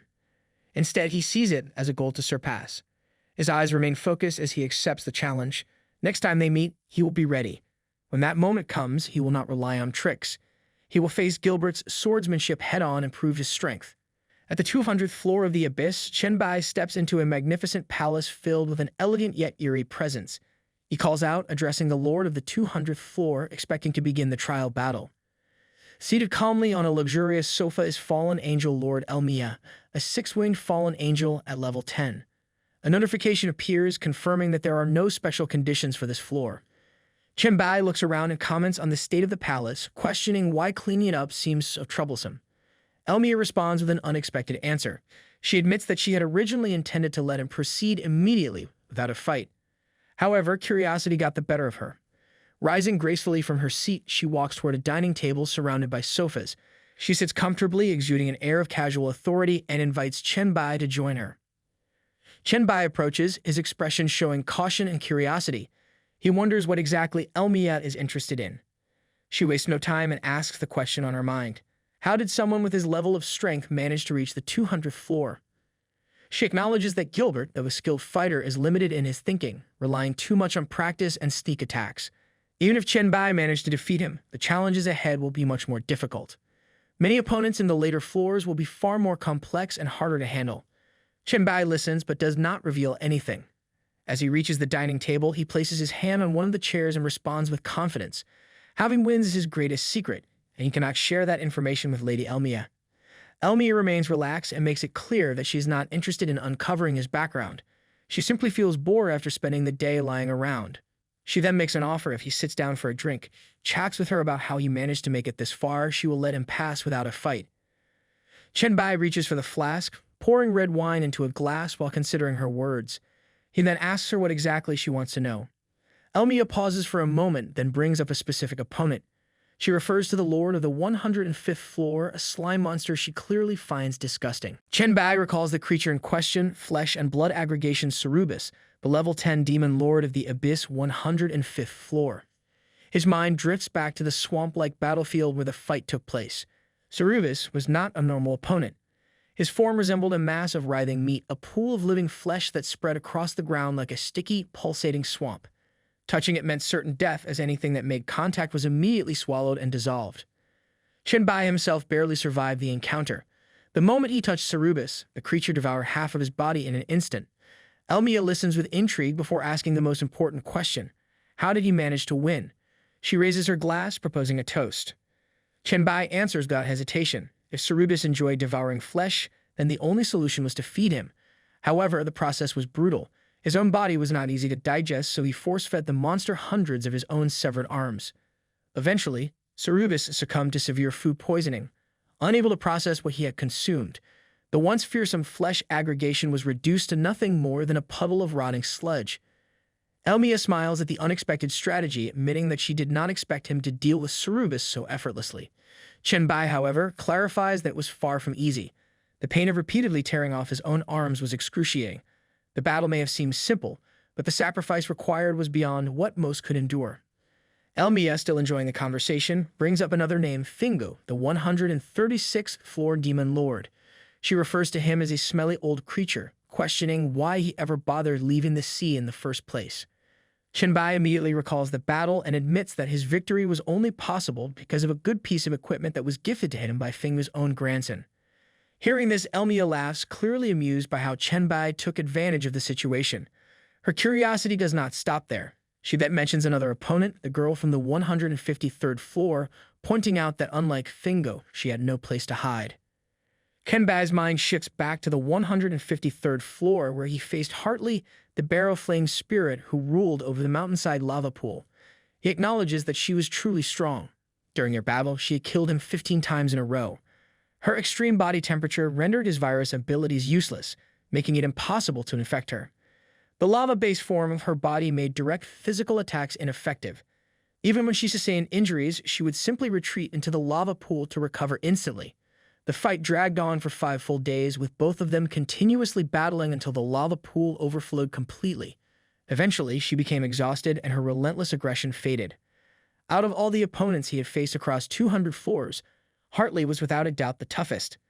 Elmia listens with interest, but then reminds Chen Bai that if he is talking about difficult opponents, the 186th floor demon lord is just as bad. At the mere mention of that name, Chen Bai quickly refuses to continue.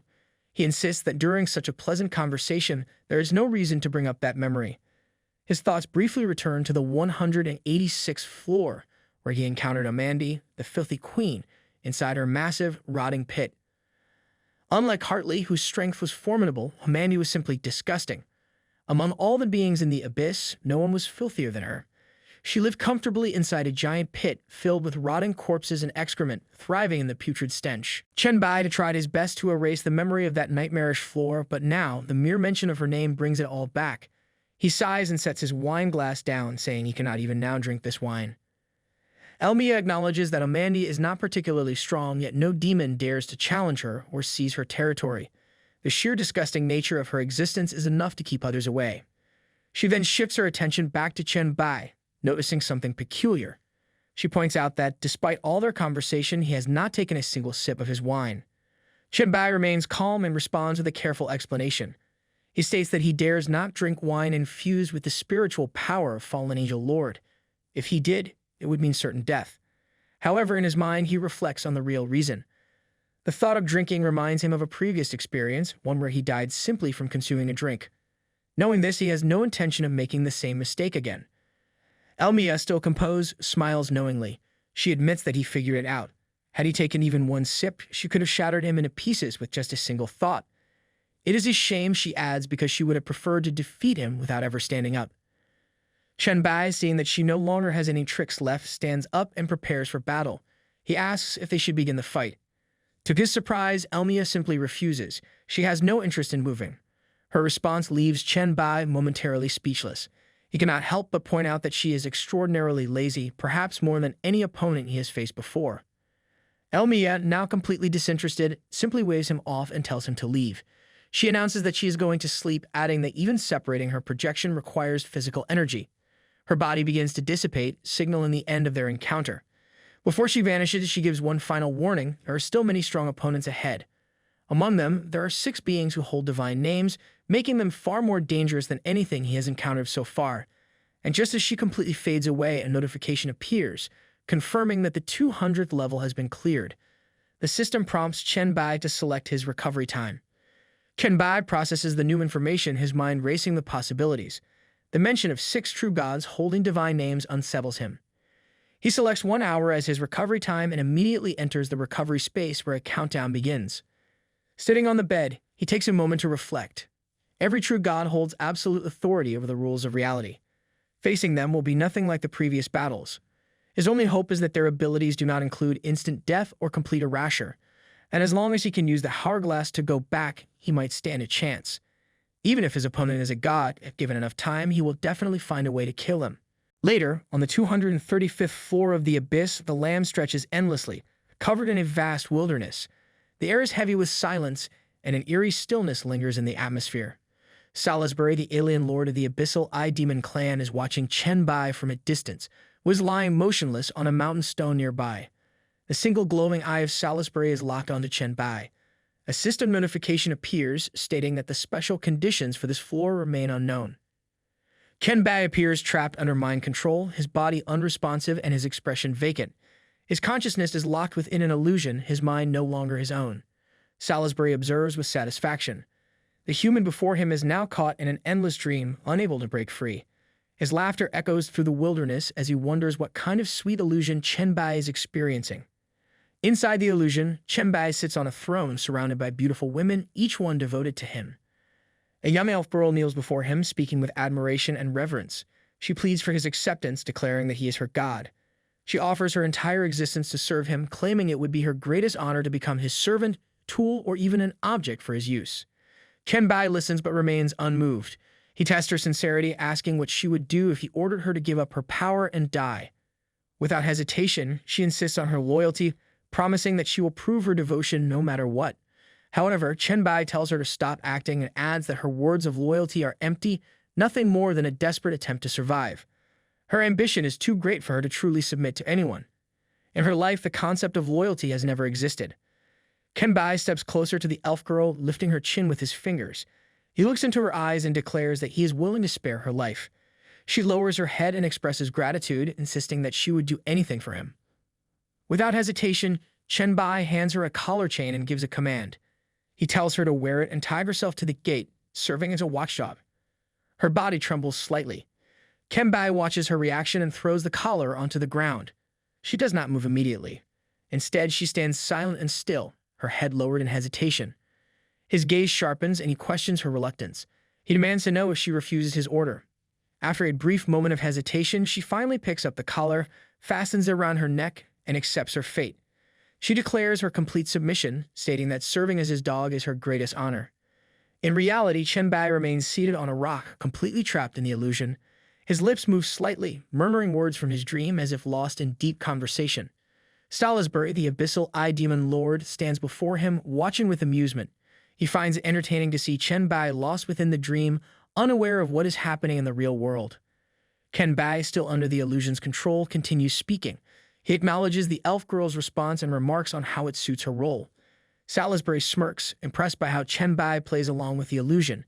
He reassures him that once his soul is fully absorbed, he will forever remain inside this sweet dream, trapped for eternity.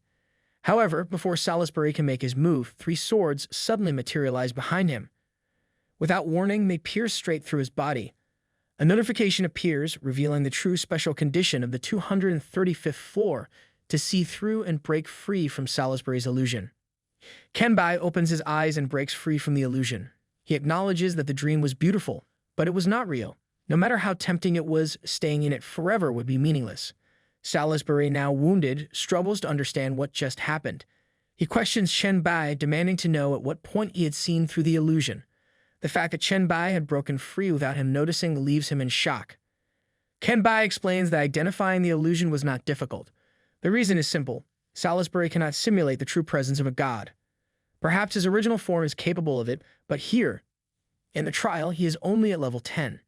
He further clarifies that escaping was even easier than Salisbury might have expected. The sword spirits were never pulled into the illusion, which allowed them to act independently. Unlike Chen Bai, they retain their own consciousness, giving him a direct way out. Salisbury listens, realizing what this means. If Chen Bai had been aware from the start, then he could have ended the fight at any moment.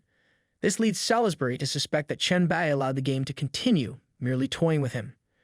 Chen Bai denies this and explains his true reason. He never intended to play games with Salisbury. Instead, he needed a break. After descending through 200 layers of the abyss, his spirit had reached its limits. He recalls the sheer number of battles, the relentless strategizing, and the hundreds of times he was forced to restart. The overwhelming fights, calculations, and betrayals had drained him beyond what simple physical and mental recovery could fix. Even though his strength and energy could be restored, the burden of accumulated pressure and confusion remained. No matter how many times he recovered, the weight of an endless, unforgiving journey did not disappear. If not for this illusion, his willpower might have completely worn away. Surprisingly, he realizes that the dream helped him remember his original purpose. Without it, he might have eventually lost himself, becoming a madman wandering through the abyss without an end in sight. For this reason, he acknowledges that Salisbury has unintentionally helped him. In a strange way, he owes him a moment of clarity. Salisbury looks at Chen Bai and remarks on his choice to rest inside the illusion. He finds amusing that after enduring the exhaustion of 200 floors, Chen Bai chose to recover inside his fantasy world. He reassures him, however, that there are not many battles left ahead. Chen Bai listens carefully and asks if they are approaching the final floors. Salisbury begins to walk away, casually revealing that fewer than 300 floors remain. However, not all of them are occupied. Many of the layers are empty. Chen Bai, hearing this, corrects his assumption. Even if a layer does not have a current floor lord, the will of the abyss will summon a former lord to fight in their place.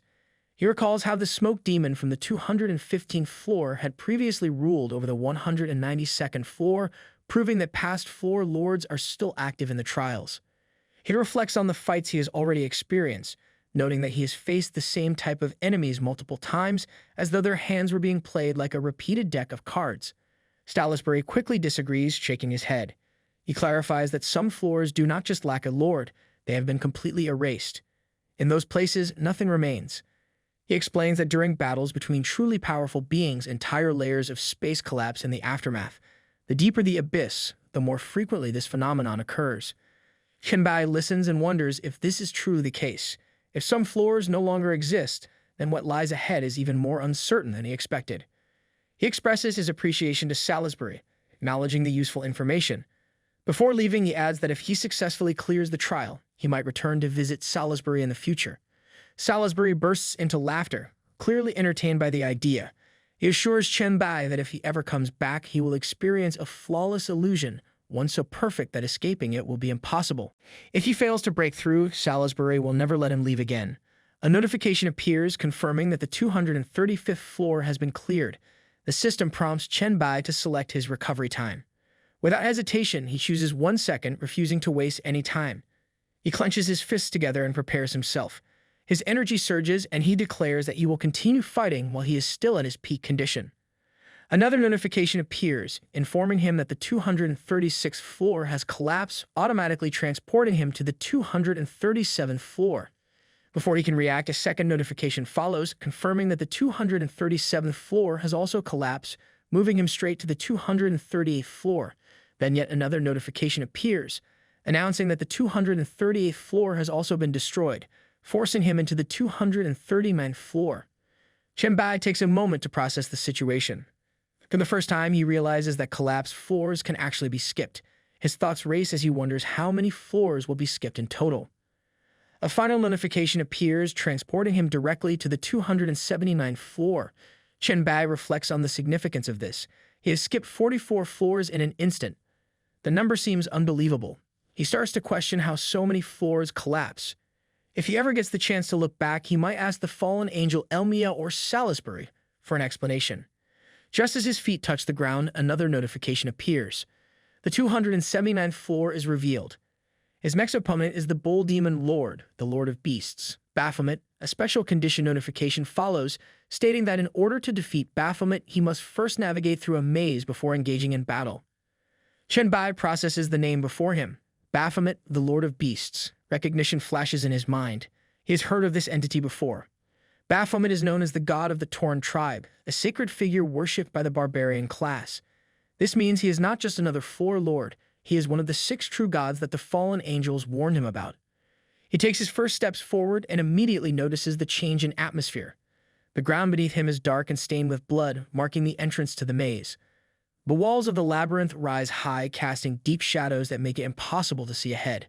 The silence in the air carries an oppressive weight, as though the maze itself is watching him. Moving cautiously, he reminds himself that even though the first 200 floors were incredibly difficult, the real challenge has only just begun.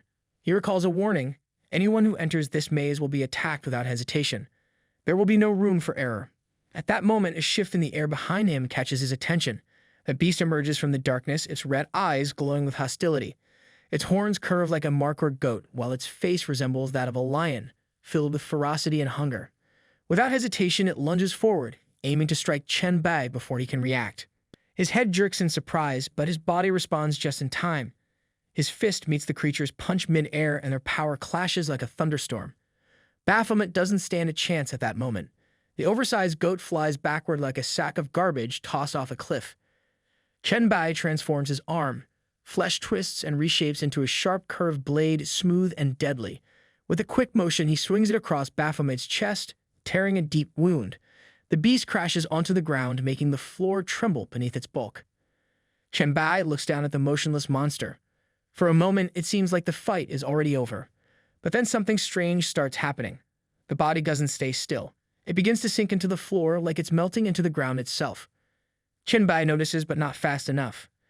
He throws a punch, hoping to land a finishing blow, but the creature vanishes before his fist connects. It leaves behind no flesh, no bones, just a splash of red that quickly fades. The realization hits him. What he just fought wasn't the real Baphomet.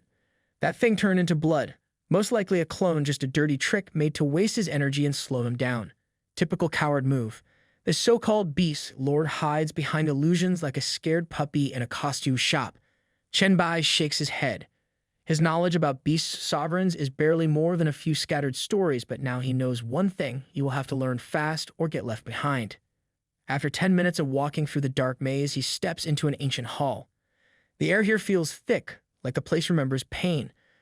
Echoes of heavy footsteps bounce through the chamber. Thump, thump, something waits just beyond the old stone wall. A shadow flickers, huge, sharp, and hungry. There it is again. The real Baphomet steps out from the dark, no longer pretending.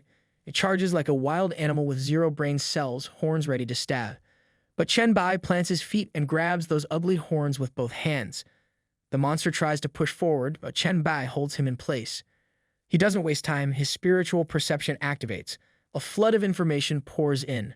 What he sees makes his eyes narrow. Baphomet has grown much stronger. Not just a little, 5 times stronger in every way.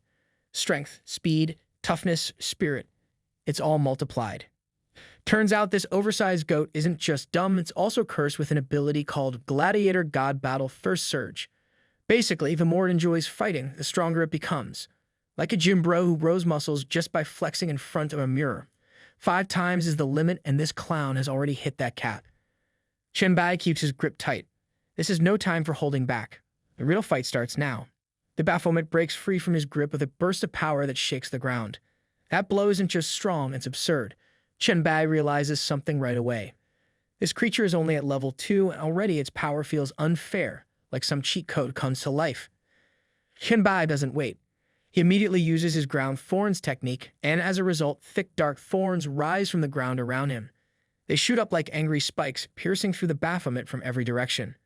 The beast gets pinned to the spot, stuck like a fly in a trap. Chen Bai takes a moment to think.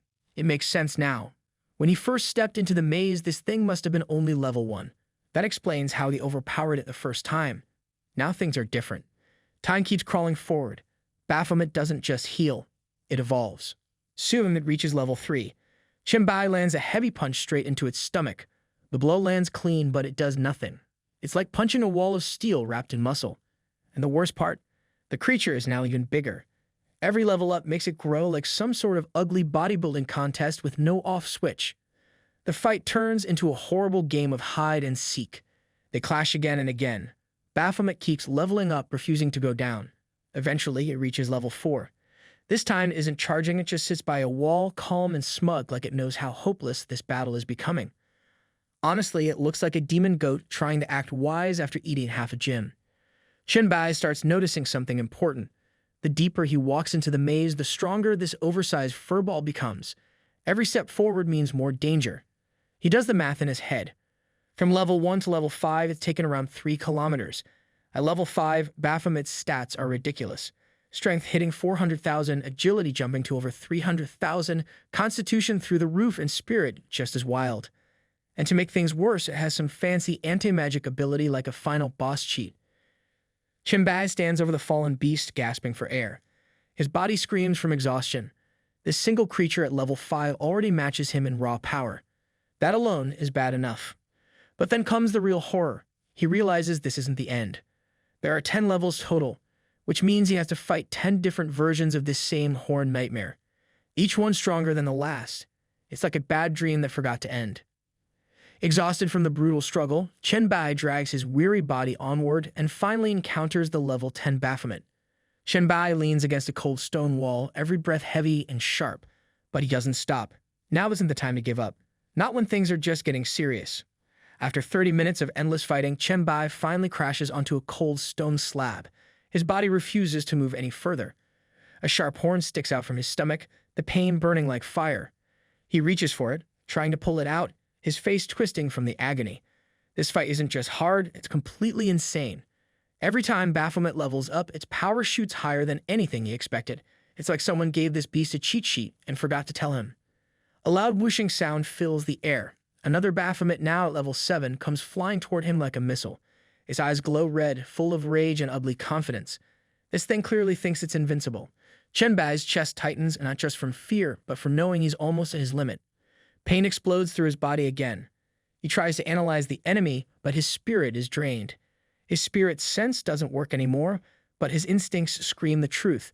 This Baphomet is far stronger than him. Its stats are nearly twice his own. This isn't just a beast anymore, it's a full-blown nightmare with horns and no manners. The creature crashes into him like a speeding subway train, slamming him deep into the stone. Dust and rock fly everywhere. His bones feel like they might snap. His vision blurs, but something unexpected happens. The hourglass around his neck lifts into the air. It glows with a strange golden light. Chen Bai's thoughts rush all at once. He notes he's losing badly. Even his virus skill would take too long to weaken this beast. In this moment of desperation, he activates the hourglass. Time rewinds. His body resets. His wounds vanish. The pain fades. He finds himself lying on the cold ground again, right at the entrance of the maze, exactly where he started. This moment feels like a second chance. His heart calms. He breathes deeper. He knows what's coming now. This time, he won't rush in swinging like before. He sharpens his focus. He prepares for a new plan. His eyes narrow with resolve. He thinks carefully. What if he doesn't kill the lower-level Baphomets at all? Maybe, just maybe, that's the key to breaking the pattern. System notification appears, Baphomet level 1. Chen Bai lures the roaring beast down a narrow corridor. The idea is clever. Bring it close to where the level 2 version should appear, and then trick them into fighting each other like a pair of wild animals fighting over a toy. But things don't go as planned. He stops and waits. Nothing shows up. The air stays still. Confusion creeps into his face. The second Baphomet doesn't appear at all. He stands there blinking, looking around like someone who just missed their bus. And then, without warning, the entire world around him twists.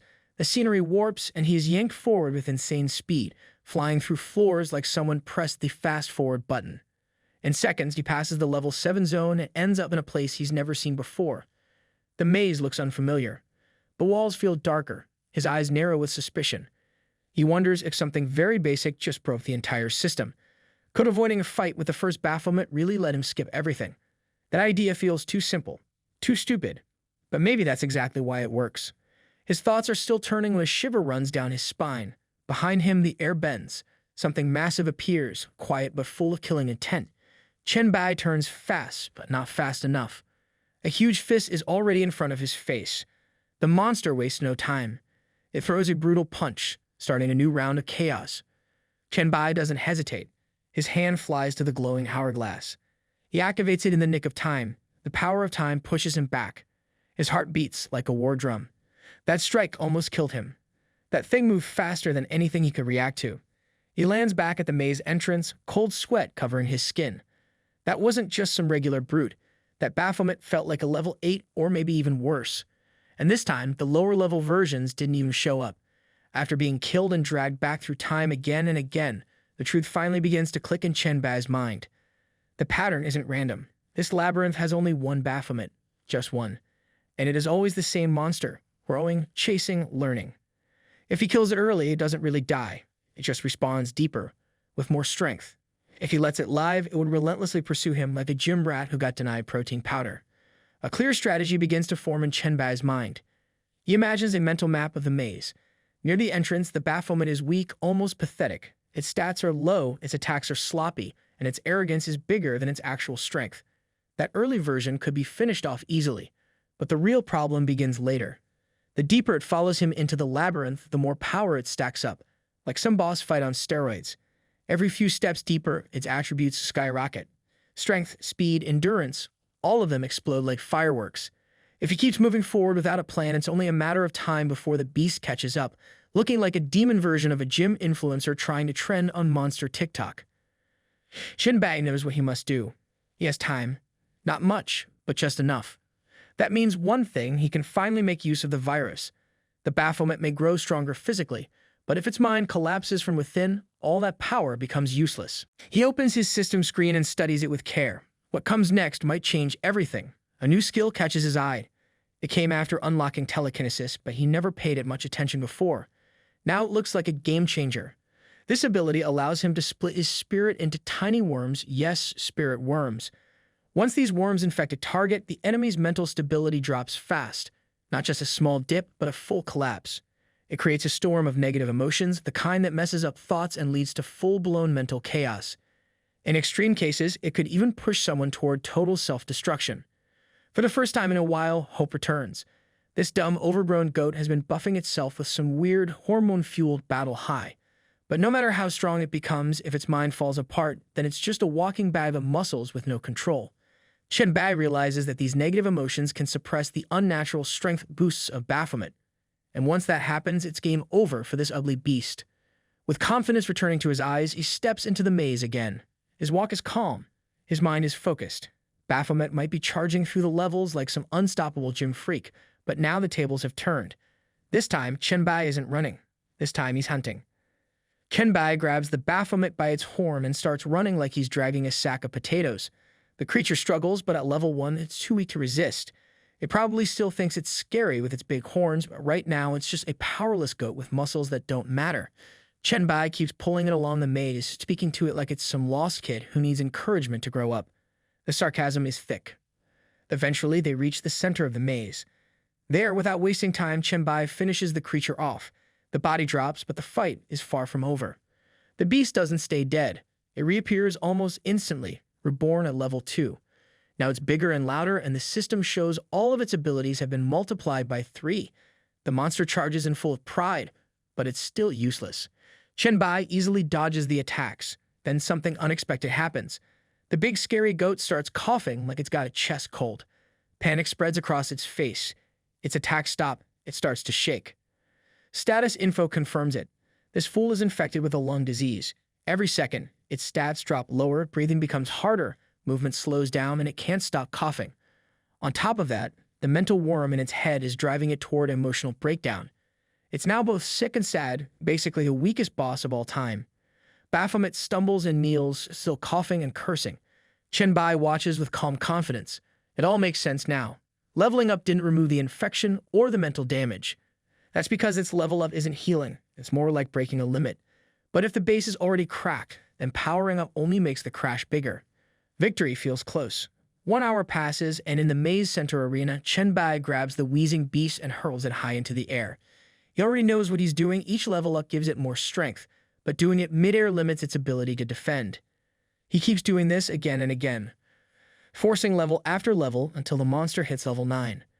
Then comes the next clash. This time, Chen Bai uses his sword. The attack is sharp and full of energy, but for the first time it gets blocked.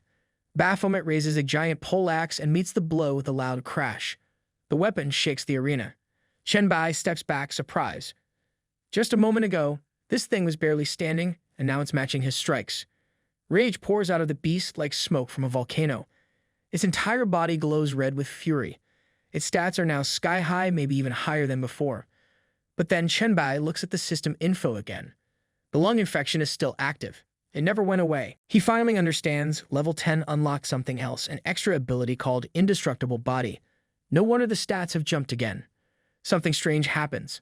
The loud, violent monster who was once roaring and swinging weapons now sits down in front of Chen Bai like a tired statue. Its voice sounds slow and dull. It starts talking nonsense about how fighting is boring and pointless. It looks like a retired gym trainer who just realized protein shakes won't fix a broken heart. The system screen flashes with a clear update. The mental worm is still active. Emotional disturbance is at its peak. Depression, self-doubt, and extreme pessimism have fully taken over. Chen Bai watches closely and thinks to himself the parasite worked perfectly. The beast is not just infected, it's spiraling. A monster that once smashed without blinking is now sitting there talking like a washed-up philosopher. The monster keeps talking. It lies down, sighing like it's giving up on the world. Apparently, it destroyed 44 levels of the Abyss just because it was obsessed with battle.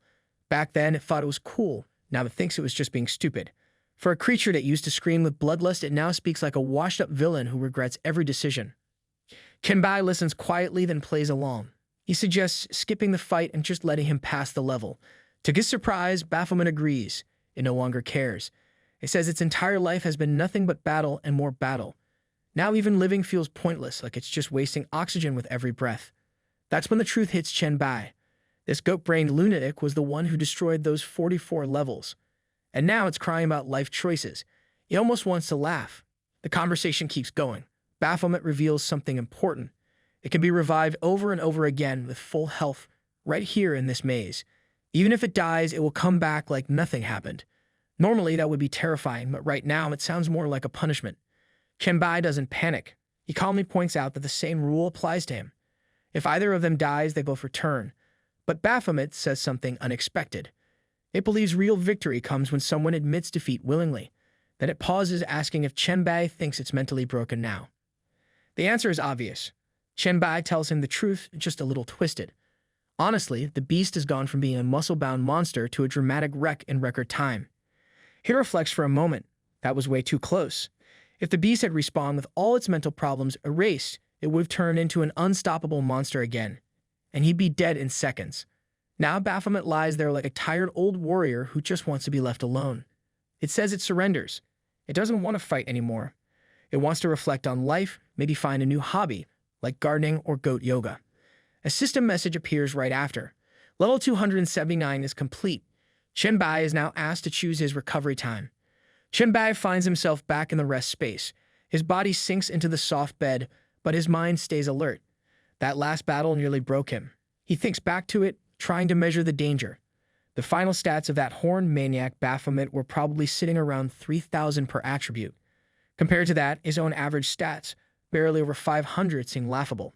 If it wasn't for the mental worm, he'd be fertilizer in the maze right now. The skill saved his life, plain and simple. Now that the first so-called god has been taken down, his mind begins to drift to the next challenge. If that depressed goat was just the beginning, what kind of overgrown freak show is coming next? Soon a new system alert pops up, flashing across his screen. It's a warning. Abyss level 350. This isn't just another floor. It's a towering structure, one massive column, like a pillar holding up the world. Giant chunks of land float around it, connected like pieces of a broken puzzle. In the distance, the largest landmass draws his attention. That's where the Eye of the Abyss sits, watching like some creepy cosmic camera. Every level after the first now carries these strange cone-shaped eyes hanging from the sky. They hover upside down with volcano-shaped craters rising from the ground below. Thick purple beams stretch between them, surrounded by twisting black energy that looks alive. Chen Bai steps into this bizarre new realm. His first thought focuses on the one skill that's carried him so far. The mental worm continues to be a game changer.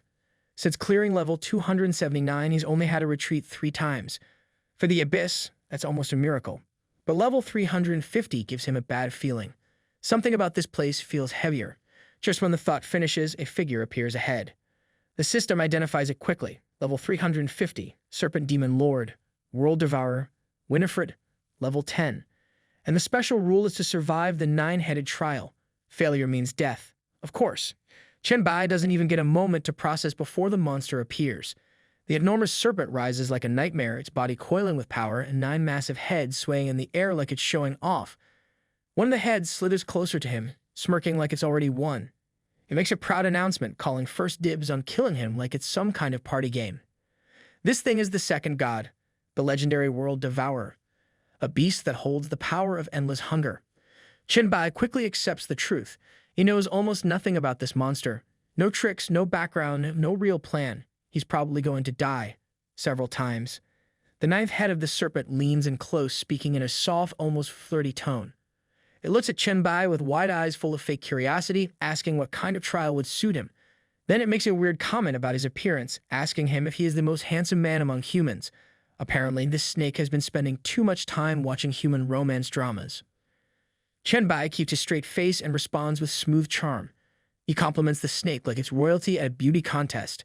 He praises its shiny scales, its glowing eyes, and even the ridiculous flower blooming on top of its head like a fashion disaster. His words hit the mark. The ninth head lights up like a shy schoolgirl, clearly flattered. It declares Chen Bai has passed the test with flying colors. Politeness apparently beats power in this snake's book. Chen Bai bows and continues the performance, calling it a lovely lady.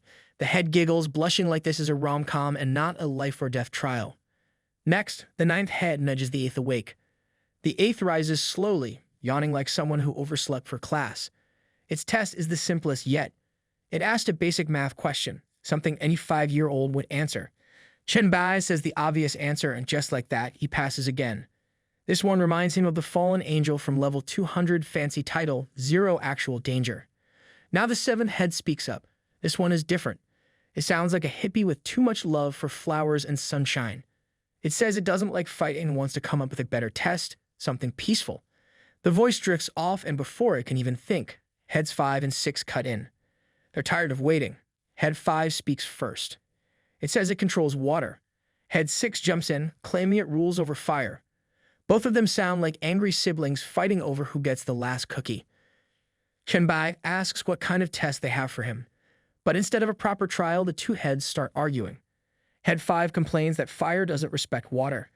It wants Chen Bai to agree that fire is dumb for not understanding that water can easily put out fire. The firehead snaps back, calling water weak and bragging that flames can burn through anything. The argument turns toward him. Both ask Chen Bai to choose his side. Basically, they want to know who's right and who's foolish. Chen Bai realizes this isn't just a question. It's a trap. One wrong answer and he could get burned or drowned. 2 notifications materialize in front of Chen Bai, both of them carrying life or death implications. The first one tells him that the trial of the Devourer of Water requires him to support water and make the Devourer of Fire admit its inferiority. The second notification flips the script, stating that the trial of the Devourer of Fire demands that Chen Bai support fire and force the Devourer of Water to concede that it's the weaker element. Each option seems like a trap. No matter which side he chooses, the other will deem him wrong. Failure means death. It's a lose-lose situation, a puzzle with no possible solution. Chen Bai stands still, his mind racing as he stares at the notifications. The gravity of the situation hits him. There's no way out of this. If he takes the wrong side, he'll be dead. If he says nothing, he'll still be dead. This isn't just a trial, it's a game of survival designed to break him.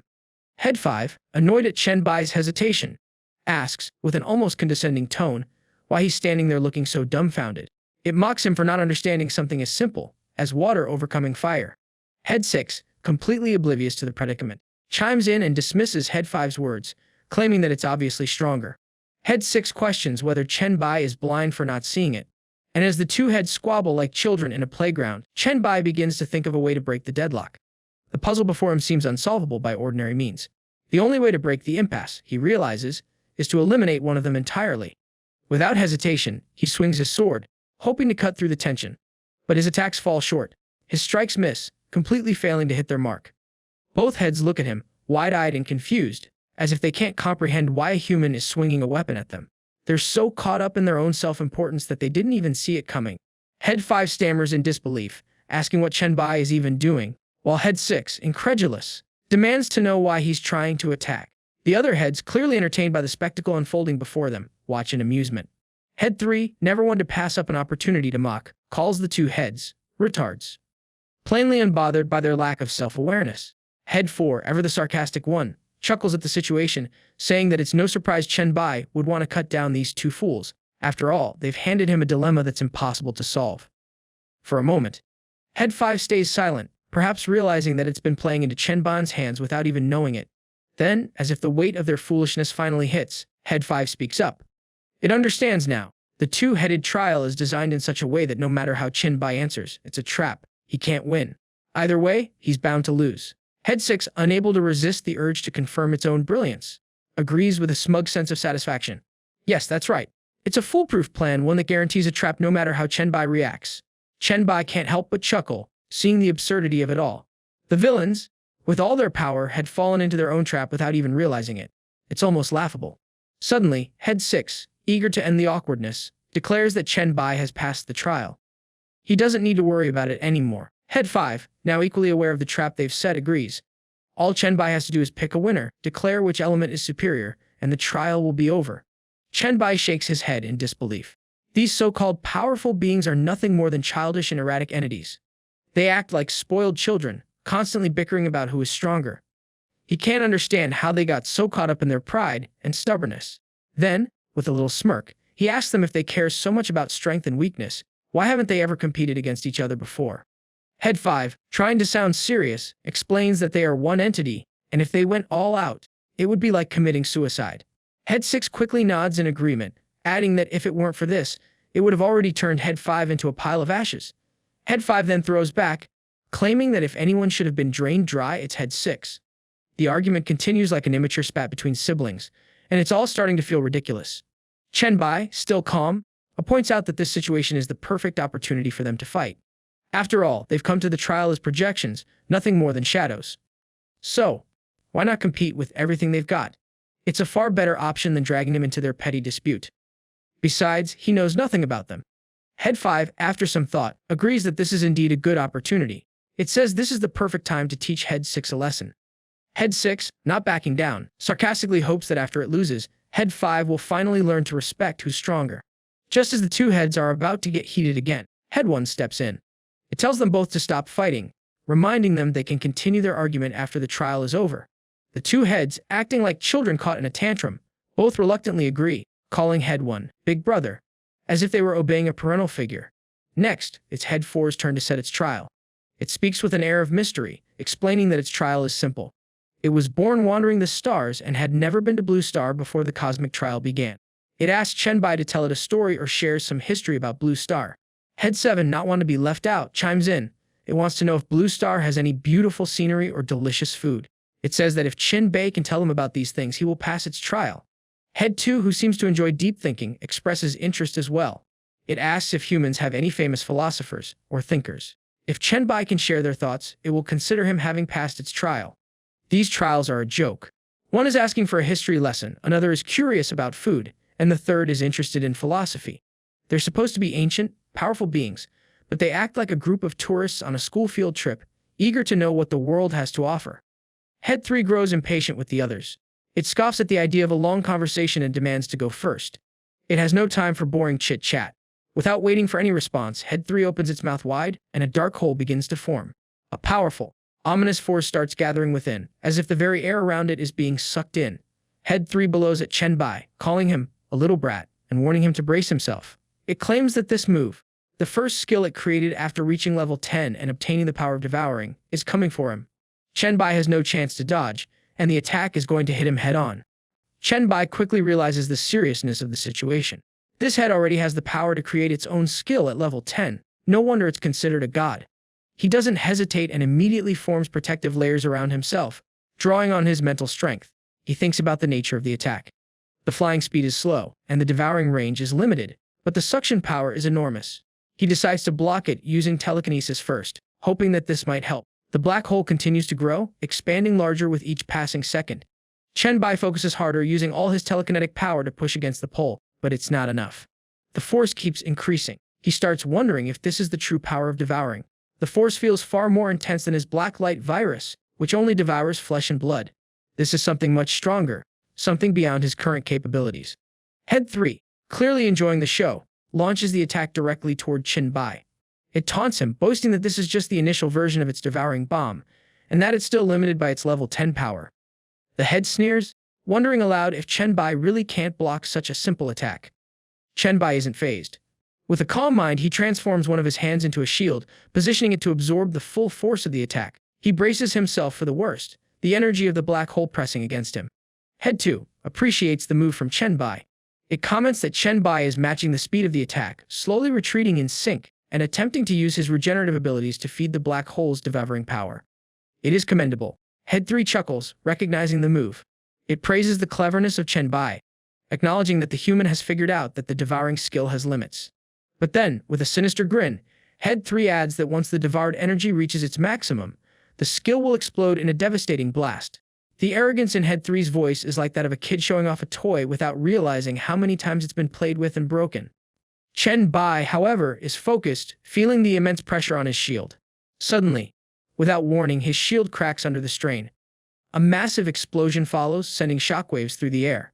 The force is powerful enough to shake the very ground beneath them, and Chen Bai's shield is completely destroyed in the process. Looking at the immense dark explosion caused by the black hole, Head 3 can't help but boast about the damage, claiming that the explosion is 3 times the energy it absorbed. It sounds so proud of itself, like it just invented fireworks. Head 9, who has been watching, looks surprised and worried. She turns to Head 3, asking if it's really going to blow the human to pieces. She seems like she can't quite believe the over-the-top explosion is enough to end it. Head 3 smirks, clearly enjoying the chaos it's caused, while Head 7, the peace-loving one, covers its eyes, unable to witness such violence. It even expresses disapproval, claiming that a peaceful soul like theirs can't stand to see such bloodshed, please. Head 7 is a joke, a self-righteous fool pretending to be above the fray. From the smoke, a faint sound of cuffing breaks the silence. Head 9's eyes widen with surprise and then delight. She cheers, clearly relieved, as it seems the human is still alive. Apparently, the explosion wasn't nearly as deadly Head 3 thought. Chen Bai steps out of the smoke, his body already beginning to regenerate. He smirks, commenting on the explosion's power, but it's not enough to kill him instantly. Chen Bai calmly looks over at Head 3 and asks if he has passed the test. The question is almost casual, as if he's been through this 100 times before. Meanwhile, Head 3, not willing to give up its flashy show, starts forming another black hole in its mouth. It's clearly not done trying to impress. It calls out to Chen Bai, telling him he's impressive for still being unscathed. But this time, it's promising the second show, an improved version of the attack. Before it can unleash its power, Head 2 steps in, stopping Head 3 in its tracks. It tells Head 3 that its test is already over and to stay out of the way.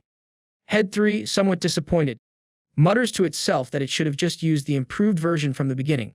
The frustration is clear. It can't seem to get its act together, and it's beginning to look foolish. Head 2 then turns its attention to Chen Bai, asking him to complete the trial by explaining the philosophy of humans. Head 4, eager to jump in, says it wants to hear about human history. Head 7, who clearly can't wait to get to the important stuff, asks about blue stars, good food, and beautiful views. The requests are all over the place. One wants philosophy, another history, and the last just wants a travel guide. Chen Bai, clearly amused by the randomness of the tests, winks and says it's simple. He begins narrating the story, carefully crafting an answer that satisfies their ridiculous demands. It's almost too easy. After a while, Head 2 comments that Chen Bai's human philosophy is quite interesting, admitting that he's passed the test. Head 4 also chimes in, questioning if this really is history, but agreeing that Chen Bai has passed. Head 7 nods eagerly, passing him as well. The entire thing feels like a performance, with each head offering half-hearted approval. Then, Chen Bai turns his attention to Head 1, the leader of the group. He asks what the final test is. Head 1, almost bored with the entire ordeal, responds that it doesn't really want to test him at all. It tells Chen Bai that Head 5 and Head 6 will finally settle their score, and if Chen Bai can survive until they come to a decision, it will consider it passing the test. Chen Bai nods, pretending to be satisfied with the answer. But in his mind, he reflects on the absurdity of the situation.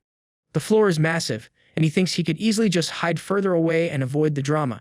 These so-called tests are clearly rigged. Even a blind person could see through them. He wonders if the heads are simply too lazy to put in any real effort or if there's some deeper conspiracy at play.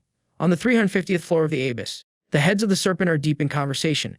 It turns out that Head 5 has managed to defeat Head 6 in their latest competition. Head 5 laughs loudly, basking in the victory. It turns to Head 6, gloating, asking if it's finally convinced of its superiority.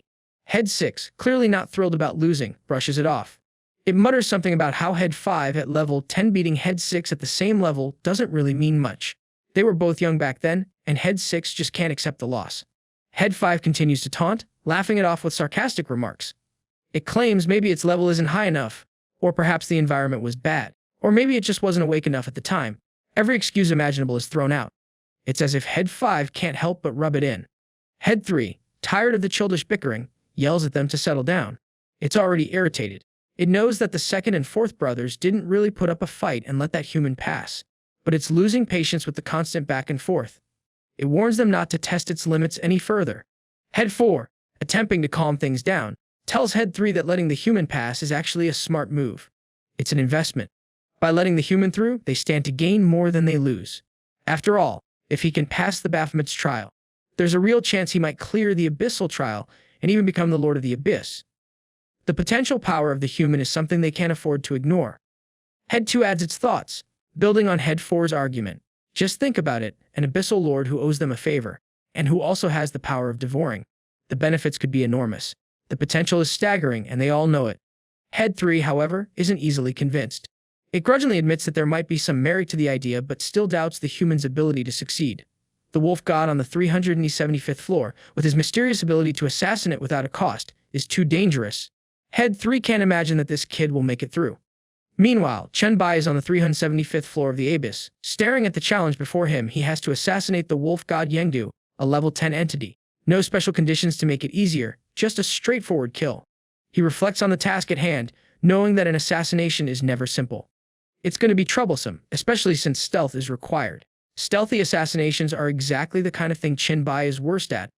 The pressure of needing to strike perfectly, where one mistake could cost him everything, doesn't sit well with him. He'd rather face something that allows for a bit of room to breathe. But now, there's no choice. Just as he's contemplating how difficult this is going to be, his foot catches in a rope trap. The rope clicks, and before he can react, he's yanked off the ground hanging by his foot in the air. He curses under his breath but quickly adapts. With a swift motion, he uses his shape-shifting blade form, transforming his left arm into a sharp blade. The blade cuts through the rope, and he prepares to land. However, as he falls, he spots a row of pointed horns on the ground below. Thinking fast, he adjusts himself midair, his foot grazing the ground as he leaps backward, narrowly avoiding the deadly spikes. But just when he thinks he's escaped, he lands directly on a fungal web. Sticky trap-like substance begins to strain under his weight, and with quick thinking, he slashes through it. But the damage is already done, he's still stuck in the mess. He quickly reflects on the situation, wondering if it will never end. Before he can figure out how much worse it could get, the fungal blobs begin cracking. He knows that trouble is coming. The next moment, the blobs explode, one by one, sending violent shockwaves in all directions. Chen Bai's reflexes are put to the test as he barely manages to dodge each explosion. He keeps moving, jumping and twisting in the air, narrowly escaping death. Finally, after what feels like a lifetime of avoiding traps, he lands on his feet, panting and cursing under his breath. "Damn it," he mutters. The real test hasn't even started, but already he's been forced to use up his saved status, a resource he had hoped to save for the real challenge. The absurdity of it all hits him. This floor is filled with more traps than real threats. He's being forced to fight the environment itself instead of the so-called wolf god. The real challenge hasn't even begun yet, and these ridiculous obstacles have already drained his resources. Just then, a sudden creaking sound cuts through the air, sending a jolt of panic through Chen Bai. He quickly scans the area, cursing under his breath as the realization hits him. This place is filled with traps, and there's no end to them. Feeling the pressure mounting, he decides to take a drastic step. With a fierce determination, he activates his ultimate move, the Hellfire Armor. In an instant, a massive explosion of dark energy erupts around him, and the surrounding traps are neutralized, their hidden mechanisms rendered useless. In the aftermath of the explosion, Chen Bai lets out a frustrated snort. His thoughts turn bitter as he reflects on the absurdity of the task before him. Assassination and the wolf god. No, this floor should be called the god of traps. It feels more like a sly, underhanded game than a real test of strength. The enemy is less of a god and more of a coward, hiding behind a web of tricks and deception. Just then he hears a voice, smooth and mocking, thanking him for the compliment. Chen Bai freezes, looking around, but finds no one in sight. His instincts kick in immediately, and he uses his thermal tracking and psychic vision skills. The skills activate, and he's able to visualize the thermal energy radiating from the wolf god. But it's already too late. The wolf god has closed the distance and is moments away from striking. Before he can react, the wolf god pounces, slashing with razor-sharp claws. The attack is brutal and precise, leaving Chen Bai severely wounded. The pain is overwhelming, and he falls, succumbing to the power of the strike. He dies. But then, time rewinds, and everything goes back to the moment he first entered the abyss. He feels the sting of failure, but he doesn't give up. This time, he knows what he's up against. He reflects on the previous attempt, realizing just how much stronger the wolf god is compared to him. His stats far surpass Chen Bai's, and the traps are endless, designed to wear him down. To top it off, the wolf god's insane stealth ability makes it nearly impossible to detect, even with thermal tracking. Chen Bai resolves that this time he'll be ready. He won't fall into the same trap again. He needs to release his viruses in advance. Last time, the chain traps didn't even give him the chance to use them. But now he's prepared. If he can infect Yangdu with the virus, he'll be able to track the wolf god's position using the virus vision. This time, he won't be caught off guard. Chen Bai isn't wasting any time. He decides to tackle the traps head-on using his own strategy.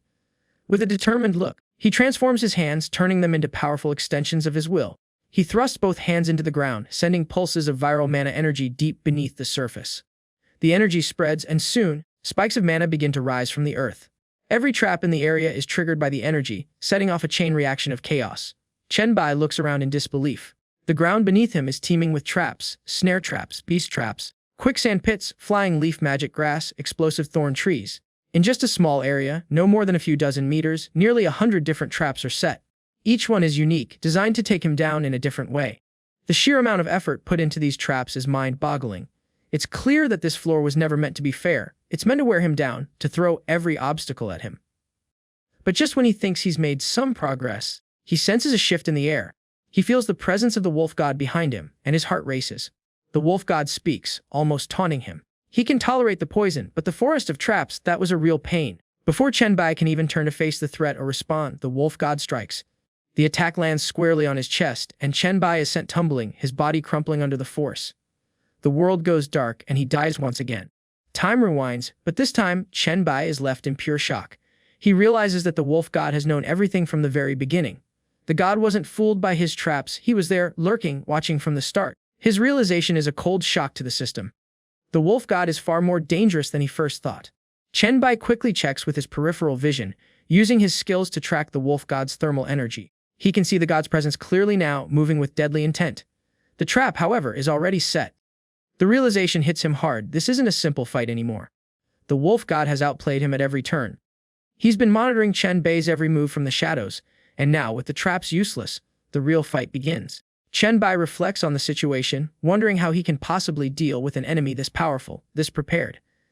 This isn't just about skill or strength, it's about cunning, and the wolf god's craftiness is on a level that Chen Bai wasn't ready for.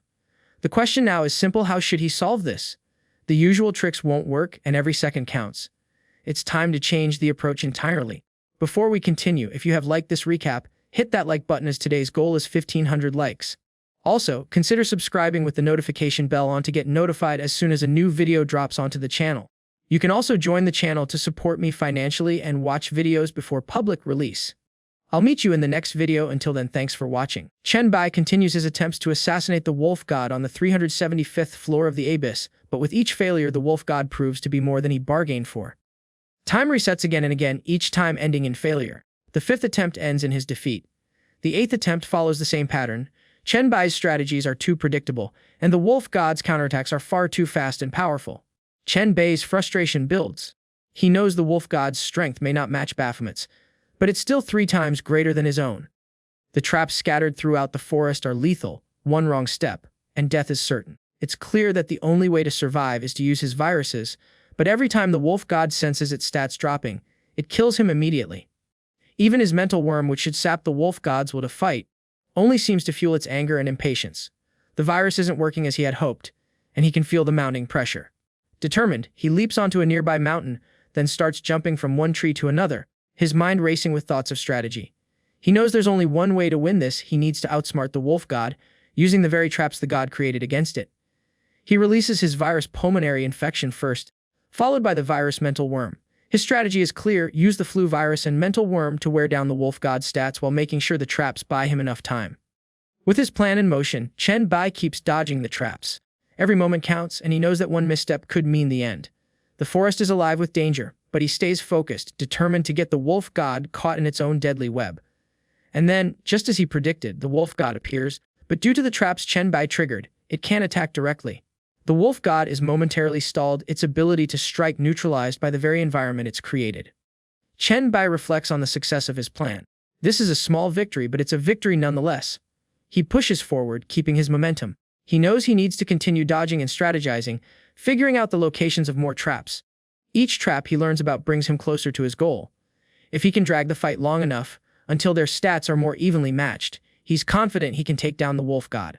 The wolf god's speed continues to be a serious problem for Chen Bai. No matter how much he dodges or tries to stay ahead, the gap between them closes too quickly.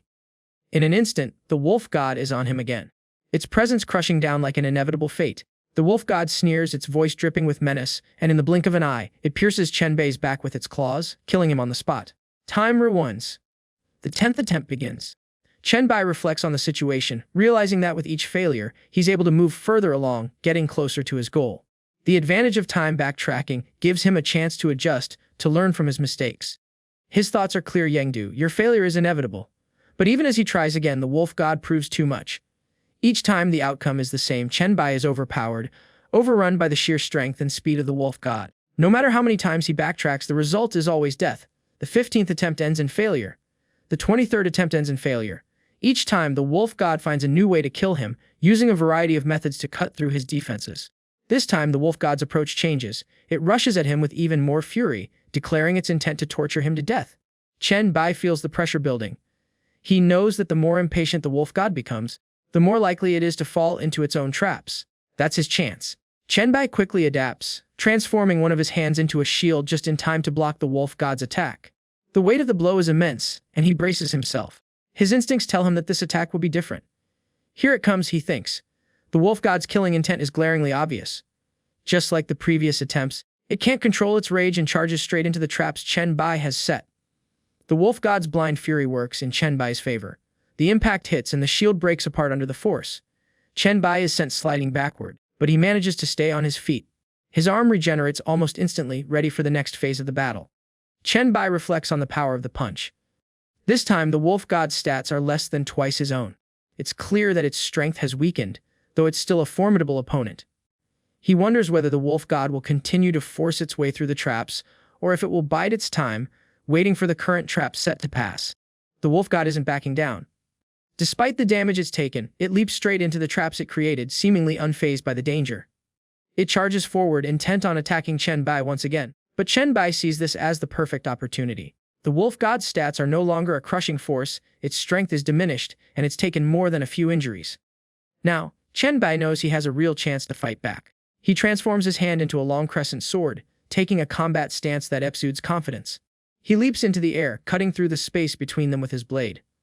With precision and strength, he drives his arm forward, piercing the wolf god's chest. The impact is devastating, and the wolf god crashes to the ground, its form falling flat and lifeless. Chen Bai, panting from the effort, stands tall. The battle has taken everything out of him, but he feels a wave of relief. Finally, I won, he thinks, a smile tugging at his lips. The wolf god, once an overwhelming force, is now nothing more than a defeated enemy, its body beginning to vanish into the air. Exhausted but victorious, Chen Bai lowers himself to the ground, his back hitting the earth as a notification flashes before him. The 375th floor has been cleared. The system asks him to select his recovery time. He sits up and reflects on the battle. The wolf god may have had the upper hand at the start, but in the end, its power wasn't enough. Despite the wolf god's stats still being higher at the last moment, its lack of effective frontal combat abilities gave Chen Bai the opening he needed. After some thought, Chen Bai selects a recovery time of 1 hour. He heads to the recovery area, his body aching from the fight. He pulls off his jacket, which is now nearly shredded, and tosses it onto the bed. It's completely ruined, he reflects. This equipment doesn't have durability, but it's not invincible either. With a sigh, he looks around, realizing the real cost of the battle. The bonus from the plague set has disappeared, and now only 3 of the 6 titled gods remain. There's still much to be done. Standing at the edge of the cliff, Chen Bai reflects on his past encounters. He recalls a conversation with Helros, where the mention of an Abyss Lord, Mechanthut, the succubus queen, had come up. Mechanthut, queen of pleasure, the whipmaster, the bound queen, a god so powerful that even Helros had feared her. Chen Bai wonders if she's the next challenge awaiting him.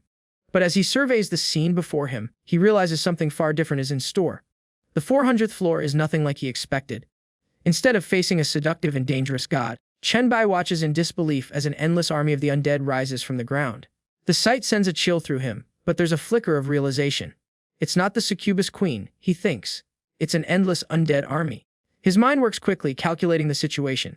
This might actually be the easiest floor he has faced so far, aside from the devouring serpent that was holding back. Without hesitation, Chen Bai prepares for battle. He draws all 3 of his mythical swords, watching as they fly into the air, hovering around him like deadly sentinels. The swords are ready for the carnage ahead. Chen Bai activates his biochemical disaster skill, material associated skill. This powerful skill comes with a significant benefit. Each time he kills an enemy, it triggers a recovery state that restores special energy, psychic power, stamina, and injuries. The skill also boosts his basic attributes, strength, agility, and stamina, stacking them for each kill with no limit to the increase. The duration of this boost lasts for 20 minutes. It's the perfect weapon for this endless onslaught of undead. The three swords begin their deadly dance through the air, each one piercing through the undead warriors with deadly precision. Chen Bai watches as they shriek in death, their bodies falling apart under the assault. With every kill, notifications flood his mind. Strength, agility, stamina +1. Strength, agility, stamina +1. The relentless waves of undead don't stop. But with every strike, Chen Bai grows stronger, his power increasing as he cuts down more and more of the army. The floor is proving to be a test of endurance, but the undead are no match for his speed and the relentless power of his mythical swords. The real challenge, it seems, is not in the enemies before him, but in the time limit he has to make the most of his skill.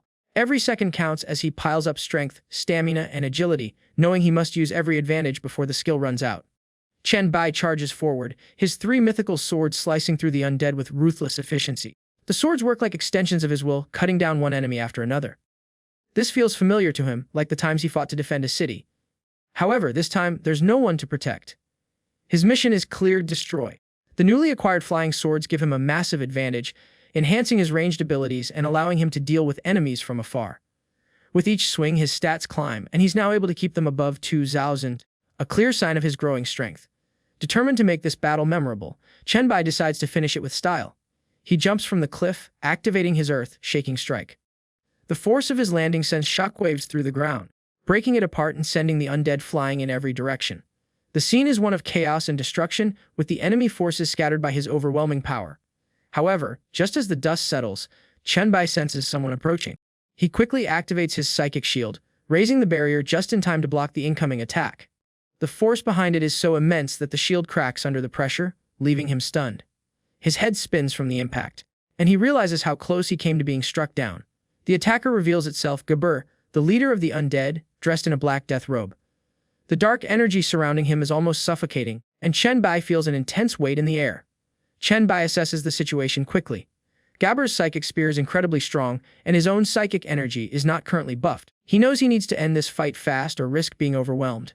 Without hesitation, Chen Bai transforms his left arm into a deadly claw and charges at Rebirth. With one swift motion, he pierces the undead leader's gut, creating a deep hole in his body. Rebirth, somehow still alive, responds with a tone of amusement, impressed by the persistence of Chen Bai. He praises Chen Bai for being full of surprises despite lacking the strength to back it up. Chen Bai reflects, after all, this isn't the first time Rebirth has ambushed him. It turns out Chen Bai has been killed by Rebirth twice already. He's been through this cycle of death and time backtracking, and now, it's finally his turn to get the upper hand. Rebirth falls to his knees defeated. Chen Bai thanks the leader of the undead for the compliment but knows there's no time to waste. He has more battles ahead, and the next challenge is already calling. Rebirth, on the verge of his death, appreciates Chen Bai, adding that their paths will cross again, but this time with more to discuss. Chen Bai walks away without looking back. From behind, Rebirth tells him, saying that someone named Macantooth is waiting for him. Chen Bai wonders about Macantooth for a moment but then decides to move forward. Later, Chen Bai steps onto the 437th floor of the abyss, his eyes immediately drawn to a luxurious royal room. On a grand bed lies Macantooth, the succubus queen of pleasure, lounging gracefully. She is breathtaking, her red hair flows around her face like a fairy halo, and her little devilish horns and tail add a mischievous allure to her beauty. Her presence is overwhelming, enough to make anyone lose their focus for a moment. Chen Bai stands frozen, momentarily caught by her charm. Macantooth greets him with a soft voice, acknowledging his progress through the abyss. The way she speaks, so smooth and inviting, seems to draw him in even further.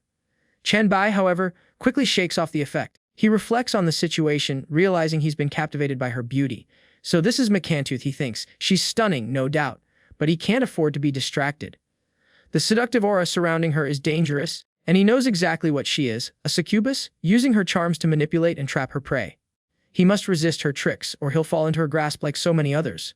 Macantooth notices his hesitation, and calls him in a seductive tone. She tells him she can feel his desire, claiming that it's natural and shouldn't be suppressed. But despite the tempting offer, Chen Bai doesn't move. He stands his ground, staring at her, still aware of the threat she poses. His mind races, reminding himself not to fall for the temptation. Noticing his resistance, Macantooth smirks and decides to take matters into her own hands.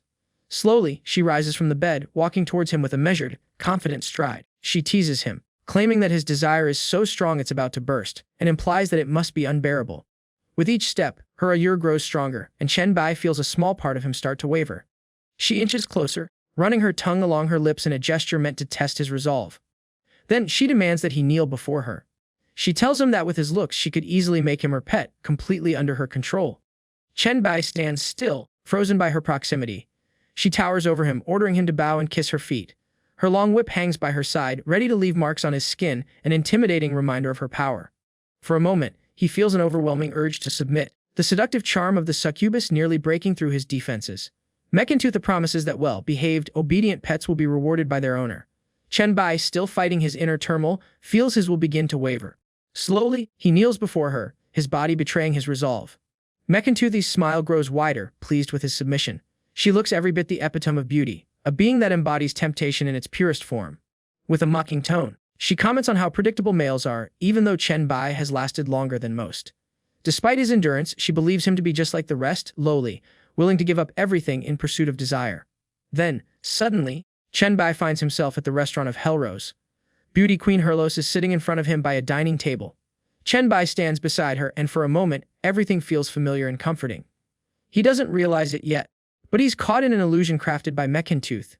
Casually, Chen Bai begins speaking with Hellrose. They talk about the methods she had taught him to control desire. Chen Bai can't help but mention how well they worked, especially when it came to the succubus he faced during this mission. She had posed no real threat to him at all, thanks to the teachings that Hellrose had passed on. Hellrose, sitting gracefully, smiles knowingly.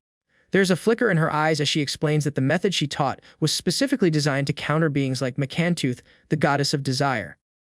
Then she shares a fascinating story about the succubus, revealing a surprising side to her. Hellrose explains that when Mechantooth first inherited the power of desire, she had long admired someone, a person she had desired for so long. When this person finally fell under her charm, their desire consumed them entirely.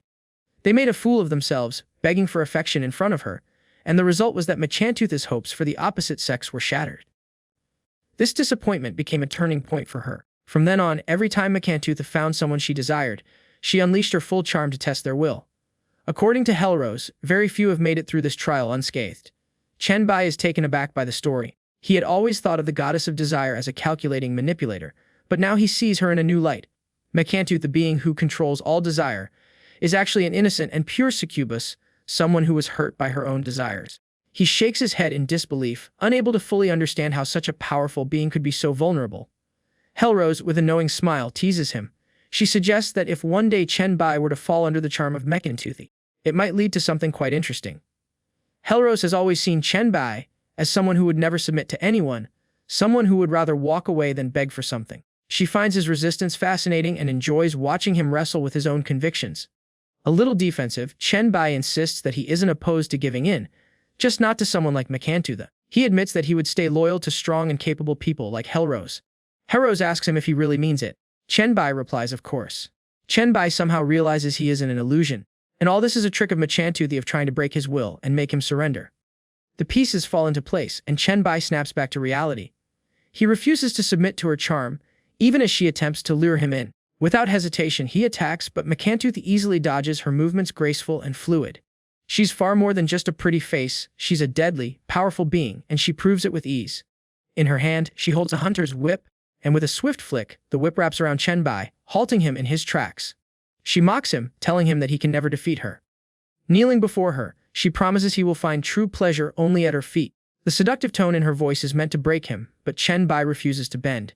He responds defiantly, making it clear that it's either they do this his way or he dies. He'll never beg for pleasure.